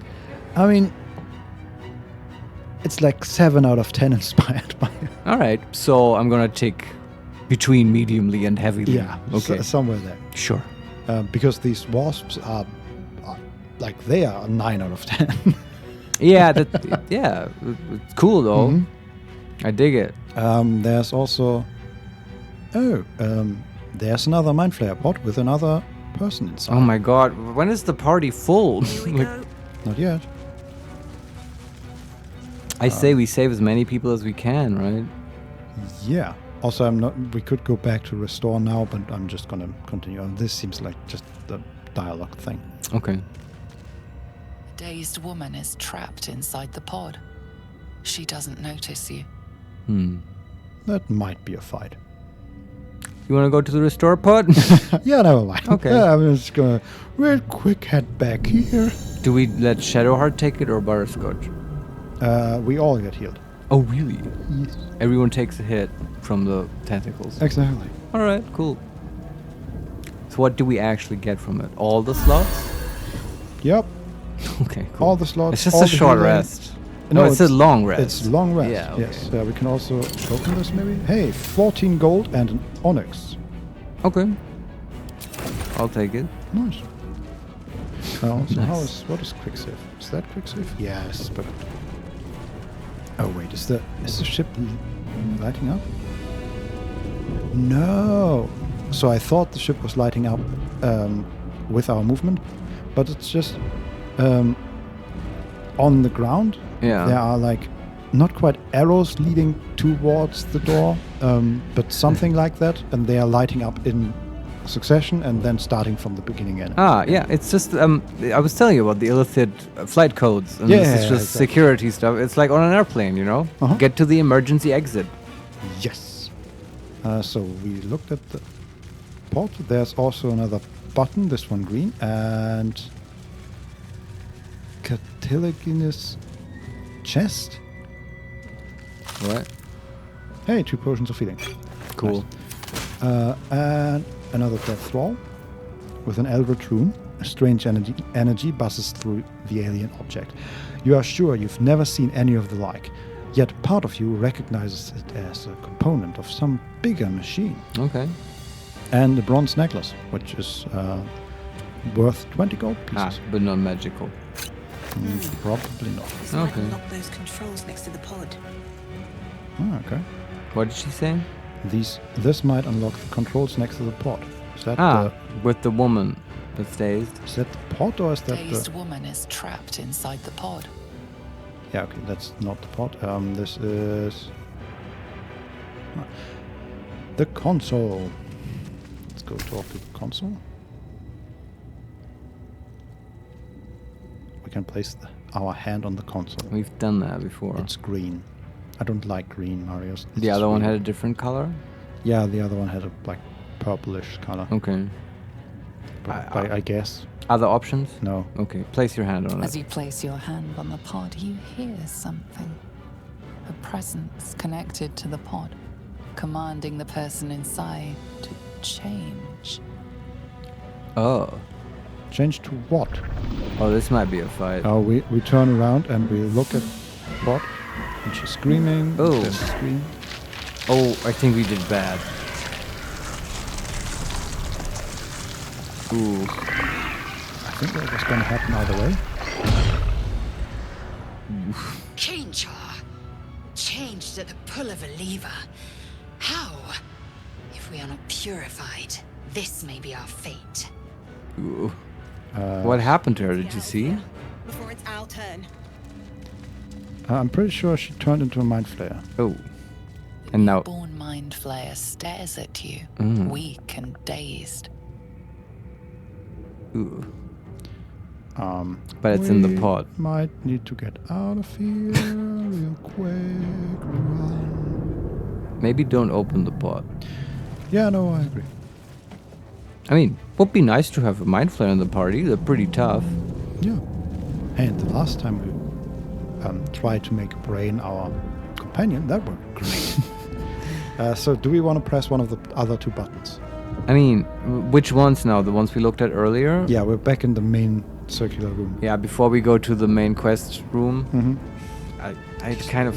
Don't you want to push a button, Vincent? I want to push a button. Yeah, let's push a button. Do we want to push the Annihilate button? No. These are cultists. That's the one button I don't want to push. And cultists are generally evil, Marius. Well, but maybe they've just made some wrong life choices. You never know. I say we push the middle button. Okay. It doesn't say anything about their alignment. So you do have to cast detect alignment. I think alignment is just not a thing in this game. Just like D&D 5. Yeah. It's basically not a thing anymore. Yeah. Okay, let's push the middle button. Yeah. She made them hostile. Hostile? Yeah. Oh, so I guess Annihilate. Yeah, well. You didn't push, but the middle one was like anger. I guess so, yeah. Okay. Well. They have 7 HP. Yeah. Can we sleep all of them? 7, 14, 21. We can 3. Yes. There's 4 of them, right? No, there are 2. Oh, just 2? Maybe we could just kill these guys. I think so too, because we can kill one of them and maybe let the other just run because he's pretty far away. Actually, no, one of them has 7, the other has 10 HP. Okay, still, I think. Yeah, so just fireball them. Sure. Bolt. Yeah. Do they even have weapons? No. I think not. Sorry. That's 1 less to worry about. Sorry, your circle turned red. I have to kill you now. Honestly, I really like this Ignis animation. It's just like she's having a baseball and just throwing it full power. Oh, okay. It's so fast. Yeah, that I love this description because it sounds like that as well. Yeah. Can we reach it? No, we cannot reach the cultist. Can we attack them with a ranged attack? Yes. I'm gonna do that. And just again let him run and basically CC himself. Sure. Oh, that's a very delicious arrow shooting sound. Need to stay focused. Okay, and again the firebolts. 65%.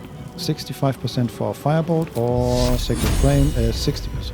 Oh man, it gives you this so strong. But we miss. Okay. Okay, well, let's just let him run. Yeah, see what he can do. Oh, what do you do? Acid Splash. Ah, he can cast. Yeah, our lovely cleric again got hit for 1 HP. She always tanks. Yeah. Also, I didn't know Acid Splash is AoE apparently. It is, but it's like a con save, and it's not a good cantrip, unfortunately. Missed again. Come on, guys. To strike. Just like kill him, please. Yeah. Missed again? Are you kidding me? What is this? Baldur's Gate 1? Finish this. Yeah, come on, butterscotch. This is Shadowheart, right? That's Shadowheart, yeah. Do we attack? I guess? Yeah, just hit him. Time to deal some punishment. I love this voice actress. Missed. Are you kidding me? Acid Splash. This guy is annihilating us. 3 more damage points. Look, mister, one more time I'm gonna push the annihilate button. Yeah, come on. 4 HP. Oh, come on. He's still running. He is still alive. This is stupid. Okay, finally. Ah, we saved some spell slots. I guess. It's fine. And we took 4 damage. We have lots of healing potions. You could just drink one. True. Is anyone very damaged, or is the damage spread? No. We got a few gold and a quill. Yeah. Okay. And a bottle. A mysterious liquid has dried to the bottom of this bottle. What? Okay. This is just an empty beer bottle? Sort of, yeah. It looks like not even a potion bottle, more like empty medicine, maybe. Okay. I don't know. And 2 more gold. Don't waste a step. And wait, can we just restore again? After every fight? Oh. Okay. What the hell is that? Or maybe it's timed. We can't. No, we can use it immediately again. I mean, this is you just. I guess. Can you use it in a fight? Maybe. Yeah. I guess it's fine. This is tutorial land. Yeah. I guess it's okay. Let's go to the quest room. Or is there more? No, I was just looking at the buttons that we didn't press, and we can still press them. Oh, really? I don't know what happens then. I guess nothing. I don't want to press annihilate, but press the rightmost button. Okay. Seems simple enough. Sure. Already dead. Yeah. Makes sense. Yeah. Okay. Let's go through another sphincter. Wait, can I actually just once let our tank go first? Good call.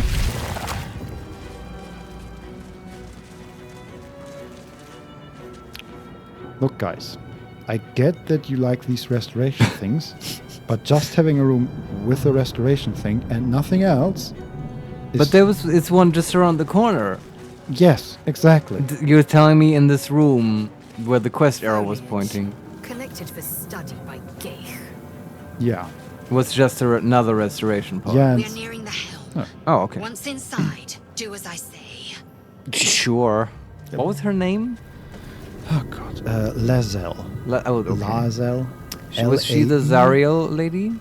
Hmm? Was she the Zariel lady? The Zariel lady. Oh, yeah, in one of the origins there was Zariel, and I made a whole comment about it. That was a tiefling. Oh, okay. Lazel. Yes. All right. Well, Lazel, lead the way. Auto saved. Cool. I'm excited now. Do we fight Mind Flayer now? Sounds like there's already fighting. Yeah, there's a demon fighting Mind Flayers. Well, actually, 2 demons fighting at least 1 Mind Flayer, and one of the demons has just lost his brain. Oh. And now Imps are attacking the Mind Flayer, like a whole bunch of them, and he goes down. And a second Mind Flayer. Connect the nerves of the transponder. We must escape now.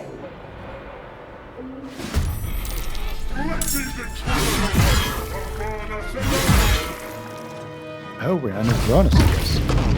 Oh, okay. We need to get out of here now. I agree.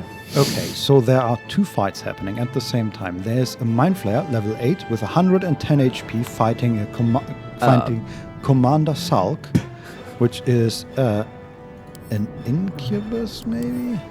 Okay. A Cambion. Yeah, that's just, I guess, a resident of this plane. Mm-hmm. Yeah, that's how he got here. Okay. Yeah.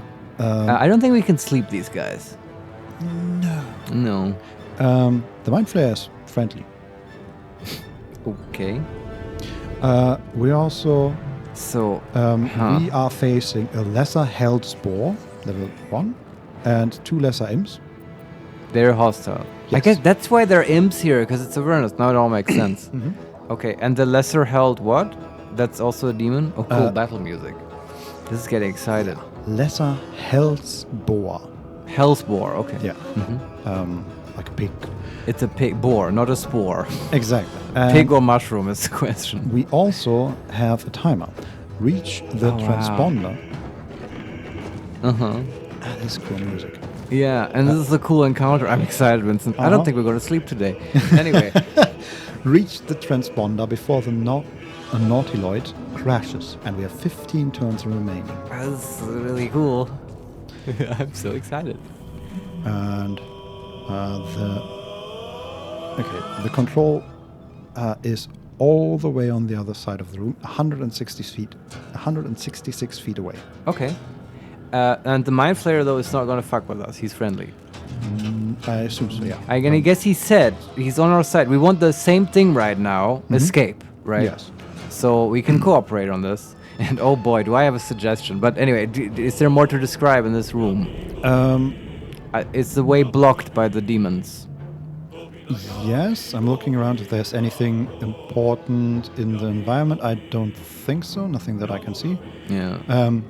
Yes, so the demons are right in front of us. Yeah. And so are the Mind Flayer and Commander Salk. Okay. But they are like 8 feet away. Is it blocked, or is there technically a path? No! What's I hit spacebar and it skipped the turn of Butterscotch. Oh, that's I'm really... gonna reload. That's not okay. No, it would, yeah. So how's the initiative gonna go? Because Butterscotch going first would be really nice. Yeah, I don't know, but that's... Yeah, don't worry about it. Just let's get back into that situation. I like games that ask me whether I actually want to end the turn when I have done nothing. Yeah, that's true. Makes sense. Oh, these demons look so cool. And the Mind Flayer too. And he's just eating that guy's brain. And there's a bunch of imps attacking. Man, these guys are so great. Larian. Thrall, connect the nerves of the transponder. We must escape. Now. And he's talking to our... Laval. Yeah. We need to get out of here, now. Did you hear what he just called you? Thrall, yes. Are you just gonna take that? Anyway, whose turn is it? It's Butterscotch's turn. Maybe that's always gonna be the case. No, the turn order has changed. Oh, okay. So last round it was Commander Socks, then Mind Flayers, and then Butterscotch. Okay. And now it's Butterscotch, then Shadowheart, then the Mind Flayer. This is even better. Mm-hmm.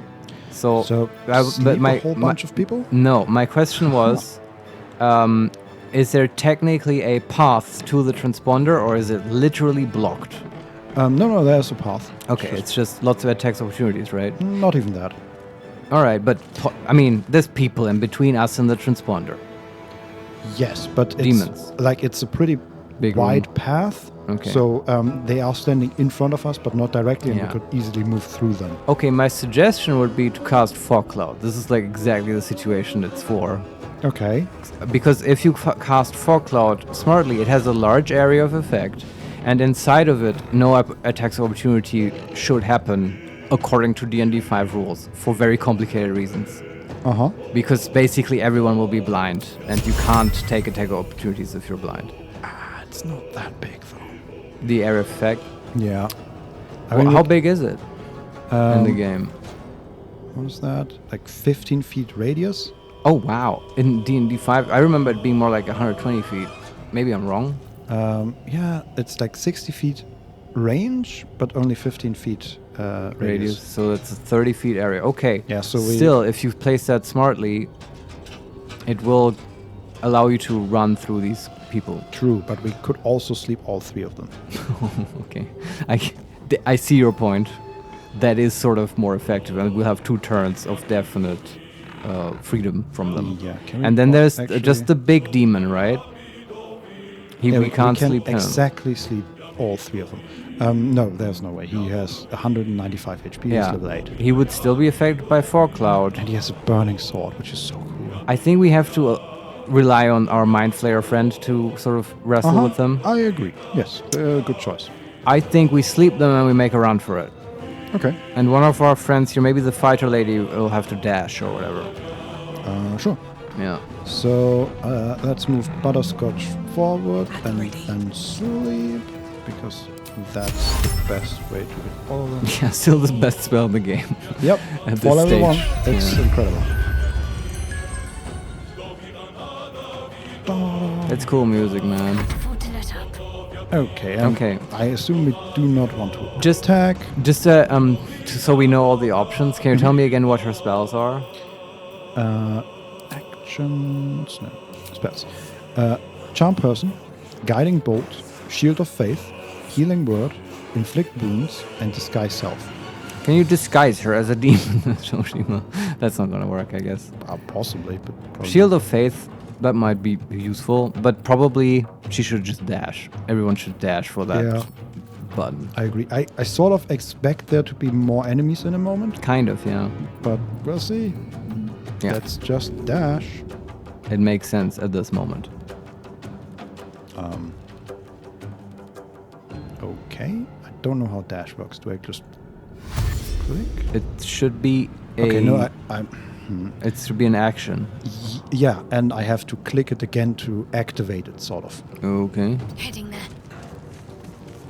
And we run as far as we can. Oh, Shield of Faith is the bonus action. We could Shield of Faith our Mind Flayer friend. Lol. What does it actually do? Let's look at this. Protect a creature from attacks. Increase its armor class by 2. All right. I would say cast on Butterscotch because she will be... Is that correct? She will be closest to the big demon guy? Right now,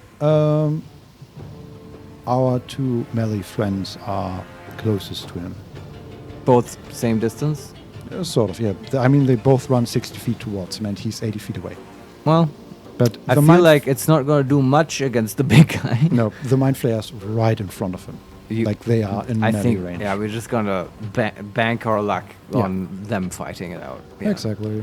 We'll see. Maybe the Mind Flayer will lose badly. We'll see. Yeah, also, I mean, we do want to escape here. Yeah. Mind Blast on the commander, and he's stunned. Wonderful. Okay. Sounds like he has it under control. Yeah. And then we dash again. There's basically no more threats. This was an easy puzzle. So far. Yeah. But let's see what happens when we end the turn. Sure. Sleeping. One side. Oh, he mentioned Zariel, right? Yes. She's still the Lord of Avernus. Take this ship, or Zariel will have your head. But his underlings are sleeping, so yeah, just dash again. 50 feet.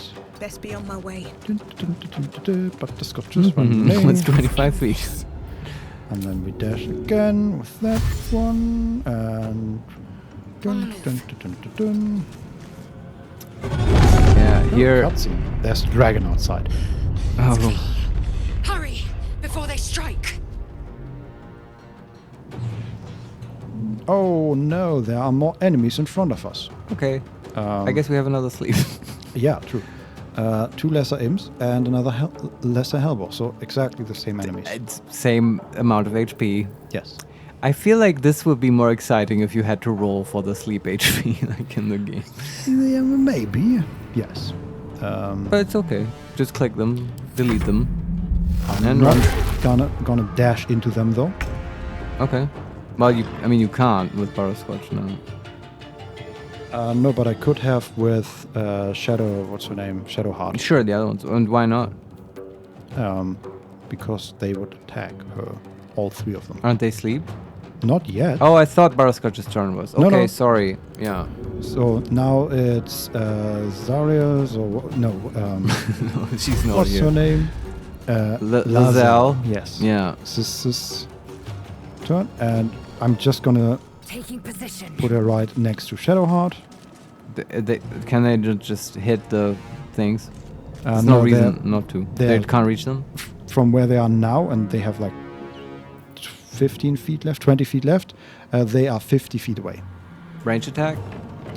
Can't do that because we dashed. Ah, we did dash. Okay, Yeah. I thought we didn't. Yeah, never mind. No. All right. Still sleeping.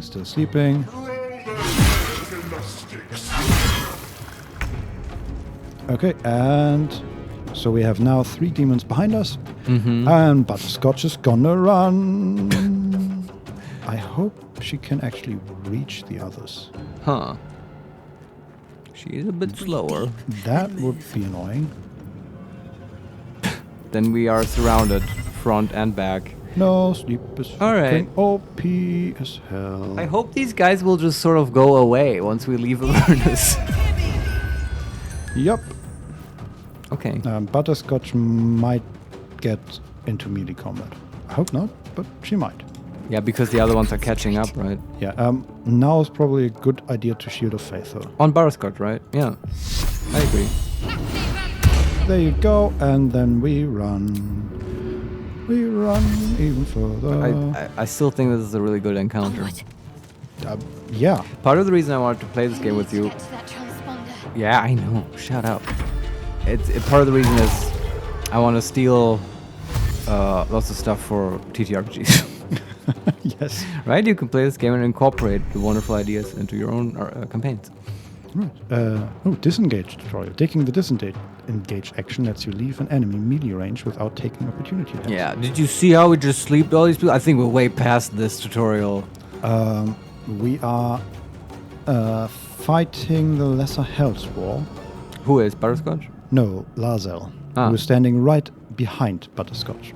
So maybe she should just fight them, I guess? Are they sleeping or not? No, these are the ones from the entrance. And they've caught up? Yeah.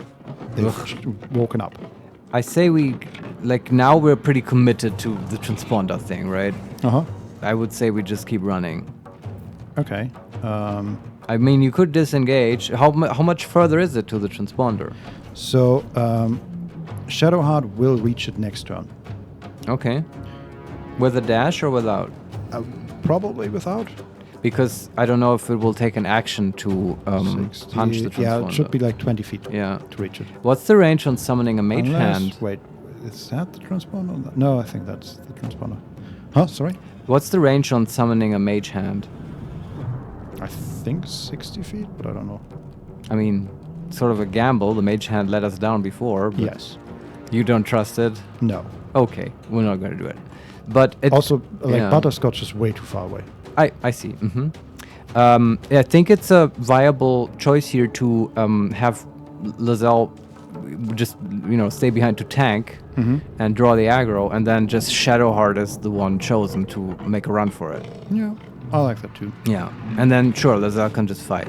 Yeah, I like the pig noise. Yeah. Also, she has second wind, right? She can heal herself. So let's just fight this lesser health and see if she can kill it. Not yet, but it only has 4 HP left. Actually, we can do the pummel. Yeah, exactly. It's dazed, but it only took 2 more damage. Okay, I'll take it. Yeah, that's pretty close. And then we have turn. It's one sleeping. There's an imp flying. Ranged attack on Lizelle. Miss. And another imp flying. Firebolt on the Mind Flayer. Yes, good Mind Flayer. Tank for us. I also love how they have Yeah. We got this. I love how they sent the Avernus people. They sent like a level 8 commander general of the Blood War army, along with some boars and imps. Yeah. It's a bit okay. Fuck's sake, I did it again. Oh, you hit space? Yeah. Oh, sounds like something we shouldn't do. Maybe we should unbind space. God damn it. So who lost the turn? Butterscotch. But that's not too bad. No, I think she did all the work she can do. Let's just get She's to out the of space. She's out of slots, right? Yeah. Yeah. Okay. Yeah. Just have Shadowheart run. Alien transponder. Got an achievement. You made it in time. Nice. And we grab one tentacle from the bottom and one from the top, and we connect them. And there's a dragon outside, a big red dragon, and he's looking inside, and his head is poking in. Looking at there, and there's a lot of fire. Oh, he's going to kill all the little things. Is that what's happening? I mean, so far the connection is holding, and yes, we've teleported away. Okay, before we got hit by the fire, just in time. Yes. Amazing. The entire ship is sort of like we're in space at the moment, and the gravity is shifting. Like we fell all the way back. So intense. And all the way to the front again. And she's holding on. And she's apparently the only character in this entire cutscene. It's fine. She's the main character now. We're playing as everyone else is dead. And she's trying to lose the connection again. And we're in a loading screen. Wow, this was cool.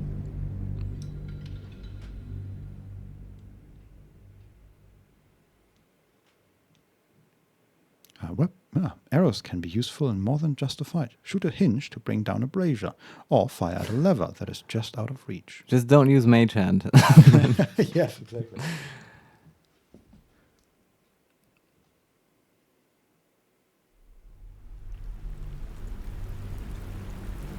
Still in a loading screen. Okay, but I hear water running.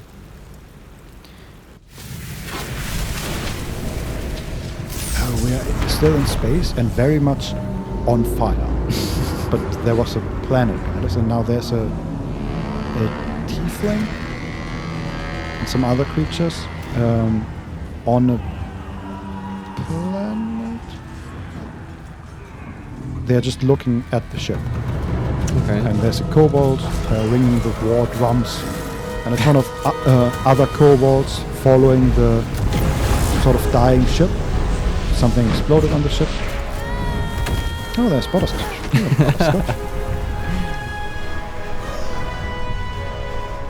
and she's looking right at the Mind Flayer. And something hit her in the head, and she's falling out of the ship. No. Another fall. Falling. I think she's unconscious. Oh. But she's falling a long way. Oh, and she was stopped right before hitting the ground. By what? She's some telekinesis, maybe? Maybe the intellect devourer in her head. Right. Or it doesn't want the host to die. Or the Mind Flayer. He was looking right at us while we were falling. But he was on the ship? Right, yeah. Okay. Well, why would he do that? I don't know. Maybe because, my theory is it's the intellect devourer. The slug. I think he wants us for the intellect devourer. That's sort of what I meant. That might be... The tadpole squirms in your skull. We can either check ourselves for injuries or orient ourselves. Where did you land? First check yourself if you broke anything. Also, we landed at night and now it's day. So we probably slept for a while. We're unconscious for a while. Okay. Where are our companions? We gave them healing potions. This is unfair. No idea. Okay. So check ourselves? Yeah. Or orient. Okay. Check yourself. Other than the infection, you're more or less intact. A miracle, given everything you've been through. But it'll all be for nothing if you don't find help soon. The tadpole is a death sentence, and the clock is ticking. You need a cure. Do you think there's an actual clock? I don't think so. Okay. Unique items. Go to your personal chest and camp during a long rest to find some of your unique DLC items. Because we got updated from the normal pre-order version to like the digital deluxe thing. So we have DLCs? I guess so, yeah. Well, we'll find some time to look at them. Yeah. There is still fire all around us. There are like pieces of the ship all around us. Like flashy things, but we are basically in a beach area. Oh yeah, it says even on the map it says ravaged beach. Okay. And there's, even though I can't really see it, there are tentacles, like these giant tentacles from the ship are above us. But it's like debris. Yeah. Yeah, okay. So what do we have here? Okay, this is just... And the orient yourself option has gone away, yeah? Yes, we are fully in control again, not in a dialogue. Where do you think we are? What is the landscape around us? Is this Avernus? Probably not, right? Is it like the Sword Coast? Yeah, this looks very much like the material plane. Yeah, okay. Like just a more or less normal area. Wow. There's a mangled fissure, and behind that I see Shadowheart. Oh, let's go to her. I like her. Wow. Okay, she's unconscious, but still concentrating on Shield of Faith. That's impressive. She is prime material. I want her. Get her. But first we loot. Yes, 3 gold.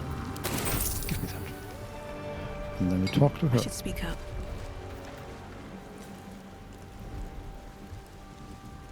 She's unconscious, and we're looking at her, and she has her artifact in the right hand. Oh wow, she really cares about that a lot. I guess. We can wake her. We can reach for the artifact or leave. No, we just wake her. Yeah. Don't abuse her trust. Also, I suspect that if we reach for the artifact, she will wake up. Immediately wake up and notice. Yes. And she will be angry. So and it's just friends don't do that. Yes. Wake her. We lean down and shake her awake. You're alive. I'm alive. How is this possible? And she puts the artifact away. And we can say, I was hoping you might know that. Or, doesn't matter. We made it. Doesn't matter. We made it. True. Seems like we're the lucky ones, judging by all the corpses strewn about. Yeah, I don't think it was a luck. Remember the ship. I remember falling. Then nothing. Oh. Yeah, the same here. Sounds accurate. Mm-hmm. But you did a good job. Good job running. And falling. Yeah. And concentrating. So, I don't like her, but she sort of, like, is a good tank. So maybe we should look if Lozelle is also here. Yes. I mean, we can. It would be the decent thing to do. Yes. And we need a tank. Yeah. Just got some of my healing potions. And you do have to give it to her. She sort of had the next step, because I don't know where to go from here. Yeah, she at least knows. She has ideas. Yes, exactly. We're just. She could be more polite about presenting them. Yeah, but at least she has ideas. Yeah. We can ask, now what? Number two. Oh, we're still on the. Yeah. Okay. I'm sorry. Number one, now what? Number two, do you have any idea where we are? And number three, what happened to our Gith friend? Oh, I was sort of talking about that, so pick number 3. You might want to reconsider calling her a friend. Looks like she ran off without us. Oh, really? Oh, now I changed my mind. She can stay away now. Well, we can say we should look for her. She might be injured or worse.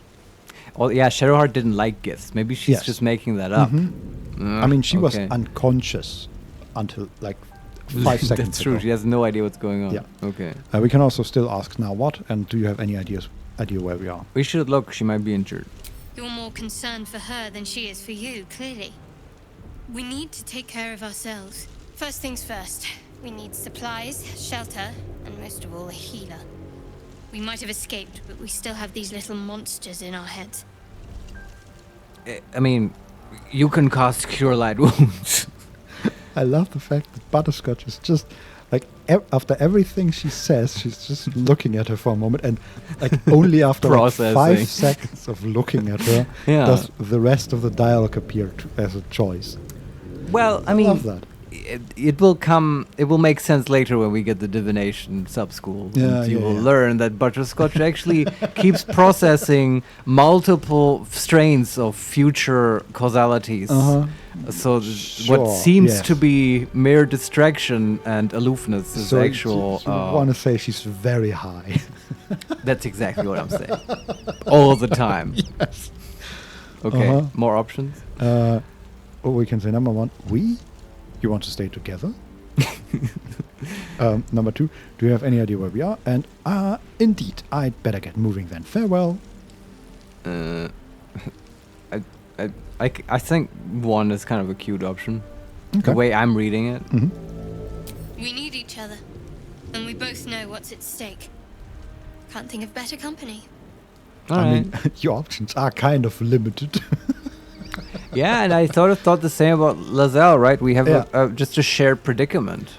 Yeah, and compared to like some random fisher from this beach, I'd rather have her with her longsword.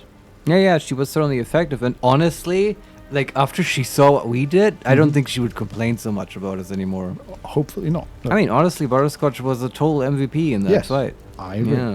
Yeah. We can say, all right, let's get moving, or no, this is where we part ways. Yeah, rough. We're not doing that here. We are taking her along. I like Shadowheart. One thing, just before we go. I wanted to thank you again for freeing me. All right. It would have been all too easy for you to run right past my pod. Shadowheart approves. But you didn't. I'll remember that. Wow, Lead the way. Shadowheart will remember this. Yes. Okay. Yeah, but that's a choice. I like it. Okay, let's just run along this beach and explore. There's a wooden barrel, and I look inside. Oh, a hand drum.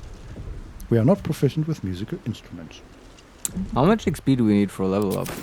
Good question. Let's see.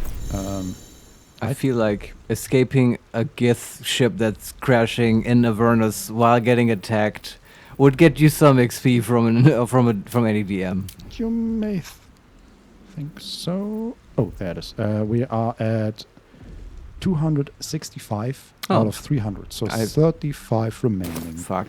I do kind of want to level up before we get out of here, Vincent. Because, that's the thing in D&D 5. The first level is like, it should come really quick. Yeah.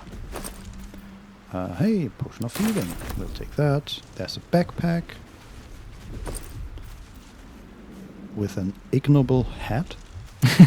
It's ignoble, okay. Do they all have prefixes? Foppish and fluffy and built for just the right sort of dome, accustomed to having it set upon the head by other people. Butterscotch is totally putting that on. I love it. Look good? Snappy dresser? Party view. You can see the inventory of all party members in party view. What? Tab, open party view, and control. Oh. Wait. Huh. Okay, so with tab, you can see all inventories of all characters next to each other. Okay. That's pretty cool. Nice. And also their like outfits, sort of. Okay. Oh, you can like, make like equipment presets. Might be useful. Okay. There's some grass. Picked up 1 mere grass. Recipe unlocked. Suspension of mere grass. Okay. Press H to view. I guess there's crafting.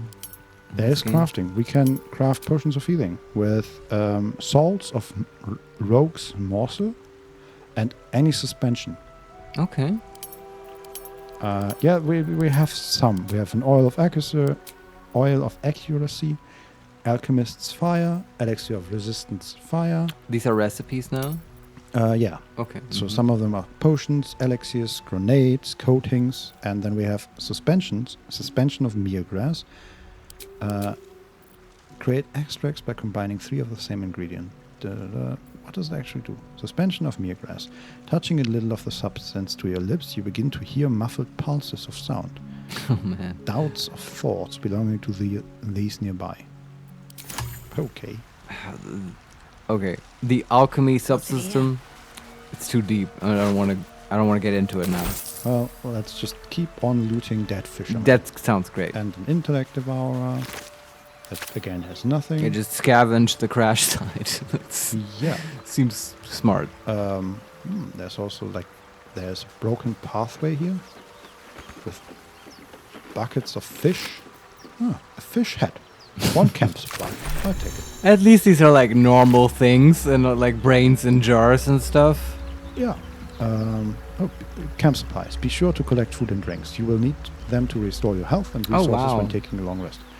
And okay, so I guess we can collect any sort of food and other supplies. I love that, by the way. And it just gets turned into camp supplies. So a fish is for camp supplies. I love this. Then we have a backpack. Fresh water. There must be a settlement somewhere nearby. And in there are 2 gold, water, and 2 red apples. And there's a book, Shanties for the Bitch Queen. Cool. That's Umberly. Yes. Can you read the book? Oh yeah. Is it an actual book? Awesome. The shanties. I don't know how many there actually. Oh, there are 3. There are like songs in here. And we all row with the spray upon our necks, and we all row with the spray upon our backs, and we all row with the sea beneath our feet, and the bitch queen stays the storm. This is amazing. Yeah. I'm loving this. Yes. The other 2? A bit longer though. Yeah, you don't have to read those now. It's okay. For another time. For our first camping. Yeah. Wait, can we not take that along? Give me that. Pick up. I'm not giving that. Like books. The book is an item, right? You can read books and notes you have picked up in your inventory. Yes. Okay. Wonderful. More dead fishermen. Ooh, perfumed letter. Still legible in spite of the water stains and smearing. Oh, we might deliver that to someone. Read. Okay, read it. Sigh. I love you. There, I said it. And if you meet me tomorrow, I'll say it again and keep on saying it till we are old and grey. So let's do it. Let's go to Baldur's Gate. I know it's risky, but so staying here. The last few months have been hard, but they're always a little easier when you're there. Leave your boat and meet me at the hill overlooking the old bridge. Bring whatever you can carry. We'll make do without the rest. Don't be late. Love, Anna. Wow, Anna has a fiery heart. Unfortunately, we found this on a dead fisherman, right? Yeah. So we might have to deliver some bad news to her. Yeah. But interesting. It's not that he didn't want to come. He just can't. Yeah. It was really tragic. I mean, you literally won't believe the story of how he died. Yes. Yeah, okay. Did we get anything here? Yes. Okay. I'm going a bit further inland. More bottles and camp supplies. 28 gold. Wow, okay. So now we are reaching like the part where like the actual ship.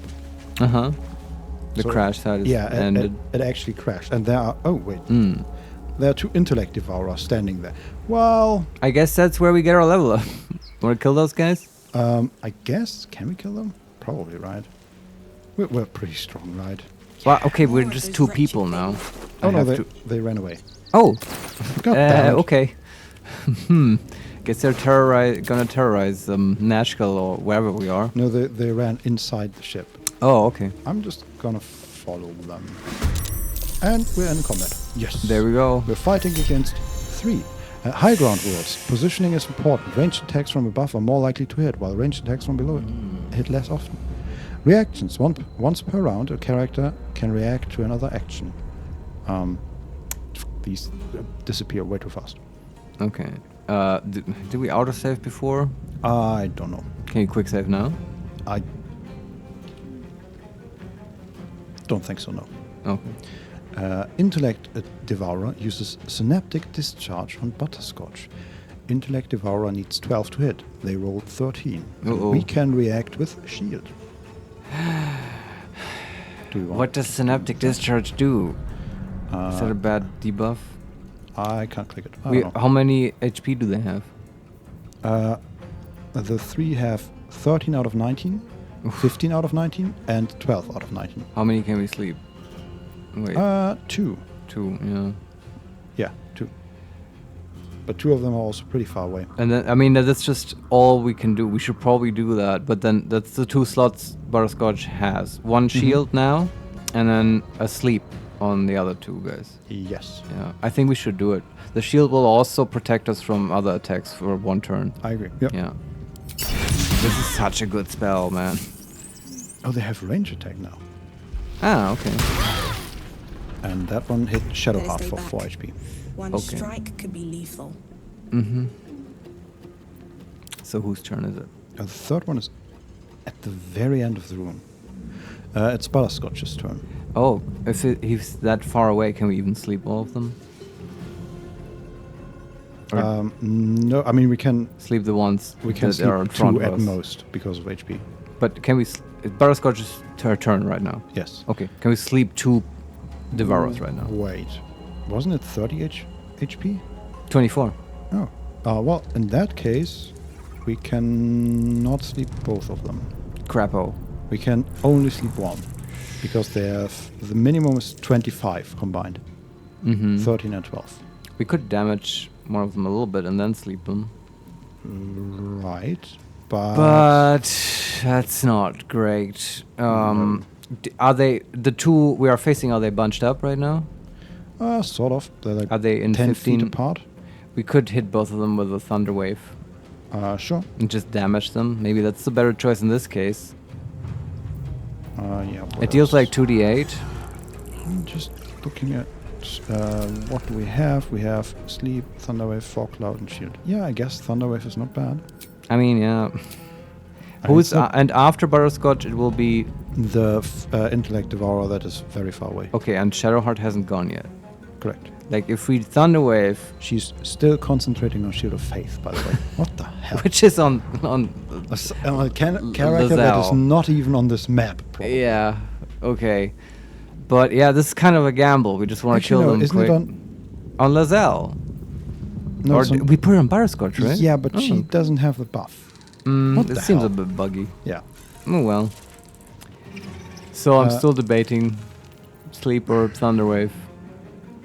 Thunderwave will also push them away and Butterscotch and then move. If they lose the save. Yeah. Move back a little bit. How far can we... I mean... 25 feet. They are about 30 feet away, so we would need to... Oh, you need to run towards them? Yeah. Can't you just move back and range attack them a little bit? And they can't reach you immediately? I mean, they have a ranged attack. Oh, that's too true. Right now. But the thing is, if we damage one of them a little bit, we can sleep 2 of them. True, yeah. Soften them up, sleep them. I think that's the way to go if they're far away. I'm just gonna go for the low HP one. Yeah. Critical hit. 5 damage. That's a critical, I guess. Yes. Cool. And then I move as far... Yeah. Does this thing actually block? I don't know. Maybe it blocks vision. Huh, okay. I don't know. And then we end the turn. It also, you got a hint from the tutorial about going to higher up places. I don't know if that's relevant here. I mean, it's relevant because one of them was on higher ground. I see. Okay, and now Shadowheart is at 6 out of 10 HP, because she was already hit. And we can do something with So her. healing potion taking is an action, right? It's a bonus action, actually. Oh, really? That's good to know. Holy shit, I think she should just take one. Oh, you hit space? Okay. No. I just clicked on a spell, and for a second there, thought you would just cast it.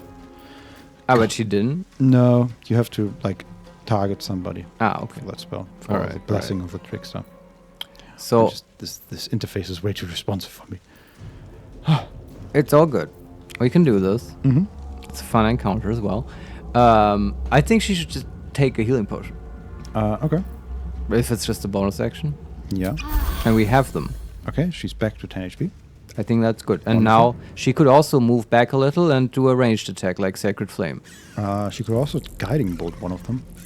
She has It's 2 true. slots, and Guiding Bolt is on average like 12.5 HP. Maybe we can just one-shot one of them. I would take that. Yeah, okay. Move her back, Guiding Bolt. Now here's the question. Do we hit the one with 8 HP or the one with 12 HP? I'm saying if we can just take one out, that's always good. Okay, let's do that. 95% chance. 14 HP? It would have killed the 12 HP. Okay. Oh, because we overkilled, but oh well. Yeah. Hey, one's dead, that's good. Maybe I'm sort of overestimating the difficulty on these guys, because I think in like the monster manual they're a bit like more dangerous. I don't think so, because like we are very squishy. Right? Yeah. We have not that much HP. It's true. So, couple good hits will kill us. Yeah, giving them like one free round will kill us, I'm pretty sure. Yeah, you're right. But what I'm thinking of, and I may be wrong, but I think in the monster manual these guys have like special abilities where they like mind control you and stuff. Mm-hmm. And that hasn't happened yet. I just haven't seen that. Yeah. Or they like, actually reduce your int or something weird. Yep. Haven't seen that yet. Okay, then we end the turn, and the Intellect Devourer is moving and attacking Butterscotch for 6 damage. Ouch. Let's take a potion of healing. There's no downside, right? And she's fully healed. Okay. Okay. Are those guys close to each other now? The surviving 2, no, because the one that just attacked moved further to us. Okay. So I see. he's like 25 feet ahead of the other one. What's their HP? The one closest to us is at 15 and the other's at 12. That is more than 24. Okay. That's correct. We can sleep one of them. Do we want to? Could just keep hammering and keep moving back. I guess. But they're moving back is nice, but they are still attacking us. You could fog cloud them, and then they can't range attack us. I was thinking about that, but then we can't range attack them either. So I don't.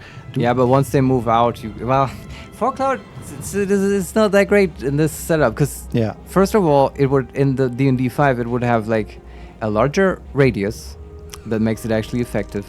And you can ready an action so that when someone comes out of the cloud, you immediately range attack them. That's not going to work here. So it's not that effective. Maybe we just sleep one and then we have one less to worry about. Sure. That sounds like a good use of the spell slot. I guess we could have done that before, but I like how this turned out. Yeah. Because they don't seem to be eager to move close enough together so we can sleep both. It's not even that they are not close enough together. It's that they have too much HP. It's just okay. In that case, we could keep softening one of them up and then sleep. True. Yeah.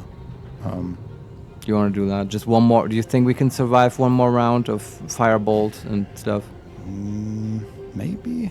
We might have to cast Healing Word on Butterscotch because she's currently closer to them, and if the other one attacks her as well and hits her, then the first one is going again before she gets to her turn. And if they both attack her and hit her, she's probably dead. You know what? Just sleep one of them. Stop worrying about it. Target is out of sight. But he attacked me. What do you mean? Well, maybe he moved after he attacked. No, he did not. And I specifically moved so he couldn't see whatever. You can just move a little bit and see him, right? Yeah.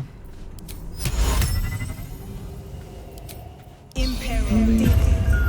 bastard. And then we move a little back so the other can't attack us. Hopefully. The other way to use Fog Cloud, Dash. by the way. Yes, dash to us. Do nothing. Oh, he did dash? That's great. Okay, so one sleep, the other dashed? Mhm. That's great. Okay, this is working well. Do we just attack it and melee? I think now we kill the one that's still up right now, I would say. But how? Sacred Flame or... So with Shadowheart? Yeah, you can just Guiding Bolt it. I guess. You have one more slot. Yeah, and we really want to just kill it. Just kill it, yeah. Parascotch will get advantage. That's 11 HP, and he has 1 left. And now I'm gonna move up actually, so we reach the other one in time before it gets up. Makes sense. No, okay. I was about to run past this guy and get an attack opportunity. No, we don't want that. That one's sleeping. Butterscotch is fireball. 99%. Wow, she did 2 damage. Yeah, the damage roll is a bit rough on the firebolt. Need to find a way forward. But I think we can do this. Oh, shared initiative. Party members next to each other in the initiative order can act simultaneously. Oh, wow, okay. Next to each other. Okay, I see. Oh, that's cool. So she can now run forward, and then I can switch back to Butterscotch and let her do things. So, why does this work now? Because in the initiative order, they are next to each other. Because they just rolled the same number? Yeah. Or not necessarily the same, or just they're in sequence behind each other, and then you can sort of swap them the way you want. Oh, that's interesting. Okay, new tactical opportunities.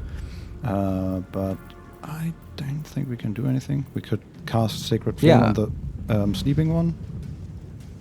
And the other one? The other one is dead. We kill it. Yep. Okay. You can't hit the sleeping one in melee? No, just barely can't reach it. We are as close as possible. And you can use the initiative thing. Sorry if I'm mixing this up, but like, can you like switch to Butterscotch now and have her hit the other one first? No, Butterscotch is already done with acted. her turn. I see. And she moved as close as she can, which is still pretty far away because he's tiny. Is he gonna sleep for one more turn? Yes. So he has the sleep debuff for one more turn, but I think when he gets to his turn, he gets up. He just can can't immediately end. attack. Okay. No. He's gonna get up, but he's not gonna be able to do anything, as far as I understand. Well, I guess we're about to find out, because if that's true, it's more effective, I think, to not take a turn with Our Lady Shadowheart and just position them both. Okay, so just she's standing like 10 feet away. Do we want to dash to the Intellect Devourer? Yeah, you can do that. Or we can cast Sacred Flame and... No, what I'm saying is, if he's not like... You just put them both in position and they will get effectively the same result as if they've readied an action, because Butterscotch can then move first and attack the thing first. I don't think it matters much. You could also Sacred Flame. Okay, so he is not sleeping anymore. Okay. And now we have both of their turns. Butterscotch gets to go now. Butterscotch is pretty much exactly 25 feet away. Okay, I guess she just flame bolts him now. Bam, baseball. For 6. All right. Now we just pummel this guy to death. 85%. Critical miss. Oh no. Oh, come on. Don't let me down now. He's attacking her for 6. We might have to drink another healing potion, but Butterscotch has like 5 left. Sure, drink it. We'll find more. First we firebolt. For 10. Wow. Yes. Nice. Perhaps our survival isn't such a distant prospect. End the day. Your replenishable resources are dwindling. Take a long rest to restore hit points and other resources. Short rest. Take a short rest to recover whatever. Right. Okay. And any loot? Any XP? We have 5 XP away. Oh my god! I want that level up, Vincent. I agree. Also, none of them ever have any loot. That makes sense. They're just moving brains. What's hiding here?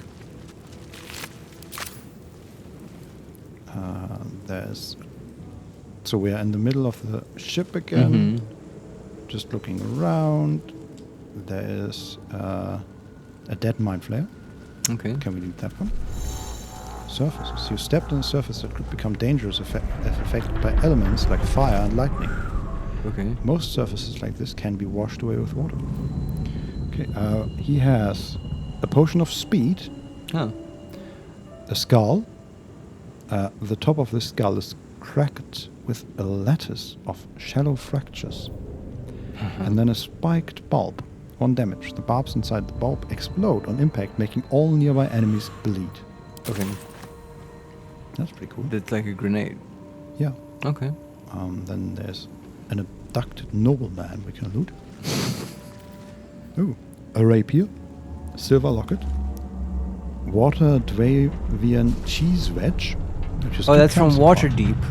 Mm-hmm. Nice. And 52 gold. Oh. Very nice. Is there anything up here? I don't think so. I'm excited about this cheese wheel. But that's just camp supplies, right? Yes. And then there's another dead Mind Flayer. Can we get up there? Looks like it. Void bulb. Ah, yes. Oh, right. We have those. We could have used stuff like that with the Mind Flayers, I guess. Yes. I always forget about consumables. And an oil of accuracy.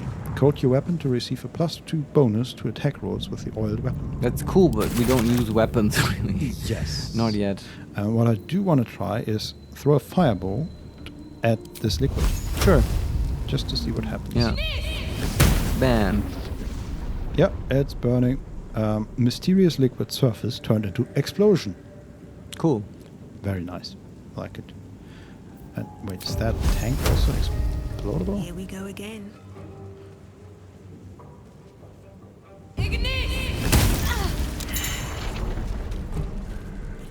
She killed herself. Oops. When did we save? Come on. I kind of knew this was going to happen. I knew it. I just didn't want to say it.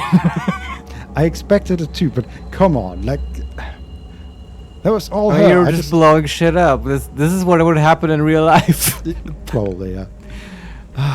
If a member of your adventuring party reaches 0 hit points, they are down. This is a state between life and death where they roll each turn to survive. On 3 successful rolls, they become stable. On 3 failures, they die. Well, hey, Shadowheart can totally stabilize her. This will be a bonding experience for the two. This might be good. Butterscotch is dead. Oh, like dead? Dead. So why is the game not over? Good question. How much damage did she receive? 19. Oh, wow. So it's dead. Yes. Well, so the game... Also, I think she just failed immediately all 3 death saves. I guess it's time for that Revivify scroll, right? I guess so. That's what we're doing. Come on. This is awkward. Butterscotch and Shadowheart agreed to never talk about this. Yeah. I need to hold on. Shadowheart gained a level up. Oh. Good. Can we just keep doing this? Killing each other and reviving ourselves? Like in that movie Flatliners? To get XP? Shadowheart completed Fate Must Wait. Inspiration gained. For what? What does that mean?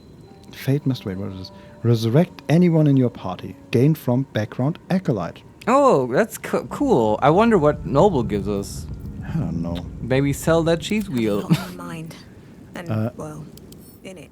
Does she have, like, permanent debuffs now? I hope not. Well, not permanent. Come on. It'll go away with the long rest. Seems fine. I don't like She's that back up, yeah? block.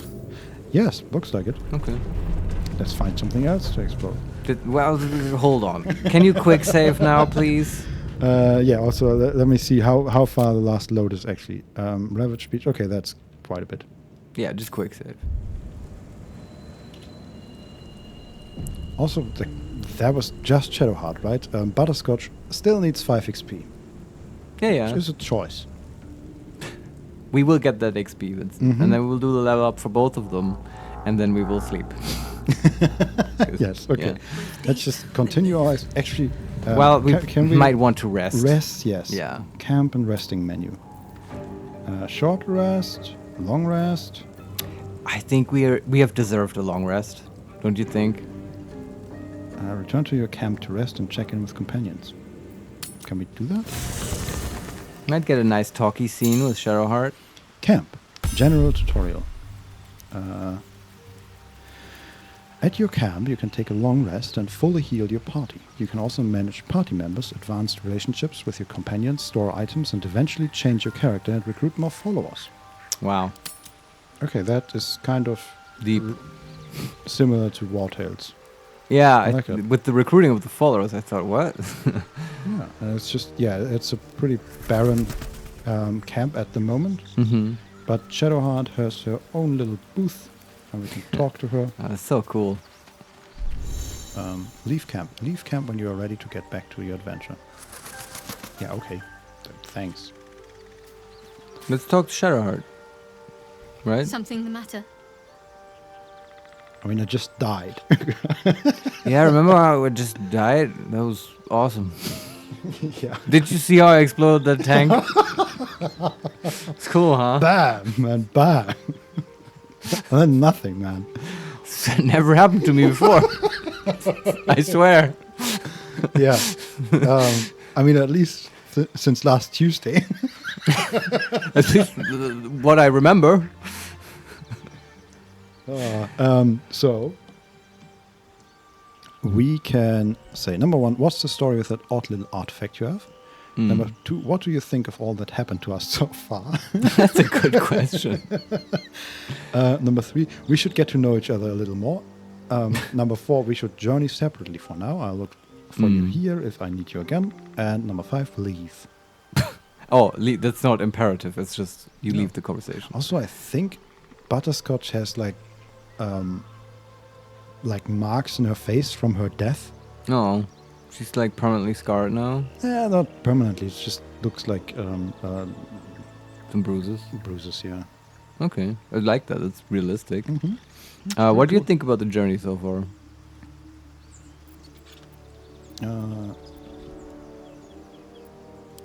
We haven't gone all that far yet.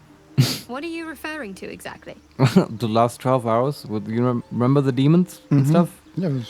But I mean, yeah, you're right. It's true. Well, we can ask. You must have thoughts about our little stowaways.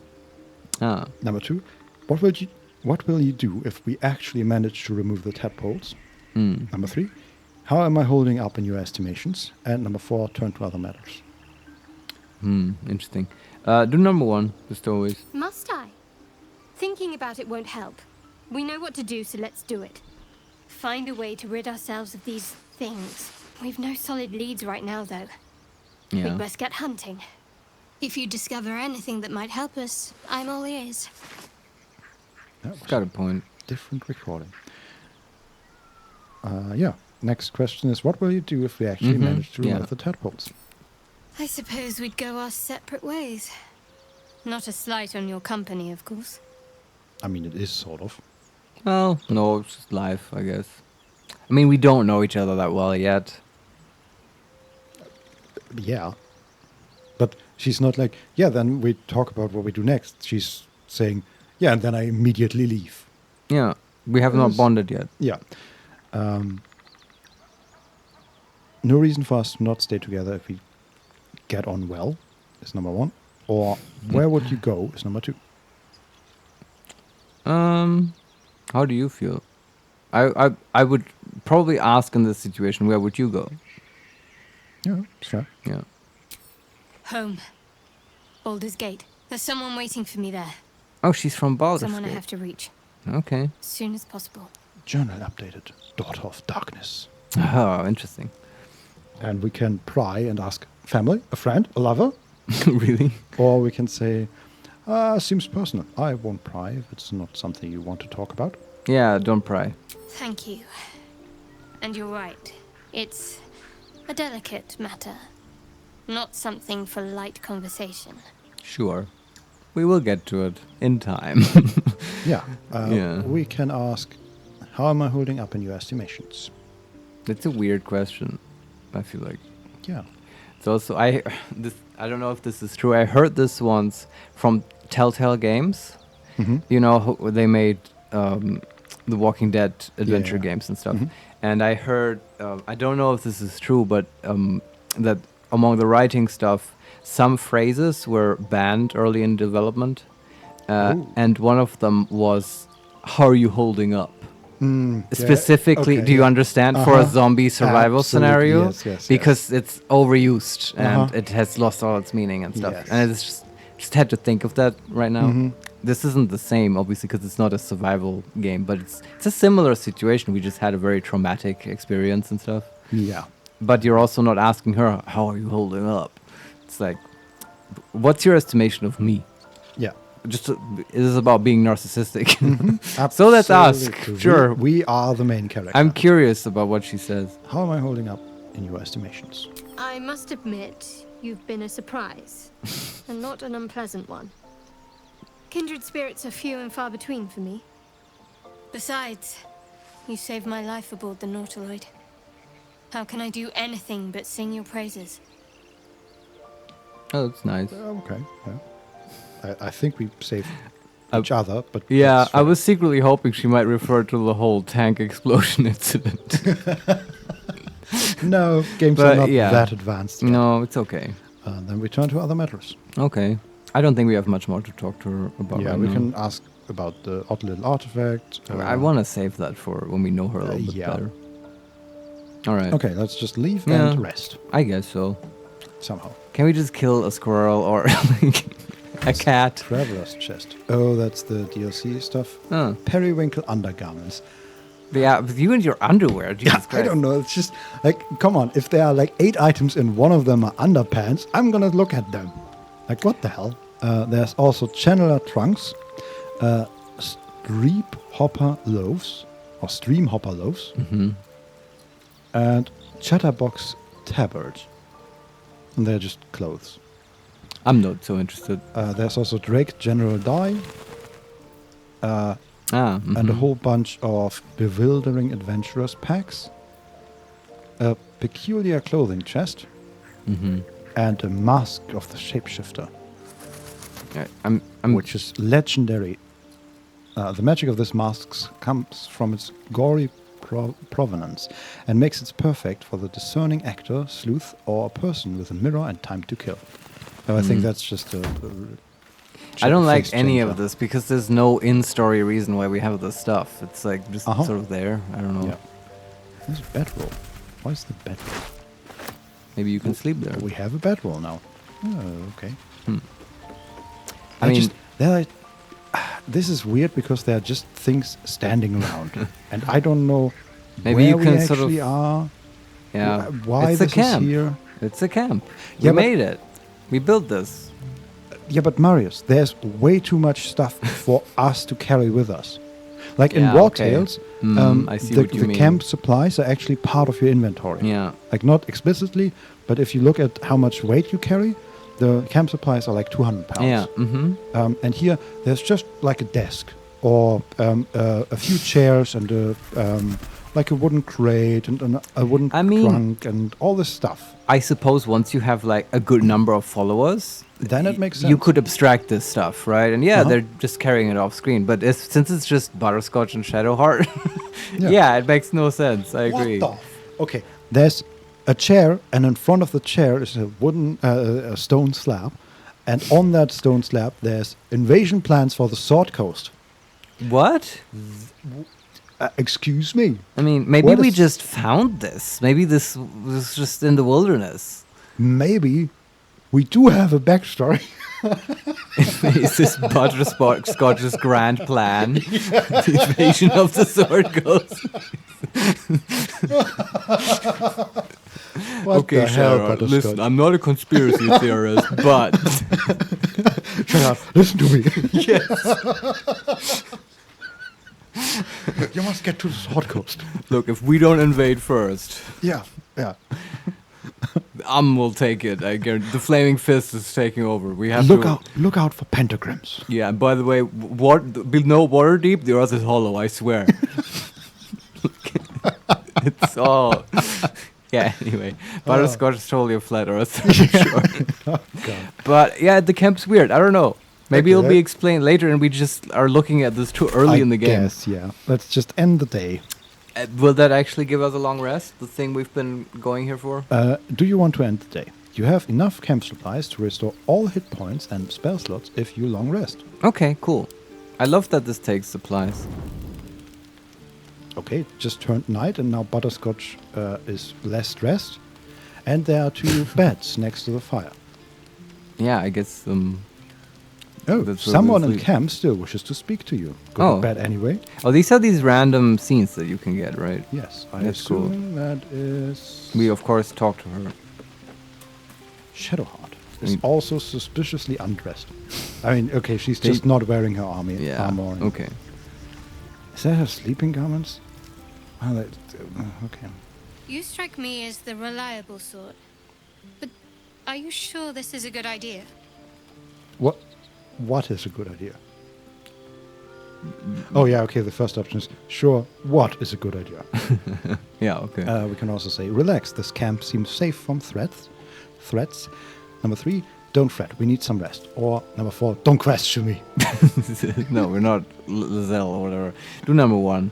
There are lit fuses in our heads. Sooner or later, they're going to blow. Okay. Each hour that passes, the thing inside us grows. I mean, yeah, but... We need to find a healer. Yeah, Let's but... wake up at first light. We literally died like 5 minutes ago. I mean, we do have to sleep at some point. Yes. Uh-huh. And I need spell slots. Good night. Can't you sleep? I can cast sleep on you if you want. Uh-huh. Help along a little bit? Yeah, I mean, for 2 turns, I guess. Yeah. We can say, agreed, our top priority as far as I'm concerned. Number 2, fine, but it won't be easy searching this wilderness. And number 3, this is unfamiliar territory. Rushing will only land us in more trouble than we can handle. I mean, I agree, it's a top priority. Mm-hmm. But we are also going to sleep. Yes. Say top priority. Sure. Maybe we'll get lucky. Shadowheart approves. We're overdue some good fortune. Rest well. We'll need our strength. I agree. Mm-hmm. We're at 1 HP. Holy shit, really? There's nothing. Yeah. No, you just... Scamper off to bed. Oh, fully resting. Use the required amount of camp supplies to fully rest, recovering all your hit points, spell slots, and short rests. Not using enough camp supplies to rest will only partially recover your resources. Okay. And here we go. There are a whole bunch of camp supplies, the stuff that we found. Do they give you like extra buffs and stuff depending on what you eat? No, so we have to fill a circle that is requiring 80 camp supplies. Okay. And we have like a fish head that is 1 camp supply, and a fish that has 4 camp supplies, and red apples for 3, and another fish for 4. Then we have supply pack for 40. Collection of cured meats, dried fruits, kindling, and anything else necessary to survive life on the road. Right. Everything down to the flint. Smells distinctly of smoked ham. Nice. Then we have the cheese wedge, another supply pack. We have frites, which is just potatoes. Look, I don't want to be judgmental, and I know Butterscotch is a halfling and they have certain traditions, but these are just 2 girls. They're eating a lot, man. Yes, I agree. Like, there's a whole haggis, and that is 21 camp supplies. I couldn't even... Okay, that's amazing. But just eating 1 cheese wheel would overwhelm me. Like, how can you do that and then eat the haggis thing? Like, this is disgusting. We just got away from the disgusting place, and you guys are turning this into another Mind Flayer ship. Just with, like... incredible eating habits. Guys. 2 women, especially one of them is a halfling. This gluttony, like, this is more dangerous than the thing in your head. This will kill you. Shadowheart, give me another haggis. Nom, nom, nom. Can you pass me the cheese wheel again? Oh, God damn it. Sure, I'll use my mage hand, because I am now too fat to move, in fact. Yeah, that's... I love how they're just sitting around their underwear, just stuffing their faces. Well, there's still an apple, come on. I've still got space. I mean, imagine that. That's like, if we would fill the 80 with just apples... That's a lot of apples. Maybe you get an achievement that way. That's 26 apples for a day. I mean, 1 apple a day keeps the doctor away. What about 26? Oh. Oh. Damn it. Maybe just eat 28 haggis or something. I mean, okay, let's do this. Come on, throw in some supplies. Okay. Let's just use both supply packs, I guess. That's sure. Exactly 80. Keep it easy. Yeah. Amazing. Restore all hit points and specials. Yeah.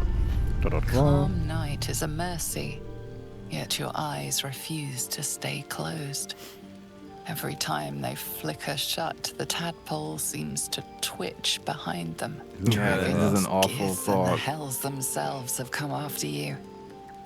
Yet it is this creature that lingers in your skull.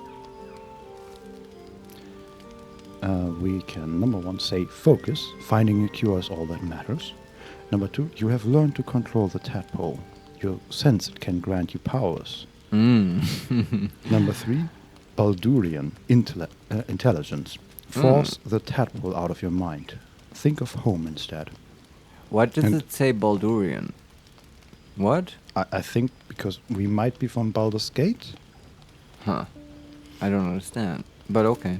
I have no idea. And number 4, wisdom. The tadpole influences you. Perhaps you might influence it in return. I wish we were better at wisdom. I think the other one was intelligence. Yeah, intelligence. That's ours, I think. We take. Also, I want to know the whole Baldurian thing. Interesting. It just says Baldurian story. Those raised in Baldur's Gate know the city well. Huh. For better or worse. Okay. It's just like a tag. I guess. Yeah. Let's take it.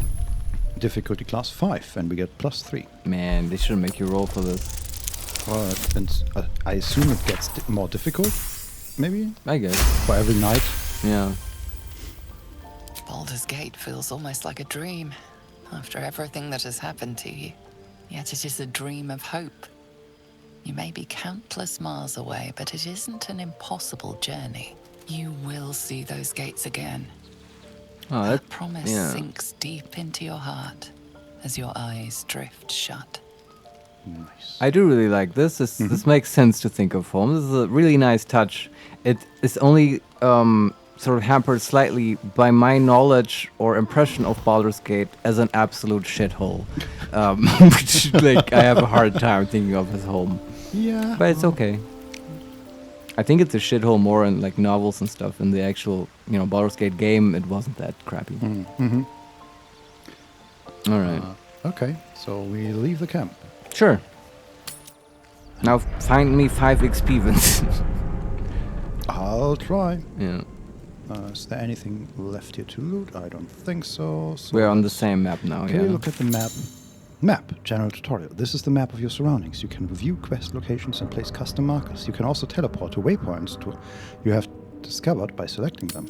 Very interesting. Yeah. Okay. But this is a local map. You're looking at the current area. Okay. So I am wondering, as usual in RPGs, where do we go that isn't immediately the main story? Yeah. I think we can move a little bit back outside the ship and go this way. I hope so. So what's this way and like? Back to the ravaged beach. Okay. There was one bit. Sure. Okay, there exactly. That's wonderful. There are more mangled fishermen. Hey, camp supplies. Waypoints. You've discovered a waypoint. Perfect. An intellect devour is also here. A dead one? Yeah. Oh, okay. And then there's an ancient sigil circle on the wall. Oh. Investigate. Yeah, and that's basically the teleportation thing. Oh yeah, okay. So clicking on it just opens the map, and there's now a waypoint with the overgrown ruins. And there's Belladonna, some recipe unlocked supplement of Belladonna. And then there's an ancient door, which is locked, I assume. Look Get at that it. open easily. Maybe there's another entrance. Okay. We're not a thief. Good here, I hope. Yes, fisherman, more camp supplies, a bit of gold. More for me. And just a little bit more mere grass, and then we go back to the ship, I think. So how does this, like, area-wise, how does it work? No traps, please. What do you mean? Well, like, so you know how in the original Baldur's Gate, you would have like an area which is just a square map, and then you can walk to an edge, and then you can travel on the world map. Yeah. Is this anything like that? Possibly, but it's hard to tell because we haven't really explored enough yet. Okay, so there's more to explore just on this map. Yes. So far, it's basically, so we started at one point, at one end of the beach, and then we followed that beach. Okay. And then the beach split up into like two lanes, sort of. Yeah. And one led to the teleport, yeah, and then the other, they were the two lanes were sort of parallel to each other, but one led to the overgrown ruins and the teleport thing, and the other led to the ship. Okay. And we're back in the ship now, and now we move through the ship to another part of the beach. Okay. There are more dead intellect devourers. Still no root on them. A wooden crate. Hey, thieves' tools. Finally. Can we use them though? Probably not. Yeah. Gold and more mere grass. And belladonna. I'm just gonna collect all that. Alchemy. You can craft your own potions, poisons, and elixirs using alchemy. Gather ingredients to distill into extracts and experiment to brew wondrous solutions. Sure. Come on. Just 5 more XP. And some... Yeah, just some wild dogs. Yeah, or just XP to see something. For exploring. Sure, I'll take it. Yeah. There's Asterion, the white-haired vampire. Oh. What's up here? Is there anything up here before we talk to him? I don't think so. Can we do... Oh, okay, I don't know why there's even no path. But let's talk to him. Sure. Something's on my mind. Hurry! I've got one of those brain things cornered. Like a Mind Flayer? In the grass. You can kill it, can't you? Like you killed the others? Ah, you saw that? Sweet, right? Mm-hmm. We can say, easily, stand back. Sure. Or number 2, kill it yourself. You look capable enough. Or we can just leave. No, sure, easy enough. Okay, we move forward. There. Can you see it? I don't see anything. Is he tricking us? Possibly. Oh, it's a pig. And he was tricking us. Saved, fail, perception. Shh. Not a sound. Not if you want to keep that darling neck of yours. And you, keep your distance. No need for this to get messy. I need her alive. Stow that blade, or I'll show you just how messy things can get. Promises. But I have other business, I'm afraid. Now, I saw you on the ship, didn't I? Nod? We can nod, we can shake our head, or we can melee attack, headbutt the elf. That's very exciting. What a cool encounter as well. But, like, what does he mean he saw us on the ship? We didn't see him, right? Correct. So, wait, was there a negative option here? We can say nod, we can shake our head.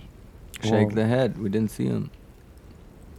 Well, he's asking if he saw us, if we were on the ship. Wait, I feel like butterscotch right now. I feel too stoned to understand what's going on. So I guess we have to headbutt him. Okay. No, I'm fine with that. Yeah. He should phrase his questions more easily understandable. Oh boy, difficulty class 14. Well, we have +1 because we have -1 strength. Yeah, but we also take no shit. That's true. 9. Let's go. We die again. Oh, he just kills us? No. Okay. We can roll again because we have inspiration. Do we want and to you can use like that? apply it. Yeah, do we want to? I don't think so. Maybe. I mean, if we die here, then fine. Yeah, but then you might as well use inspiration. Where did we get it from? From the quest that she finished when she revived us. She finished like some sort of like quest or personal achievement or something, and we got inspiration. Yeah, Shadowheart got it, but yeah, is it a party thing? I guess so. Yeah. Okay, so Butterscotch can use it. I say we use it. Sure. Okay. Come on. 7. Even worse. Man, I want that karmic dice from Vincent. No, it's okay.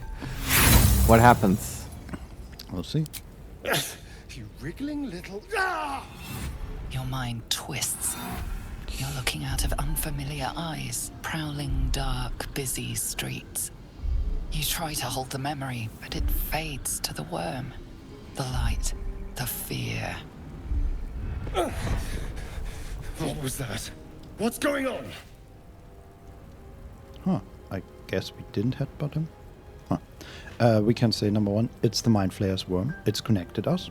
Number 2, strength. Grab his knife arm and twist. Number 3, dexterity. Slip free while he's distracted. And number 4, wizard. Melee attack. Whisper a cantrip to burn his hand. Oh, this is cool. You want to do that? Yeah. Okay. Oh, little wizard boy. And I don't like this guy.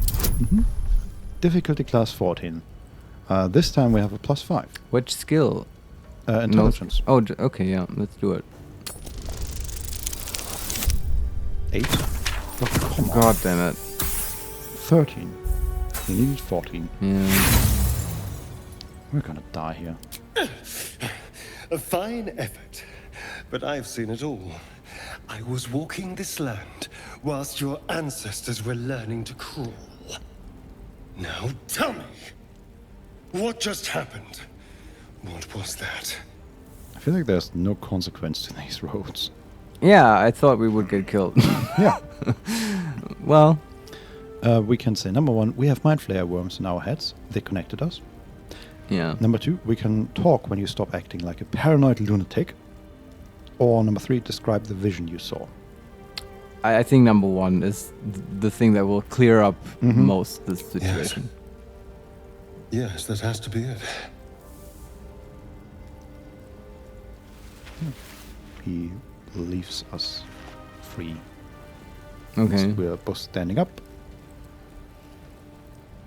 I'm not letting this guy in our party. You're not one of them. They took you. Same as they took me. I'm half tempted to spill your guts all over the dirt anyway, but for now... Apologies. And we can say, apology accepted. I might have done the same where the roles were reversed. No, absolutely not. No. Number 2, glad to see we're all caught up now. And number 3, you'd better have more to offer than apologies. Is that all? Yep. Okay, I would just walk away from this guy. Like, sorry. But the most sort of non-cooperational thing is the that's all. You know, the third one. I'm out of wine and flowers, so I hope an introduction will suffice. Shadowheart disapproves. My name's Astarion. I was in Baldur's Gate when those beasts snatched me. I see. We can use our Baldurian to introduce ourselves. We are Baldurian 2. We can tell him, number 2, tell him our name and our story, or just nod. Just nod. I don't like this guy. It's not gonna happen. Strong and silent type. All right. Please tell me you at least know something about these worms.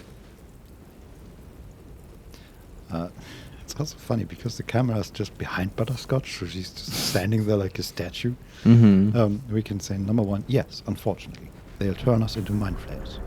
Number 2, I know we don't want them in our heads. And number 3, you know as much as I do. We can tell them they're Mind Flayers. They will turn us into Mind Flayers. Turn us into...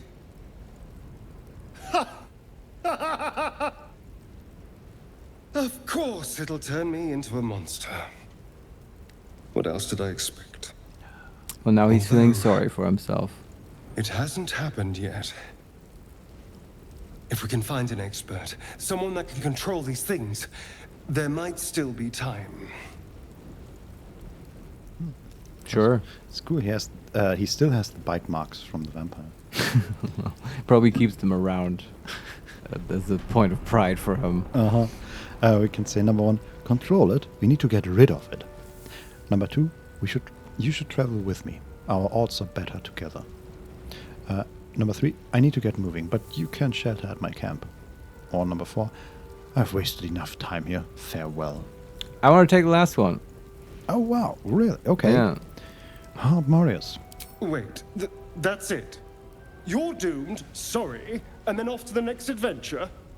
Well, the whole pig thing really pissed me off, so These good luck. worms are doing something. I can feel it. What are you going to do about it? I love the way this is the time the camera finally turned around and Butterscotch is just staring Reaction at shot. me. Yeah.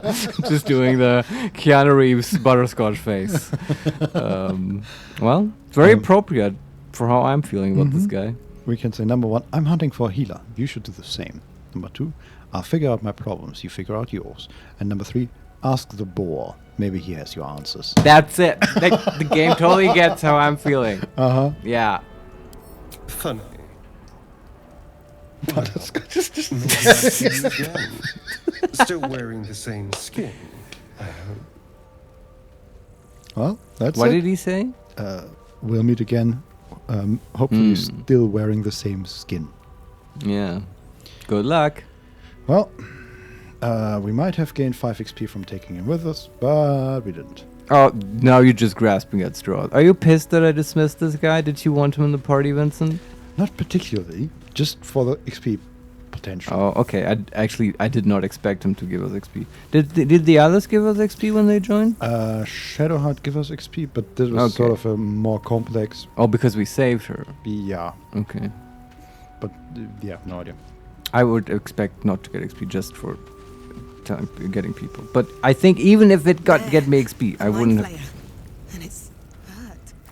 That thing's bound to be dangerous, even if injured. Best be careful. Oh. So there is a Mind Flayer. Oh, interesting. This is another part of the ripped apart ship. Mm-hmm. And there's a Mind Flayer trapped under 2 plates of the ship. Interesting. And yes, 3 out of 92 You approach the dying monster. Wow. This is the thing that abducted you.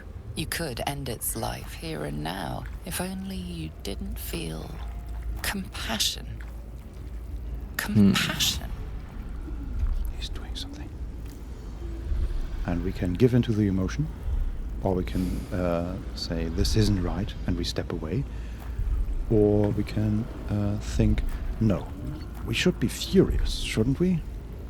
I don't know. I think he's manipulating us. Oh yeah, very Vincent. obviously. Like there's like waves coming off his head. Yeah. Sorry, compassion is great, but like if it's actual compassion, if it's rooted in something real, not just this whatever he's doing. Yeah. And it's D&D. They're determined by the cosmos to be evil creatures. So we should end him. And it's honestly, yeah. Sort of in a pathetic situation anyway. Yeah. So might be doing him a favor. That's how I'm rationalizing it. Yeah. Yeah. So don't give in. What was the third one? No, you should be furious, shouldn't you? Yeah. Yes, you feel hate. And you deserve to be punished for it. No. You should be whipped, made to bow before this creature in shame. He's powerful, It's possessing your mind. Yeah. Forcing you to love it, but then the feeling slips. The creature's mind seems to focus elsewhere. This is great. We can. Oh, okay. Butterscotch, like small finger just bent way backwards. That didn't look healthy. Some weird animation. Our mind is getting hacked, Vincent. It's just reality is appearing differently. Yes. We can, number 1, intelligence, concentrate on its thoughts, or take advantage of the lapse and break free. I think in this case I want to break free. But we could know what it's thinking. It's level 8 Mind Flayer. Might have some important secrets, Marius. And we have failed the last like 6 checks. Yeah, it never has any consequences. I see your point. Well, Butterscotch is also a curious wizard, so sure. True. Let's try to gather its secrets. Difficulty class 10. At least we're good at intelligence. +3, yes.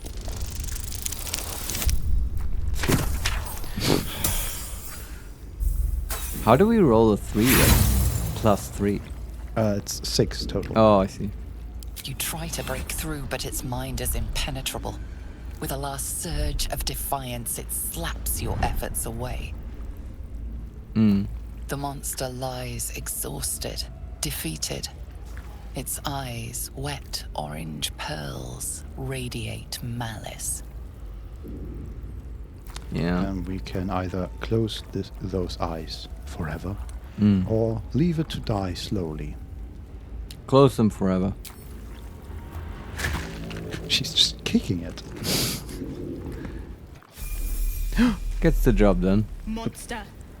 Death is too good for it. 35 XP. Whoa. And we can loot it. That's awesome.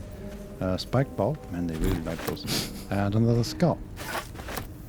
They have they have weird inventories. They have certain preferences for weird stuff, yeah. Okay, and we can level up. Let's do it. Okay, let's start with Butterscotch. Okay.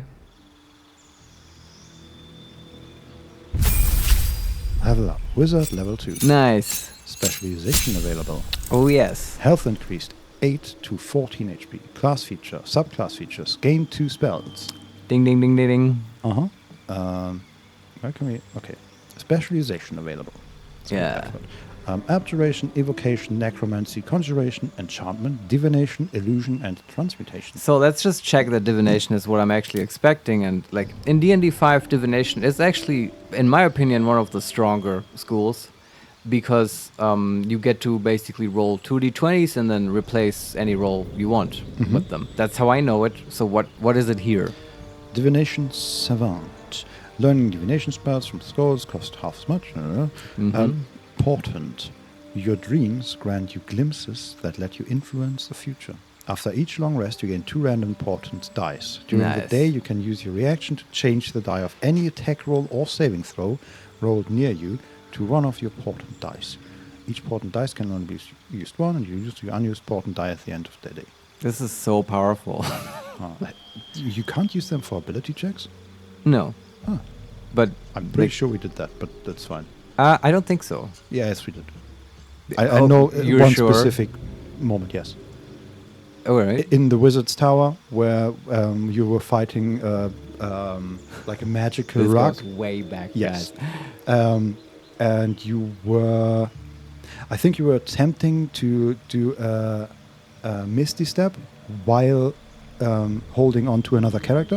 Ah, yes. And there was an Arcana check, and you used the portent dice. Well, it's all fine. Right. You got me. I cheated instantly. I misinterpreted the rule. We have to go back now because it's all non-canon now. Yeah, well, I mean, it's in my mind because there was a very cool situation, and I love that. It was a cool check, yeah. Yes. A cool moment. And I think even the part that you could use your divination for, that was a cool part of that whole story. Yeah, I agree. I'm glad we agree that it's fine the way it happened. But rules are complex, and I do like to stick to them, so sorry. Yeah. But also, I now have to go back and read the actual book to see if it's the same. Because we are both awful pedants. Yes. But I think we both agree it's a strong school, and it's appropriate for this character. It's just a cool role-playing thing. Yes. The divination stuff. And yeah. And of course, what you do with this is to... Like, if you roll really high, cool. Replace your own attack rolls and stuff. Or, like, your friend's attack rolls. If you roll really low, also cool. Replace the enemy's saving throws. And just throw control spells at them and just... Very good. make them instantly lose. Yeah. It's amazing. Talking about spells. Right. 2 new ones. Uh-huh. Which one? These are still level 1 spells, right? Yeah. Okay. Should I go through them again? It's just a level 1 list, right? Yeah. And so we have Find Familiar. I don't know when the game will allow us to cast it. I guess that's sort of useless while you have the parasite. I guess. Yeah. That's weird. Yes. Next time in the camp we can check, I guess. We have Fog Cloud. Like Magic Missile is just a spell I like to have. Is there Detect Magic? Does that exist? I don't think so. Because I know there's a couple of ritual spells that I would like to have. No Detect Magic. Okay. Also Identify? no Identify. No. Read languages? Also no, I think. Alright. Nope. I guess we get Mage Armor. How about that? Okay. We wanted that. And then the other one... Magic Missile Magic and Missile. Mage Armor, yeah, okay. I think that's fine. And then prepared spells, still the same 5, the same 4 plus Find Familiar, or do you want to change that into, we have Grease, Magic Missile, Find Familiar, and Mage Armor. How about... I'm a big fan of Magic Missile, Yeah. I have to say. Magic Missile? Mhm. It's just such a clutch spell, right? Yeah. Sometimes it's just, that's the right tool for the job. Yeah. Okay. Okay. That's the level up. Now let's level up Shadowheart. Mm-hmm. She's still concentrating. Seems a I bit- think it's just bugged. It's a bit bugged, yeah. 10 goes to 17 HP. Class features, Channel Divinity, and one level 1 spell slot. Right. Is it just starting with 2 effects? Turn undead and an effect turned by a domain. Okay, what is the actual... Invoke Duplicity. Of course. She Yeah. can make A versions double of her. herself, yeah. We can... I think that's it. That's the entire level up. Yeah, I mean, she doesn't get any real choices. It's a cleric, right? But she does get more spell slots. And let's just look at her spell slots and maybe select better spells for her as well. We can multi-class. Oh, really? Yeah. Multi-classing. This advanced feature allows you to build powerful combinations of classes at the expense of higher level class features. You can only level up one class at a time. That's pretty cool. Yeah, but I don't want to do it. Nah. Okay. Look at her spells? Yeah. We have... Just to have both of them in a good state when we leave this. Cure Wounds, Guiding Bolt, Healing Word, Inflict Wounds, and Shield of Faith. So can we remove Inflict Wounds and put in Bless? Certainly. What else do we have? Create and Destroy Water, Inflict Wounds, Command, Bane, Sanctuary, and Protection from Evil and Good. I'm sort of interested in Create Water because of environmental effects. You know? Yeah. We've had that before. I'm not against it. Yeah, can we... What was the Shield of Faith? We have... this is always the issue. We have Cure Wounds and Healing Word. Yeah, but, I mean... Do you want both? Kind of. Okay. Although healing seems to be easy to come by through potions. Mm-hmm. So, like, as always, Healing Word is sort of the better one. Yeah. Yeah. No, I'm fine with keeping both. I'm just... This is... The thing is, I just think Shield of Faith is lower on my priority list because it's concentration and we're never going to use that over Bless, correct? That's true, yeah. Yeah. Okay, so... we could swap out Cure Wounds for another spell if you want. Create or Destroy Water? That I want, yeah, Okay. just to try it out. Yeah, no, I'm fine with Cure Wounds. I just... in the other playthroughs of CRPGs that I've done in the past is like this Cure Wounds and Healing Word. It's like every time I get to level up or change spells, I'm always thinking, do I really want both? And it like depends on the day, basically, whether I want both on only one. Yeah, and I think it depends on your party composition. How likely is it that your cleric will be in melee or next to other people or close that he wants to heal? Yeah. With Shadowheart, I don't quite know yet. Do Trickery clerics, can they wear all armor? Good question. We don't have to figure it out right now. But can just for me, can you read the total spells for a cleric one more time? I'm looking at the... Okay, I can't see the trigger animation. Whatever. Read the spells? Yeah, just one more time. Okay. Shield of Faith, Protection from Evil and Good, Sanctuary, right. Bane, Command, and Inflict Wounds. And the other we have already picked. So Command is kind of nice, but, you know, yeah, we have Sleep and Control covered. I also like Sanctuary in general, but not... I like it conceptually. I've never found a good use for it. I have to say. I mean, it sort of fills the same role as Shield of Faith, but it isn't concentration, and it's a bonus action. Is it not the case that the person who is Sanctuary is unable to attack?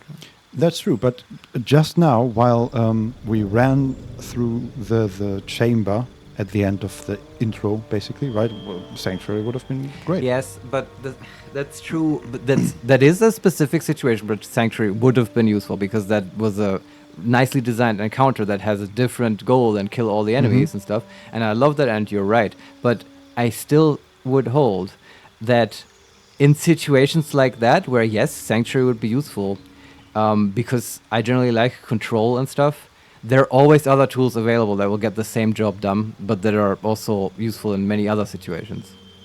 Like, case in point, sleep. Right? Yeah. It got the same job done. It's just the whole thing that you're basically sort of disabling the target of Sanctuary, because that person can then no longer attack. Yeah, but if you put Sanctuary on your control wizard, then they can still control. They can hold concentration, but then, like, I don't think that's good enough. Like, in this game, you can't even take the dodge action. That's true. And it's like, what are they going to do? I guess if they just heal. But it's also defensive. It's just not my playstyle, I guess, is my point. Yeah, that's fine. Yeah, but it's an interesting discussion. Maybe we'll find use for it. Yeah, also, again, I wouldn't pick it while we are level 1 or 2. Like, maybe if we have, like, second and maybe even third level spell slots. And depending on what the game does, like, if you have an escort quest or whatever, then this is the spell to take, right? Because you don't need a stupid peasant to attack. That's fine. Yeah.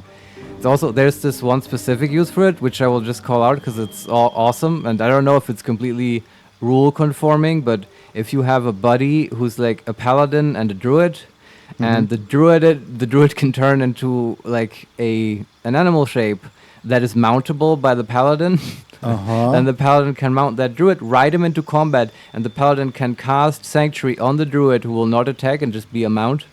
And because the paladin has the riding ability or whatever, or some feat, I don't remember, any attack directed at the paladin can be diverted to the druid, where then the attacker will have to test against Sanctuary again, and so on. Yeah. It's a bit abusive, but it's cool. I also know that when 5th edition came out, you could cast Spirit Guardians and Sanctuary. Oh yeah, that's an interesting use. Apparently they fixed it in one of the later. But by what ruling do they fix it? I don't know the exact word load, but I believe Spirit Guardians counted as an attack. Ah, I see. That would fix that. And it is sort of an attack. It is. But it is questionable. Then okay, but what other concentration spells were also sort of an attack, right? It's don't know how to feel about it. It's definitely a cool spell, but not for now. Yeah. What was another? Do we just keep Cure Wounds? I mean, we could pick Command, but we've got the control covered. I think. Also, like, so far we have not fought like a single strong enemy, which Command would be very helpful against. Yeah. While Sleep would kind of lose. It's just against high HP targets. Those we can't really control very well yet. But I think for now we're fine. Yeah. So we have Cure Wounds, Guiding Bolt, Healing Word, Bless, and Create or Destroy Water. Sounds really solid. Yeah. Okay. Let's accept. Nice. That's a good sound. They're all good sounds. Let's save the game. And I think we're about to get out of here. It's like we're in Germany here, and it's an ungodly hour of the day. But oh boy, was it fun, Vincent! Oh yeah, this marathon stream that we did, amazing. Yeah, that was a lot of fun. Thanks for playing, Vincent. Thanks for reading to me. Although in this game, I have to say, I guess there's not that much for you to read. No, I think the most work I had to do was describe the fantastic cinematics. Yeah, which you did very well, and they were very much fun to experience. It sounded very epic, everything. I'm absolutely loving this game so far. It's like I'm not disappointed. Yeah. Also interesting. I see in the chat somebody, I don't know when though, wrote the stream is down. So I hope it's back up. I don't know. Oh. Okay. Are we still recording though? Yes. Okay. I have no idea. I also don't know why it didn't pop up on the laptop. No idea. It might be that it just cut off at 10 hours. Because it's too long. Yeah, we're like a very small and new streamer. Yeah, okay. I think it's just someone left it running. Yeah. Yeah, okay. That's sad, but yeah, I don't know. We'll see in the VOD, I guess. I hope we'll have a VOD. I hope so. Otherwise, we will have the recording. Yeah, and I guess that's it. Yeah, and now we're getting out of here. So thanks for watching. I mean, I guess if you watched it in the VOD, or thanks for catching up, or whatever. This is confusing to us, and we are exhausted from downloading and installing Baldur's Gate. But it was great fun, and we'll continue. Not sure when yet, but we'll see. We'll keep playing this game. It's amazing, and we hope to see you along for the playthrough. You can follow us on Twitter at @makes_play. We have the YouTube channel, youtube.com/@HeMakesMePlay. All the playthrough will be there. And we have the Twitch channel, twitch.tv/@HeMakesMePlay_live. That's all the stuff, right? I got it all. So, yeah. Yeah, it's growing. Anyway, thanks for watching. Bye. Bye-bye.